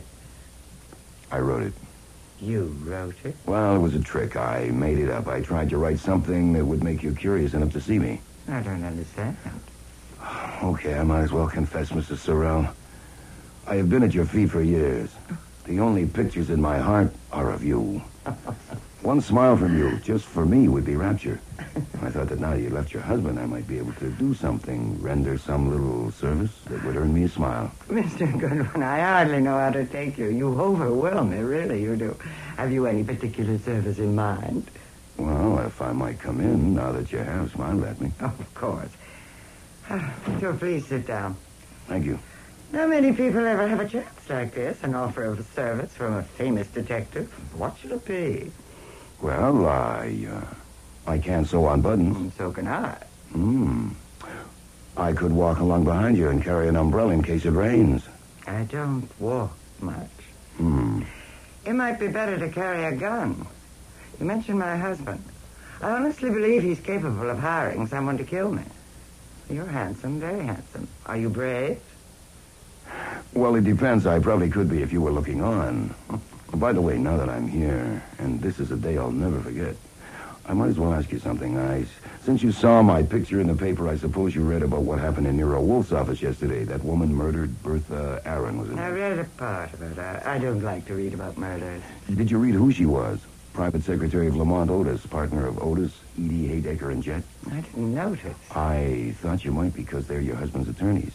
Oh, you knew that, of course. Oh, of course. I didn't notice. I guess you didn't read that part, or you would have noticed those names, since you know all four of them. What I wanted to ask was, did you know Bertha Aaron? No. Oh, I thought you might, since she worked for the firm that represents your husband, and they handled a case for you once. You never met her. No. You seem to know a good deal about that firm and my husband. You said that so nicely about being at my feet and the only picture in your heart. So they sent you, or Nero Wolfe did, and he's working for my husband. No, he isn't. Well, he's working for that law firm. That's the same thing. No, he's working for nobody but himself. Oh, you're lying. I only allow myself so many lies a day, and I'm careful not to waste them. Mr. Wolfe is upset because that woman was killed in his office, and he intends to get even. He is working for himself. He thought you might have known Bertha Aaron and could tell me something about her that could help. I can't. Oh, it's too bad. I'm still at your feet. I like you there. You're very handsome. I just had an idea. Would Nero Wolfe work for me? Well, he might. What would you want him to do? I'd rather tell him. Well, if you'd like to go now, I'd be glad to take you. He'll be free till 1 o'clock. I wonder. You wonder what? Nothing. No, I won't go now. I'll think it over. Oh, I'm sorry. I can't help. But I'd never met that woman. What was her name? Bertha Aaron. I'd never heard of her. I may ring you later today. I'll think it over.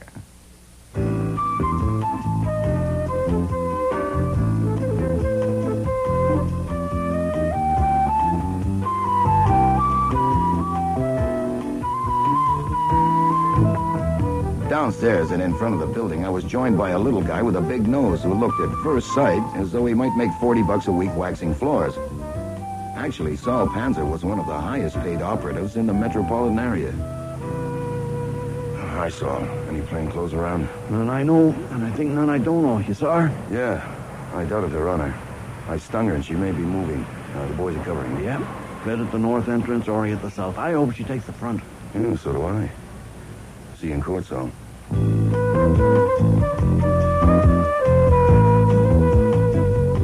It was 11:40 when I got back to the house, so I expected Wolfe to be in the office. He wasn't. But a stranger was.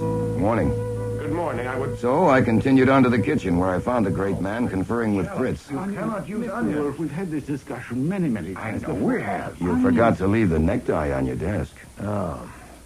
The man in there is Gregory Jett. He spent the morning at the DA's office. I excused myself because I wanted to hear from you before talking with him. Now, did you see that woman? Yes, sir. She's a gem.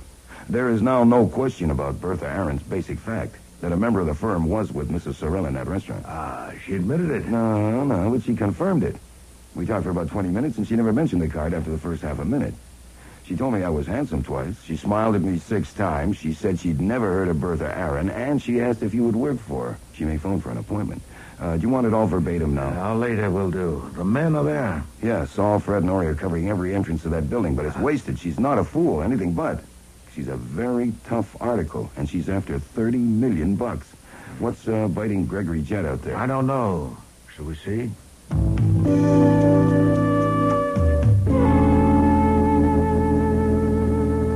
I said my business was urgent, and you kept me waiting 20 minutes. You're rather cheeky, aren't you? Moderately so. If it's pressure, sir, it's on you, not on me. Am I concerned? You are involved, and your employee. I presume this is Archie Goodwin. That's my name. Last night, you gave a statement to the police about your conversation with Bertha Aaron, and you gave a copy of it to Lamont Otis, the senior member of my firm. Did I? I'm only an employee. Ask Mr. Wolfe. I'm not asking, I'm telling. I want to know what is in that statement. Mr. Otis is an old man, and his heart is weak. To show him that statement was irresponsible and reprehensible. As his partner, I want to know what is in it. Well, cheek meets cheek. You are manifestly indomitable, and I must buckle my breastplate. Who told you the statement exists and when? Someone in whom I have the utmost confidence. Mr. Otis himself? No. When did Miss Page tell you about it, this morning?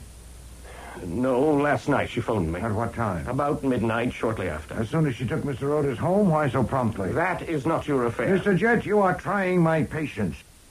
I may or may not tell you what was in that statement, but first I must be satisfied that you have a valid reason for knowing.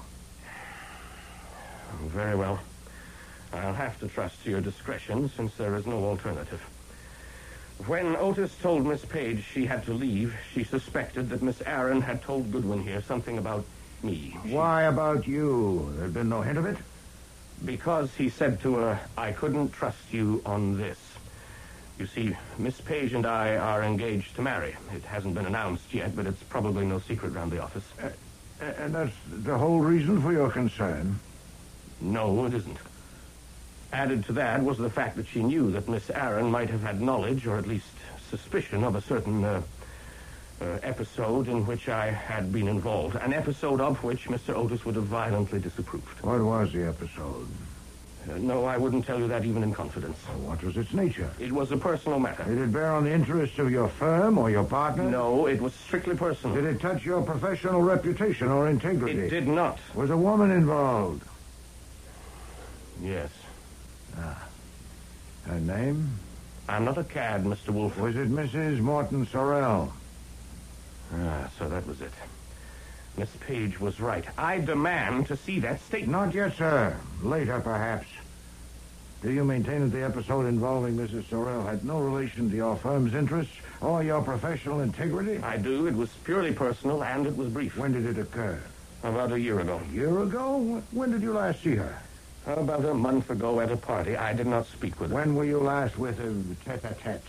Not for nearly a year. But you're still seriously perturbed at the chance that Mr. Otis has learned of the episode? Certainly. Mr. Sorrell is our client, and his wife is our opponent in a very important matter. Mr. Otis might suspect that the episode was not merely an episode. I want to see that statement, and I have a right to see it. Don't start barking again. I'll tell you this. There's nothing in the statement either explicit or elusive about the episode you've described. That should relieve your mind. Beyond that, Excuse me, sir. Yes, Fritz, what is it? Mr. Edie and Mr. Haydecker are here, sir. They say it is urgent. Edie and Haydecker? What? Yes, sir. Uninvited and unexpected. You may leave unseen if you wish. Well, no, have them in. I'd like to hear what they want. All right, bring the gentleman in, Fritz. Mr. Wolfe will see you. Thank you. Mr. Wolfe. Craig, what are you doing here? Well, I might ask you the same question. We came for information. I suppose you did, too. Unless you got more at the DA's office than we did. I got damn little. They didn't answer questions. They asked them. Obviously, they think Bertha was killed by someone connected with the firm, but they don't say why. At least, not to me. Nor me. Nor me. What has Wolfe told you? Not much. I haven't been here long. I presume that you gentlemen have come with the same purpose as Mr. Jet. He asks for any information that will give light, with emphasis on the reason for Miss Aaron's coming to see me. He That's assumes... it. What was she here for? If you please. Surely the police and the district attorney haven't withheld all of the details from you. Haven't they told you that she didn't see me? No, they haven't told me. Nor me. Then I'll tell you. She came without appointment. Mr. Goodwin admitted her. She asked to see me on a confidential matter, but I was engaged upstairs, and Mr. Goodwin came to tell me that she was here. We had a matter under consideration and discussed it at some length. And when we came down, her dead body was there on the floor. So she couldn't tell me what she came for, since I never saw her alive. I don't get it. If the police don't know what she came to see you about, why do they think she was killed by someone in our office? Mr. Goodwin. Yes. You admitted her. She was alone. Yes. You saw no one else around on the sidewalk? No. Well, of course it was dark. It was 20 minutes past 5 on January the 5th. The sun set at 4:46. How did... I looked it up. You conducted her to this room? Yes. Leaving the outer door open? No. You're certain of that? Oh, yes. If I have one habit that's totally automatic, it's closing that door and making sure it's locked. Automatic habits are dangerous things, Mr. Goodwin. What? Sometimes they fail you. Now, wait. When you brought her to this room, did you sit? Yes. Where? Where I am now. Where did she sit? About where you are. What did she say? That she wanted to see Nero Wolfe, that her name was Bertha Aaron, and that she worked for your firm. What else did she say? Nothing. Absolutely nothing? Right. You are Nero Wolfe's confidential assistant. He was engaged elsewhere. Mm-hmm. Do you expect me to believe that you did not insist on knowing the nature of her case before you went to him? Not if you'd rather not. Nero Wolfe's residence, Archie Goodwin speaking. This is Rita Sorrell, Mr. Goodwin. Oh. I've decided Hold that... it, please. Just a second. That woman you sent a card to? The one who told me I was handsome. You want to listen on the extension? Yes. Sorry, you have decided? I've decided that it'll be best to tell you what you came this morning to find out. Oh. You are too clever for me. The only pictures in your heart are of me. Well, I did sit with a man in a restaurant one evening last week. Mm-hmm. What evening was it? It was Monday. That's right. And you want to know who the man was, don't you? Oh, it would help. I want to help. You are very handsome. His name is Gregory Jett. Many thanks. If you want to help even more... That woman is a confounded nuisance. Yes, sir. I suppose we'll have to humor her. Yes, sir, or shoot her. You've seen her and talked with her, Archie. Can we rely on that? I have to toss a coin. Several coins. I told you. She's a gem. Obviously. Gentlemen, that was Mrs. Morton Sorrell on the phone. What she said has persuaded me that you deserve candor. Did you say Sorrell? I did, Mr. Haydecker. If she'd called 20 seconds earlier, Mr. Goodwin wouldn't have had to waste a lie. Archie, tell Mr. Haydecker the truth. Yes, sir. I did insist on knowing the nature of Bertha Aaron's case before I went to Mr. Wolfe, and she told me. She said she had accidentally seen a member of the firm in secret conference with Mrs. Morton Sorrell one day last week. After worrying about it for some time, she told him about it that afternoon and asked for an explanation. And he didn't have one, so he was a traitor. I don't believe it. Nor I. A member of the firm. Did she name the man? No, she didn't. Do you expect us to believe that Bertha Aaron would come to an outsider with a story? No more cross-examination, Mr. Haydecker. I indulged you before, but not now. Your questions are to be asked, I'll do the asking. As for Mr. Goodwin's bona fides, he's given a signed statement to the police, and he is not an ass. Good God. No wonder the police assumed. The assumption of the police is that Miss Aaron was killed by the man she'd accused of treachery, and that's an assumption I share with them.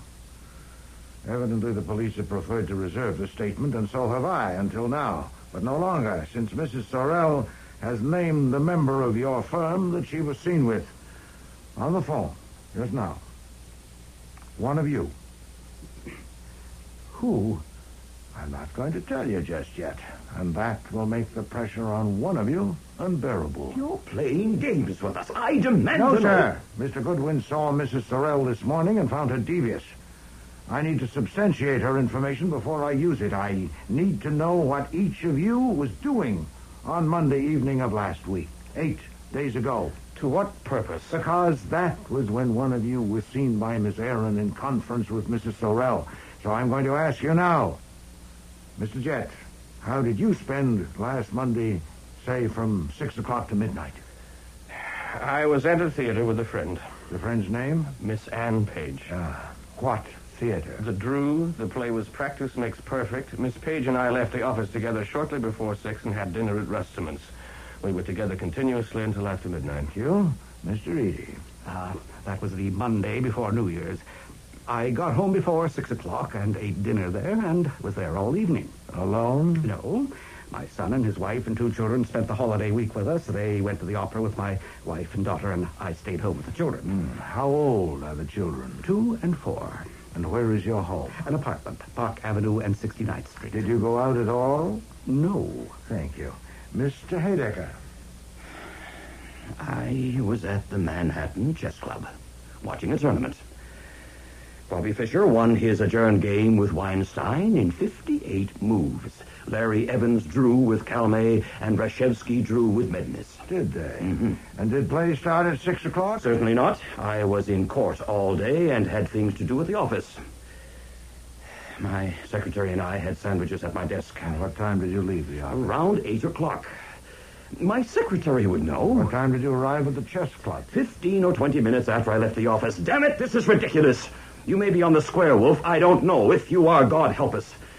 Frank, I'm going to see Otis. Are you coming? Yes, I am. I think we should say nothing more till we talk with him. You agree, Greg? Yes, I do.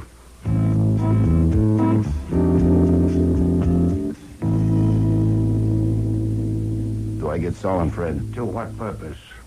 To check their alibi. Boy, pointless. They have no alibis. You weren't listening. Their alibis are worthless. One with his fiancée, one watching a chess tournament, one at home with young children in bed asleep. I asked on the chance that one of them, possibly 2, might be eliminated, but no, there are still 3. And what do we do? It's 1 o'clock. We have lunch.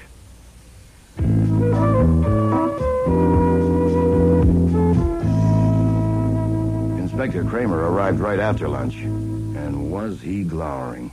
Have you an appointment? I have in my pocket a warrant for your arrest as a material witness. And one for you, too, Wolf. I warned you. Tommy Rot. I'll serve these only if I have to. Damn it!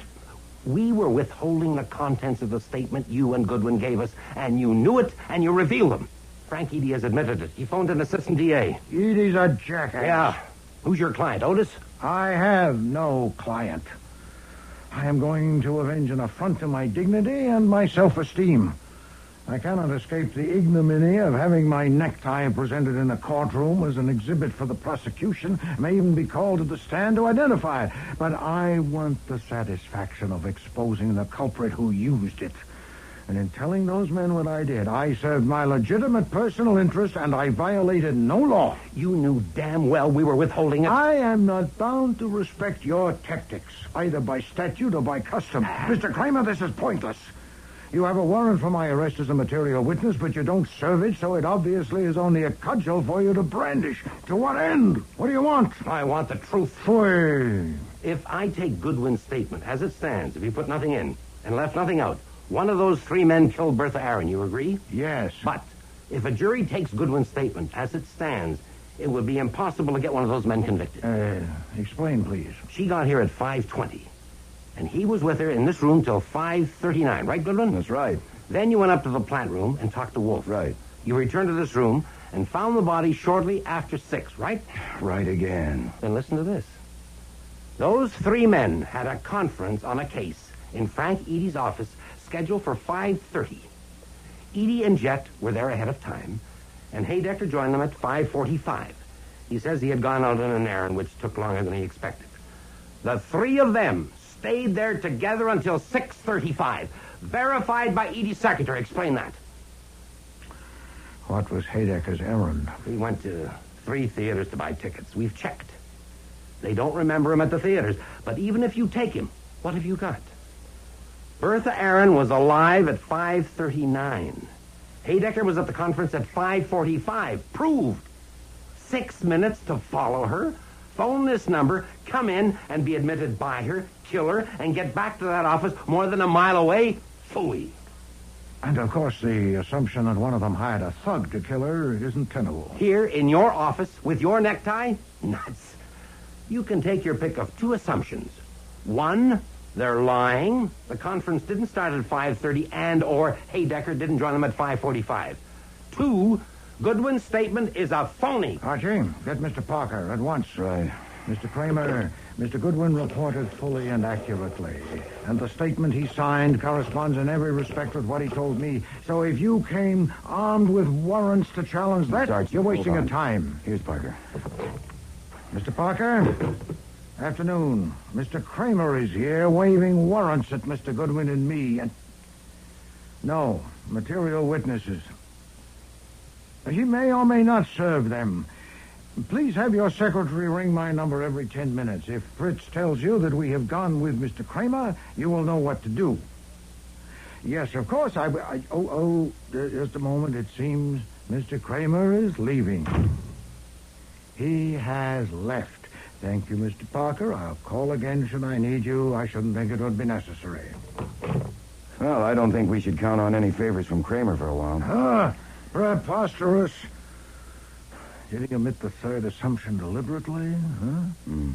Has it occurred to him? I doubt it.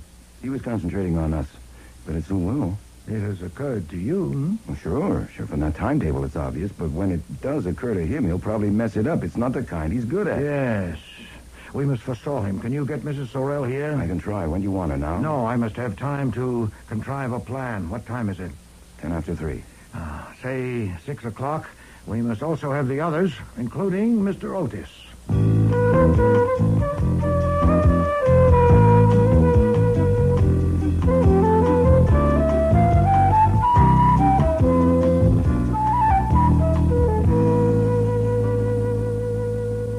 Mr. Wolfe. Madam. I'm not in the habit of going to see men when they send for me. This is a new experience. Well, maybe that's why I came. I like new experiences. Mr. Goodwin said you wanted to discuss something. I do. Something private and personal. It is. How provocative. How can I resist? Since the discussion will be more productive if it's frank and unreserved, we should be alone. If you please, Archie, no notes will be needed. Mrs. Sorrell might want to ask me... No. Leave us, please. If you say so. I went straight down the hall to the front room. Everything was in order. The 4 partners and Miss Page were sitting there. Saul and Fred were standing in the center of the room. How long do you plan to keep us here? If you talk, you won't hear. And even if you don't want to hear, others do. You can talk later. As Mr. Wolfe told you, there's a speaker behind the couch. And it's wired to a microphone in the office. He's in there talking with someone. Now, since you'll recognize the voice, I don't need to name her. Okay, Saul, turn it on. I'm not going to pretend that you named him and are committed. You told Mr. Goodwin on the phone today that you were with a man in a booth in a restaurant last Monday evening, and you said his name is Gregory Jett. That's not true. Quiet, please. You could have been merely scattering dust, and at will you can deny you made the call. And what if I don't deny it? What if I repeat it? It was Gregory Jett. I wouldn't advise you to. Why not? Because it wasn't Mr. Jett. No. No, it was Mr. Haydecker. That's ridiculous. Shut up, Haydecker. That's interesting. Really interesting. So I sat in a booth with a man and didn't know who he was? Really, Mr. No, Wolfe? madam, I assure you it won't do. I'll expound it. I assumed that one of 3 men had killed Bertha Aaron, but 3 hours ago I had to abandon that assumption when I learned that those 3 were in conference together in Mr. Eady's office at 5:45. Now, that all 3 men were lying, that they were in a joint conspiracy was most unlikely, especially since others on the premises could probably impeach them. But though none of them could have killed her, one of them could have provoked her doom.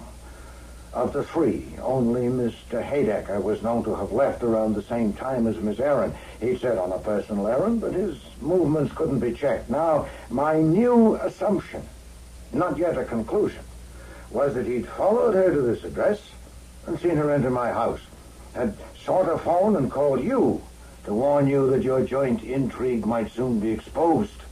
And then, no doubt in desperation, he'd scurried back to his office 15 minutes late for the conference. Haydecker. Now, I You're the don't traitor. believe Be you quiet. came here, madam, determined to murder. Indeed, you couldn't have, since you could have no expectation of finding her alone. Mr. Haydecker believes that you merely intended to salvage what you could, at best to prevent the disclosure, at worst to learn where you stood. You called this number, and Miss Aaron answered and agreed to admit you and hear you. Mr. Haydecker believes that when you saw her sink to the floor, unconscious, and saw the necktie on this desk, the impulse carried you on. How does he know that? He believes... How do you know what he believes? A good question. I am not in his skull. I should have said he says he believes. I said nothing of the sort. Sit down, Haydecker. You might have known, madam, that he couldn't stand the pressure. His treachery to his firm will end his career, but concealment of guilty knowledge of a murder might have ended his life. You might have known. He's lying. He killed her. He's a rat and a liar. He phoned me twice yesterday. First to tell me that we had been seen in the restaurant to warn me, and again about an hour later to say that he had dealt with her, that our plan was safe. So I knew he'd killed her, and I knew he would lie. That's why I came here. What time did he phone you the second time? Between 5 and 6, about 5:30. What was the plan he had made safe? It was his plan. He came to me about a month ago and said he could give me information about my husband that I could use to get my rights.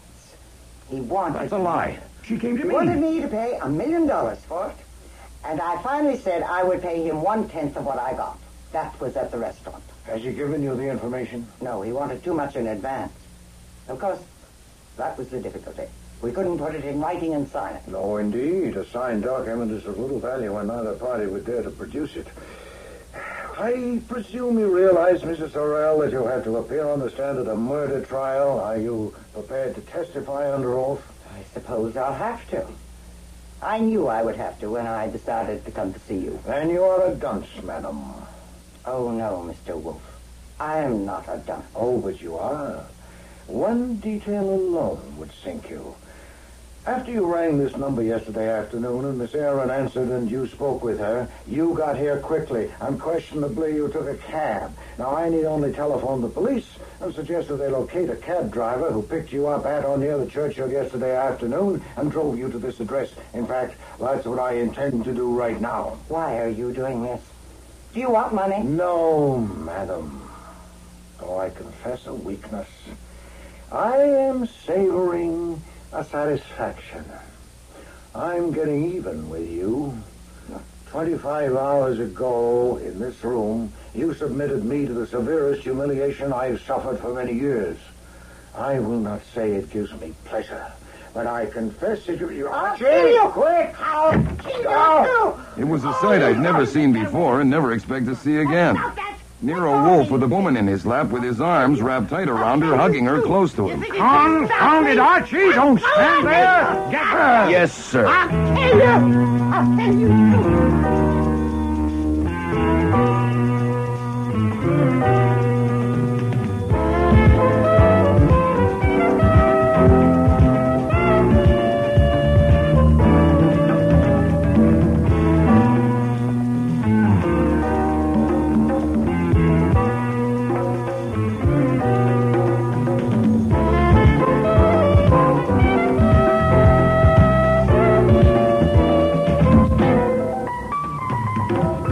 Starring in today's episode were Mavor Moore as Nero Wolfe and Don Franks as Archie Goodwin. Charmian King was Rita Sorrell, Bud Knapp, Mr. Otis, Dan McDonald, Miles Haydicker, Neil Monroe, Gregory Jett, Aileen Seaton, Bertha Aaron, David Hughes, Frank Eady. Cease Linder was Inspector Kramer, Alfie Scott, Sergeant Wiley, Mickey Guadagni, Ann Page, and Frank Perry was Fritz. Music was composed and conducted by Don Gillis. Technical operations by John Jessup. Sound effects, Bill Robinson. Production assistant was Nancy McElveen, and casting consultant, Ann Weldon Tate. Eeny, Meeny, Murder Mo was written and produced in Toronto by Ron Hartman.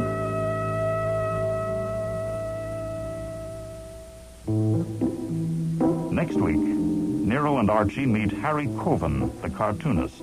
Good morning, my little dazzlers. Good morning, Harry. Mr. Goodwin, you know Harry, Yes, but hello, this Harry. is Adrian Getz. Mr. Getz, it seems cool in here. I opened a window. With Rucolo in the room? Good heavens. So you got here, Goodwin. Don't mind the squirting his damn monkey. Loves that damn monkey. I call this the steam room. How is he, Squirt? Okay? I think so, Harry. I hope so. I hope so, too, or God help Goodman. Anything to say, Goodwin? Sorry, Inspector, I lost my voice. You're not funny, pal. You're never as funny as you think you are. This time you're not funny at all. I've got you. Even a suspended sentence, you lose your license. Take him downtown, Doyle. Next week, The Squirt and the Monkey, with guest stars Jack Creeley, Patricia Collins, Sherry Flett, Richard Monette, and Eric Peterson.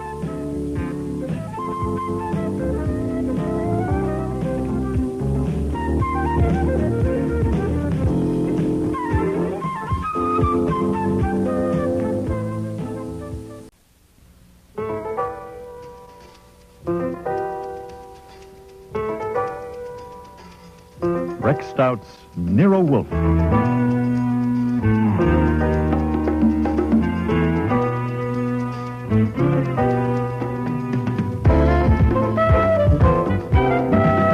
Starring Mavor Moore as Nero Wolfe and Don Franks as Archie Goodwin.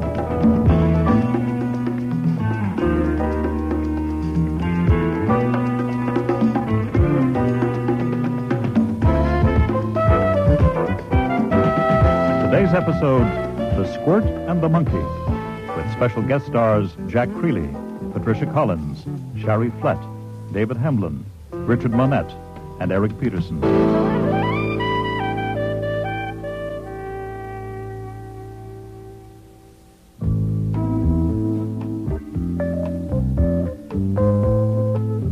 I was doing two things at once. With my hands, I was getting my armpit holster and the Marley 32 from a drawer of my desk, and with my tongue, I was giving Nero Wolfe a lecture on economics. The most you can hope to soak our client is $500. Deduct the overhead and expenses, that leaves $300. Take off 85% for income tax, and that leaves you with $45 clear for the wear and tear on your brain and my legs, not to mention the risk. Risk of what? Complications. Playing games with a gun is sappy. Mr. Coven is sappy. And I resent my gun being used as a prop in his sappy schemes, not to mention me. Foy! It's a thoroughly conventional proceeding. Mr. Coven has engaged us to find who stole his gun. You're merely out of humor because you don't like the cartoon strip he draws. Dazzle Dan, and for God's sake. Perhaps you prefer Betty Boop or Blondie. Well, get you. I look at the comics occasionally just to be cultured. It wouldn't hurt any if you did the same.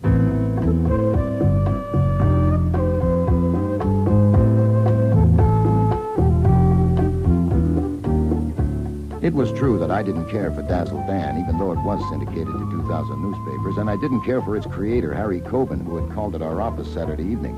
Also, I didn't care for the job he wanted us to do, because Harry Coben had programmed it so he was going to do the detecting himself. The only difference between me and a messenger boy was that I was taking a taxi instead of the subway to his house on 76th Street. Yes. I have an appointment with Mr. Coben. Are you the man from Fernari's? No. My name is Goodwin. Mr. Coben isn't available yet. Call back later. Just excuse me for a minute. My appointment is for noon. It is now about... Is that my dress? No, it's Archie Goodwin, expected by Mr. Coben at noon. It is now 2 minutes past 12. Oh, come on now. Bring him up, Pete. Interruptions, shouting, noisiest goddamn place. Come on, then, up this way. Thank you. When you have an appointment with Sir Harry, always at an hour. Dearest Pete, you are going to stop calling my husband Sir Harry. You're wrong. It's a plan.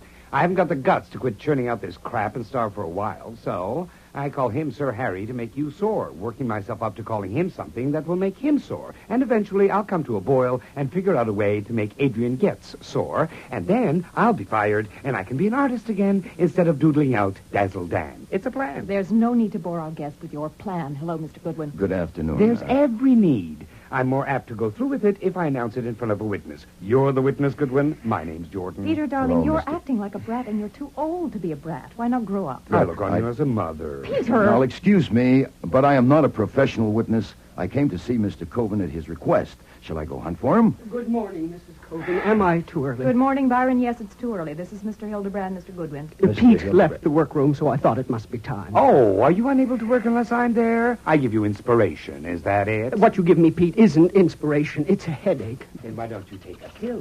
You are a royal pain. It was all very informal and homey. I'd had enough of the three people in that room even before the monkey in the cage in a corner decided to join the fun. Also, the room was like an oven. So I walked to the far side of the room and opened a window. Who opened that window?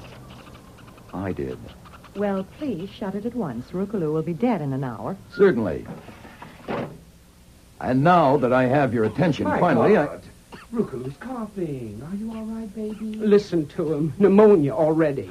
That's an idea. That's what I'll do when I work up to making Getz sore. You Open must a be window. Archie Goodwin. I'm Pat Lowell, Mr. Coven's manager. Hello.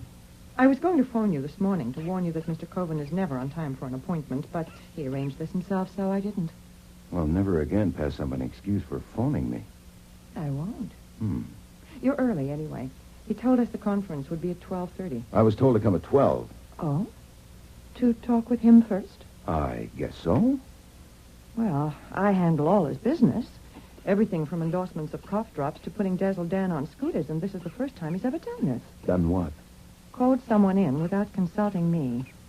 I understand it's something to do with Dazzle Dan starting a detective agency. We'd better wait and let Mr. Coven tell her. Right? As I understand it, I'm only here as a technical advisor. Of course, you would handle the business end, and that would mean you and I would have to have lots of talks. Oh, here's Mr. Coven now with Mr. Getz. Good morning, my little dazzlers. Good morning, Harry. Mr. Goodwin, you know Harry, Yes, but hello, this Harry. is Adrian Getz. Mr. Getz, it seems cool in here. I opened a window. With Rukaloo in the room? Good heavens. So you got here, Goodwin. Don't mind the squirting his damn monkey. Loves that damn monkey. I call this the steam room. How is he, Squirt? Okay? I think so, Harry. I hope so. I hope so, too, or God help Goodwin. Byron has 7:28 come. No, I phoned Fernari, and he said it would be right over. Late again. We may have to change. When it comes, do a revise on the third frame, where Dan says, not tonight, my dear, make it not today, my dear. Got it? But we discussed that. I know, yesterday. but we changed it. We'll change 7:29 to fit if you finish 7:33. No, but it's only a matter Then what of... are you doing up here? Why, Goodwin came, and you said you wanted us... I'll let you know when we're ready, sometime after lunch. Show me the revise on 7:28. How is everybody? Blooming, see you all later. Come along, Goodman. We'll go to my study.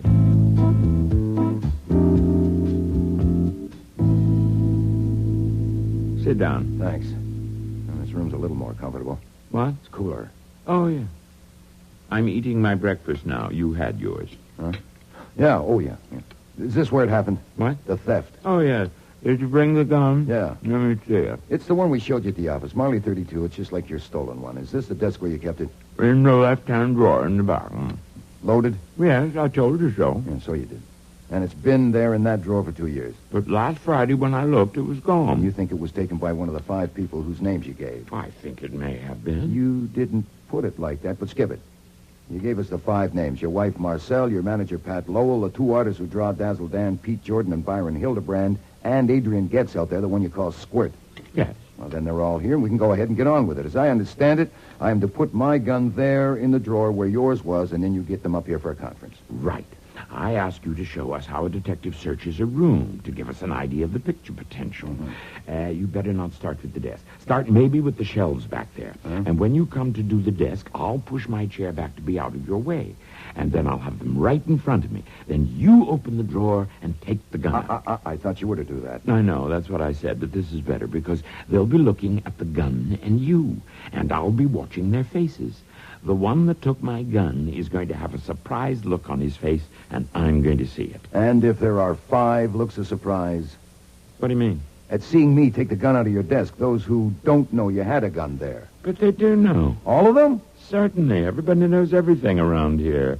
They thought I ought to get rid of it. Now I wish I had. You understand, Goodwin, all there is to this. I just want to know where the damn thing is and who took it. I'll handle it myself from there. Yeah. Okay, the gun was here. Yes, the rear compartment. Like this? Yes. Okay, get him up here. Just a minute. What's the matter? I'm going to have to get my nerve up. I'm never much good until late afternoon. You called the conference for 12:30.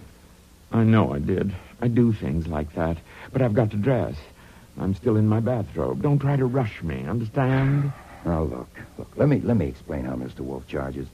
If it takes more of my time than he thinks reasonable, he adds an extra $100 an hour. Now, keeping me here until late afternoon would be expensive. Well, it only might take an hour or so. An hour or so, yeah. Do you know how much I make an hour? Over $1,000. More than $1,000. Oh, excuse me. What do you want, Marcel? Going to get dressed now, are you, dear? I came to see if Mr. Goodwin was staying for a while. Yes.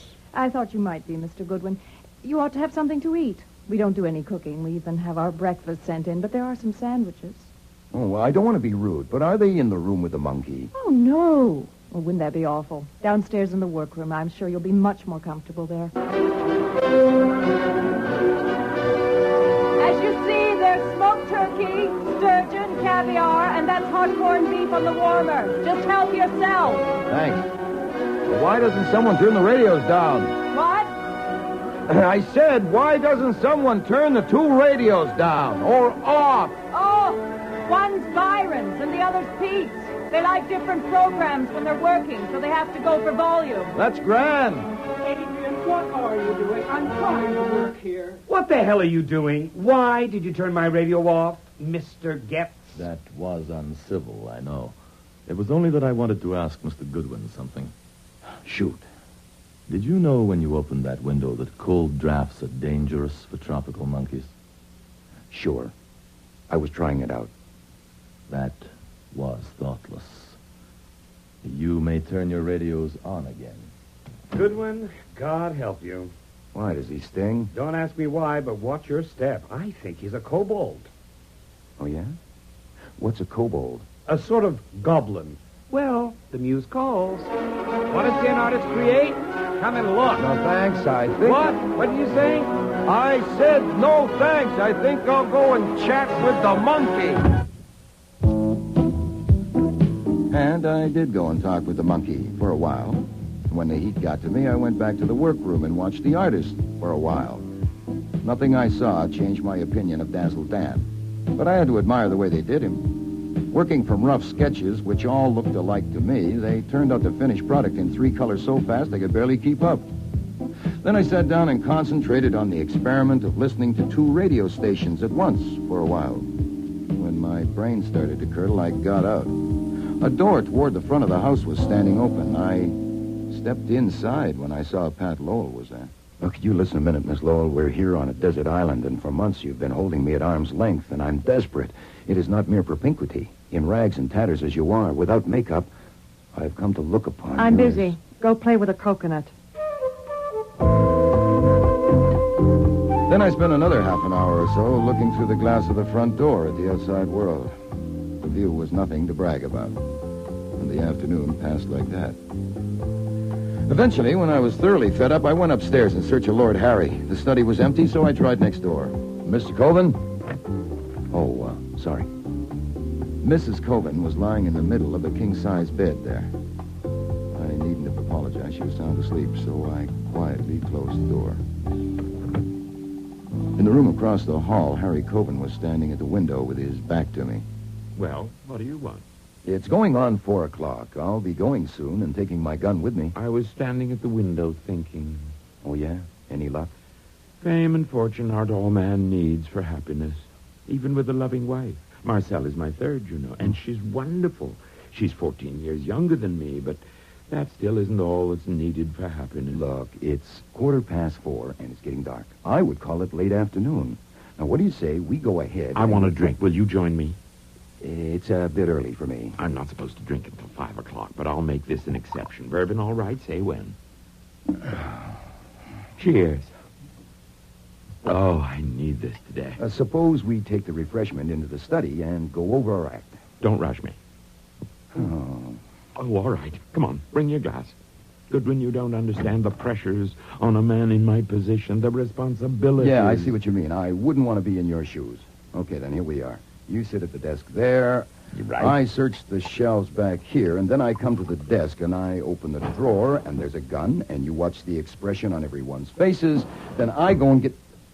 Wait a minute. What's the matter? We have found your gun. What? It's empty. Take a look. That's the gun you put in. It isn't. Mine was clean and bright. Is it yours? I don't know. It looks like it. How in the name of God... How do you think? Someone with hands took mine out and put yours in. It could have been you, was it? Me? No. How could it have been me? I didn't even know where mine was. Yeah, you said you didn't. I had to stretch you out and tamp you down, keeping me here the whole goddamn day, and now this. If you ever talk straight and to the point, now is the time. Did you touch my gun? No. Do you know who did? No, but you're... All right, shut up, damn it, shut up. I'm going down there and I'm going to get them. You stay put right here. If I find when I get back that you've moved from that position, I'll either slap you down with your own gun or I'll phone the police. My God, don't call the police. I said shut up and stay put. This is my house, Goodwin, and God damn it, don't you know a raving maniac when you see one? Me. Maybe the best thing would be for you to call a cop. I want my gun. By the time I got down to the ground floor, I had myself well enough in hand to calmly tell them that Coven was ready for them upstairs. I found Pat Lowell at her desk and Hildebrand and Jordan still at their drawing boards and herded them upstairs. Where will I find Adrian Getz? He may be in his room, over there. He takes his afternoon nap in there with Rucaloo, but not this late usually. Thank you, I'll check. Mr. Getz, are you in there?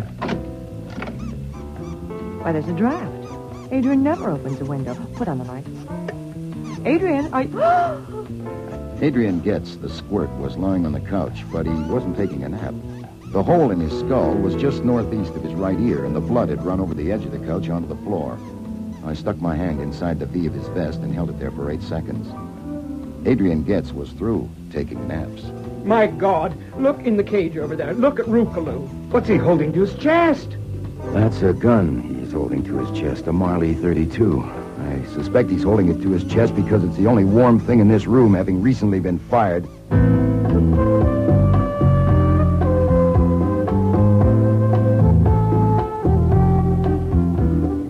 Over the years, I haven't told the cops more than a couple of dozen barefaced lies. Maybe not that many. Well, on the other hand, I can't recall any murder case where Wolfe and I have simply opened the bag and given them everything we had. Except one. And this was it. On the murder of Adrian Getz, I let Inspector Kramer have it all. And it worked just fine.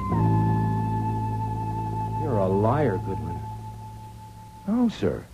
You got it exactly as it happened, everything. You lied about that gun. If you don't want to get taken downtown to think it over, think now. Tell me what you came here for and what happened. Look, what do you mean, take me downtown? On your order? That's right. You've already questioned me for 2 hours. On a charge. What charge? Sullivan Act. Oh, we have to. You have no license for the gun we found. Ha, ha. Ha, ha, ha, and ha. Okay, there, you got your laugh. It's a very fine gag. Ha! Bring in Coven, will you, Doyle? Yes, sir. I've told you where and how I got that gun. You had the gun in your holster, and you have no license for it. Oh, I get it. You've been hoping for years to hang something on Nero Wolfe, and here's your chance to get at him through me. I want to know why you came here and what happened. I told... Oh, sit down, please, Mr. Coven. Mr. Coven, I told you that I would ask you to repeat your story in front of Goodwin, and you said you would? That's right. We won't need all the details. Just answer me briefly. When you called on Nero Wolfe last Saturday evening, what did you ask him to do?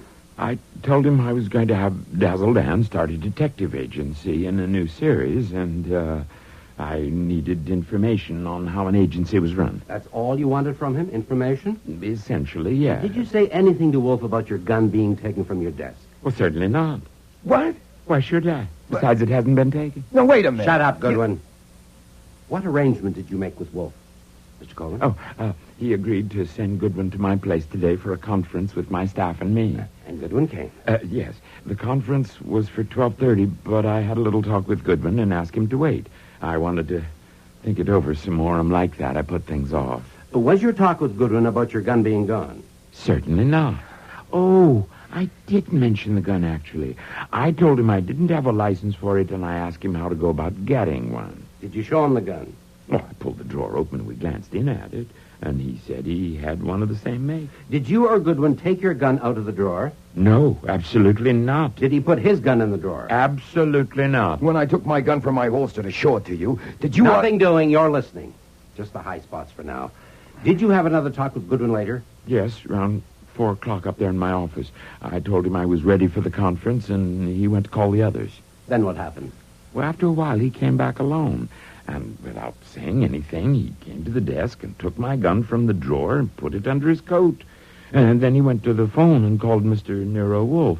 When I heard him tell Wolfe that Adrian had been shot, I got up to go down there, and Goodwin jumped me from behind and knocked me out. When I came to, he was still talking to Wolfe. I don't know what he was telling him, and then he called the police. He wouldn't even... Hold it. That covers that. One more point. Do you know of any motive for Goodwin's wanting to murder Adrian Getz? No, I don't. Then if Getz was shot with Goodwin's gun, how do you account for it? Now, you're not obliged to account for it, but if you don't mind, just repeat what you told me. Well, I told you about the monkey. Goodwin opened a window, and that's enough to kill that kind of monkey, and Getz was very fond of it. I understand Goodwin likes to kid people. Of course, I don't know what happened, but if Goodwin went in there later when Getz was there and started to open the window, you can't tell. When Getz once got aroused, he's apt to do anything. He couldn't have hurt Goodwin any, but Goodwin might have taken out his gun just for a gag, and Getz tried to get it away, and it went off accidentally. That wouldn't be murder, would he? No, that would be only a regrettable accident. That's all for now, Mr. Coven. Take him out, Doyle, and bring in Hildebrand. I want to use that phone. The lines here are all busy. There's one downtown. Do you want to hear Hildebrand before you comment? Oh, well, I'm crazy to hear Hildebrand. No doubt he'll explain that I tossed the gun in the monkey's cage to frame the monkey. Yes, let's just wait for Hildebrand. Oh, here he is now. This will only take a minute, Mr. Hildebrand. I just want to check on Sunday morning. Yesterday, you were here working? I often work Sundays. You were in the workroom? Yes, Mr. Getz was there, too, making some suggestions. I was doubtful about one of his suggestions and went upstairs to consult Mr. Coven. But Mrs. Coven was in the hall and... You mean the big hall, one flight up? Yes. She said Mr. Coven wasn't up yet, but Miss Lowell was in the study waiting to see him, and I could wait, too, if I wanted. And you did that? Yes. While you were waiting, you had a conversation with Miss Lowell? Yes. We discussed various matters, and mention was made of the gun Mr. Coven kept in his desk drawer. I pulled the drawer open just to look at it, with no special purpose, just to look at it. Was the gun there in the drawer? Yes. Did you take it out? No. Neither did Miss Lowell. We didn't touch it. But you recognize it as the same gun? I can't say that I did, no. I can only say that it looked the same as before. So yesterday morning, in Miss Lowell's presence, you opened the drawer and saw the gun, which you took to be the gun you had seen there before. Is that correct? That's correct. Okay, that's all. You can go now. Got anything to say, Goodwin? Sorry, Inspector, I lost my voice. You're not funny, pal. You're never as funny as you think you are. This time you're not funny at all. I've got you. I'll be leaving here before long to join you downtown. And on my way, I'll stop in a Wolf's place for a talk. He won't clam up on this one. At the very least, I've got you on the Sullivan Act. Why fiddle around with the Sullivan Act? Make it a big one and really make a fool of yourself. I've warned you. Even a suspended sentence, you lose your license. Ah. You goddamn mule. Take him downtown, Doyle.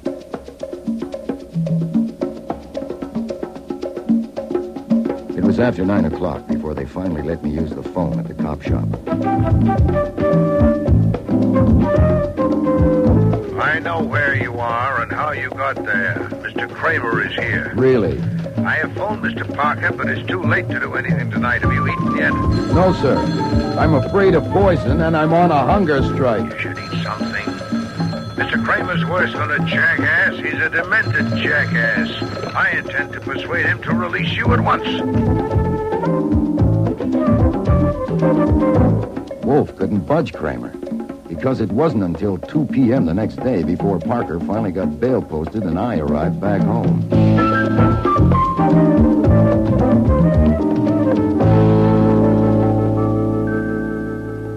Are you all right? No, don't you smell me? What the devil is that smell? Disinfectant for the bloodhounds in case you escape. I'm going to go up and rinse off. Not yet. Have you eaten? Enough to hold me. Then we'll get started. Look, it'll help if we first get it settled about my leaving that room with my gun in there in the drawer. Shut up and sit down. I deny that you were in the slightest degree imprudent. Even if you were, this has transcended such petty considerations. Your notebook, take a letter. Yes, sir. Dear Mrs. Baumgarten, thank you very much for your letter of the 13th, requesting me to undertake an investigation for you, paragraph. I am sorry that I cannot be of service to you. I am compelled to decline because I've been informed by an official of the New York Police Department that my license to operate a private detective agency is about to be taken away from me. Sincerely yours. What happened in your talk with Kramer? Type that at once and send Fritz to mail it. If any requests for appointments come by telephone, refuse them, giving the reason and keeping a record. The reason given in the letter? Yes. Did Mr. Parker go back to his office? That's what he said. Shall I get him for you? No, you start typing. I'll call him. Send Mr. Coben a bill for recovery of his gun, $500. It should go today. What, no extras? No, considering all $500 flat. And I want you to call your friend at the Gazette. I want the last 3 years of the Dazzle Dan comic strip. Can you get them? I can try. Do so. Mr. Parker, how long will it take to enter a suit for damages and serve a summons on the defendant? Can you do it by noon tomorrow? Then do your best, please.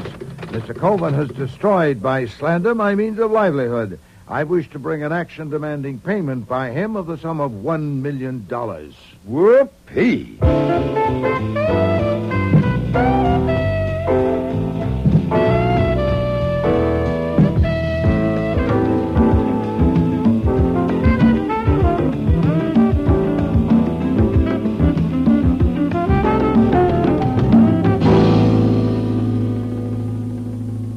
There you are, sir. Mission accomplished. 30 pounds of Dazzle Dan with the best wishes from the editor of the Gazette. Mr. Cohen was cooperative. He thought it was a bargain. Front page will carry a few paragraphs exclusive to the Gazette, stating that Nero Wolfe is out of the detective business because Inspector Kramer is taking his license away. Satisfactory. Kramer will be real pleased. Also, scuttlebutt. Lonnie Cohen and I discussed the murder from the point of view of the press, what the boys in the business are saying, but can't print yet. You want it? I am a primate and therefore curious. Okay, first of all, about Miss Lowell. Juicy. It is said that Getz learned that she was chiseling on royalties from makers of Dazzle Dan products and intended to hang it on her. That could have been big money. Any names or dates, evidence? No, nothing repeatable yet. But there are some facts about Hildebrand. Oh, yes? He's been drawing Dazzle Dan for 8 years. Now, last week he was told he could leave at the end of the month. Now, he might or might not get another job at his age. He's been talking about it openly and blaming Getz. What about Mr. Jordan? Anything on him? No, this I don't like. They say Jordan has painted some pictures, modern stuff, and twice he has tried to get a gallery to show them. Now, both times Getz has somehow kiboshed it. Whether because Getz was a born louse or whether he wanted to keep Jordan I'll do alive. my own speculating, thank you, Archie. Sir. Mr. Getz may not have liked the pictures. Mr. Coben. Oh, well, what better could you ask there? Getz ruled the roost. Plenty of evidence about that, so the only question is what he had on Coven. The house on 76 is registered in Getz's name. Oh, indeed. Mm-hmm. And Mrs. Coven? Well, husband and wife are one, aren't they? Oh, yes. Man and wife make one fool. Hey, Lonnie will want to print that one. Can I tell him? It was printed more than 300 years ago. Ben Jonson wrote it. Oh. Another errand for you, Archie. Contact LeVay Recorders Incorporated. Have them send over a man before noon tomorrow.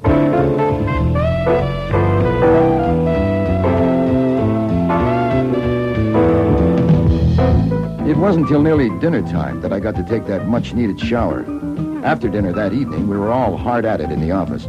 Fritz unfolding gazettes, finding the right page, and tearing it out. I was banging away at my typewriter on a detailed report for Mr. Parker in the slander suit against Harry Coven. And Wolfe was at his desk concentrating on a methodical study of 3 years of Dazzle Dan. It was well after midnight before he pushed back his chair and got up. This morass of fatuity has given me indigestion. Yes, sir. Culture can be hard to take. Read this strip, Archie. Oh, yummy. The Sunday section in color. Well, boys and girls in the first picture, Dazzle is scooting along this country road on his motorcycle, passing a sign that says Peaches right from the tree. Aggie Ghoul and Haggie Cruel proprietors. It isn't necessary to read aloud. Comics are meant to be read aloud. And in the second picture, Dan says, give me a dozen. Notice how the two women are dressed. The old one is wearing a potato sack, and I think that's supposed to be a mink coat on the young one. Look at frame 5. The old one is handing the young one a coin and saying, here's your 10%. Haggie, and Haggie says, thank you very much. Well, go on. All right. And Dazzle asks Haggie, why don't you split it even? And Aggie tells him, because it's my tree. Huh? Well, am I supposed to comment? If it would help, yes. All right, if you mean the mink coat, Pat Lowell's may not be paid for. There have been 2 similar episodes, one each year with the same characters. Then it may be paid for. Is that all? Well, that's all for now. I'm not a brain. I'm a typist. I got to finish this damn report.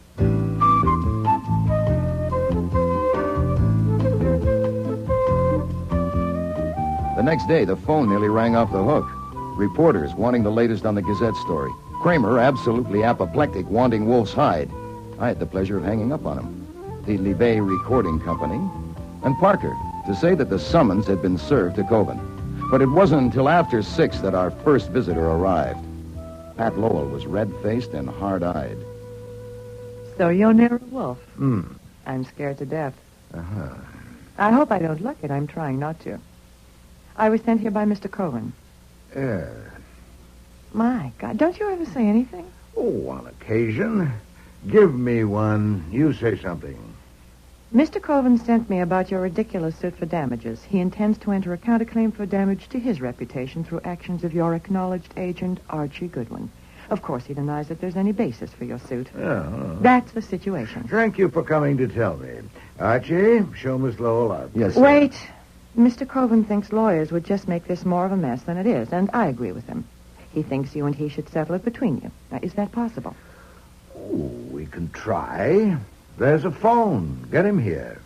He's too upset. I'm sure he'll find it more practical to deal with me, and if we can come to an understanding, he'll approve. I guarantee that. I doubt if that will get us anywhere. For one thing, a factor in both claims is the question, who killed Adrian Getz and why? I have to begin by considering that aspect. I'd have to ask you some pointed questions, and I doubt if you'd dare to risk answering them. Oh, what kind of questions? Well, for example, how's the monkey? Oh, I can risk answering that. It's sick. It's at the Spire Hospital. They don't expect it to live. Exposure from the open window? Yes, they're very delicate, that kind. Last August and September, a monkey had a prominent role in Dazzle Dan. At first, it was depicted maliciously on a conjecture by someone with a distaste for monkeys. Thereafter, it was drawn sympathetically. The change was abrupt and noticeable. Why? On instructions from Mr. Coven? Well, You hesitate. Well, I was thinking back. Mr. Getz objected to the way the monkey was drawn, and Mr. Coven had Mr. Jordan do it instead of Mr. Hildebrand. Mr. Jordan likes monkeys? Yes. But Mr. Hildebrand does not. Oh, no, not that one anyway. Rookaloo bit him once. Ah. Isn't this pretty silly, Mr. Wolfe? Are you going on with this? Unless you walk out, yes. How did you feel about the monkey? I thought it was an awful nuisance, but it had its points as a diversion.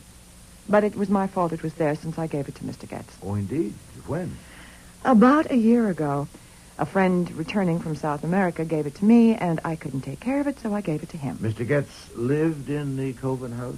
Yes. Then actually, you were dumping it onto Mrs. Coven. Did she appreciate it? I know I should have considered that. I apologized to her, and she was nice about it.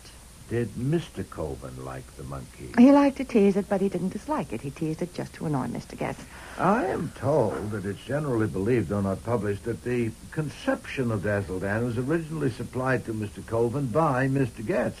That Mr. Getz was the continuing source of inspiration for the story and pictures, and that without him, Mr. Coven will be up a stump. What about that? Talk, just cheap talk. Good, I'm glad to hear you say so. If that belief could be validated, I admit I'd be up a stump myself. I don't understand. Well, to support my claim against Mr. Coven, I need to demonstrate that Mr. Goodwin did not kill Mr. Getz. If he didn't, then who did? One of you 5, huh? But all of you had a direct personal interest in the continued success of Dazzledan. And if Mr. Getz was responsible for the success, why kill him? So, you see, I'm not silly at all. We've been at it only a few minutes, and already you've helped me enormously. I didn't say Getz had nothing to do with the success of Dazzledan. After all, so do I. I didn't say he won't be a loss. Everyone knows he was Mr. Coven's oldest and closest friend. We were all quite aware that Mr. Coven relied on him. Please, Miss Lowell, please don't spoil it for me. Don't give me a point and then try to take it back. Next, you'll be saying that Coven called Getz the squirt to show his affection, as a man will call his dearest friend an old bastard, whereas I prefer to regard it as an inferiority complex, deeply resentful, showing its biceps. Or telling me that all of you, without exception, were inordinately fond of Mr. Getz and submissively grateful to him. Phooey! Look, Mr. Wolfe, I You don't should see what know this that I has had to a do- talk with Inspector Kramer Monday evening and learned from him some of the plain facts, such as the pillow lying on the floor, scorched and pierced, showing it had been used to muffle the sound of the shot, and the failure of all of you to prove lack of opportunity. We aren't getting anywhere. This is pointless. You're quite right. We've gone as far as we can, you and I. It's time for you to call Mr. Coven and tell him so. Tell him to be here at 8:30 with Mrs. Coven, Mr. Jordan, and Mr. Hildebrand. Are you trying to be funny? I now know who killed Mr. Getz. I'll have to tell the police, of course, but first I want to settle the matter of my claim with Mr. Coven. And you can tell him that. Tell him that if I have to inform the police before I have a talk with him and the others, there'll be no compromise on my claim, and I'll collect it. This is a bluff. Then call it. I'm going to. I'm not such a sap. Archie, Inspector Kramer. Yes, sir.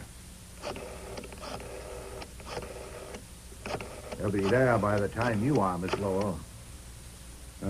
Hello. Yeah, homicide? Inspector Kramer, please. Yeah, this is Hang a very... up, damn you. Hang up. Okay. Get Mr. Coven's number for her, Archie.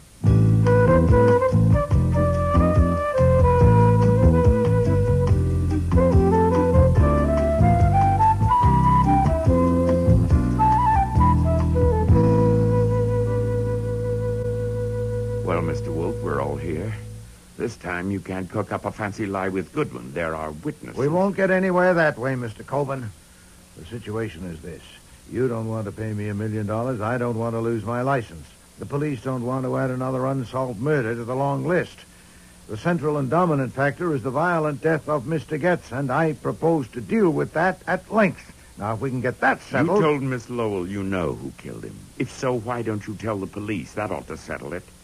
You don't mean that, Mr. Coven. You're damn right I mean it. Then there's a misunderstanding. I heard Miss Lowell's talk with you on the phone, both ends of it. I got the impression that my threat to inform the police about Mr. Getz's death was what brought you down here. Now, It you wasn't seem any to... threat that brought me here. It's that blackmailing suit you started. I want to make you eat it, and I'm going to. Oh, indeed. Then I gather that you don't care who gets my information first, you or the police. But I do. For one thing, when I talk to the police, I like to be able to... Archie, if you will. Yes, sir. I went to the hall and switched on the porch light for a look through the one-way glass of the front door. One glance was enough. I stepped back into the office. Excuse me, sir, the man about the chair. Tell him to... No, wait. I'll see him. If you'll excuse me a moment. Wolfe strode to the front hall, peered through the glass, and opened the door. The chain bolt stopped it at a crack of 2 inches. Well, Mr. Kramer? I'm coming in. I doubt it. What for? Patricia Lowell entered here at 6 o'clock and is still here. The other 4 entered 15 minutes ago. I told you your license was suspended. I'm coming in. I still doubt it.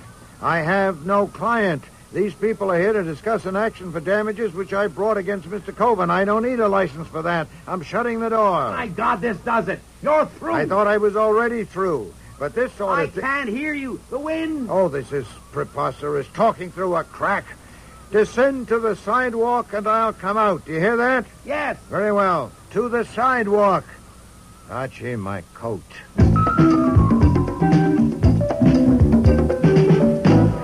I don't like fighting a blizzard, so let's get to the point. You blundered, and you know it. You arrested Mr. Goodwin on a trumpery charge. You came and blustered and went too far. Now you're afraid I'm going to catch a murderer and toss him to the district attorney so you... I'm not afraid of a goddamn thing. I told you to lay off, and by God, you're going to. I want to go in there. You may. What? Well, you just said... Under one condition. You know the peephole in the wall of my office concealed by a picture? Standing in the nook at the end of the hall, you can see and hear us in the office. The condition is that you enter quietly, take your post in the nook, oversee us from there, and give me half an hour. What kind of elaborate... I'm after a murderer, and there's one chance in 5 I'd say that I'll get him. You said you were discussing an action for damages. We are. I'll get either the murderer or the damages. Now, I'm going in. If you come along, it must be under the condition as stated. Are you coming? Yes. You accept the condition? Yes. Come along, then.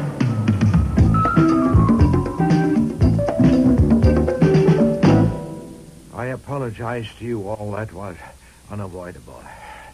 Now, suppose we start over, Mr. Coven, with your surmise to the police that Getz was shot by Mr. Goodwin accidentally. That's absurd. I don't know how else it could have happened. Do you really dare, sir, in front of me, to my face, to cling to that fantastic tale you told the police, that rigmarole? You're damn right I do. Phooey! I had hoped here together we were prepared to get down to reality. It would have been better to adopt your suggestion to take my information to the police. Perhaps... I made no such suggestion. Huh?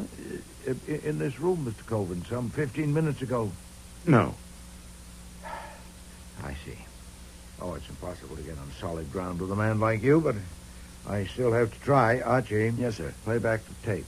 Yes, sir. Tape? What? You made a tape? You'll see. We sometimes find it necessary. But that's... You can't do that, can you? We have done that. Are you ready, Archie? Oh, yes, sir, just about. There, that should do it. It's not that, Mr. Coleman, not at all. I only doubt if it's worth it to you, considering the size of my minimum fee, to hire me for anything so trivial as finding a stolen gun. No, Archie, what was said today? I shouldn't. Oh, I'm sorry. I rewound it too far. Must I do it myself? Well, I said I'm sorry. It's hard to be accurate in such a hurry.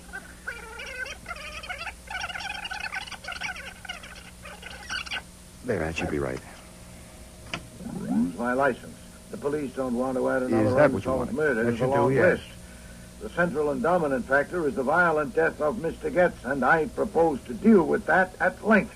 Now, if we can get that settled... You told Miss Lowell you know who killed him. If so, why don't you tell the police? That ought to settle it. You don't mean that, Mr. Cole. You're damn right I mean it. Then there's a misunderstanding. That's enough, Archie. Now, Mr. Colvin, I'd call that a suggestion that I take my information to the police, wouldn't you? You recorded it when I came here the first time. You heard the tape? Well, then... Why haven't I given it to the police? On Monday evening, when Inspector Kramer came to see me, I still considered you as my client, and I didn't want to discomfort you until I heard what you had to say. Before Mr. Kramer left, he'd made himself so offensive that I was disinclined to tell him anything, ever. Now, you are no longer my client. What are you going to do? Well, to begin with, I'm going to unmask a murderer, so let's get at it, shall we? What do we know about him or her? We know a great deal. First, he took Colvin's gun from the drawer sometime previous to last Friday and kept it somewhere, because that gun was returned to the drawer when Goodwin's was removed shortly before Getz was killed. Wait a minute. Mr. Colvin's gun was in the drawer Sunday morning. Byron and I saw it. That's right. We'll come to that in a moment. Second, He knew the purpose of Coven's visit to me and of Goodwin's errand at the Coven house on Monday, and he knew the details of the procedure planned by Coven and Goodwin. Only I don't know them even yet. Neither do I. None of us do. The innocent can afford ignorance. Enjoy it, if you have it. Third, his mental processes are devious but, defective. His deliberate plan to make it appear that Goodwin had killed Getz, while ingenious in some respects, was witless in others. Going to Coven's office to exchange guns, proceeding to Getz's room, shooting him in the head, using a pillow to muffle the sound, all that was competently conceived and daringly executed, but then what? Wanting to make sure that the gun would be found on the spot, he slipped it into the monkey's cage. That was probably improvisation, but it was utterly brainless. Mr. Goodwin couldn't possibly be such a vapid fool. Fourth, he hated the monkey deeply and bitterly, either on its own account or because of its association with Getz. Having just killed a man and needing to leave the spot with all possible speed, he went and opened a window from only one conceivable motive. That took a peculiar, indeed an unexampled malevolence. Well, I admit it was effective. Miss Lowell tells me the monkey is dying. Fifth, he placed Coven's gun in the drawer on Sunday morning, the day before the murder, and after it had been seen there, took it out again. Why? It could only have been that he'd already planned what was going to happen on Monday, and he was arranging in advance to discredit Mr. Goodwin's story. So he not only put the gun in the drawer Sunday morning, he also made sure its presence would be noted. You saw the gun in the drawer, Mr. Hildebrand? Yes, but I didn't put it there. Your claim to innocence has not been challenged. You went upstairs to consult Mr. Coven. Yes. You encountered Mrs. Coven one flight up. We're told by her that Mr. Coven was still in bed. Yes. You went into the office, found Miss Lowell there. Yes, but... And you pulled the drawer open, and both of you saw the gun there. That's right. I didn't go there to look in that drawer. Well, stop meeting accusations that haven't been made. It's a bad habit. Had you been upstairs earlier that morning? No. Had he, Miss Lowell? Not that I know of. Our looking into the drawer was only incidental. Had he, Mrs. Coven? Had he what? Had Mr. Hildebrand been upstairs earlier that morning? Earlier than what? Well, you met him in the second-floor hall and told him that your husband was still in bed and that Miss Lowell was up in the office. Now, had he been upstairs before that morning? I haven't the slightest idea. Then you don't say that he had been. I don't know a thing about it. There's nothing as safe as ignorance or as dangerous. Now, to complete the list of what we know about the murderer, sixth and last, his repugnance to Getz was so extreme that he even scorned the risk that by killing Getz he might be killing Dazzle Dan. How essential Getz was to Dazzle Dan... I make Dazzle Dan. Dazzle Dan is mine. I am Dazzle Dan. For God's sake, shut up, Harry. Well, I've identified the murderer for you by now, Shirley. You have not. Then I'll specify. But first let me say a word for the police, particularly Mr. Kramer. What flummoxed Mr. Kramer was Mr. Coven's elaborate lie, apparently corroborated by Miss Lowell and Mr. Hildebrand. If he'd proceeded on the assumption that Mr. Goodwin and I were telling the truth, he would have found it simple. This should be a lesson to him. Now then, the murderer. Mr. Jordan. Yes? You're eliminated because you went there Sunday morning to place the gun in the drawer. Mr. Hildebrand. What? You were there Sunday morning, but you had made no earlier trip upstairs. Miss Lowell. Oh, for God's sakes, will you get to the point? You didn't know why Mr. Coven had called Mr. Goodwin there. Hold it. Inspector Kramer, what Damn is he... you, Wolf, you and your game. If you'd only given it to us. I can't give you what you won't take. You can have her now. You want more help? Mr. Coven was still in bed Sunday morning when two of them saw the gun on the drawer. More? Spend some time with Mr. Hildebrand. I'll stake my license against your badge that he'll remember that when he spoke with Mrs. Coven in the hall, she said something that caused him to open the drawer and look at the gun. Still more? Take the contents of her room to your laboratory. She must have hidden the gun among her intimate things, and you should find evidence. Take me home, Harry. Marcel. I said, take me home. Sit down, Marcy. I'll handle this. If you've got a record of what I said here Saturday, all right. I lied to the cops. So what? I didn't Be quiet, Harry. Get a lawyer and let him talk. Don't say anything. That's good advice, especially, Mr. Coven, since I hadn't quite finished. It's a matter of record that Mr. Getz not only owned the house you live in, but also that he owned Dazzle Dan and permitted you to take only 10% of the proceeds. In one episode repeated annually, he buys peaches from two characters named Aggie Ghoul and Haggie Cruel. And Aggie Ghoul, saying that she owns the tree, gives Haggie Cruel 10% of the amount received and pockets the rest. It's a childish allegory. A.G. are the initials Adrian Getz. Haggie Cruel has the same initials as you, Mr. Colvin. Now, it's not credible that that's coincidence, not repeated annually. Mr. Getz must have had a singularly contorted psyche, taking delight as he did in compelling you each year to publish that for a meager 10%. Not of the net. 10% of the gross, over 400 a week. You worm. What? I said you worm. Not even a worm. Worms have guts, don't they? The one time you ever acted like a man and you didn't have the guts to see it through. I don't know what you're talking... You're right, Mr. Wolfe. Getz owned Dazzle Dan. He took Harry in years ago to front it and draw it. Harry should have insisted on an even split right then, but he didn't. When Dazzle Dan caught on and kept getting bigger and bigger, Getz didn't mind Harry having the name and the fame as long as he owned it and got the money. He was a vampire. Yeah, I'll accept that. When I found out how it was, I tried to talk some sense into Harry. I told him his name had been connected with Dazzle Dan so long that Getz would have to give him a bigger share, at least half, if he demanded it. But Harry just wasn't man enough to do that. I didn't let up. I kept after him, I admit that. I'll admit it on the witness stand if I have to. And I admit I didn't know him as well as I thought I did. I didn't know there was any danger of making him desperate enough to commit murder. I didn't know he had it in him. Of course he'll break down, but if he says I knew that he decided to kill Getz, I'll have to deny it because it's not true. I didn't. Marcy. Oh, I see. First you planned to put it on a stranger, Mr. Goodwin, and failing that, you put it on your husband. No, madam. Your silliest mistake was opening the window to kill the monkey. But there were others, including underestimating my confidence in Mr. Goodwin.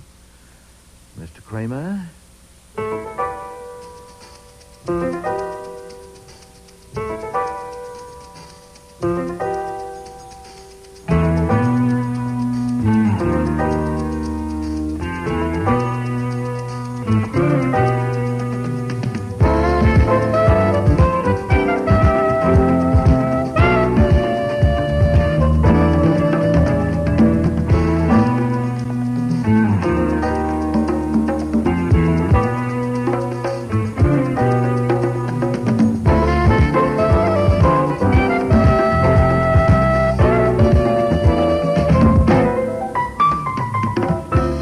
Starring in today's episode were Mavor Moore as Nero Wolfe, Dawn Franks as Archie Goodwin, and Cece Linder as Inspector Kramer. Jack Creeley was Harry Coven, Tricia Collins, Pat Lowell, Shari Flett, Marcel Coven, David Hemblin, Adrian Getz, Richard Monette, Pete Jordan, and Eric Peterson was Hildebrand. Music was composed and conducted by Don Gillis. Technical operations, John Jessup. Sound effects, Bill Robinson. Production assistant was Nancy McElveen, and casting consultant, Ann Weldon Tate. The Squirt and the Monkey was written and produced in Toronto by Ron Hartman.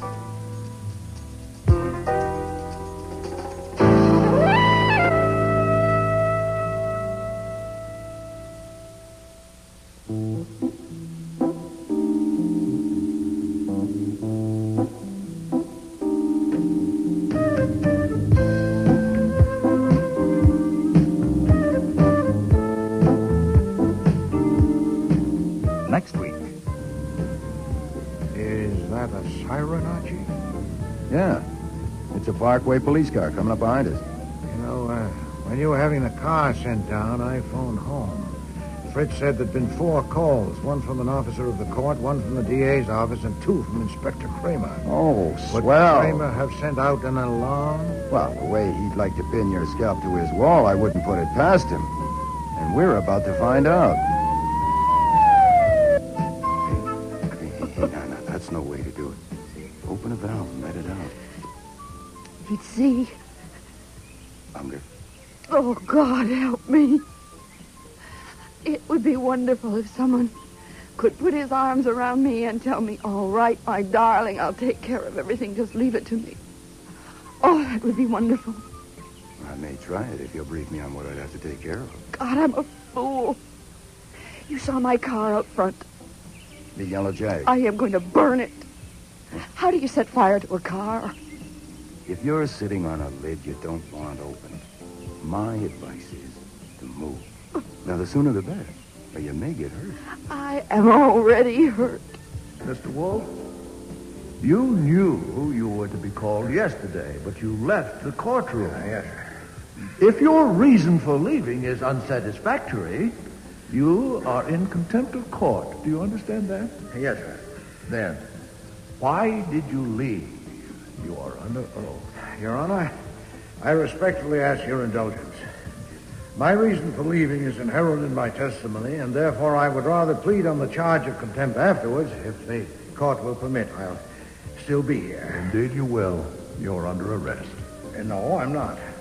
You're not under arrest? No, sir, I came here voluntarily. Well, you are now. Officer, this man is under arrest.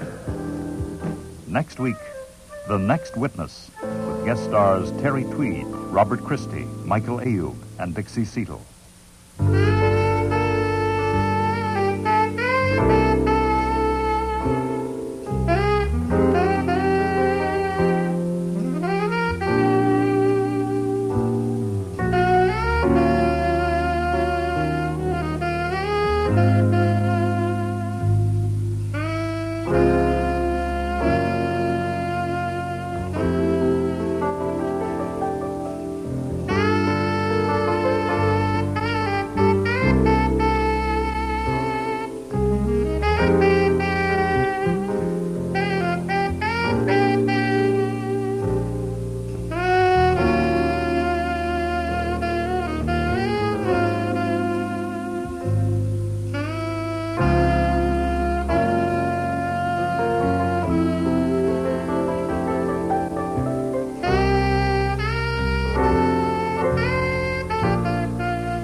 Rex Stout's Nero Wolfe.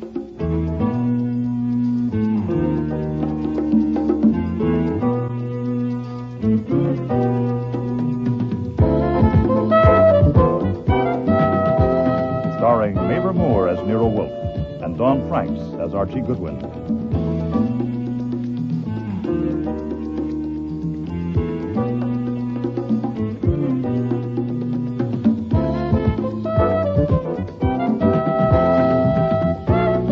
Today's episode, The Next Witness, with guest stars Terry Tweed, Robert Christie, Michael Ayub, and Dixie Seatle.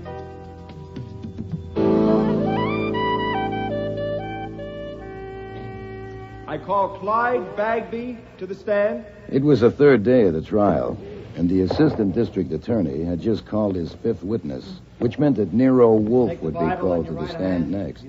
I had been subpoenaed, too, in case corroboration was needed. Yes, sir, I do. Will you tell the jury your name and occupation?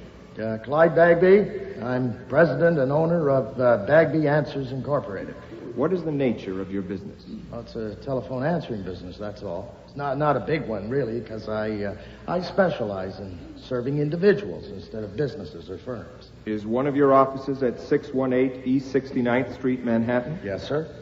Describe the operation at that address. Well, that's my newest place and my smallest, so it's not an office building, really. It's just an apartment. I had to have it in an apartment because of the labor law. You can't have women working in an office building after 2 a.m. I have to give my clients all-night service, so I've got 3 operators who live right there in the apartment. That way, I always have someone for the night shifts. Are the switchboards installed in one of the rooms of the apartment? Yes, sir. Tell the jury what one of them is like and how it works. Oh, well, for each client, there's a little light and a cubby hole and a card strip with the client's name. When someone dials the client's number, his light goes on and a buzz synchronizes with the ringing of the client's phone. How many buzzes the girl counts before she plugs in depends on what client it is. Some want her to plug in after 3 buzzes, some longer. That's the kind of specialized, individualized service I give my customers. You see, the big outfits, they don't do that. Thank you, Mr. Bagby, but I wasn't buzzing for a plug for your business. Yeah. Now, when I thought that joke a little out of place at a murder trial, so I glanced over at my boss, Nero Wolfe, sitting beside me, but he wasn't registering anything but martyrdom. Morose martyrdom. Oh, Mrs. Smith. Nero Wolfe hates to leave his house under any circumstances, and a courtroom bench hasn't been built to hold his 1/7 of a ton, especially in a crowded courtroom. And he'd had to suffer this for 3 days now because of a mere 10-minute acquaintance with the accused, Leonard Ash. I think that gives us a clear picture of the operation. Now, Mr. Bagby, please look at that gentleman in the dark blue suit sitting next to the officer. He is the defendant in this trial. Do you know him? Yes, sir. That's Mr. Leonard Ash. When and where did you meet him? In July, he came to my office on 47th Street. Can you give me the day in July? Yeah, the 12th, the Monday. What did he say? He said he wanted my answering service for his home telephone. Did he want any special service? Well, he didn't ask me for any, but 2 days later, he contacted Marie Willis and offered her $500. Objection. Sustained. Mr. Bagby, just answer my questions. Did you accept Leonard Ash as a client? Oh, sure. There was no reason not to. So his name and number were given a place on one of your switchboards? Yes, sir. What was the name of the employee who attended that board? The one with Leonard Ash's number on it? Marie Willis in the daytime. And Leonard Ash's number was on Marie Willis's board? Yes, sir. After the routine arrangements for serving Leonard Ash as a client had been completed, did anything happen to bring him or his number to your personal attention? Yes, sir. What and when? First, when? Well, it was a Thursday, about 3 days after Ash had ordered the service. Marie phoned me at my office and said she wanted to see me privately about something important. So, a little after 6, I went up to 69th Street, and we went into her room at the apartment. She told me Ash had phoned her the day before and asked her to meet him somewhere to discuss some details about servicing his number. She told him such a discussion should be with me, but he insisted Your Honor that... pleases, I submit that the witness may not testify to what Marie Willis and Mr. Ash said to each other when he was not present. Certainly not. He is reporting what Marie Willis told him had been said. That should be kept clear. You understand that, Mr. Bagby? Yes, sir. I mean, Your Honor. Then go ahead. What Miss Willis said to you, and you to her. Well, she said she'd agreed to meet Ash because he was a theatrical producer, and she wanted to be an actress. I hadn't known she was stage-struck, but I know it now. So, she'd gone to his office, and he told her... Now, this is what she told me. He told her he wanted her to listen in on calls to his home number during the daytime. How could she do that? Well, all she'd have to do when his light on her board went off, well, that would mean that someone had answered the phone at his home. Well, she'd just plug in and listen to the conversation. And she told you Mr. Ash asked her to do that? Yes, sir. And to phone him each evening and report. And that's what she said. And he offered her $500 if she would do it. Did she say anything else? Yes, sir. She said she knew she should have turned him down flat, but she didn't want to make him sore, so she told him she wanted to think it over. Then she told me she had slept on it and decided what to do. She was convinced that what Ash was after was phone calls to his wife. And aside from anything else, she wasn't going to spy on his wife because his wife was Robina Keene, the actress. And, Marie worshipped Robina Keene as her ideal. Well, that's what Marie told me. Did she tell you what she had decided to do? Yes, sir. 3 things. Tell me about it because she was working for me.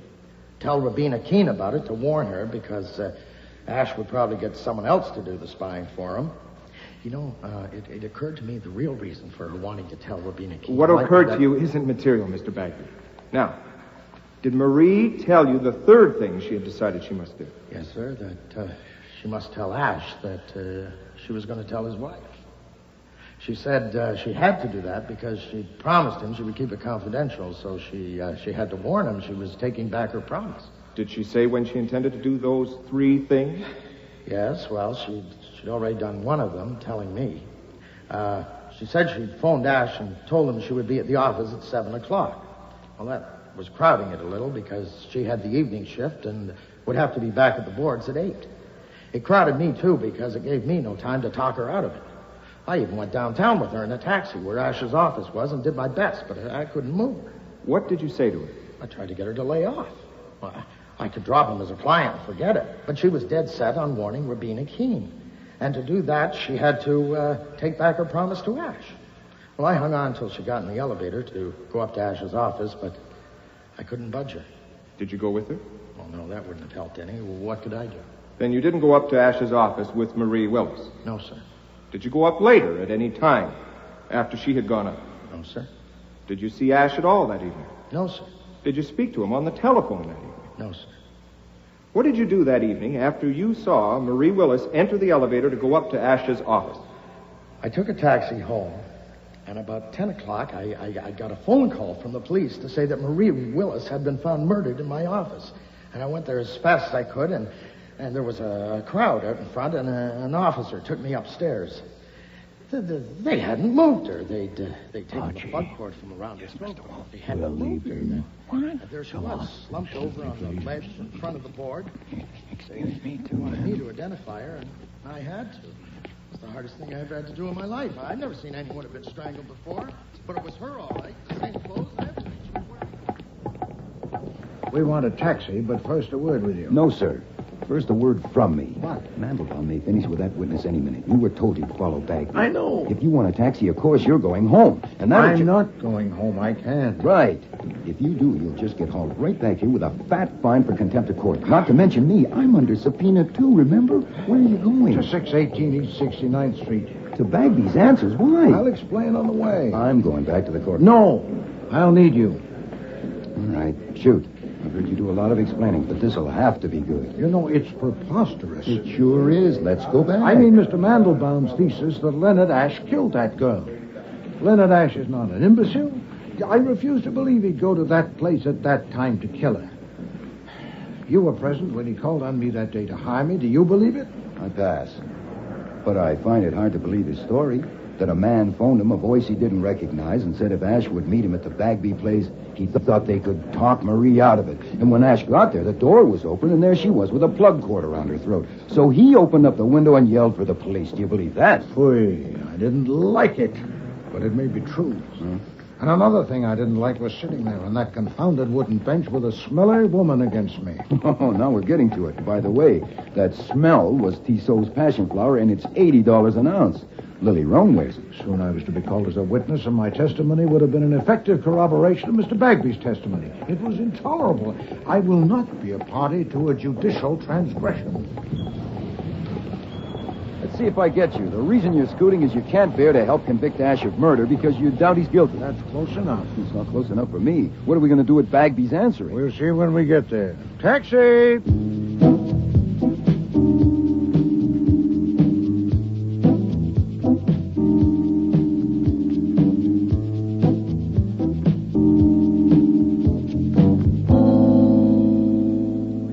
My name is Wolfe, and I've just come from the courtroom where Leonard Ash is being tried. This is my assistant, Mr. Goodwin. Yes?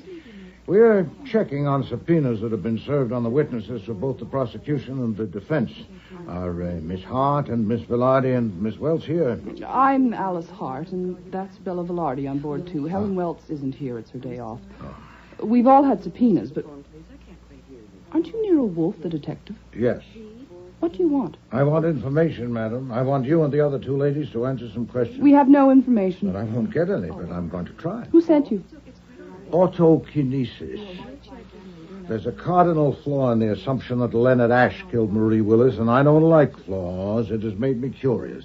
A flaw? Take my board, will you, Bella? I won't be long. We'll go to my room. This way. One moment, Miss Hart. A point not covered in the newspaper accounts. Marie Willis's body was found slumped over the ledge in front of the switchboard. And presumably she was seated at the switchboard when the murderer arrived. But Yes. You live here, you and the others. Yes? Then if the murderer was Mr. Ashe, how did he know she was alone on the premises? Oh, I don't know. Perhaps she told him she was. Is that the flaw? Good heavens, no. Come in, please. My time is limited. Now, what is this flaw? I am the inquisitor, Miss Hart, not you. What's the matter? That painting on your wall, that's a Van Gogh, isn't it? And unless I'm very much mistaken, an original. Where did you get that picture? That is none of your business. It isn't, but here is the situation. You have been questioned by the police and the district attorney's office, but they were restrained by their assumption that Leonard Ashe was the culprit.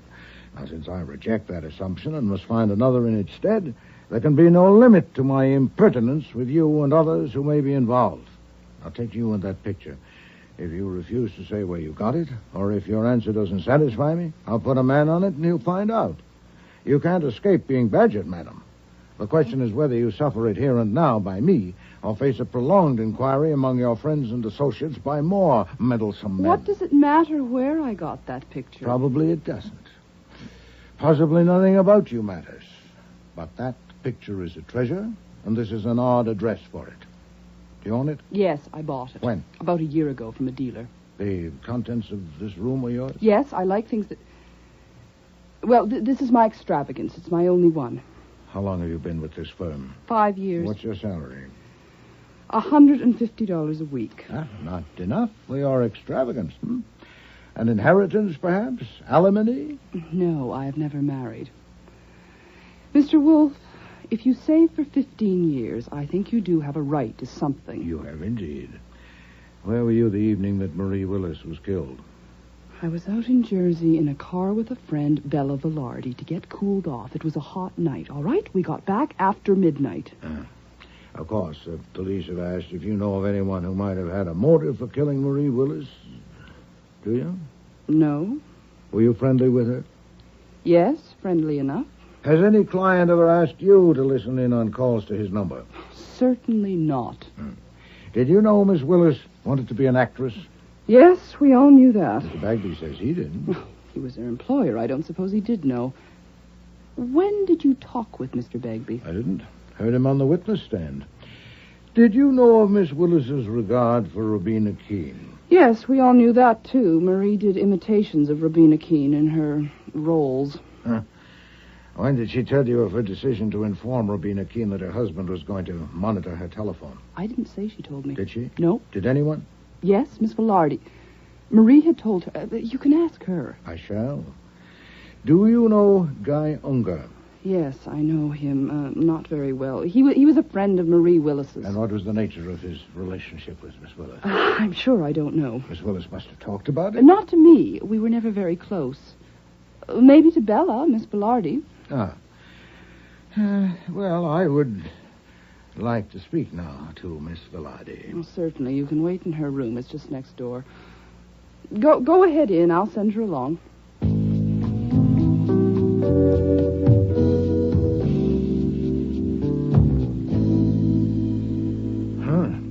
Certainly a contrast in rooms. Yes, sir. Oh, Miss Velarde is a crack lever. A what? She never quite closes doors or drawers. Oh. She is also a philanthropist. Indeed? She donates to the cause of equine genetics. Meaning? She bets on horse races. She subscribes to racing form and track dope. Archie, Open drawers. Have one open when she enters. I want to see how much impudence these creatures will tolerate. This photograph. Miss Velarde and another woman, and do you recognize the man? Now, I could be wrong. It's been 2 months since the newspapers had a picture of him. Well, that's Guy Unger. Find more of him. They're taking their time out there. I'd say Miss Velarde's getting a thorough briefing from our Miss Hart. Here she comes. This should get her. Miss Hart says you want to ask me something. Sit down, Miss Velarde. Do you know what a hypothetical question is? Of course I do. I have one for you. If I put 3 expert investigators on the job of finding out approximately how much you've lost betting on horse races in the past year, how long do you think it would take them? I don't know. I do. With luck, 5 hours. Without it, 5 days. It would be simpler for you to tell me. How much have you lost? How do you know I've lost anything? There's a fair chance that you keep a record of your gains and losses. Archie, your search was interrupted. Resume. See if you can find it. You may watch if you like, Miss Velarde. There's no question of pilfering.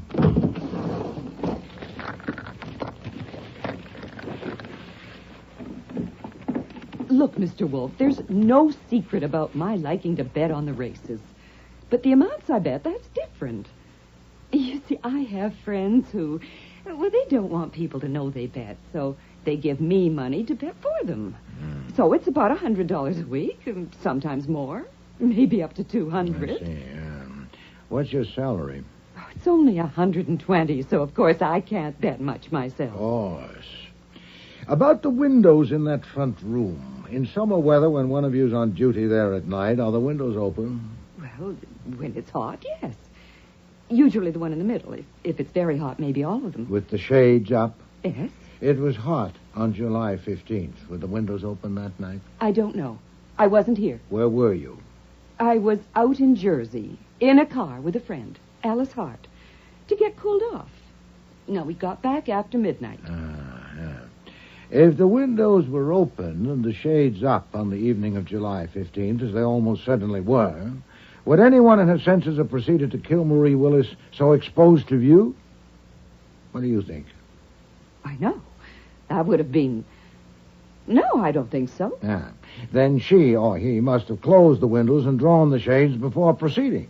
Then how could Leonard Ashe, in the circumstances of given, have managed that without alarming Miss Willis? I don't know. He might have... No, I don't You might know. have what? Nothing. I don't know. How well do you know Guy Unger? I know him fairly well. You seen much of him in the past 2 months? No, very little. When was this snapshot taken? Oh, that. You took that from my drawer. What else did you take? You get out of here. Get out and stay out. Come, Archie. There seems to be a limit, after all. Wait.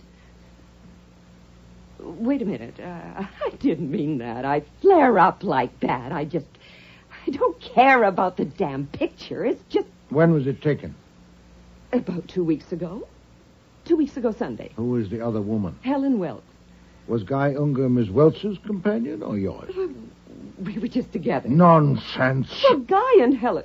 I was just with them. Then I take it that since Miss Willis died, Mr. Unger's interest is centered on Miss Welch. I don't know about center. They seem to like each other. Where is Miss Welch? This is her day off. That I know. Where can I find her? I think she's up at her place she rented for the summer in Katona. You think so? You're not sure? Do you want me to phone and find out? Yes, if you would. I want to talk to her.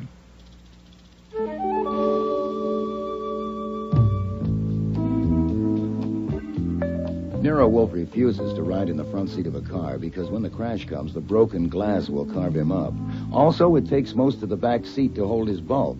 And he rarely talks in a car because he sits with his fists and jaws clamped tight as a vice. Is that a siren, Archie? Yeah.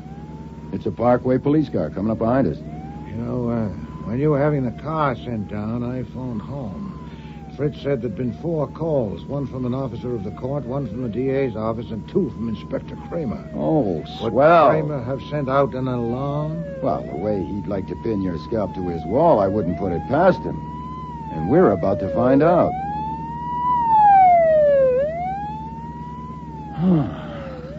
Nope. Not this time.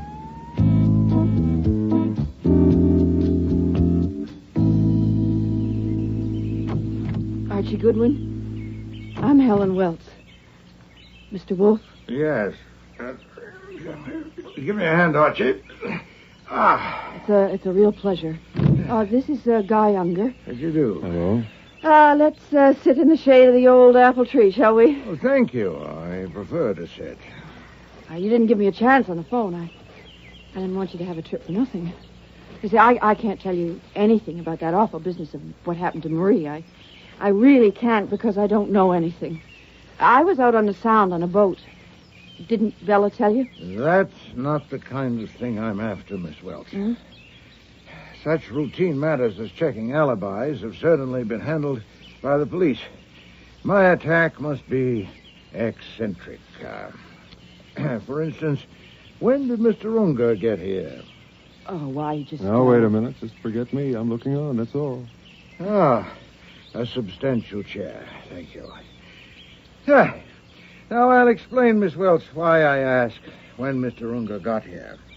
When I spoke with Miss Hart and Miss Velarde, I was insufferable, both in manner and in matter, and they should have ordered me out, but they didn't. Manifestly, they were afraid to, and I intend to know why. I assume that you know why. I know. I assume that after I left, Miss Hart phoned you again, that she also phoned Mr. Unger, or you did, and he was enough concerned about me to hurry to get here before I arrived. I heard about you being on your way about 10 minutes ago when I got here. Mr. Unger, I'll probably finish sooner with Miss Welch if you withdraw. For 20 minutes, say? I think I'd better stay. Then please don't prolong it with interruption. Now you behave yourself, Guy. I'll tell you what I think, Mr. Wolfe. I think he just wants to show you how smart he is. You see, when I told him that Nero Wolfe was coming, well, you should have heard him. He said, maybe you're famous for brains and he isn't, but he'd like to hear you prove it. Oh, you did. Something like that, anyway. I don't pretend to have brains. I was just scared. Oh? Scared of what?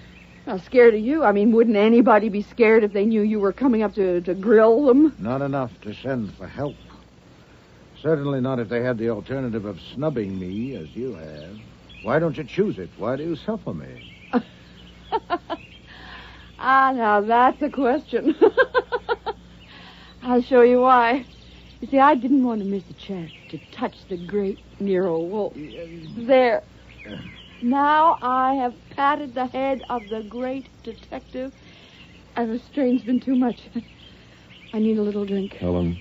Having touched me, you still suffer me. I'm sure Miss Hart told you that I reject the thesis that Leonard Ashe killed Marie Willis and propose to discredit it. I hope to establish a reasonable doubt of his guilt. Can you give it to me? Well, of course not. How could I? One way would be to suggest someone else with motive and opportunity. Can you? I'm sorry, but you're funny. I mean, the way they had us down there at the DA's office and the way they kept after us, asking all about Marie and everybody she knew. And, of course, they wanted to find out if there was anybody besides that man Ashe that might have killed her. Well, now they're trying Ashe, and they wouldn't be trying him if they didn't think they could prove it. And here you come and expect to drag it out of me in 20 minutes. I mean, don't you think that's funny for a famous detective like you? Because I do. Helen, I think you've had enough to drink. No, Miss Welch, no. The most I expected was support for my belief that you people have common knowledge of something that you don't want revealed. And you have given me that. I don't know what you're talking about. Nonsense. You're at the edge of hysteria. I am not. Take it easy, Helen. Look, Wolfe, I don't get this. As I understand it, what you're after is an out for Leonard Ashe on the murder, is that right? Yes. And that's all? Yes. Would you mind telling me, did Ashe's lawyer hire you? No. Who did? Nobody. I developed a distaste for my function as a witness for the prosecution, along with a doubt of Mr. Ashe's guilt. Why doubt his guilt? Divination. contrariety. I see. You're shooting at it on spec. Okay, I'll humor you. Do you regard me as a suspect? In a word, yes. Okay. So did the cops for a while. Because just before she was killed, Marie and I had been having a little thing, you know?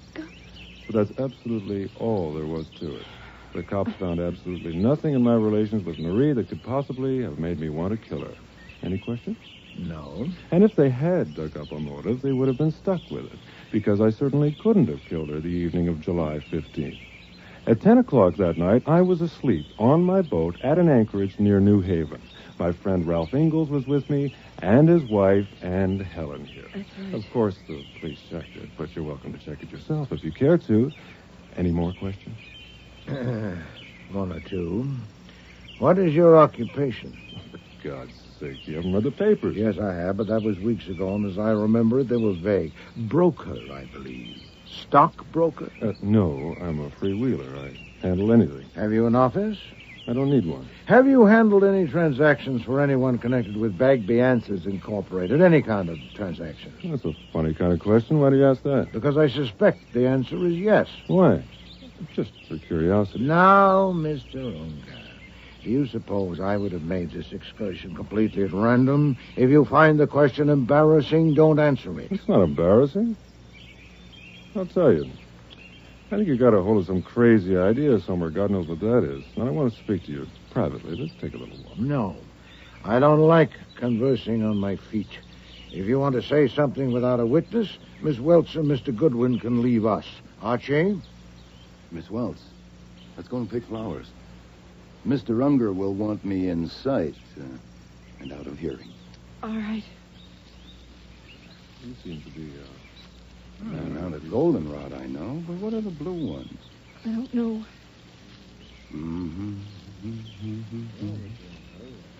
Well, this should be far enough. Unless he uses a megaphone. Well, I admit he'd be a maniac to jump Wolf under the circumstances, but maybe he is one. What? I learned a long time ago that people involved in a murder case, nothing is impossible. He is not involved in a murder case. And he will be before Mr. Wolf gets through with him. Hey, no, that's no way to do it. Open a valve and let it out. He'd see. Unger. Oh, God, help me. It would be wonderful if someone could put his arms around me and tell me, all right, my darling, I'll take care of everything. Just leave it to me. Oh, that would be wonderful. I may try it if you'll brief me on what I'd have to take care of. God, I'm a fool. You saw my car out front. The yellow Jag. I am going to burn it. How do you set fire to a car? You pour gasoline on it, all over the inside, toss a match in, and jump back faster. You'll singe your eyelashes. Is it a bluff? Is Wolf just trying to scare something out of us? No, not just. If he scares something out, fine. If not, he'll get it the hard way. If you're sitting on a lid you don't want open, my advice is to move. Now, the sooner the better, or you may get hurt. I am already hurt. Then hurt worse. I guess I can be. You asked what these blue flowers are? Mm-hmm. They're wild asters. Just the color of my eyes. Mm-hmm. Well, I already know what I'm going to do, and I decided walking over here with you. What time is it? It's 3:15. Well, let's see, it's 4 hours. Where can I see Nero Wolfe? Around 9 o'clock in town. Well, his address and number are in the book, but he may not be there this evening. But I've got... Phone and ask for Fritz. Fritz? Tell him you're the Queen of Hearts. And he'll tell you where Wolf is. Now, if you don't say you're the Queen of Hearts, he won't tell you anything, because Mr. Wolf hates to be disturbed when he's out. Look, but why not save time and trouble? No. Now, evidently, you've decided to tell him something, and there he is. Come, we'll tell him now. I can't. You see, I don't dare. On account of Unger? Yes. Uh-huh. Well, if we'll go and we'll come back after Unger leaves. He is not going to leave. He's going to ride to town with me. Then record it on tape and use me for the tape. You can trust my memory. I guarantee to repeat it to Mr. Wolf word for word. When you phone this evening, he'll have had time to think. Come on, he's afraid I'm talking. If you tell him, I'll deny it. Are you going to tell him? Wolf, yes, but Unger, no. If you do, I'll deny it. Then I won't.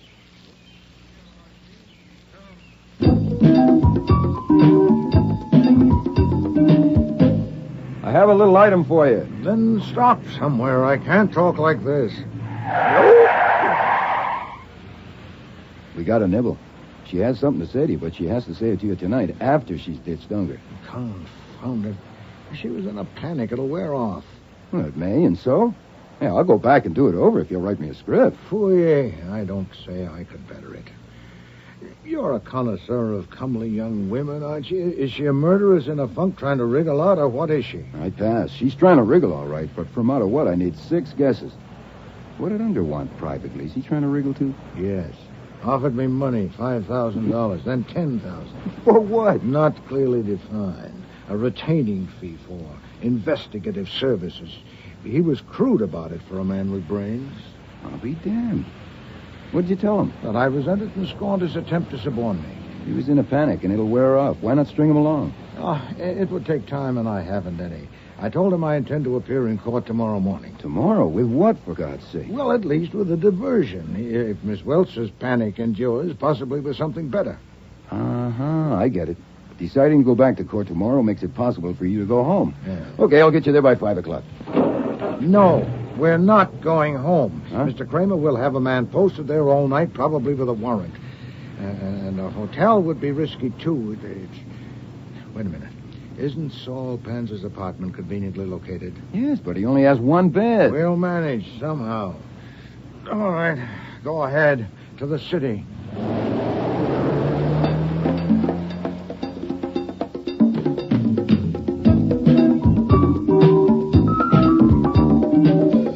And to our right, you will be able to see our destination as we approach. The beautiful downtown residence of this country's second-best private investigator, Saul Panzer. Thank heaven. Fasten your seatbelts and no smoke. Jeez. Why did you do that? Because we don't want to see Saul after all. What flummery is this? No flummery. Sergeant Pearlie Stebbins was just turning in at the entrance. Did he see us? I don't think so. Confound it. Yes, sir. Next stop, please. Oh, you're enjoying this. I am like hell. I was going to watch a ball game tonight. Confound it. You told Saul about Miss Welch when you called? Yes, sir. I told him you'd rather have an hour alone with the Queen of Hearts and a blue orchid. You know Saul. And you looked up Mr. Donovan's address? Like you told me. How long will it take to drive there? 10 minutes. All right. Go ahead. Yes, sir. Just sit back and try to relax.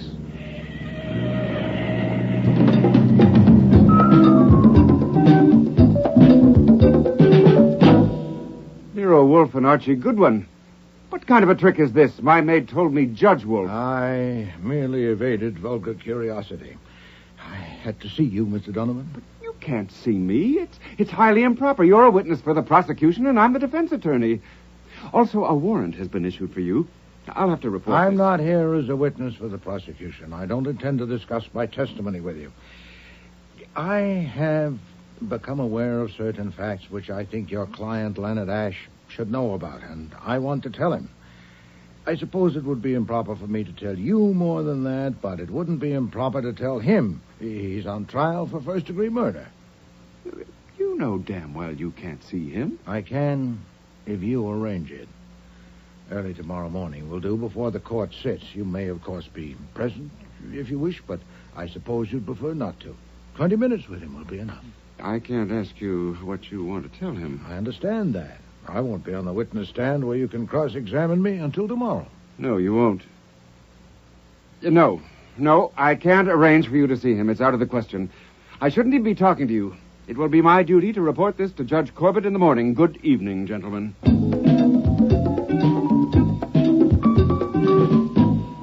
His saying he'll report to the judge in the morning, and he didn't intend to phone the DA now, but he might change his mind. We better get out of this area fast. Yes. Where to now? Find a phone. See if that woman has called Saul yet, and is it safe to go to his apartment. Okay. And get Mrs. Leonard Ash. I have to see her. Arrange it. You mean tonight? Now.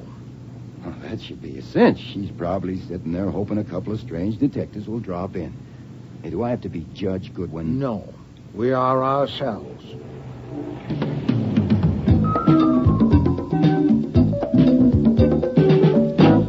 I'm I'm dead tired, Mr. Wolfe, and empty.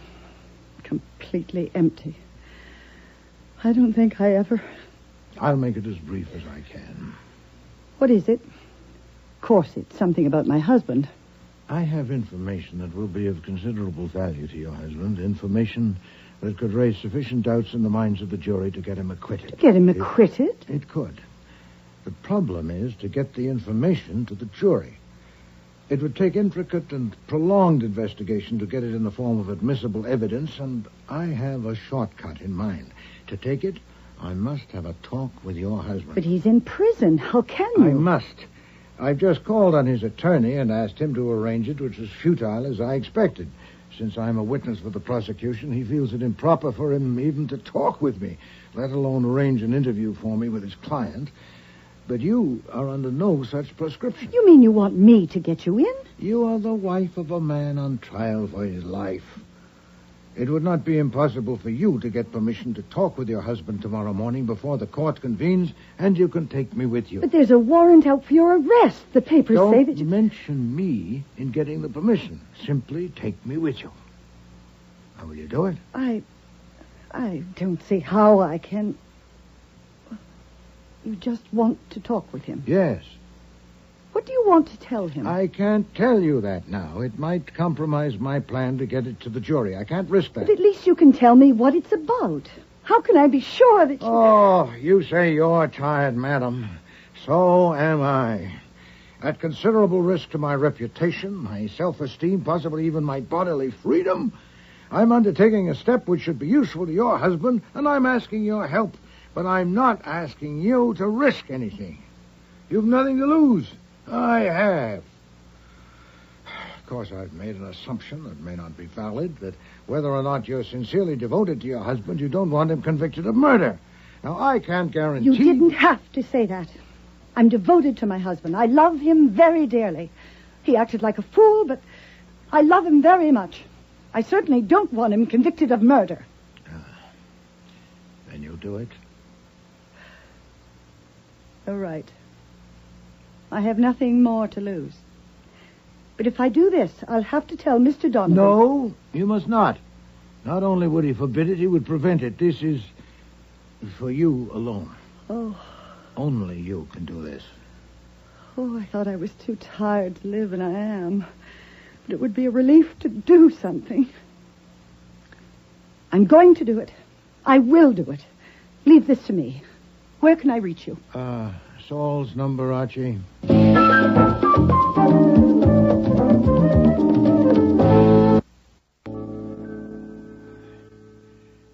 a good room, Saul. I congratulate you. I'm glad it can be of use to you, Mr. Wolfe. What time is it? 20 minutes to 10. Have you heard from that woman? Mrs. Ash called. You have an appointment at 8 o'clock in the morning. Satisfactory. And Miss Welch, the... Queen of Hearts. Has she called? Not yet. It's past the time she said. Could be in the soup. Soup. Saul...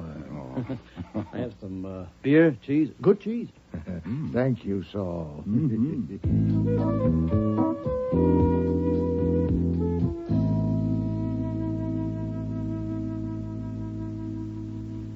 Quarter to 1. Our lady's panic wore off. Well, I'm going to bed. Afraid I haven't got any pajamas you could get into, but... I got it. This is Jackson 4, 3109. Hello, I want to speak to... this is the Queen of Hearts. It sure is. This is Archie Goodwin. Where are you? I'm in a booth in Grand Central. I couldn't get rid of him, and then he... Well, that doesn't matter now, but where are you? With Mr. Wolfe, waiting for you, close to Grand Central. I'll meet you at the information booth, upper level, in 5 minutes. Will you be there? Yes. Sure. Of course I will. Make some coffee, will you, Saul? She'll either need that or bourbon.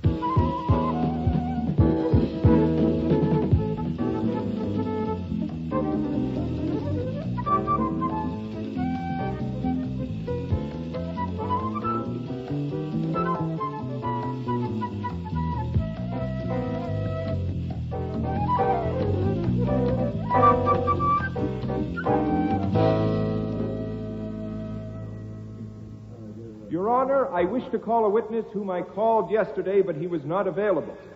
I learned only a few minutes ago that he is present.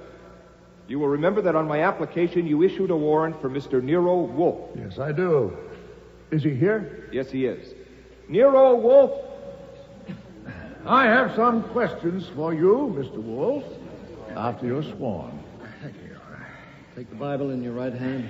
You swear to tell the truth, the whole truth, and nothing but the truth to help you God? I do. Mr. Wolfe, you knew you were to be called yesterday, but you left the courtroom. Yes, sir. If your reason for leaving is unsatisfactory, you are in contempt of court. Do you understand that? Yes, sir. Then, why did you leave?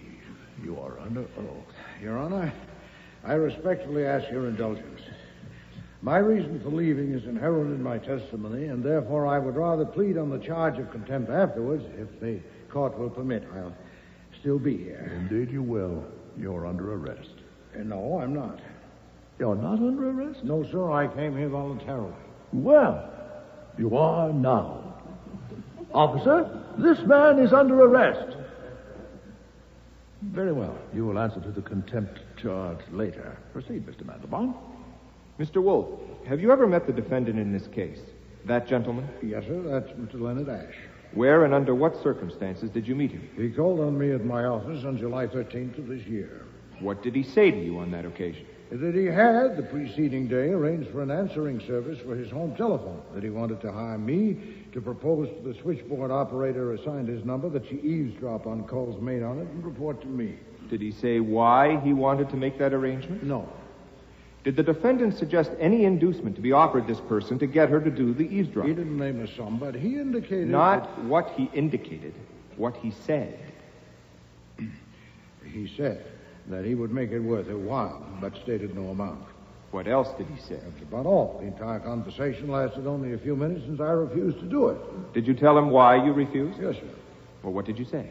I said that I excluded from my field anything that smacked of marital difficulties and, Yes? Well, what else did you say to him? I'd like to be sure I understand the question. Do you mean what I said to him that day or on a later occasion? Well, I mean that day, of course. There was no later occasion, was there? Yes, sir. When and where did this meeting take place? Shortly after 9 o'clock this morning in this building. You met and spoke with the defendant in this building today? Yes, sir. Under what circumstances? His wife arranged to see and speak with him, and she allowed me to accompany her. How did she arrange it? With whom? I don't know. With Mr. Donovan, the defense counsel, present? No, sir. Don't you know that it is a misdemeanor for a witness for the state to talk with a defendant charged with a felony? No, sir, I don't. I understand it would depend on what was said. I didn't discuss my testimony with Mr. Ash. What did you discuss? Certain matters which I thought would be of interest to him. What matters? What exactly did you say?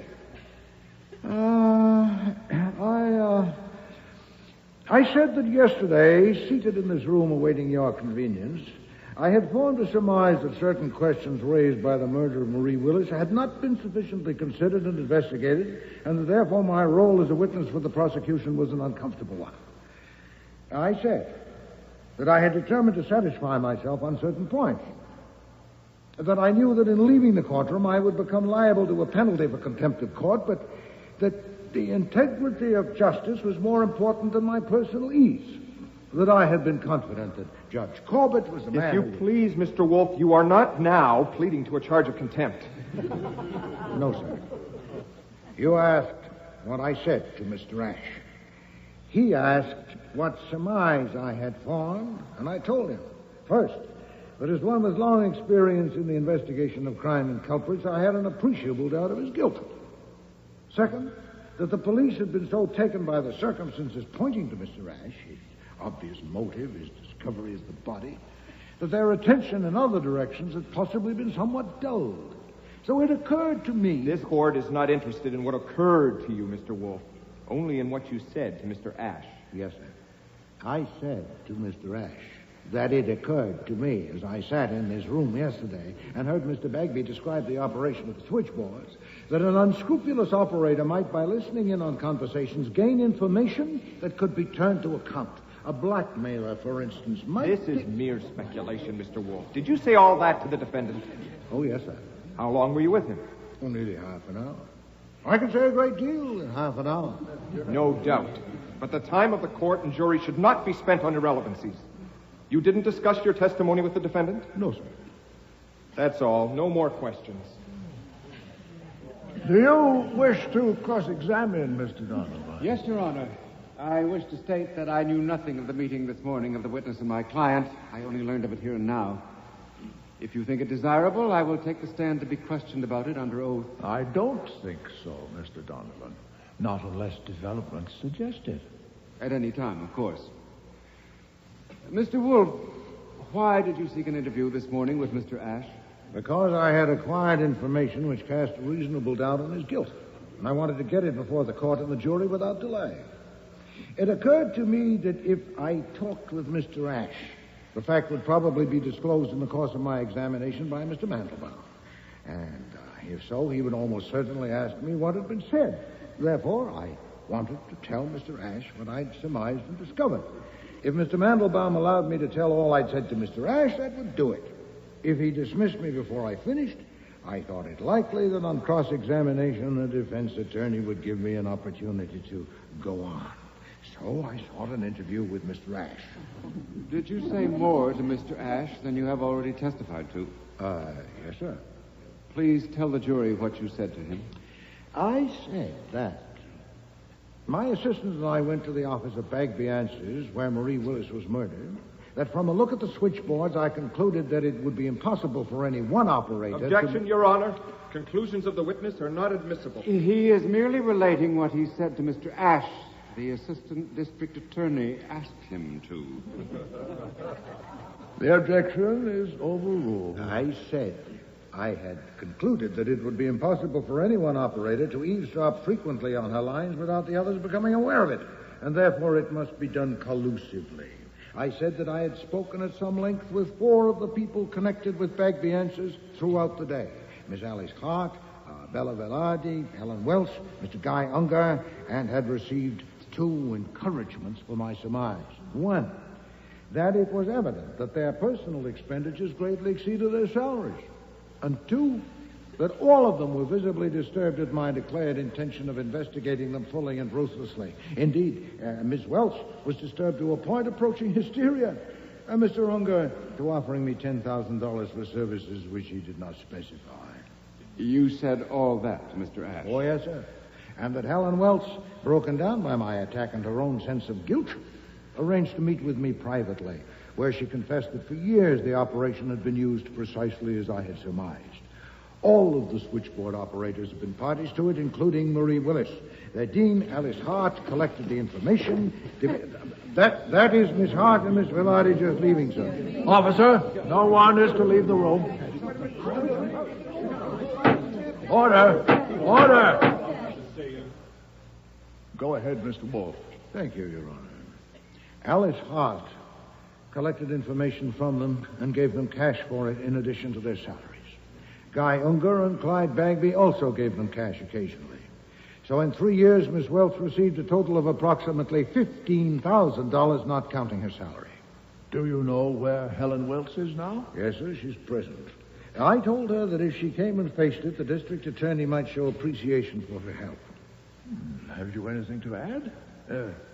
That you told Mr. Ash this morning? I have, Your Honor. Do you wish me to differentiate clearly between what Helen Welch told me and my own exposition? No. Anything whatever that you said to Mr. Ash.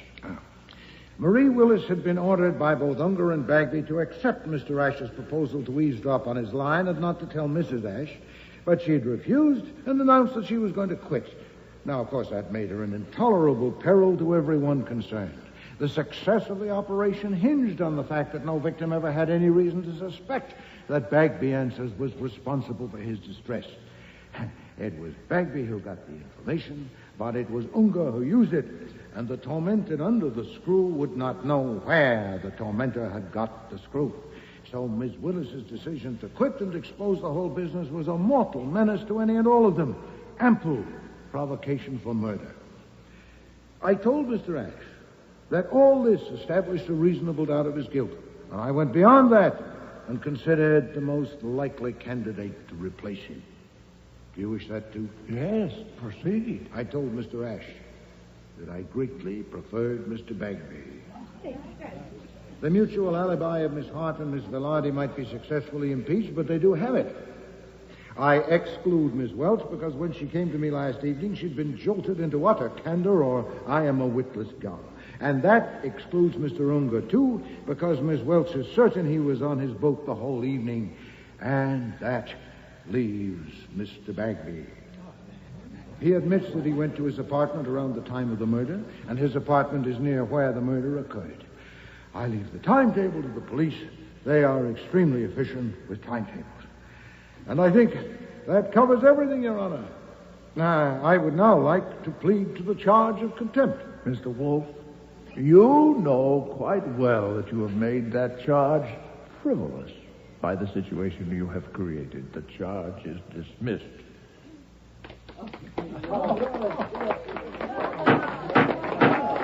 Order! I will have order in the court.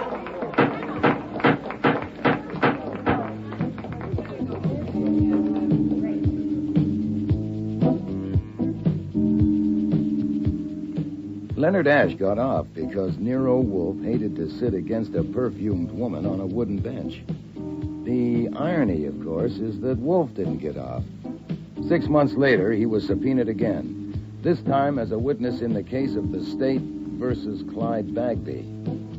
Only this time, the defendant was found guilty.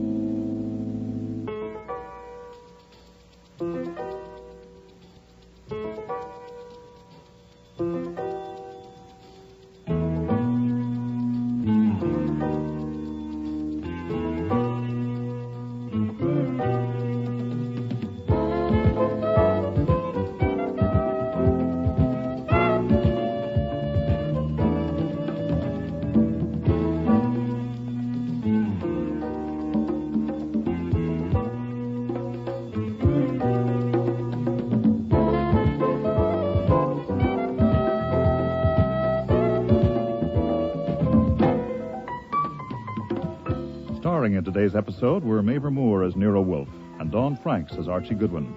Michael Ayub was Mandelbaum, Bill Lynn, Clyde Bagby, Art McDonnell, Donovan, Robert Christie, Judge Corbett, Patricia Moffat, Bella Velarde, Terry Tweed, Helen Welts, John Evans, Guy Unger, Denise Ferguson, Robina Ash, Dixie Seatle, Alice Hart, and Alfie Scott was Saul Panzer. Music was composed and conducted by Don Gillis. Technical operations were by John Jessup. Sound effects by Bill Robinson. Production assistant was Nancy McElveen, and casting consultant was Ann Weldon Tate. The Next Witness was written and produced in Toronto by Ron Hartman.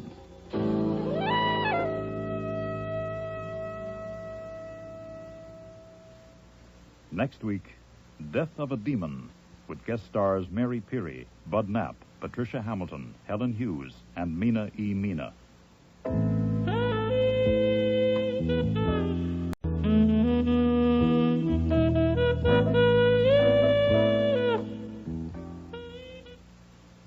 This is CBC Stereo.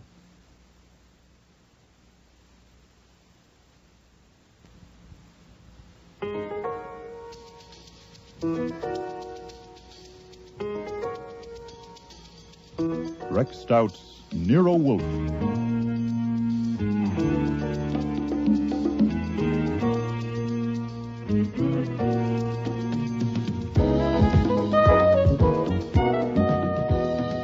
Starring Mavor Moore as Nero Wolfe and Dawn Franks as Archie Goodwin.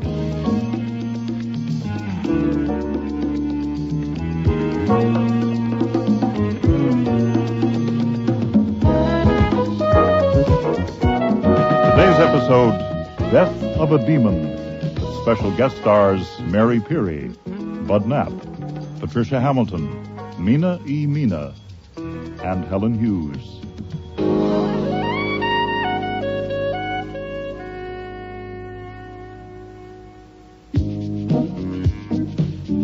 When Mrs. Hazen arrived for her appointment with Nero Wolfe, she gave me a smile.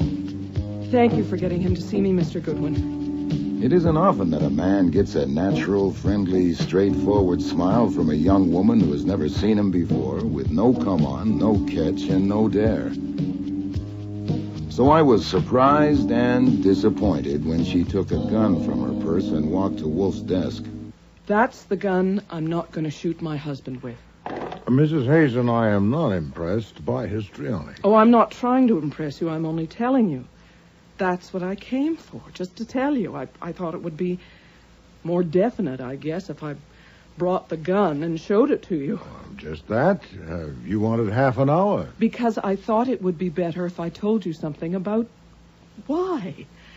If you will regard it as confidential. With the reservation that if you tell me about a crime, I can't engage not to disclose it. I'm not a lawyer or a priest. That's all right. There hasn't been any crime, and there won't be.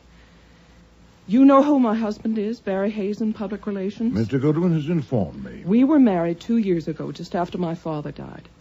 My father was an inventor, and Barry used to do some public relations work for him. That's how I met him. I thought I really was in love with him. I've tried to decide what was the real reason I married him. You don't need to know all that. You don't even need to know why I want to kill him. It's your half hour, madam. I don't hate him, but I think I despise him. I know I do. And he won't let me get a divorce. I tried to leave him. Well, I did leave him, but he made such a... There I go again. I don't need to tell you all that. As you please. It's not as I please, Mr. Wolfe. It's as I must. As you must, then.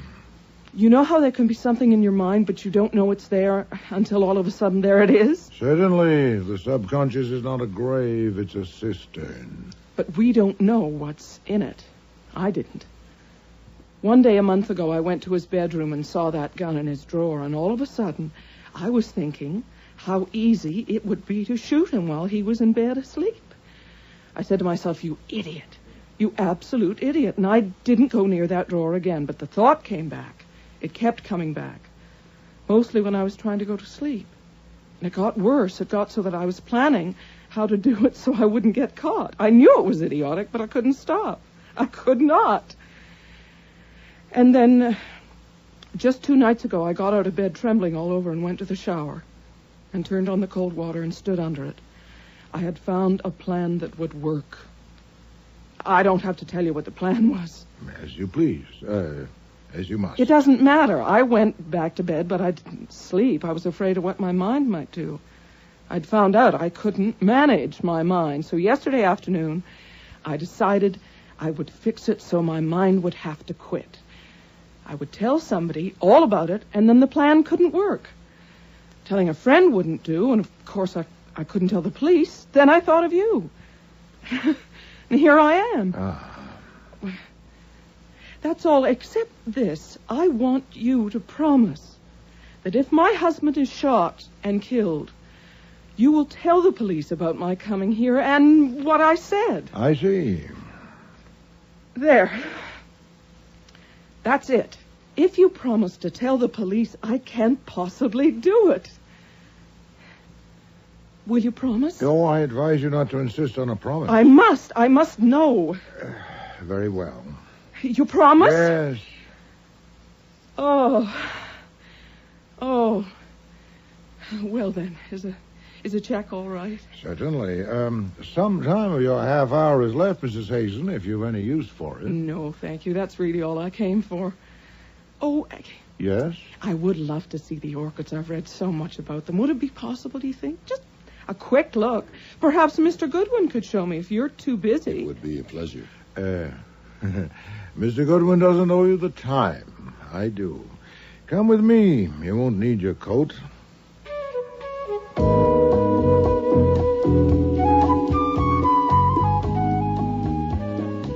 I had no kick coming.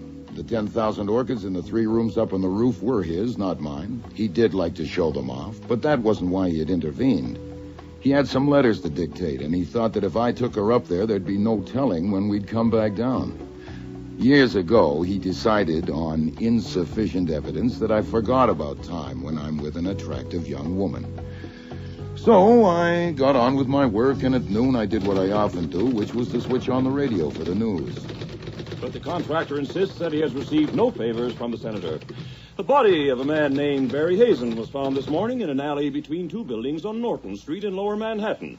He had been shot in the back and had been dead for some hours. No further details are available at present. Mr. Hazen was a well-known public relations counselor. The Democratic leaders in Congress have apparently decided to hold their fire. When you would like to know if a gun has been fired recently, you smell it automatically, but it doesn't mean a thing, really, unless it's just been fired, and there's been no opportunity to clean it. The cylinder was full of cartridges. Beautiful. Absolutely stunning. What was the name again? Phalaenopsis. Oh, they're lovely. Thanks again, Mr. Goodwin. I'll take the gun. No, ma'am, there's been a development. I turned on the radio for the news, and I got some, all right. The body of a man named Barry Hazen was found this morning in an alley between two buildings on Norton Street in Lower Manhattan. Been shot in the back, and he'd been dead for some hours. No further details are available at present. You're making it up. No, that's what was said verbatim. Archie, get her something. Brandy. Yes, sir. No. I'm all right. He said that. That's what was said. He's dead. Yes. He's dead.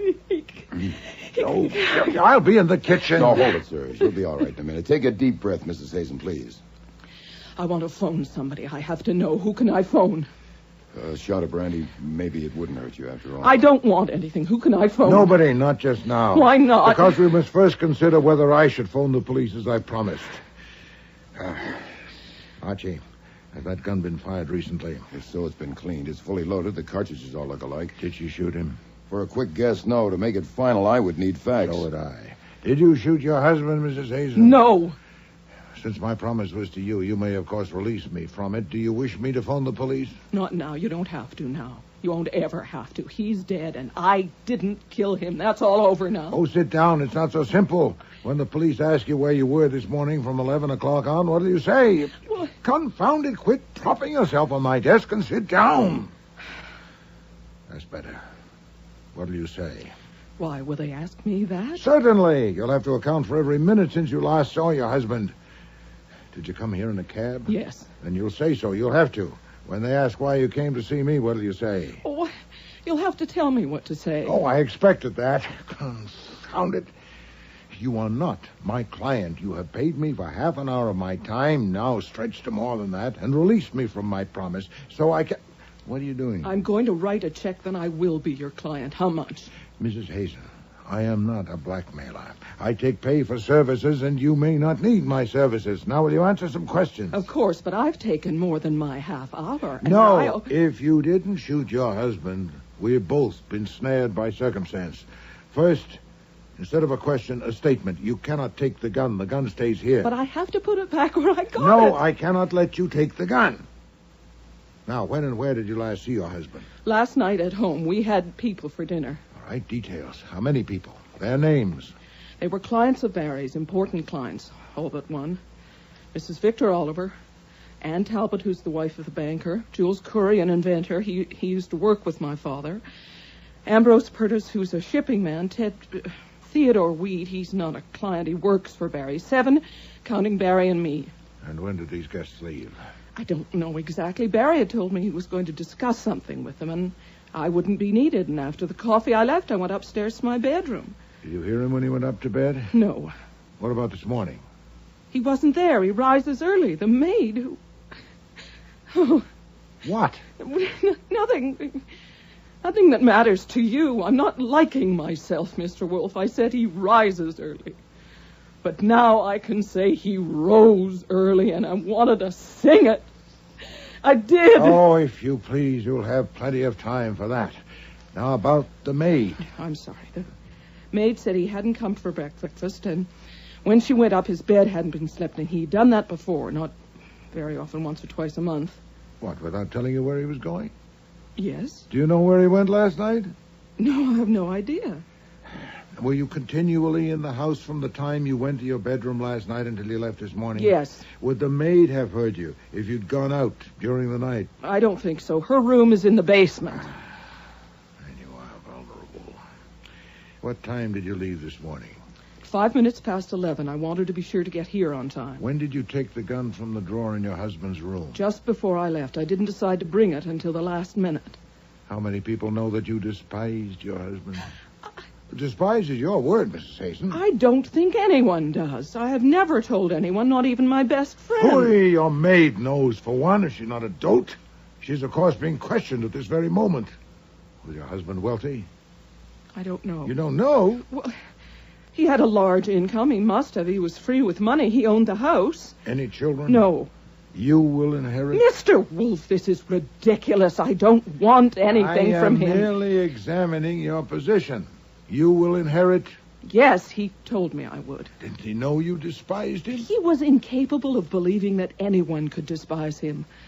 I suppose he was a psychopath. I looked up psychopathy in the dictionary. No doubt that was a help. I presume you will now go home. Since you must tell the police that you were here, you might as well say that you learned of your husband's death from my radio. It'll save you the bother of feigning surprise and shock. I said you would be in a pickle, madam, and you are. What are you doing? I am writing you a check. No, you may not be in jeopardy. They may get the murderer today or tomorrow. If they don't, we'll see. Archie. Yes, sir. Mrs. Hazen is leaving.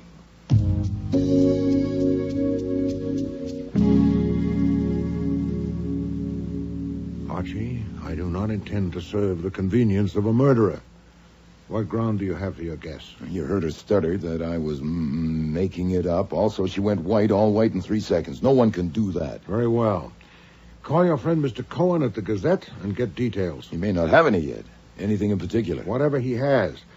But in particular, I want to know if the weapon has been found or a bullet.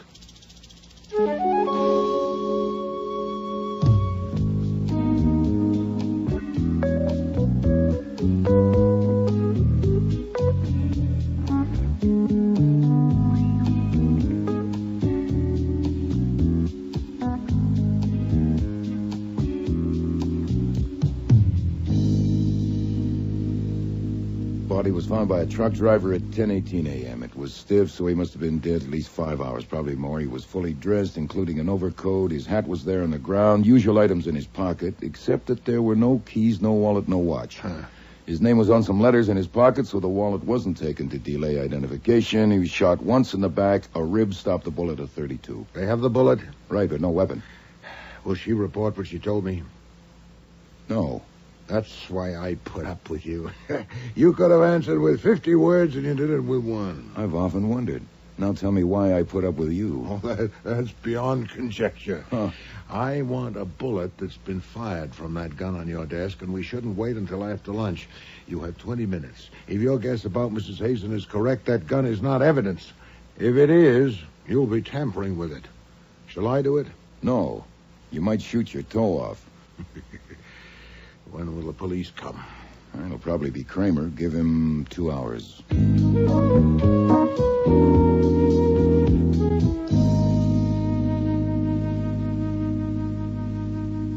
What time did Mrs. Hazen get here this morning? Is that snow on your hat, Mr. Kramer? I asked you a question. Perhaps you'd be more comfortable if you removed it. The hat, I mean. What time did she get here? 11:30. When did she leave? Shortly before 1 o'clock. What'd she have to say? Mr. Kramer, I know that Mrs. Hazen's husband has been shot and killed. She was with me when the news came on my radio. I have knowledge of no evidence that would be useful to you in your investigation. That is my considered opinion. Mrs. Hazen consulted me in confidence. What we spoke of is not pertinent to your inquiry. Someday you're going to fall off and get hurt, and this could be it. I'm asking you to tell me what Mrs. Barry Hazen said when she came to see you 9 hours after her husband was murdered. Should I have occasion to change my mind. And, by the way, I can offer you an opportunity to change it for me. Archie, where's the bullet? Give it to Mr. Kramer. Now, Mr. Kramer, this will be pointless if you found the weapon that killed him. Have you? No. It will also be pointless unless you have found the bullet that killed him. Have you? Yes. Then I suggest that you have your lab compare this bullet with that one. If you find that they were shot by the same gun, let me know at once, and I'll have some information for you. I would, of course, want to see the lab report certified. Where did you get this bullet? I'll tell you, or I won't, when I get your report. By God, this is pertinent. This is evidence. I'll take you down, both of you. Nonsense. And evidence of what? I don't know, and neither do you. If it wasn't fired by the gun that killed Mr. Hazen, it's evidence of nothing. I'm not indulging in a prank, Mr. Kramer. There's a possibility that the bullets will match. And if so, it will indeed be evidence. Let me know.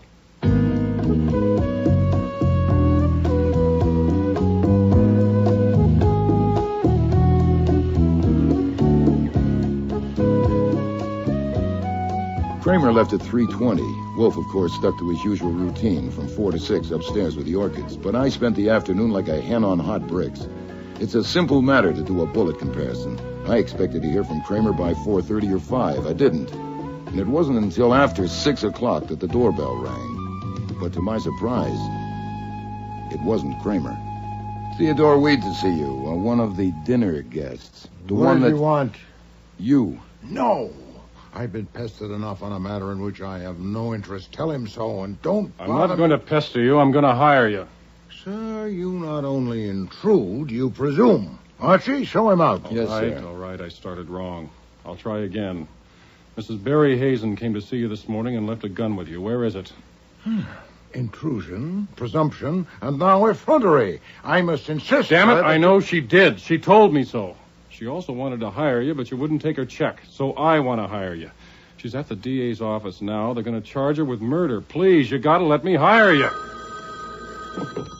Nero Wolfe's office, Archie Goodwin speaking. It's Lucy Hazen. May I speak to Nero Wolfe, please? It's urgent. One moment, please. The woman who brought the sausage this morning. Urgent. Yes, Mrs. Hazen? Yes, Mr. Wolfe, I'm about to be arrested. Where are you? At the DA's office. I don't know Say only what you must on the telephone. I'm in a booth with a door closed. Oh, boy, it's probably not only heard, but also recorded. All right, he said I could phone a lawyer, and I don't know any except my husband's, and I don't want him. Will you get one for me? Yes, I'll send one to you, and then you can decide whether to engage him. But I want to engage you, too. You said you would if I needed you. I said I would see. Oh. Very well, I'm engaged. One question. Have you disclosed any of your conversation with me, yes or no? No. Satisfactory. The lawyer's name is Nathaniel Parker. I'll get him there as soon as possible, but say nothing more to them until you speak to Mr. Parker. Mr. Weed, that was timely. That was Mrs. Hazen on the phone. She is now my client. And take my money. No, sir. But I want to help. I don't see why. You're not obliged to see, and I'm not obliged to explain. Why do you think Mrs. Hazen killed her husband? I don't. She didn't. If I'd taken your money, what were you going to ask me to do? I don't know exactly. I was going to consult you. I wanted to know what you did with the gun. Have the police got it? Mr. Weed, I am acting for her now, and you are the enemy, or one of them. What if you killed Mr. Hazen? I know who did. My God, look, this is straight. You can cut off this arm if it will help her any. I have no use for your arm, but some information might be helpful. When did you last see Mr. Hazen? This morning at the morgue. I went there to identify him by request. Alive at his house last night. At what hour? Around 9:30. That's as close as I can come. And the circumstances? There were people there for dinner. Clients of Hazen's.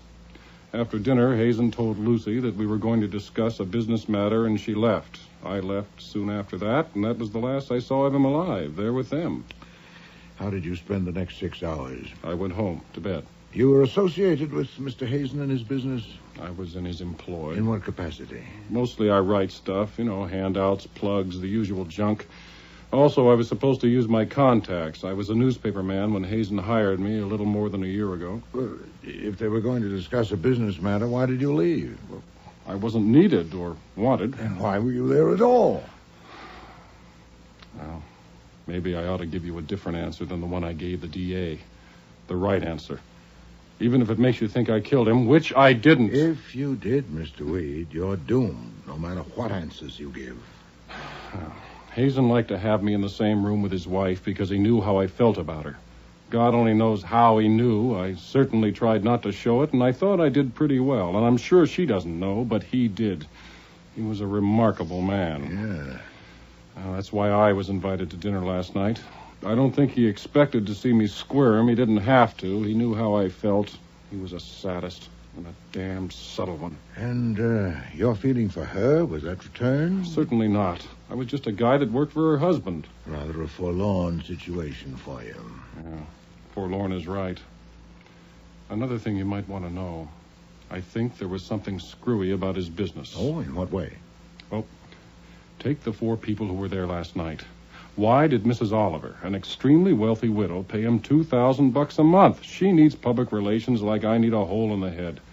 And Mrs. Talbot, a banker's wife? Maybe her husband could use a PR expert, but why her? And Jules Coury. What can public relations do for an inventor? And Ambrose Piertis is the screwiest of all. He already uses one of the big PR operators, the Codry Associates, but personally, he's paid Hazen more than $40,000 this past year. I'm not supposed to know this. I got curious and looked at the records one day. Did he have any other clients? About a dozen, but his total take was over $250,000 a year. Interesting. Mr. Weed, will you be available for further questioning, say, this evening? Well, sure, but why not now? I must arrange a lawyer for my client, Archie. Get Mr. Parker.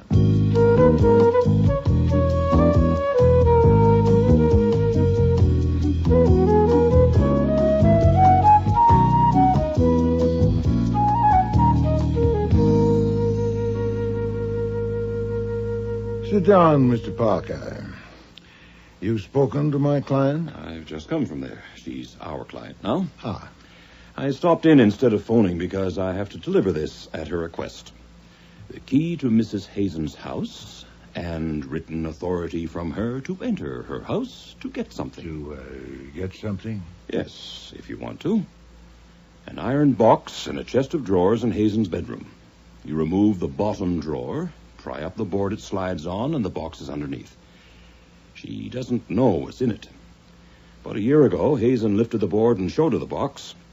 He told her if he died, she was to have it opened by a locksmith and burn the contents without looking at them. You'll be acting legally on her instructions through her attorney. I'll use my discretion. I'm sure you will. I'd like to be present when it's open, but I have an appointment. Shall I go there now? Will the police be there? I wouldn't think so. He wasn't shot there. Do I wear gloves? No, you have authority. Oh, I'm off then. Archie. Yes? Take your gun.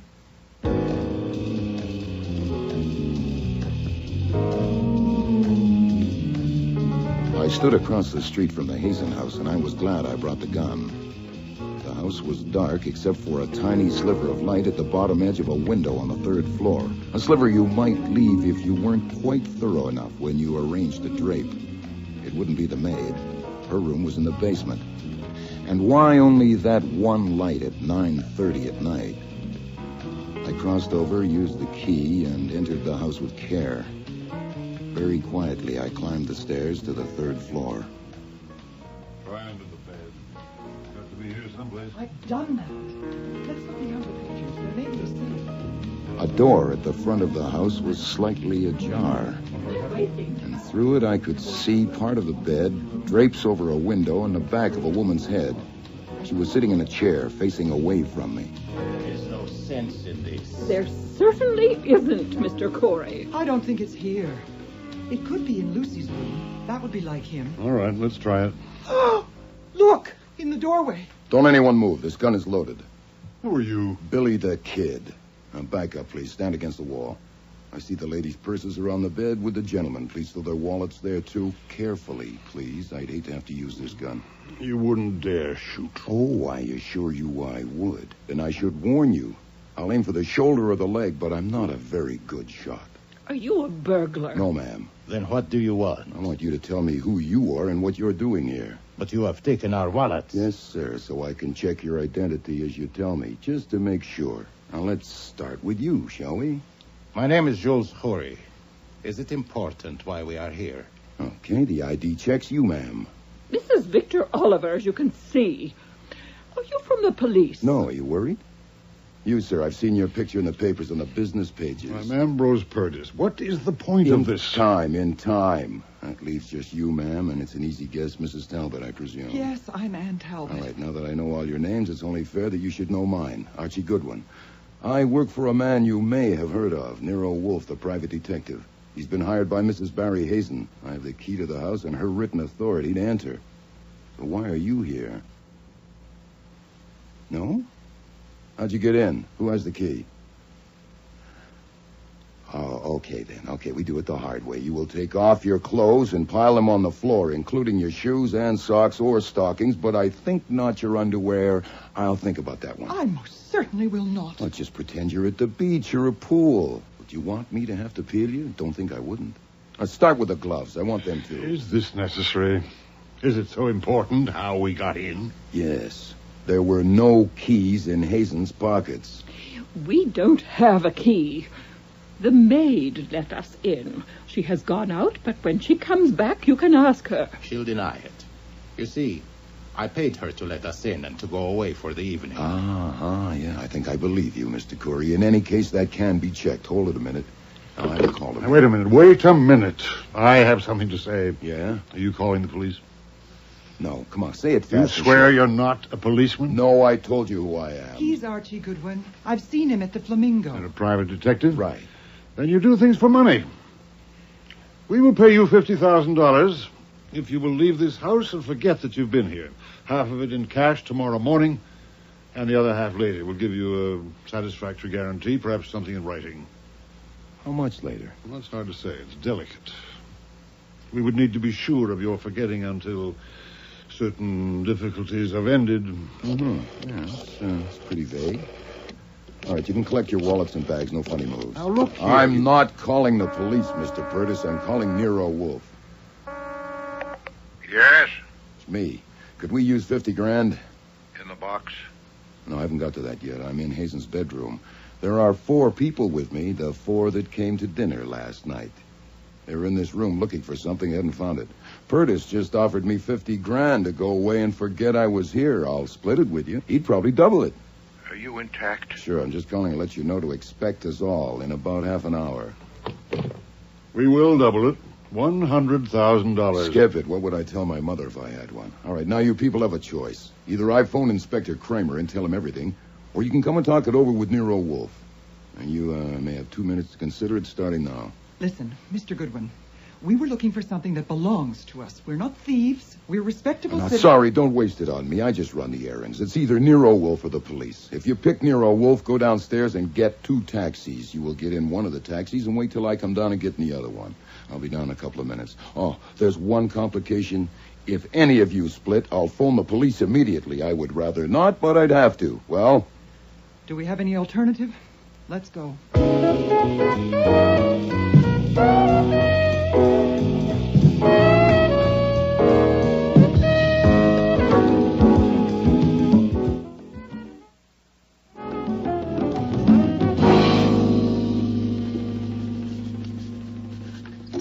There's your box.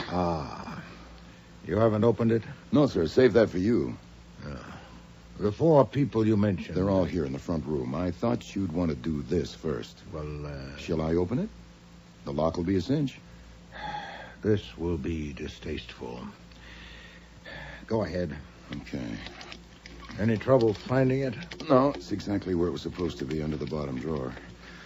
I got there just in time. Another hour or 2, they probably would have found it. There we are. Well, this sure is distasteful. Empty. Just as well. Huh? It would probably have presented us with a problem. I presume he decided it was a mistake to tell his wife of it and removed the contents. Elsewhere in the house? I doubt that. So do I. Lock it up and leave it on your desk. Have a gun in your hand when you admit them and go to your desk. Proceed.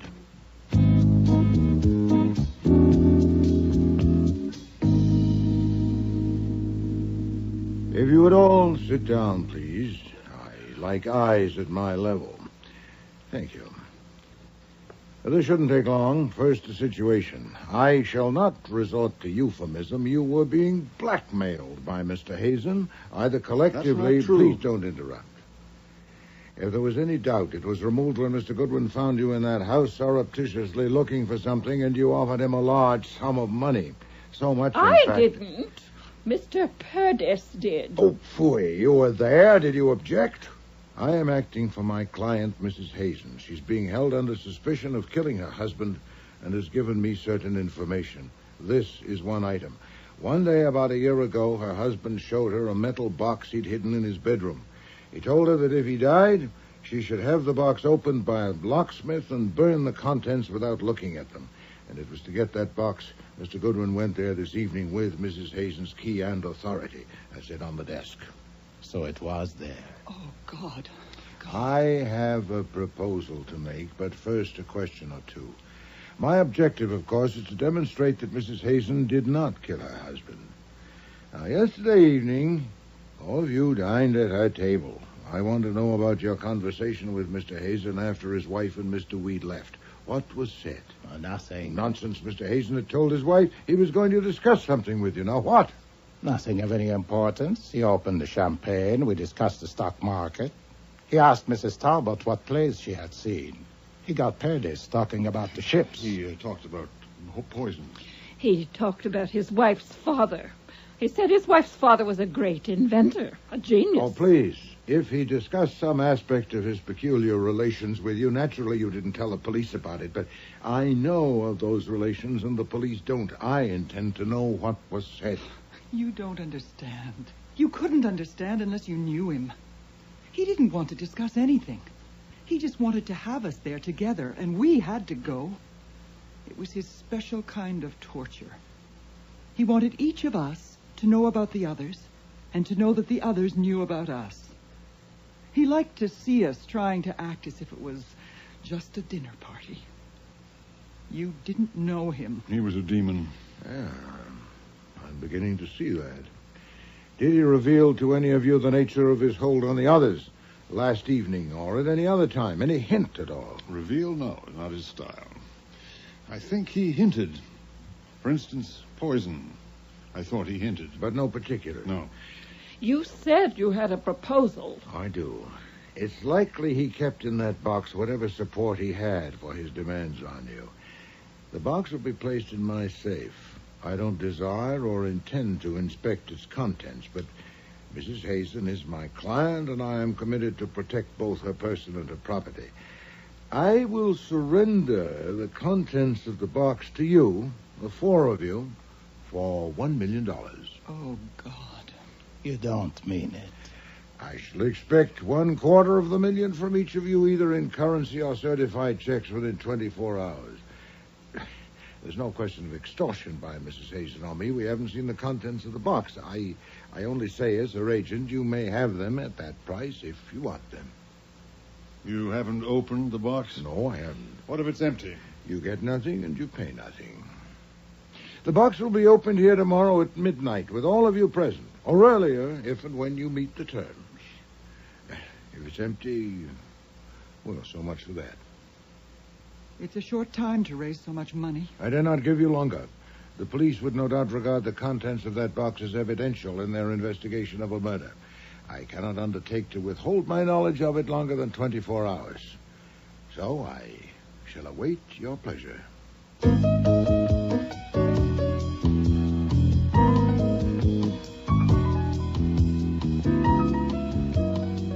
When I undressed for bed that night, I made assorted tries at deciding what Wolfe was up to and what was next on his program, and didn't like any of them. As it turned out, the next thing on the program wasn't decided by me or him. Inspector Kramer arrived at our doorstep at 3 o'clock the next day, and he was looking pleased. Too pleased. Okay, I want to hear it from you. What Mrs. Hazen came to you for yesterday? Mr. Kramer, it shouldn't be necessary for me... She's booked for murder. On what evidence? We have the gun. Oh, indeed. We found Hazen's car parked near the scene of the murder. The gun was in the dashboard compartment. And you proved it was the murder weapon? Definitely. And we have traced the gun. It was bought by Hazen 6 years ago, and he had a permit for it. He kept it in a drawer in his bedroom. But you haven't connected Mrs. Hazen to the gun. Oh, haven't we? How about this? Hazen was killed about midnight. At 8 o'clock the next morning, the maid went up to call him for breakfast. The drawer was open, and she saw the gun. You still haven't connected... Shortly after 11, the maid was tidying. The drawer was still open, but the gun was gone. Mrs. Hazen, the only other person in the house during that time, had just left the house, presumably to keep an 11:30 appointment with you. So maybe you know why she put the gun in the car. Let's hear you. What kind of gun was it? It's your turn to talk. I don't like this. I'm sure you don't. Oh, you're not squeezing it out of me, though you think you are. I would tell you nothing and risk the consequences if it weren't for one thing. Mm-hmm. And what's that? I need some information that I can only get from you. I have to know where the gun came from that Mrs. Hazen left with me yesterday. Now, if you'll agree... She left a gun with you? Yes. Yeah, I'll tell you about it and give it to you. If you'll give me its history at the earliest possible moment, I want your word. You won't get it. Mrs. Hazen is charged with murder. If she left a gun with you, it's evidence in a murder investigation. No, it's evidence in my investigation, but not in yours. You have your gun, the one the murderer used. How can it embarrass you to tell me about this one? You're going to tell me what she said about it? I am. Okay, go ahead. I have your word? Yes.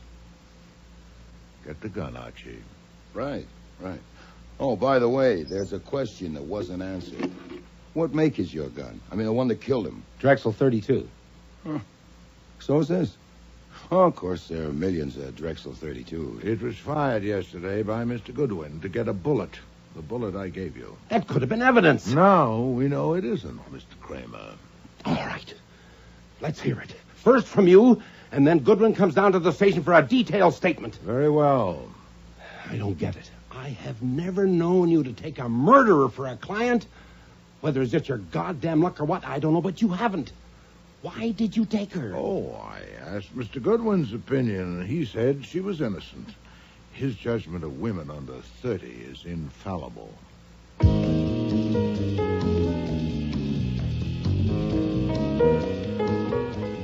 This is Nero Wolfe. Me, in a phone booth at the DA's office, and it may be tapped, as you know. They should be finished with me in another hour or so. I thought I should tell you. They were curious about guns, and then a phone call came and they weren't. I already know. Mr. Kramer phoned me. The gun we gave him was traced without difficulty. It was purchased by Mrs. Hazen's father, Titus Postel, and he committed suicide with it 2 years ago.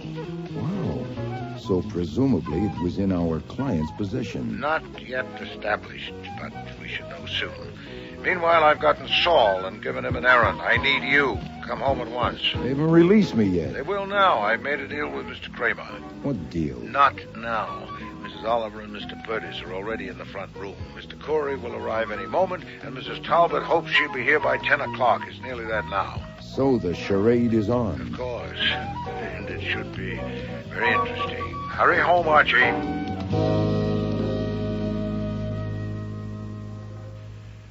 Please sit down, Mrs. Talbot. Well, since all four of you are here, I assume that you're prepared to act on my proposal. Mrs. Oliver? This is a cashier's check for $250,000 made out to me. I'll endorse it, or I won't. Yes, that will, of course, depend on what's in the box. Mrs. Talbot? I have a certified check for $65,000 and $40,000 in cash. I'll pay the rest as soon as I can. I tried. I did the best I could. Right. Mr. Purtis? I have a certified check for my share. Full amount? Yes. Mr. Corey? I have nothing. Oh, indeed. And why are you here? I want to know what's in the box. If there's anything worth $250,000 to me, I'll buy it. The deadline is midnight. You'd have 90 minutes. I don't think so. I don't know what you are doing, but whatever it is, I want to know what's in the box. Well, yes, this situation wasn't covered by the terms of my proposal. Two of you are prepared to comply with the terms and shouldn't suffer for Mr. Corey's dissent. As for you, Mrs. Talbot, I'm willing to accept your declaration of good faith that you've done your best. You'll, of course, commit yourself in writing to pay the balance. But as for you, Mr. Curry, if you're willful, so am I. Whatever the box contains that relates to you will be turned over to the police at midnight. Open the box, Archie.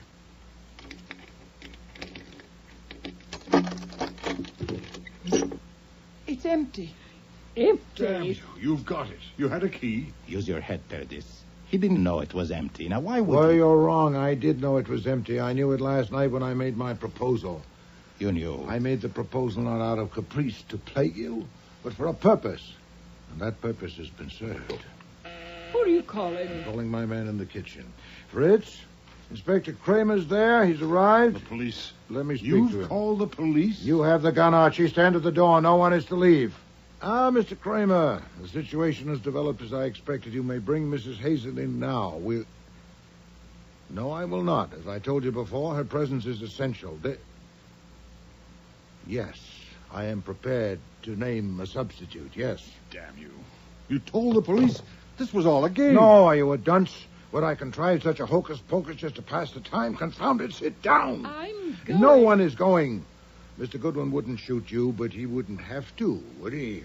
Sit down. I asked you if you'd opened the box. And I said no, I had not. That was necessary. In fact, it was Mr. Goodwin who had opened the box, and it was empty. I don't believe that. It's a trick. I did concoct a trick, but it's a fact that the box was empty. That's what you have a right to know. Well, 3 of you. I don't believe the box was empty. I think you're lying. I don't. Why would he? There's $605,000 here, ready for him. Why did you do this, Mr. Wolfe? Believe me, Mrs. Talbot, it was necessary to expose a murderer, which I am now prepared to do. Come in, Mr. Kramer. Oh, Archie, find a chair for Mrs. Hazen. I have to say something to these people first, Wolfe. Well, if it's brief, Mr. Kramer. Now, I'm here because Wolfe told me that you 4 people would be here, and I wanted to know what he had to say to you.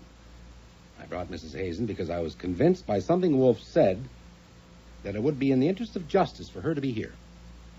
I want to make it plain that as an officer of the law, I don't rely on any private detective to do my job for me. And what's more, no private detective is going to interfere. Thank you, Mr. Kramer. Sergeant Stebbins, Mrs. Hazen is your prisoner, and of course it's your duty to guard her, but I doubt if she intends any outbreak.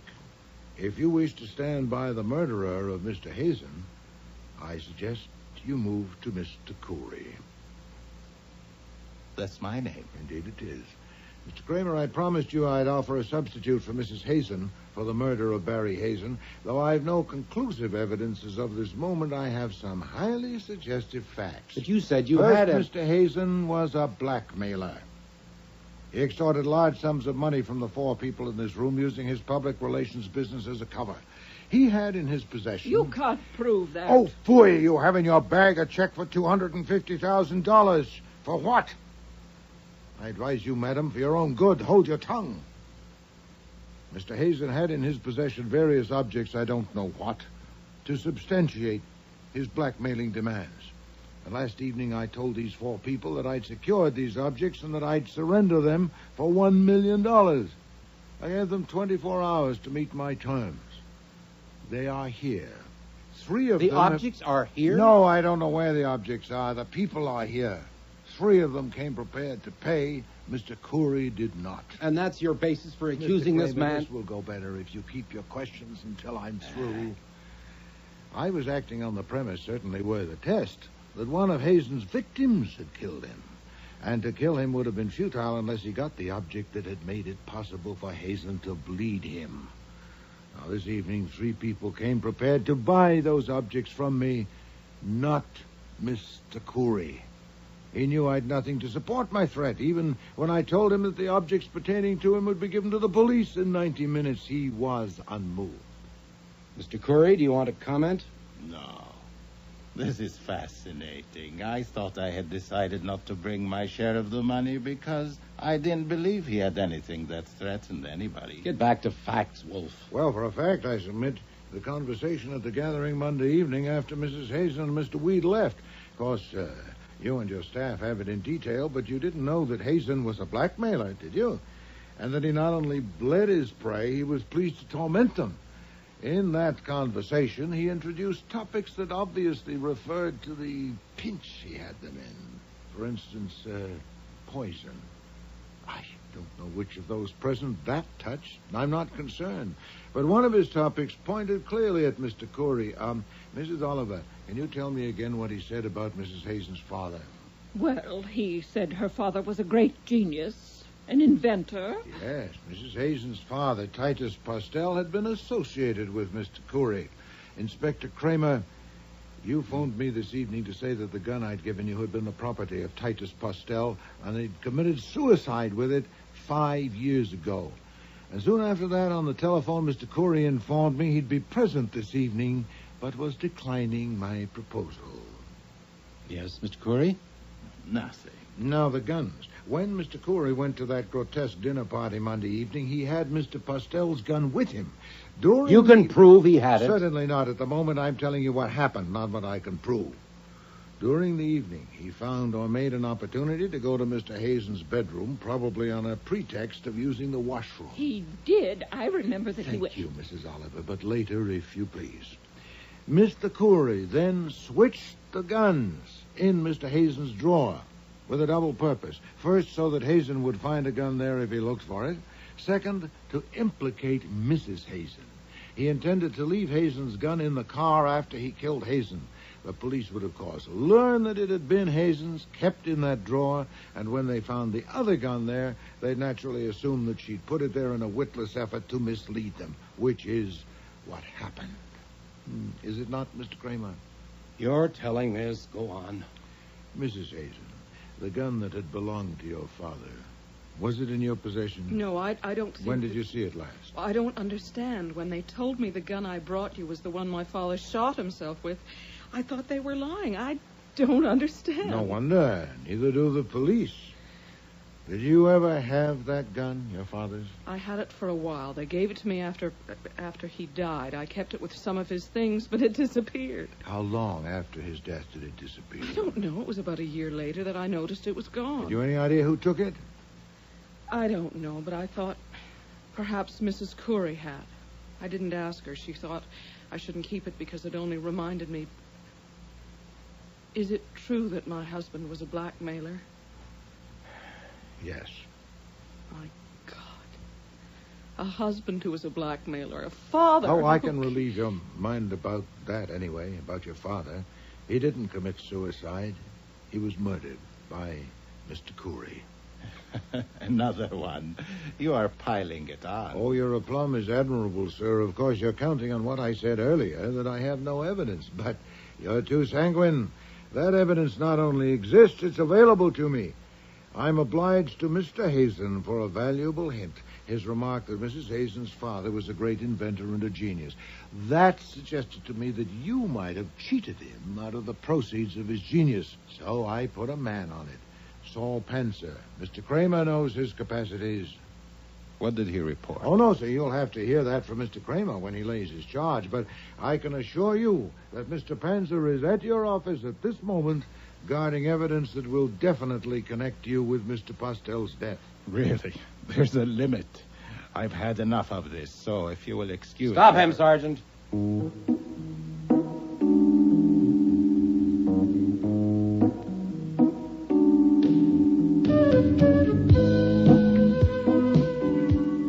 I'll have to leave it with two loose ends. First, the object or objects that Hazen had collected were never found, unless they were found by Mrs. Oliver, Mrs. Talbot, or Purtis, so we'll never know. Second, the fee that Wolfe had certainly earned. Lucy refused to take any of Hazen's leavings. She wouldn't even take the house. But there is a chance that she'll get a chunk of Corey's pile eventually on account of the evidence Saul dug up that Corey had stolen a couple of Titus Postel's inventions, but Corey, who is now locked up while his lawyers hop around from court to court, has admitted nothing, and neither has his wife. So Wolfe hasn't collected a fee yet.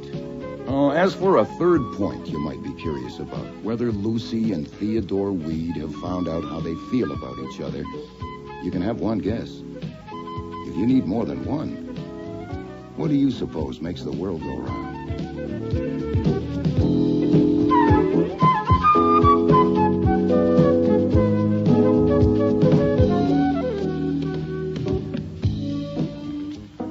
Starring in today's episode were Mavor Moore as Nero Wolfe and Don Franks as Archie Goodwin. Mary Peary was Lucy Hazen. Bud Knapp, Ambrose Purtis. Patricia Hamilton, Ann Talbot. Mina E. Mina, Jules Curry. Helen Hughes, Mrs. Oliver. Dan McDonald, Nathaniel Parker. Richard Blackburn, Theodore Weed. And Cease Linder, Inspector Kramer. Music was composed and conducted by Don Gillis. Technical operations, John Jessup. Sound effects, Bill Robinson. Production assistant was Nancy McElveen, and casting consultant, Ann Weldon Tate. Death of a Demon was written and produced in Toronto by Ron Hartman.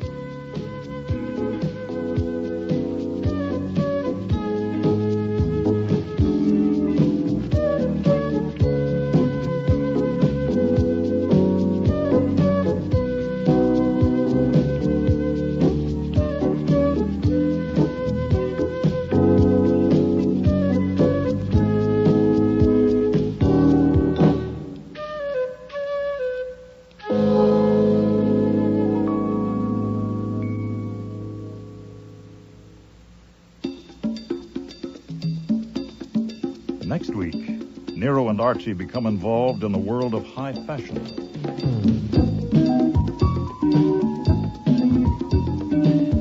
You are not much interested in fashion. Not particularly, but go on. Oh, but of course you are not married and you have no mistress. And feeling the way you do about women, how could We I... were to discuss your problem, I thought. I'm sorry.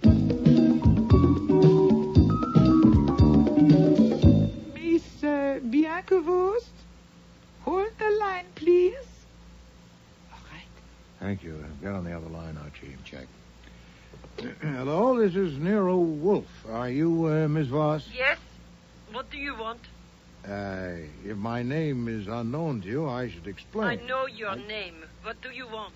I want to invite you to call on me at my office. I've been asked to discuss certain matters with you. Who asked you? Well, I'm not at liberty to say. What matters? If you'll let me finish. The matters are personal and confidential. That's all I can say on the telephone. I'm sure you understand. I know your name, yes. You are scum in your stinking sewer. A slimy little ego in your big gob of fat. Oh. And you dared. Oh. Hello? Hello? Hello, Miss Voss. Are you all right? Miss Voss. There's nothing. That's interesting. Apparently something fell on her and then, hung up the phone. What? You and your gorgeous words, just like your orchids. Well, I'm on my way. I don't like gags about homicide. Murder is no joke. But I want to tell you, Mr. Wolfe, Bianca Voss had you wrong. What was it she called you? Scum in a stinking sewer. Yeah. Well, obviously she doesn't know you. Orchids don't smell. You know, Archie, I'm beginning to think this joke may be on me. Next week, Murder is No Joke. Guest stars Joy Coghill, Vivian Reese, Nani Griffin, Richard Monette, and Murray Westgate.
Rex Stout's Nero Wolfe.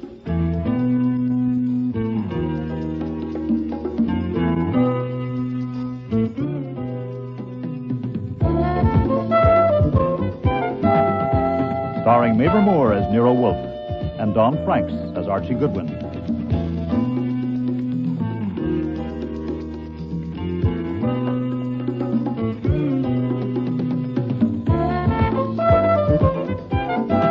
Today's episode's Murder is No Joke, with special guest stars Joy Coghill, Nani Griffin, Richard Monette, Vivian Reese, and Murray Westgate.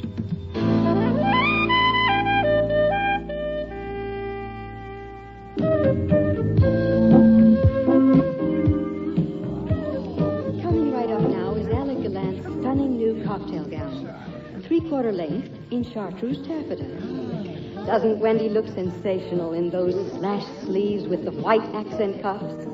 Another brand new innovation by Alec Gallant. The coat is a separate piece, and you can take it off if you like. And there's Wendy looking just a wee bit cooler.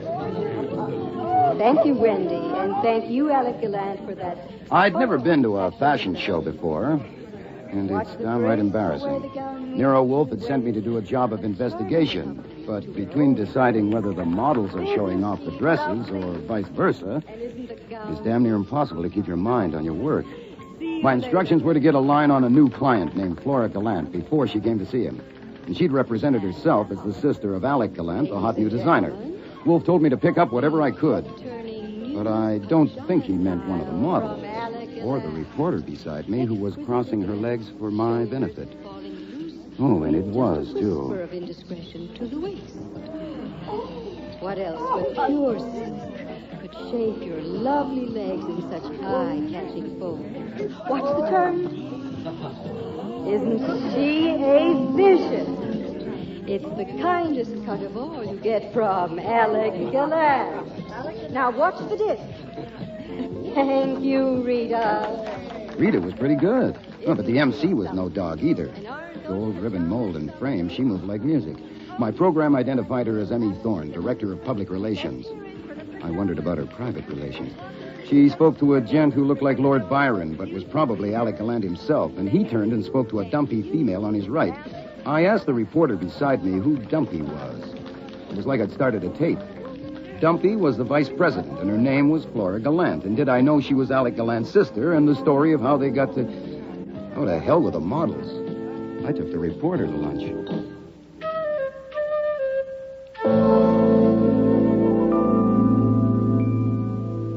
I must apologize for asking such an important man as you, Mr. Wolfe, to give up your valuable time to listen to me and my troubles. I want you to understand. It would take less of my time, Miss Gallant, if you'd simply tell me what your troubles are. Yes, but you see, I do not expect anything for myself. The trouble is about my brother.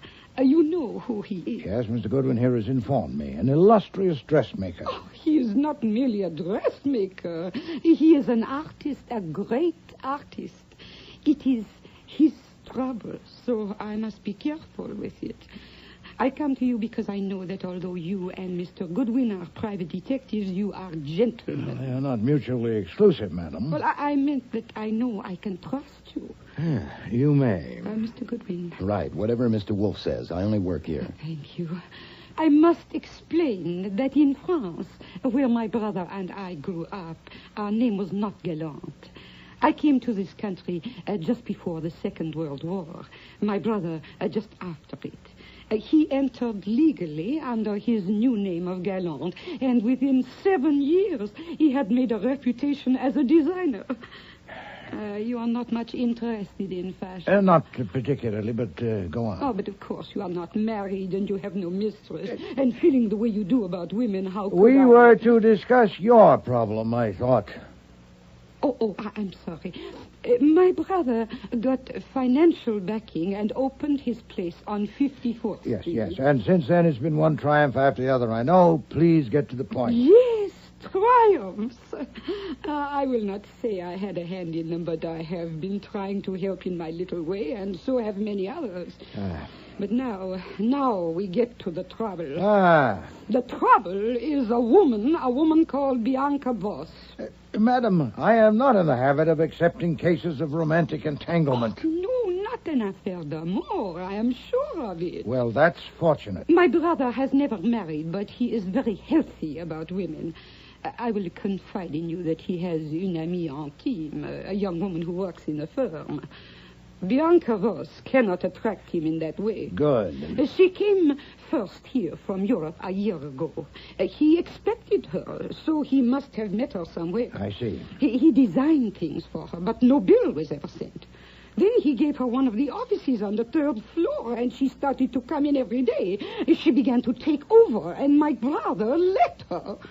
She has a private telephone, which no one else has, hires and fires employees, and pokes her nose into everything. It sounds as if she owns the business. Perhaps she bought it. No, she has not. If she had a financial interest, why would she be trying to ruin a business that has always made a profit? My brother has the controlling interest, but he seems to be prepared to let her ruin it, and we do not know why. Why don't you ask your brother? I have. He will tell me nothing. A month ago, some of the others persuaded me to try to find out where she stands. I decided to come to you, Mr. Wolfe. I want you to ruin her. Really? How? By wiggling a finger, madam? No, but you can. She has some hold on him. Find out what it is. If she is blackmailing him, isn't it against the law? Would that not ruin her? Well, it might. It might ruin him, too. Oh, I am trusting you. You would not tell. Only make her stop. I fear, madam, you're biting off more than you can chew. A prolonged investigation here, perhaps abroad, would be laborious and extremely expensive, aside from my fee, which would not be modest, with the outcome highly uncertain. My brother, Mr. Wolfe, is a generous man. Yes, but he isn't hiring me. Now, if your brother himself were to consult me, if you brought him in... No, impossible. I told you. But if he were released from her, I assure you, Mr. Wolfe, she is a true villain. You are a clever man. You would know it if you saw her or spoke with her. Perhaps. I cannot ask her to come for you to speak to her, but you can. You can tell her you have been asked in confidence to discuss something with her, and she will be afraid not to come, and that alone will show you she has guilty secrets. Well, Here, in this envelope is $100 for you. Nothing. But it will show you that I am in earnest. For one phone call. Worth $16, Mr. Wolfe, after income tax. I know that, Archie. Well, Miss Gallant, where is Miss Voss? At my brother's firm. She always is. Give Mr. Goodwin the phone number. I get it. She may be downstairs. No, use my phone. Mr. Wolfe's is for him. Oh, very well. Miss Voss sounds like a difficult customer. I've no idea what she sounds like. I haven't heard her yet. Very funny. Doris, this is Flora. Is Miss Voss around? Oh, I thought she might have come down. No, don't bother. I'll ring her there. Well? She's up in her office. I'll get her.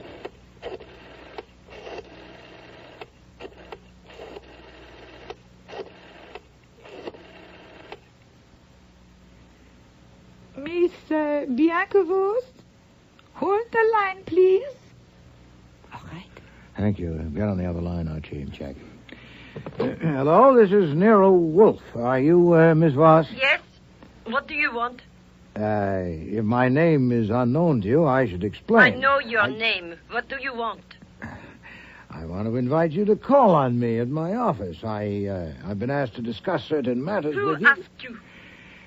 Well, I'm not at liberty to say. What matters? If you'll let me finish. The matters are personal and confidential. That's all I can say on the telephone. I'm sure you understand. I know your name, yes. You are scum in your stinking sewer. What? A slimy little ego in your big gob of fat. Oh. And you dared. Oh! Hello? Hello? Hello, Miss Voss. Are you all right? Miss Voss. There's nothing. Oh, that's interesting. Apparently something fell on her and then hung up the phone. What?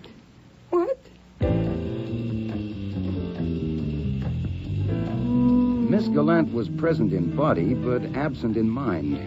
So I had to look up the number of Alec Gallant Incorporated to get the switchboard again. When I did, I told the receptionist to whip upstairs and see if Miss Voss was okay, that I'd just been talking to her and she was in some kind of trouble. She put me on hold. It was 9 minutes by my watch before someone picked up the line again, and this time it was a man. Hello. Hello. This is Carl Drew. What is your name, please? Watson, John H. Watson. Is Miss Voss all right? May I have your address, Mr. Watson? Well, Miss Voss knows my address. What's happened? I must have your address, Mr. Watson. Miss Voss is dead. What? She was assaulted in her office while she was on the phone with you, according to our receptionist. What? And I must insist on having your address. Why did you hang up, Archie? Miss Gallant, who is Carl Drew? Come, madam, pull yourself together. He is the business manager. What happened? Bianca Voss is dead in her office. Oh. He said she was assaulted, but he didn't say with what or by whom. Well, Miss Gallant, it seems someone else has done your dirty work. Oh, no, it is impossible. I'm only quoting your Carl Drew. But how? Here, Miss Gallant, your money. No. No, take it, confound it, take it back. No. After her, Archie. We're Sure. star witnesses, and it'll be our next if Inspector Kramer thinks we got paid for it.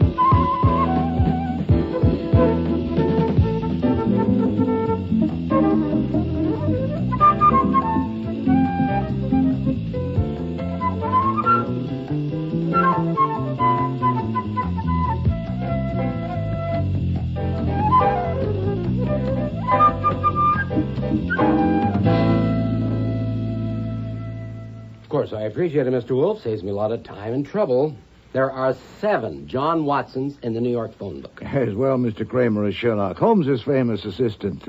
A clue that might have led you to my assistant, Mr. Goodwin. Terrific. Oh, yeah, I thought so, too. But I don't play games, Goodwin. Oh, no, sir. That's why I typed up the verbatim report. Everything we said and Miss Gallant said, the voice said, what you've just read there. And as you can see, we both signed it. Yes. Yeah, I noted that. So it was 11:31 when you heard the blow. We heard no blow. No. Identifiably. Perhaps when you've had a chance to read the report more carefully. Try page 4, Okay, Inspector. okay. You heard a groan and a crash and rustles, whatever that is. Yeah. And I'm telling you there was a blow. She was hit on the back of the head with a chunk of marble, a paperweight. Then a scarf was tied around her throat to stop her breathing. But you didn't hear the blow. Not to recognize it as such. No, Inspector. No. Okay. Now, this implies that Flora Gallant was a complete stranger to you, that you'd never spoken to her or her brother or any of the people at that place. Is that true? The implication is valid, except as related in that statement, of course. Nor has Mr. Goodwin spoken to them, Archie. Right, Mr. Wolfe. Okay. Then you never heard Bianca Voss's voice before, and you couldn't recognize it on the phone. Naturally not. And you can't hear it now since she's dead, so you can't swear it was her talking to you. Obviously. Okay. Now, if it was her talking to you, she was killed at 11:30. There are 4 important people in that organization, you should know, who had it in for Bianca Voss. Oh, as usual, Inspector, you worked with dispatch. They admitted it. Besides Flora Gallant, there is Anita Prince, head fitter, been with Gallant 8 years. Emmy Thorne, public relations head, been with him 4 years. Carl Drew, the business manager, been with him 5 years. None of them could have killed Bianca Voss at 11:30. From 11:15 on, until a call came from one John H. Watson. Well, I'm really sorry about that, Inspector. Yeah. It's just... Carl Drew was down on the main floor in view of several customers.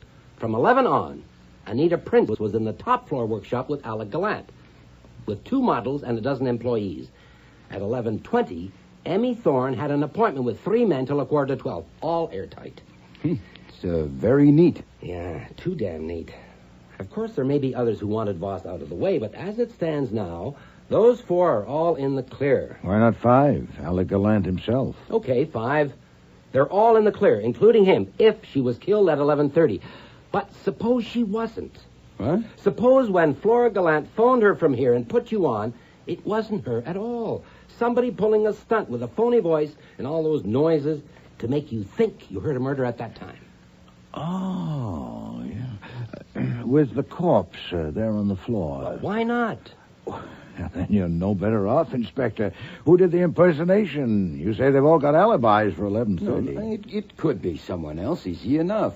Such as who, Archie? Well, there's lots of women around there. Someone who wouldn't commit murder but might be willing to help cover it up. Whoever did it is an accessory. Don't forget that. Oh, it's very tricky, Mr. Kramer. If Flora Gallant killed her, it must have been planned as carefully as a coup d'etat.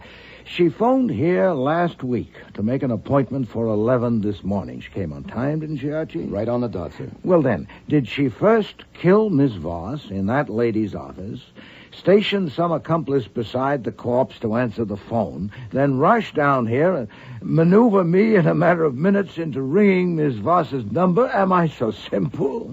That's one thing you aren't, Wolf. Look, I didn't say it was Flora Gallant who killed her. Oh, hell, I know it's tricky. It could have been any of them. I'm bringing it up because you two heard those sounds, not me. Ah, you want to know if we're satisfied if those sounds were authentic? Or if they might have been faked. Just maybe. Yes, of course. Right, Archie? Mm-hmm. Well, we can't really help you, Mr. Kramer. If they were bogus, they were well executed. At the time, hearing them, I had no suspicion they might be flummery. Archie? Oh, I pass. As the report says, they're on page 4. I got it. I read it. It's not what you say, it's what you don't say. Well, my guess is she dragged the phone along as she went down, and it struck the floor. Okay, but were you convinced it was real? Was it happening then? Well, something was sure as hell happening then, and look, a chunk of marble hitting a skull wouldn't make much noise anyway. Besides, if she was killed earlier, couldn't the doctor tell? With blood he might have, but there wasn't any. Well, is that your impression, Archie, that it might, or might not, have been actuality? Well, there is one more thing. I mean, what about the layout? Whoever did it, whenever they did it, they must have left right away, and with all those people around. Oh, the place is a rabbit warren. That's right. A front entrance, a separate door to the offices upstairs, a side door, a back door, 3 different elevators. It's like wide open. There's a barn door. I knew you'd say that. Okay. Now let's get down to brass tacks. Mr. Wolfe, let's have it in plain language. You thought those sounds you heard were open to question or not? Not intrinsically. Circumstantially, of course. You and your gorgeous words, just like your orchids. Well, I'm on my way. I don't like gags about homicide. Murder is no joke. But I want to tell you, Mr. Wolfe, Bianca Voss had you wrong. What was it she called you? Scum in a stinking sewer. Yeah. Well, obviously she doesn't know you. Orchids don't smell. You know, Archie, I'm beginning to think this joke may be on me.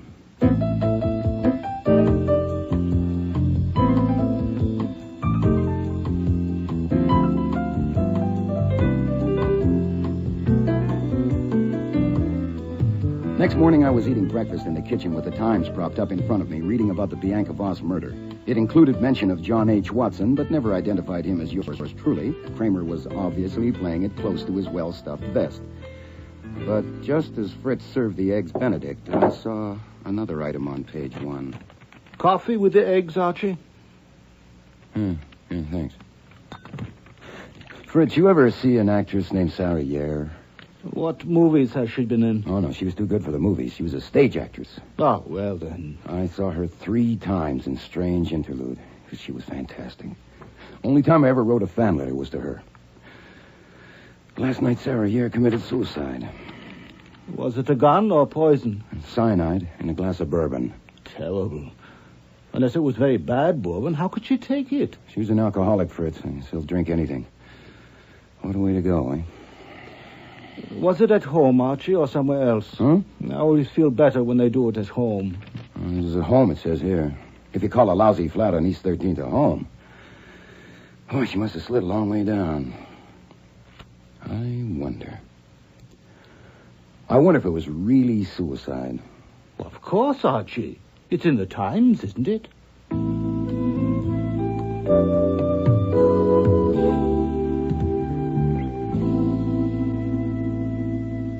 You seen the Times this morning, Archie? Yes, sir. I'm sorry I let you get to the office before me, but you're early. What's the emergency? Oh, no emergency. But you can't... How'd you get that phone book? Walked over to your desk, lifted it up, walked back to my own, and sat down. I knew no other way. Well, why didn't you wait for me? Because I needed to know a number. Oh, can't I get it? No. I have instructions. You will go to Alec Gallant Incorporated on 54th Street and speak with Mr. Gallant, his sister Flora, Miss Prince, Miss Thorne, and Mr. Drew, separately if possible. Now? Now. You will tell each of them that I've engaged you to make inquiries about Miss Sarah Yare. Sarah Yare? And that I shall be grateful for any information they may be able and willing to furnish. I'd like to see any communications they've received from her in, say, the past month. Oh, don't raise one eyebrow like that. You know it disconcerts me. I've never seen you disconcerted yet. And what do I say when they ask me who engaged you to work for Miss Yare? Everybody knows the lady's dead. But you don't know. You're merely following my instructions. Uh-huh. If I ask you who engaged you, what do you say? I tell you the truth. I have engaged myself. Oh. I think I may have been hoodwinked by a very skillful actress, and I intend to find out. You mean Sarah Yare You may be was... fishing where there are no fish. They may all say they've never had any association with Sarah Yare, and they may be telling the truth or they may not. If any of them acknowledge knowing her, try to find out the degree of intimacy, but don't labor it. That can wait until we bait a hook. All I want to know now is, are there any fish in that particular pond? Okay. I'll look up that number for you. No, you will not. I can at least read. Get out.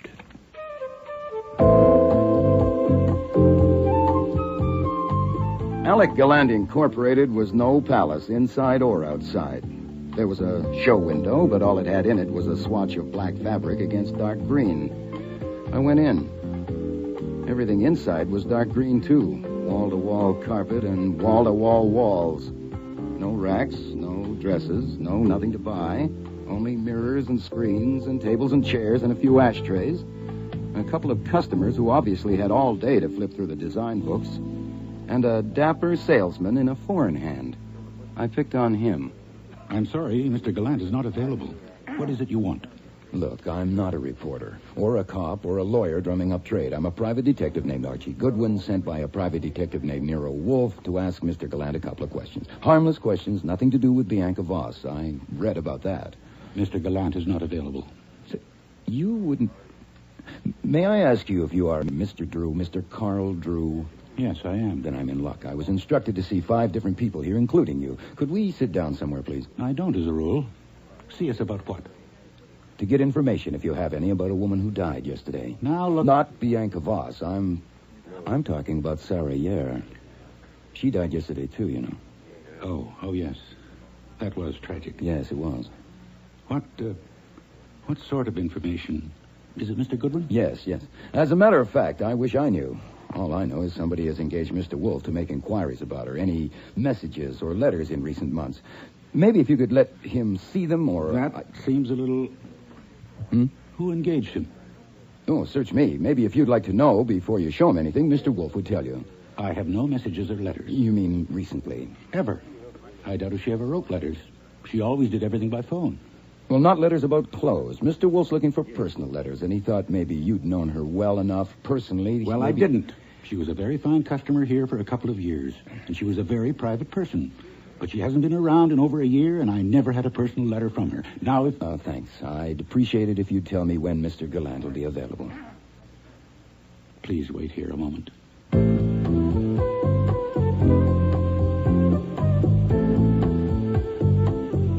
So, that was one fish. I had to resist the temptation not to play him on the line, but Wolfe had said not to labor it, and I only disobey him when I know better.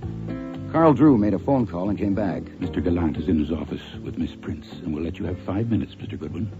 This way, please. Another fish. I'm sure Drew must have told Gallant what my line was, or why did I even rate 5 seconds?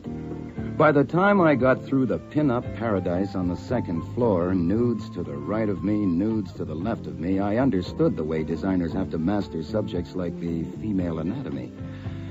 The insight was so blinding that I didn't notice until Carl Drew had left that I was in the presence of Lord Byron himself, with Mona Lisa in tweeds perched on the table beside him. Now, Mr. Goodwin. Mr. Goodwin, what is all this about Sarah Yare? Just a couple of questions, Mr. Gallant, and thank you for seeing me. And you too, Miss Prince. Please, let us skip the hors d'oeuvre. Check. I suppose Mr. Drew explained to you He about... said the detective, Nero Wolfe, is making an inquiry and sent you. That's all. That's right, Miss Prince. What are you smiling at? She can't help it. She smells it live. Very well. An inquiry about what? How Miss Yard died?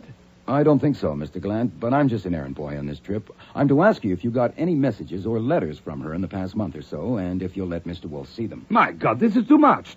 What? A woman was assassinated here yesterday. Don't you know that? Yes. Of course you do. And after that calamity comes another, as always. The death of my old and valued friend, Miss Yare. In mold and frame, she was perfection. In movement, as music. In friendship, completely pure. I never had a letter from her. Send them away, Anita. You gave him 5 minutes, Alec, and he's only had 2. Thank you. Mr. Goodwin, who has hired Mr. Wolfe? Well, search me. He'll probably tell you if you have any of what he wants. I had no letters. I had no personal relations with Miss Yare. Mr. Gallant preferred to fit her himself. Oh. It seems odd that Nero Wolfe should be starting an inquiry immediately after her death, or did he start it before? Well, first I knew he gave me this errand this morning. Well, this noon. You don't know much, do you?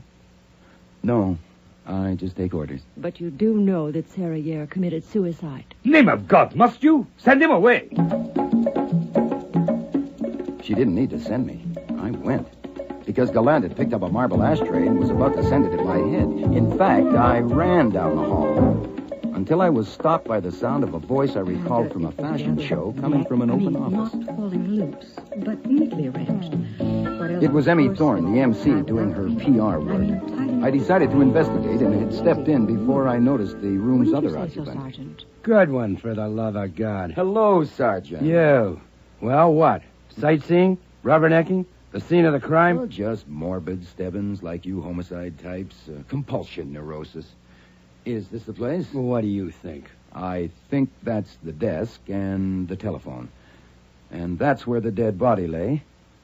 And the live one is Miss Emmy Thorne. How do, Miss Thorne? Who did you say he was, Sergeant? A pain in the drain. What have you got to do with this, Goodwin? Actually, Sergeant, this is one homicide I have no finger in. I'm here on a fishing trip, Miss Thorne. I'm Archie Goodwin of Nero Wolfe's office. May I have a word with you? Now, wait a damn minute, It's all Goodwin. right, Sergeant. I'm expecting him. He's the one Mr. Drew told me about. Sure, Mr. Goodwin. Let's take a walk. You can't leave this building, Miss Thorne. What are you fishing for, Goodwin? If I knew, I might tell you, but don't hold your breath. See you in court, Stebbins.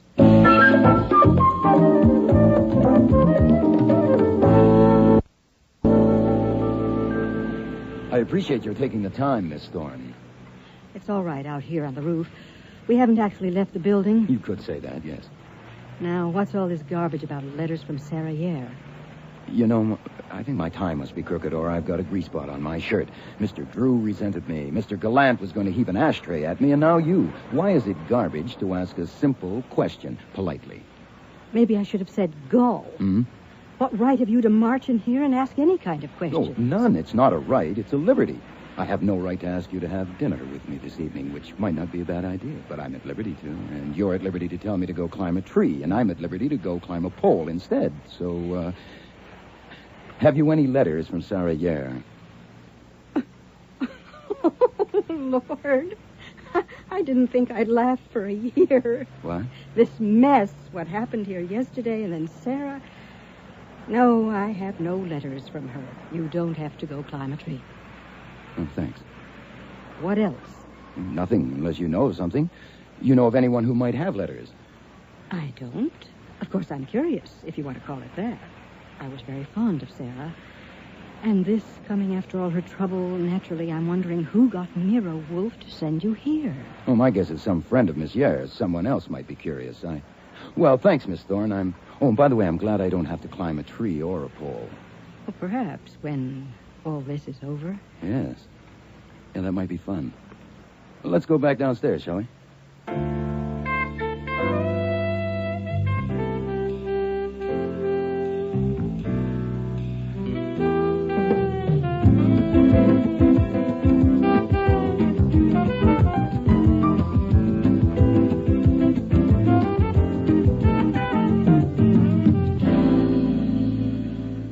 Bingo, Mr. Wolfe. Bingo? I sent you on a fishing trip. Uh-huh. Then the Gallant place is a hatchery. Sarah Yare bought all her clothes there. They all knew her, and it seems they all loved her. Including Flora Gallant? She wasn't there. My guess she's down at the DA's office. Very well. That settles it.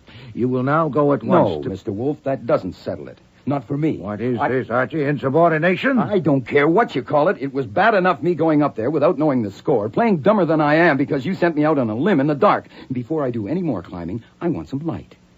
Why did you pick on Sarah Yare? You never go to the theater because they don't make seats big enough. That is unworthy of you, Archie. And while I'm on the subject of your mobility, what was so important about that phone book this morning that for the first time in your life you actually crossed the room to my desk and hefted it back to your own?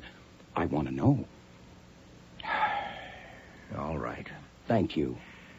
This morning I told you I thought it possible that the performance here yesterday, getting us on the phone just in time to hear a murder committed, was flummery designed to hoodwink me. Yeah, sure. Even Kramer thought that, and we had to ballet dance our way out of it. So we did. But Kramer's theory that Bianca Voss had been killed earlier and that another woman, not the murderer, was standing beside the corpse waiting for a phone call was patently ridiculous.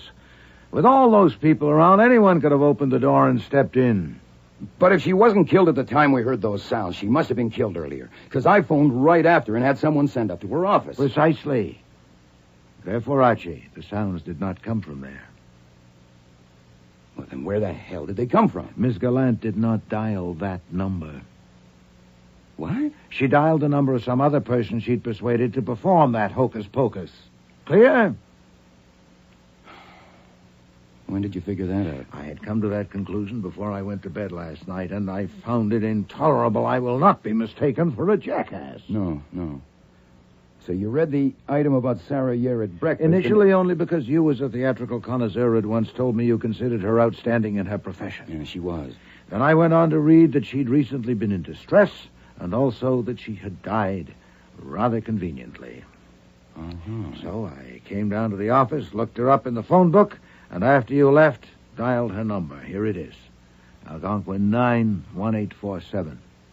Well, what did you do that for? She was dead. I didn't lift the receiver. I merely dialed it to hear it.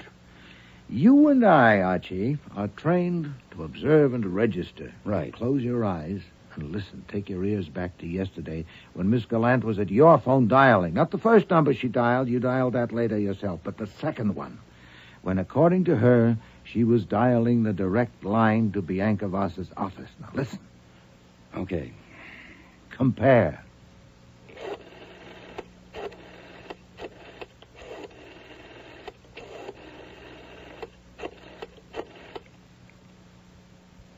No, wrong. The first, third, and the fourth. Now, try again. This will be another number. Go.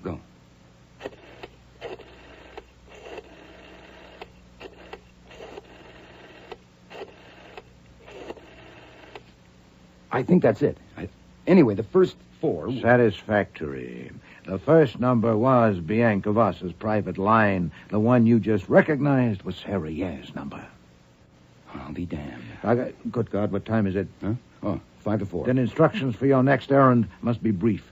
Go to Sarah Yare's address on 13th Street and take a look at her apartment. You mean break in? You are checking the telephone. Huh?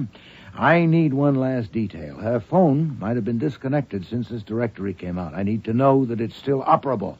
If I'm to see that whoever tried to make a fool of me regrets it, I must take care not to make a fool of myself. Now on your way.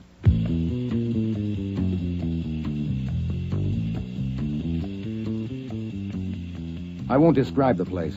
It was too painful. It was a hell of a dump, even for a down and outer. But the phone was there, and it was working. I dialed home to make sure. Fritz? Is that you, Archie? Yeah, it's me. Tell Mr. Wolfe the phone works, and I'll be home in 15 minutes. I can't just now. He's got Inspector Kramer in the office. Kramer's there? Came 10 minutes ago. They're having a terrible argument. I'll be there in 5.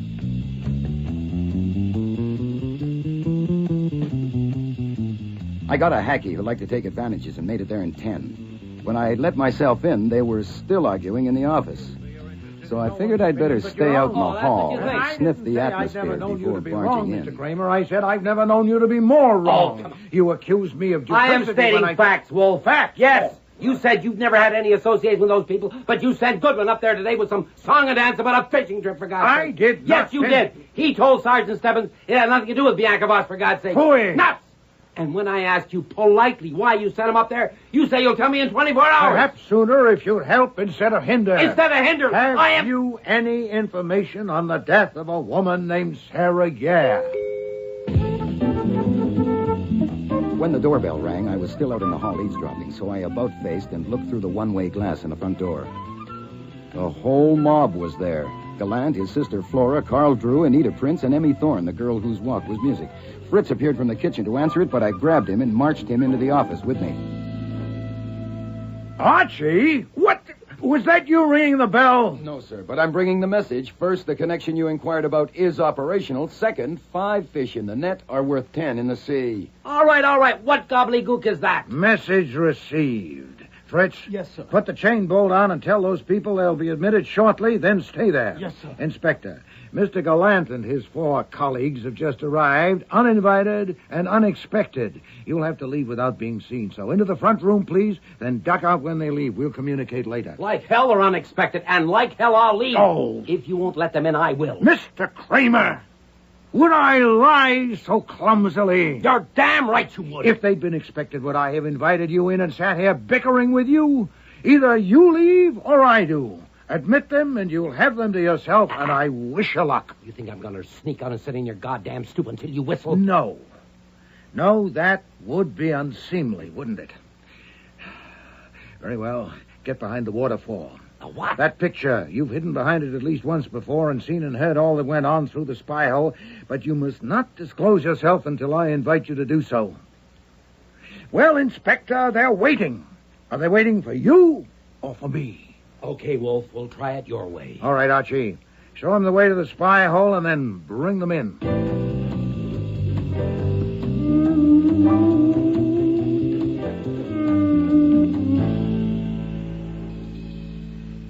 I demand to know why you sent Mr. Goodwin to ask us about Sarah Yare. What business is it of you? Mr. Gallant, I'm under no compulsion to reply, and I'm not sure I'm prepared to. Instead, I may ask why Mr. Goodwin's questions, which certainly when provocative, so disturbed all of you that you feel impelled to call on me in a body. Now, why? It's all talk, Mr. Wolfe. Mere talk about Sarah Yare. The wind blowing. Tell him, Miss Prince. The police have insisted on knowing why he was there and what he wanted, and we don't know. I think you do. Yet all of you refused to tell the police, I understand. Now, why did you refuse, Miss Thorne? Because it was none of their business. And that's what you told Inspector Kramer? We have a right to know why you sent him. Absolutely. Oh, there's no point dragging this out. I'll answer your question, and we'll go on from there. I sent Mr. Goodwin to see you because I suspected I had been gulled in connection with the murder of Bianca Voss, and because I'd guessed it had some connection with Sarah Yare. By coming here en masse, you made that guess a conviction, if any doubt remained. Oh, my God, Ellie. Tais-toi. Mr. Wolfe, we came here for an explanation. Of what, Mr. Gallant? No, for an understanding. Ah, that's better, Mr. Drew. Continue. We're in trouble, all of us, you know that. And we need your help, and we're ready to pay for it. But first, we have to know what the connection is between Sarah Yare and what happened to Bianca Voss. No, you don't mean that. You mean you have to know whether I have established the connection. And if so, how? Well, I'm willing to tell you, but first we must get a few things straight. I understand that each and every one of you felt yourselves endangered by Miss Voss's presence and that it would destroy the company. Is that true, Miss Thorne? Yes, everybody knew it. All right, that's understood. But beyond that, you, Miss Gallant, had a more intimate concern for your brother. And you, Mr. Gallant, gave her cause. You are no man to truckle, yet you let that Voss woman prevail. Now, presumably you were under severe constraint, were you? I was under her heel. The police know. They found out some. I told them the rest. Years ago, we were in the French resistance together. In war, you marry a person without really knowing them. And I made that mistake. Later, I found out she was a traitor to France. Perfide. I left her. I changed my name, came to America. And then she finds me, makes demands. I was under her heel. No, that won't do, Mr. Gallant. I doubt if it satisfied the police, and it certainly doesn't satisfy me. The fact that she was an unwanted wife might lead you to kill her, but not to let her take charge of your business and indeed your life. What else was there? Nothing. Oh, phooey, she knew something about you, didn't she, eh? Some damning evidence? All right. What does it matter now she's gone? She had 2 brothers. They were both traitors. I killed them. Not during the war, when such things were every day, but after, when it was a crime. That's better. In a word, she knew you were legally an assassin. Yes, but I did not assassinate her. You know I did not. At 11:30 yesterday morning, I was... Hold it, Alec. Mr. Wolfe knows the alibis. He said he's trying to get things straight. Let him. Well, thank you, Miss Prince. The cat's head is out of the bag, but I've already heard it scratch. What makes you so sure, Mr. Gallant, that Miss Voss was killed at 11:30? You do. You yourself heard her on the phone. Oh, but I'm sure she wasn't killed at 11:30. But I was there. It's obvious. The woman who spoke to me on the phone called me a gob of fat. Somebody speaking English with such a heavy accent would hardly have the word gob on the tip of her tongue if she had it anywhere. But that's just a trifle. But what about the murderer striking just when the victim was on the phone? Wouldn't it have shown more acumen to wait until she'd hung up? Whoever was talking with her might easily get the wind up and sound the alarm. But there's a more telling detail. Miss Gallant, you didn't dial Plaza 29022, Miss Voss's number.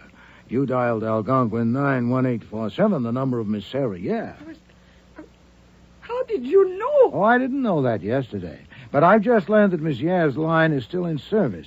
Obviously, you had arranged with Miss Yare to impersonate Bianca Voss, and it's a reasonable... Mr. Wolfe, you cannot prove that. How do you know if she dialed Sarah's number? You could not see the dial from so far away. Evidently, you discussed it with your sister in some detail. But you're quite right, Mr. Gallant. Neither Mr. Goodwin nor I could actually see the dial. But we can give evidence, and I think it will be persuasive. What evidence? It's no good, Alec. You know what we decided. I'm not sure that we decided right. I am, Anita. Carl? Yes, I think so. Yes, Emmy? All right, Flora. It's up to you. Yes. Yes. I agree. My God. All right. Mr. Wolfe, we'll pay you to help us. My sister is innocent, and she must not suffer. She was stupid, but she is innocent. She did arrange that exhibition with Sarah Yare, but only Mr. Wolfe to move you, to make you hate Bianca Voss so much that you would undertake the case. Take it for what my sister could afford to pay. When she told me, I knew it was unforgivably stupid, but it was not criminal. She must not suffer. All right. Miss Gallant, you heard your brother. Is that true? Yes. I agree with you, sir, that your sister was stupid, but you are not the one to proclaim it. Miss Yare's performance went beyond abusing me, sir. She enacted a whole melodrama of violent attack and then hung up the phone. That's something corpses do not usually do. Was that her idea? Your sister's stupidity can bow to yours if you expected me to overlook that detail, or worse, missed it yourself. I'm not stupid, Mr. Wolfe. Devious, then, beyond my experience. Devious? Oh, rusé, subtil. Never. Suppose, only to suppose, she arranged that comedy, too. Suppose even that she killed Bianca. Was that a crime? No. Voss was an evil woman. And for ending her villainy, you would crucify my sister? You know about Sarah Yare, but the police do not. By your word, they can believe Voss died while my sister was here with you. I will pay you. It will be a great service from you. It deserves payment. I will trust you. I will pay you now. Oh, no, you will not. Can I not appeal to your charity? Yes, but not to my cupidity. I will accept no money from someone who at the same moment robs me of my self-esteem. I will not permit a murderer to take me for a simpleton. Now, let us grant that Bianca Voss deserved to die. She was not the only casualty of this sordid affair. Was Sarah Yare also a perfidious woman? But she killed herself. No, she didn't. Do you suggest she was so depressed by the quality of her telephone performance that she forthwith downed a glass of liquor impregnated with cyanide? She spoke with me in the role of Bianca Voss at 11:30 and was discovered dead at 2 o'clock. The person who killed Bianca Voss before 11:30 arranged with Sarah Yare to enact that comedy, as you call it, and later went to her apartment and killed her. So if you ask No, my... that is totally impossible. My sister loved Sarah. She could not kill her. It would be stupid. You came here believing she killed Bianca Voss. That was stupid, if you like. She didn't. But What's this, Mr. Wolfe? What is this? A game? Oh, no, Miss Thorne. As a certain policeman said to me yesterday, murder is no joke. Miss Gallant, there is much against you. Then but how did you know I didn't kill her? Oh, you told me yourself. If you had devised that elaborate humbug, certainly you would have planned how to react at the moment of crisis. Alarm, shock, perhaps even a swoon. But do you remember what happened? When Mr. Goodwin told us what Mr. Drew had told him, you said, in obvious bewilderment, you said, but how? And then repeated it, but how? Now, if you'd known how you did murder Bianca Voss, you'd have had to be a Shakespeare to invent so simple a line and a Bernhardt to deliver it. But, according to your brother, you're little more than stupid. Tais-toi, chérie. Je sais.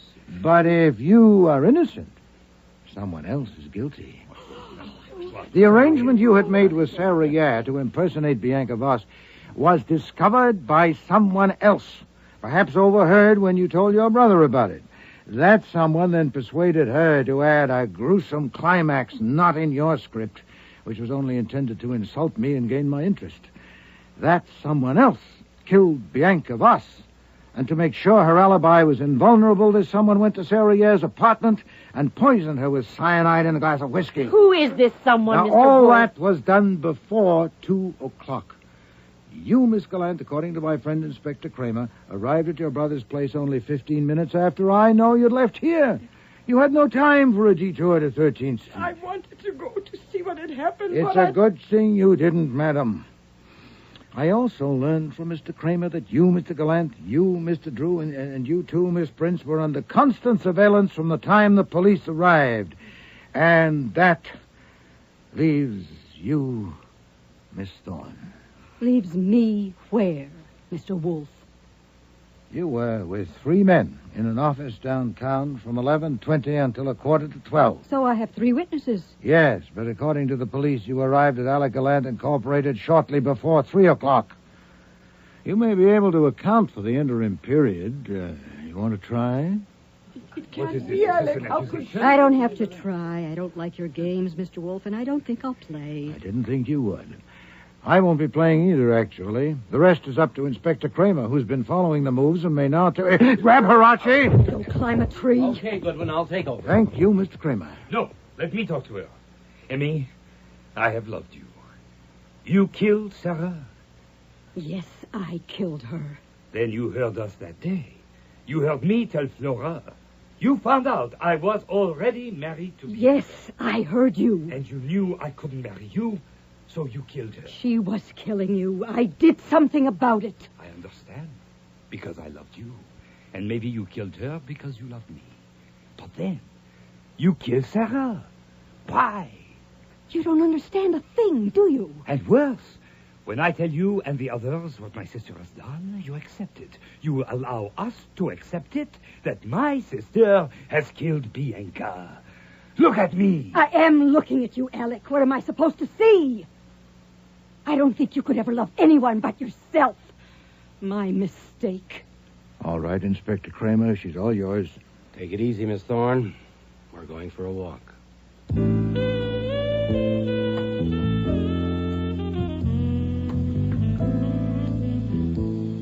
Emmy Thorne. Oh, it's too bad. I almost felt sorry for her walking out that way. When she walked like music, all right. But it just wasn't my kind of tune.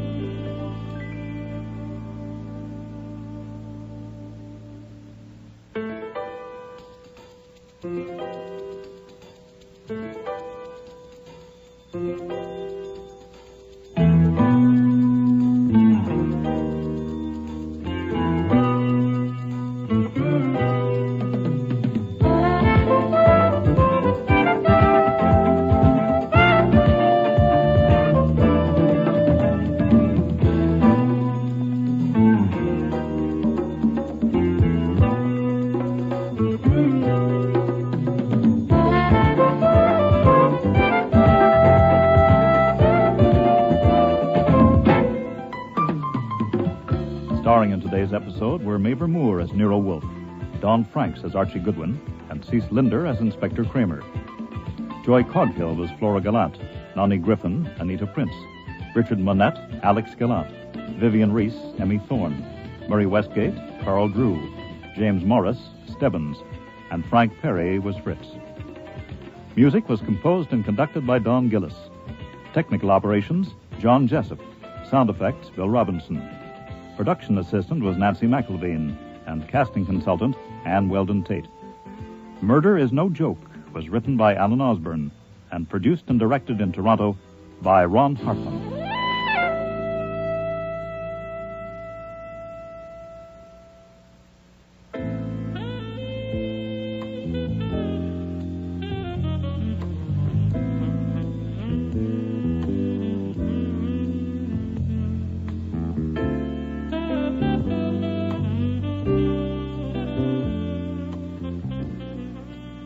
We hope you've enjoyed this last episode of the 13-week Nero Wolfe series. Audience returns to this time slot next week. If you missed any of the Nero Wolfe episodes broadcast on CBC Stereo, you'll have a chance to hear them on our Sunday matinee series on CBC AM. Tune in tomorrow at 4:05 for Before I Die, with guest stars Maria Loma, Jane Eastwood, John Evans, David Hemblin, August Schellenberg, and David Stein. Radio drama will be returning in the fall on CBC Stereo with the Scales of Justice series, in which real-life Canadian crimes are dramatized. The series is hosted by Toronto lawyer Eddie Greenspan.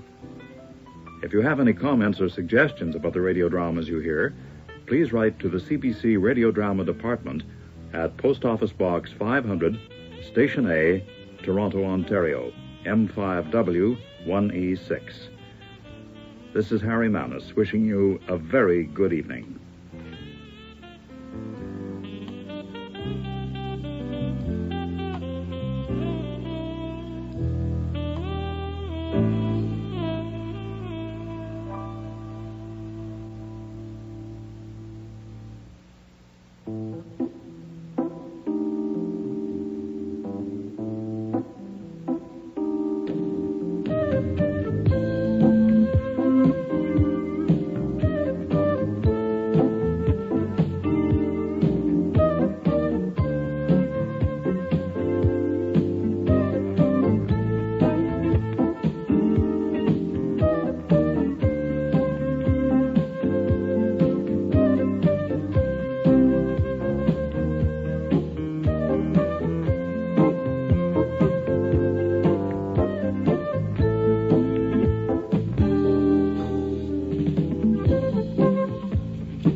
Stay tuned for Nero Wolfe.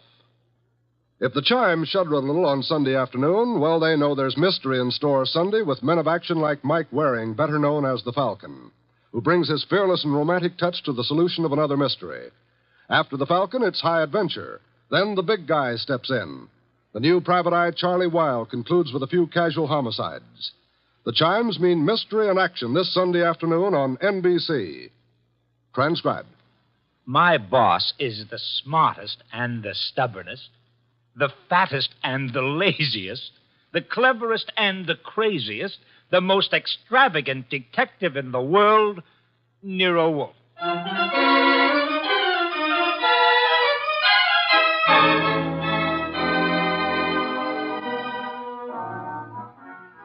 It's the adventure of Stamped for Murder, with that brilliant, eccentric private detective, orchid fancier, and gargantuan gourmet, Nero Wolfe, starring Sidney Greenstreet.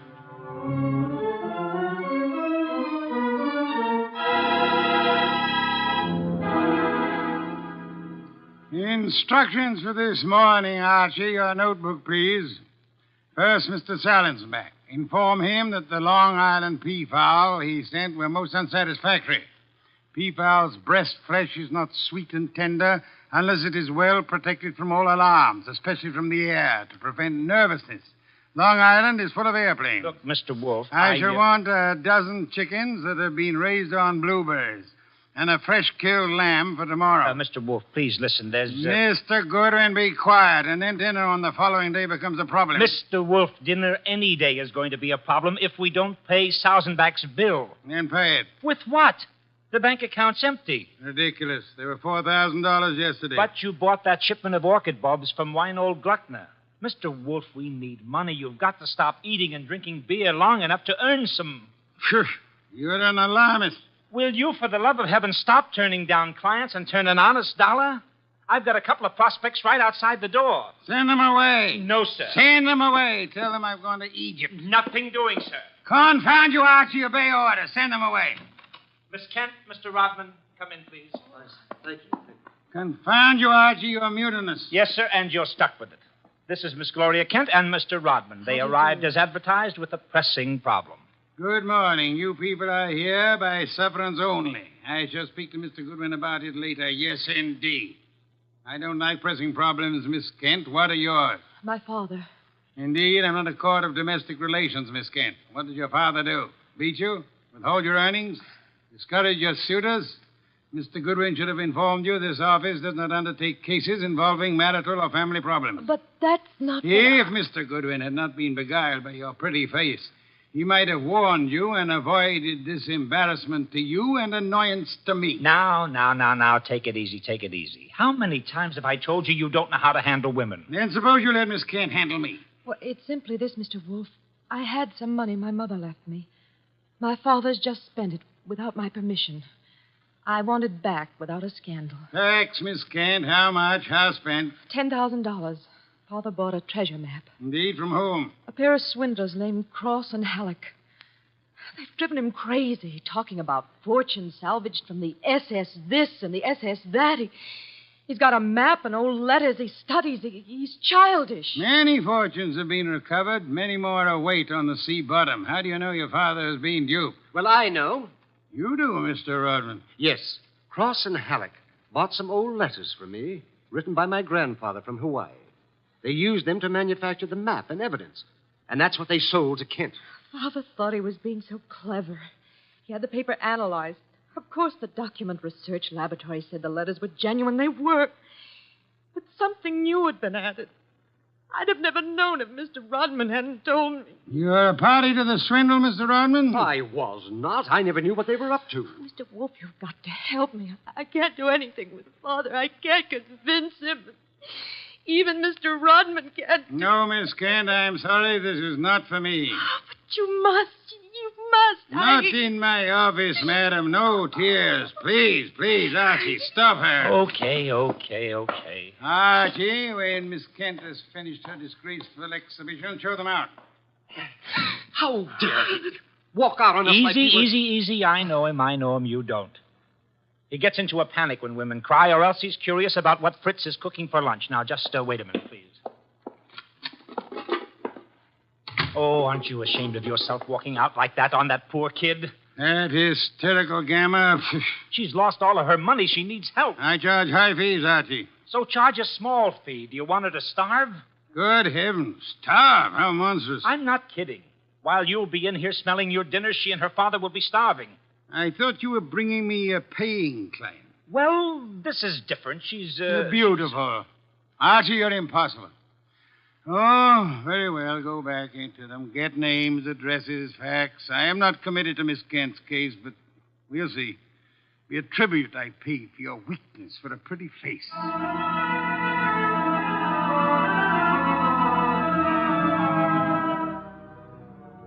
Rodman and Gloria Kent were gone, however. So all I had were the few facts they'd given me before they met Wolfe. I felt guilty about that when he came back into the office and sat down in his specially built chair. He closed his eyes, and I glared at him. Well, how much of you is awake? Mr. Wolfe. Ah. Well, they disappeared. Did you tell me you were going to help this girl just to get her out of the office, or did you mean it? You're a gadfly. No, sir. No, sir. You made a promise, and you're stuck with it. What did you get from Rodman? Name, address, occupation. He's a librarian, that's all. Very careless, Archie. You missed a significant point. Such as, How did Rodman discover the letters he sold were being altered by forgery and used for swindle? How did he locate the dupe, Mr. Kent? I guess you're right. I'll ask him next time. But what about now? Are you going to get Gloria's money back? I assume you call Miss Kent Gloria solely in order to annoy me. It does. Stop it. Get Cross and Halleck. On my way. You'll find them at the Hotel Bogart. Wrong, sir. According to my notes, their address is... Never mind their address. The Hotel Bogart is the headquarters for successful, confident tricksters. They celebrate their victories there while the money lasts. You will possibly find Cross and Halleck drinking whiskey or lunching, probably both.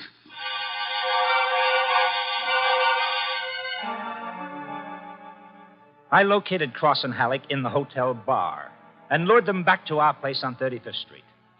Wolfe was sitting behind his desk with his hands crossed on his impressive middle, at peace with his lunch and the world when I ushered them in. He sat bolt upright and scorched me with a look. Good afternoon, Mr. Wolfe. The tall one's name is Cross, the short one is Halleck. They want to help me invest my money. Gentlemen, Mr. Nero Wolfe. What? Who? Nero Wolfe. Hey, what is this? Confound you, Archie. How drunk are they? Not too drunk for business. Let's get out of here. Come on. Wait a minute. You want me to keep him here, Mr. Wolfe? Not by violence, Archie. Come back here, gentlemen. Unless you want 7 years in the state penitentiary. What? You got nothing on us, Wolf. Nothing. I have the Kent case. The Kent? That's a laugh. We're sitting pretty. You are not, sir. You imagine you possess legal immunity. Mr. Kent believes you a grotesque balderdash and will not sue for fraud. Miss Kent cannot sue because she is reluctant to accuse her father of wrongfully obtaining her money. Ergo, you think you're invulnerable. Now, listen. But you forget me. I'm a detective with a fee to earn. A big fee. Quiet, Archie. I am determined to get that fee. Therefore, as Miss Kent's agent, I can and will bring action against you. I'm indifferent to her tears or her father's disgrace. I'm indifferent to anything outside of money. You will return the $10,000 to me at once, sir, or you will be in jail by morning. You mean that? I do, Mr. Cross. Alec. Come here.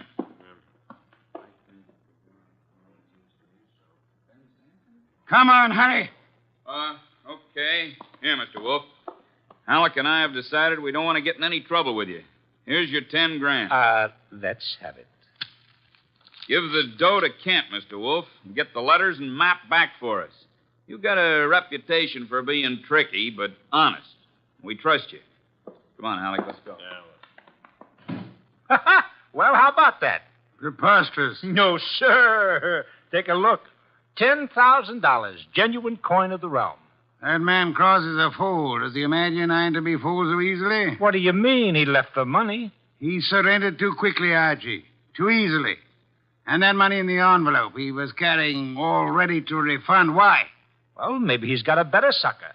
I heard him mention a Ben Sanford. Nonsense. Does he need Kent's forged letters and map to cheat this Ben Sanford? Couldn't he prepare another set? I guess you're right. Something's fishy. In any event, it's no concern of mine, thank heaven. Why not? I'm not committed to Miss Kent in any way.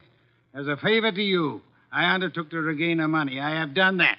You may take it back to her and obtain the forged papers in return. But, Silence, Mr. Goodwin. Go to your redhead charmer. Leave me in peace. I intend to spend this afternoon with my New World Atlas.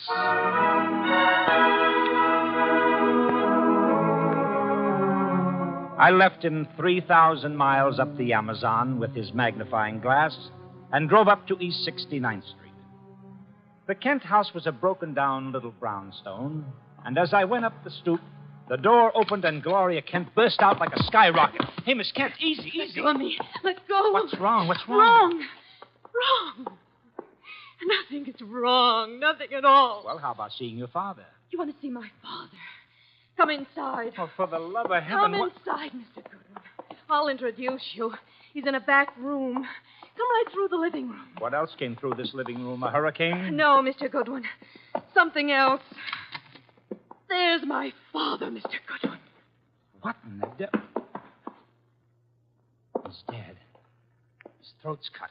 Father, this is Archie Goodwin from Nero Wolfe's office. He and his boss refused to help while they could. Maybe he can help you now. Stop it. All I'm good for now is revenge. That's all. Stop Father. it. Stop it and look at me.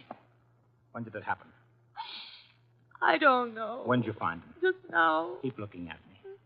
Who went through this house like a hurricane? You? No. Where did you go after you left the office? To the laboratory. What lab? Document research. The place that checked the map. How long were you there?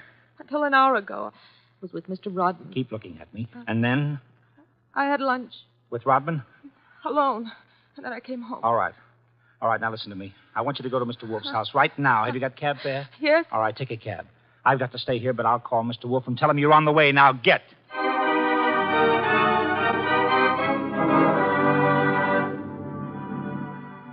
I called Wolfe, told him everything, and he instructed me to advise Inspector Kramer, who arrived with the homicide squad. I gave the inspector everything while the squad photographed and measured, print dusted and detected. At 3:30, Kramer took me back to the house on 35th Street for a fight with Wolfe. It's a great story, Wolf. Great. Kent buys a phony treasure map. Everybody knows it's phony except Kent. But Cross and Halleck try to buy it back, and Kent gets himself murdered. Did you find the map and letters in the house, Inspector? No, I didn't. The killer was after the map. A phony map? Certainly. Why? Well, if we knew that, we would know why Cross and Halleck so willingly paid back the money and why Kent was murdered. Maybe it's not phony. I'd better see the girl now. No, you fancy her for the murder. Well, I'll know after I ask a few questions. Tonight. She's had a shock, Mr. Kramer. She needs rest. Look, Wolf, I want her. Why bother with her when there's so much to be done? Yes, such as? Cross and Halleck, find them. And the mystery man they spoke of, Ben Sanford. These are the men you want now, not this poor, overwrought girl. Yeah. All right. The girl will be here for questioning tonight, though, huh? Tonight, Mr. Kramer. Okay. You'll hear from me later on. Well, you buffaloed him out of that, okay. Say, why don't you want her questioned? Is she guilty? I don't know. Well, what did she say when she got here? She said nothing. She never arrived. She never what? She never arrived. Well, then why did you tell Kramer she was resting? Would he have believed the truth? She must be found. More important, we must learn why forged letters and forged map produces turmoil.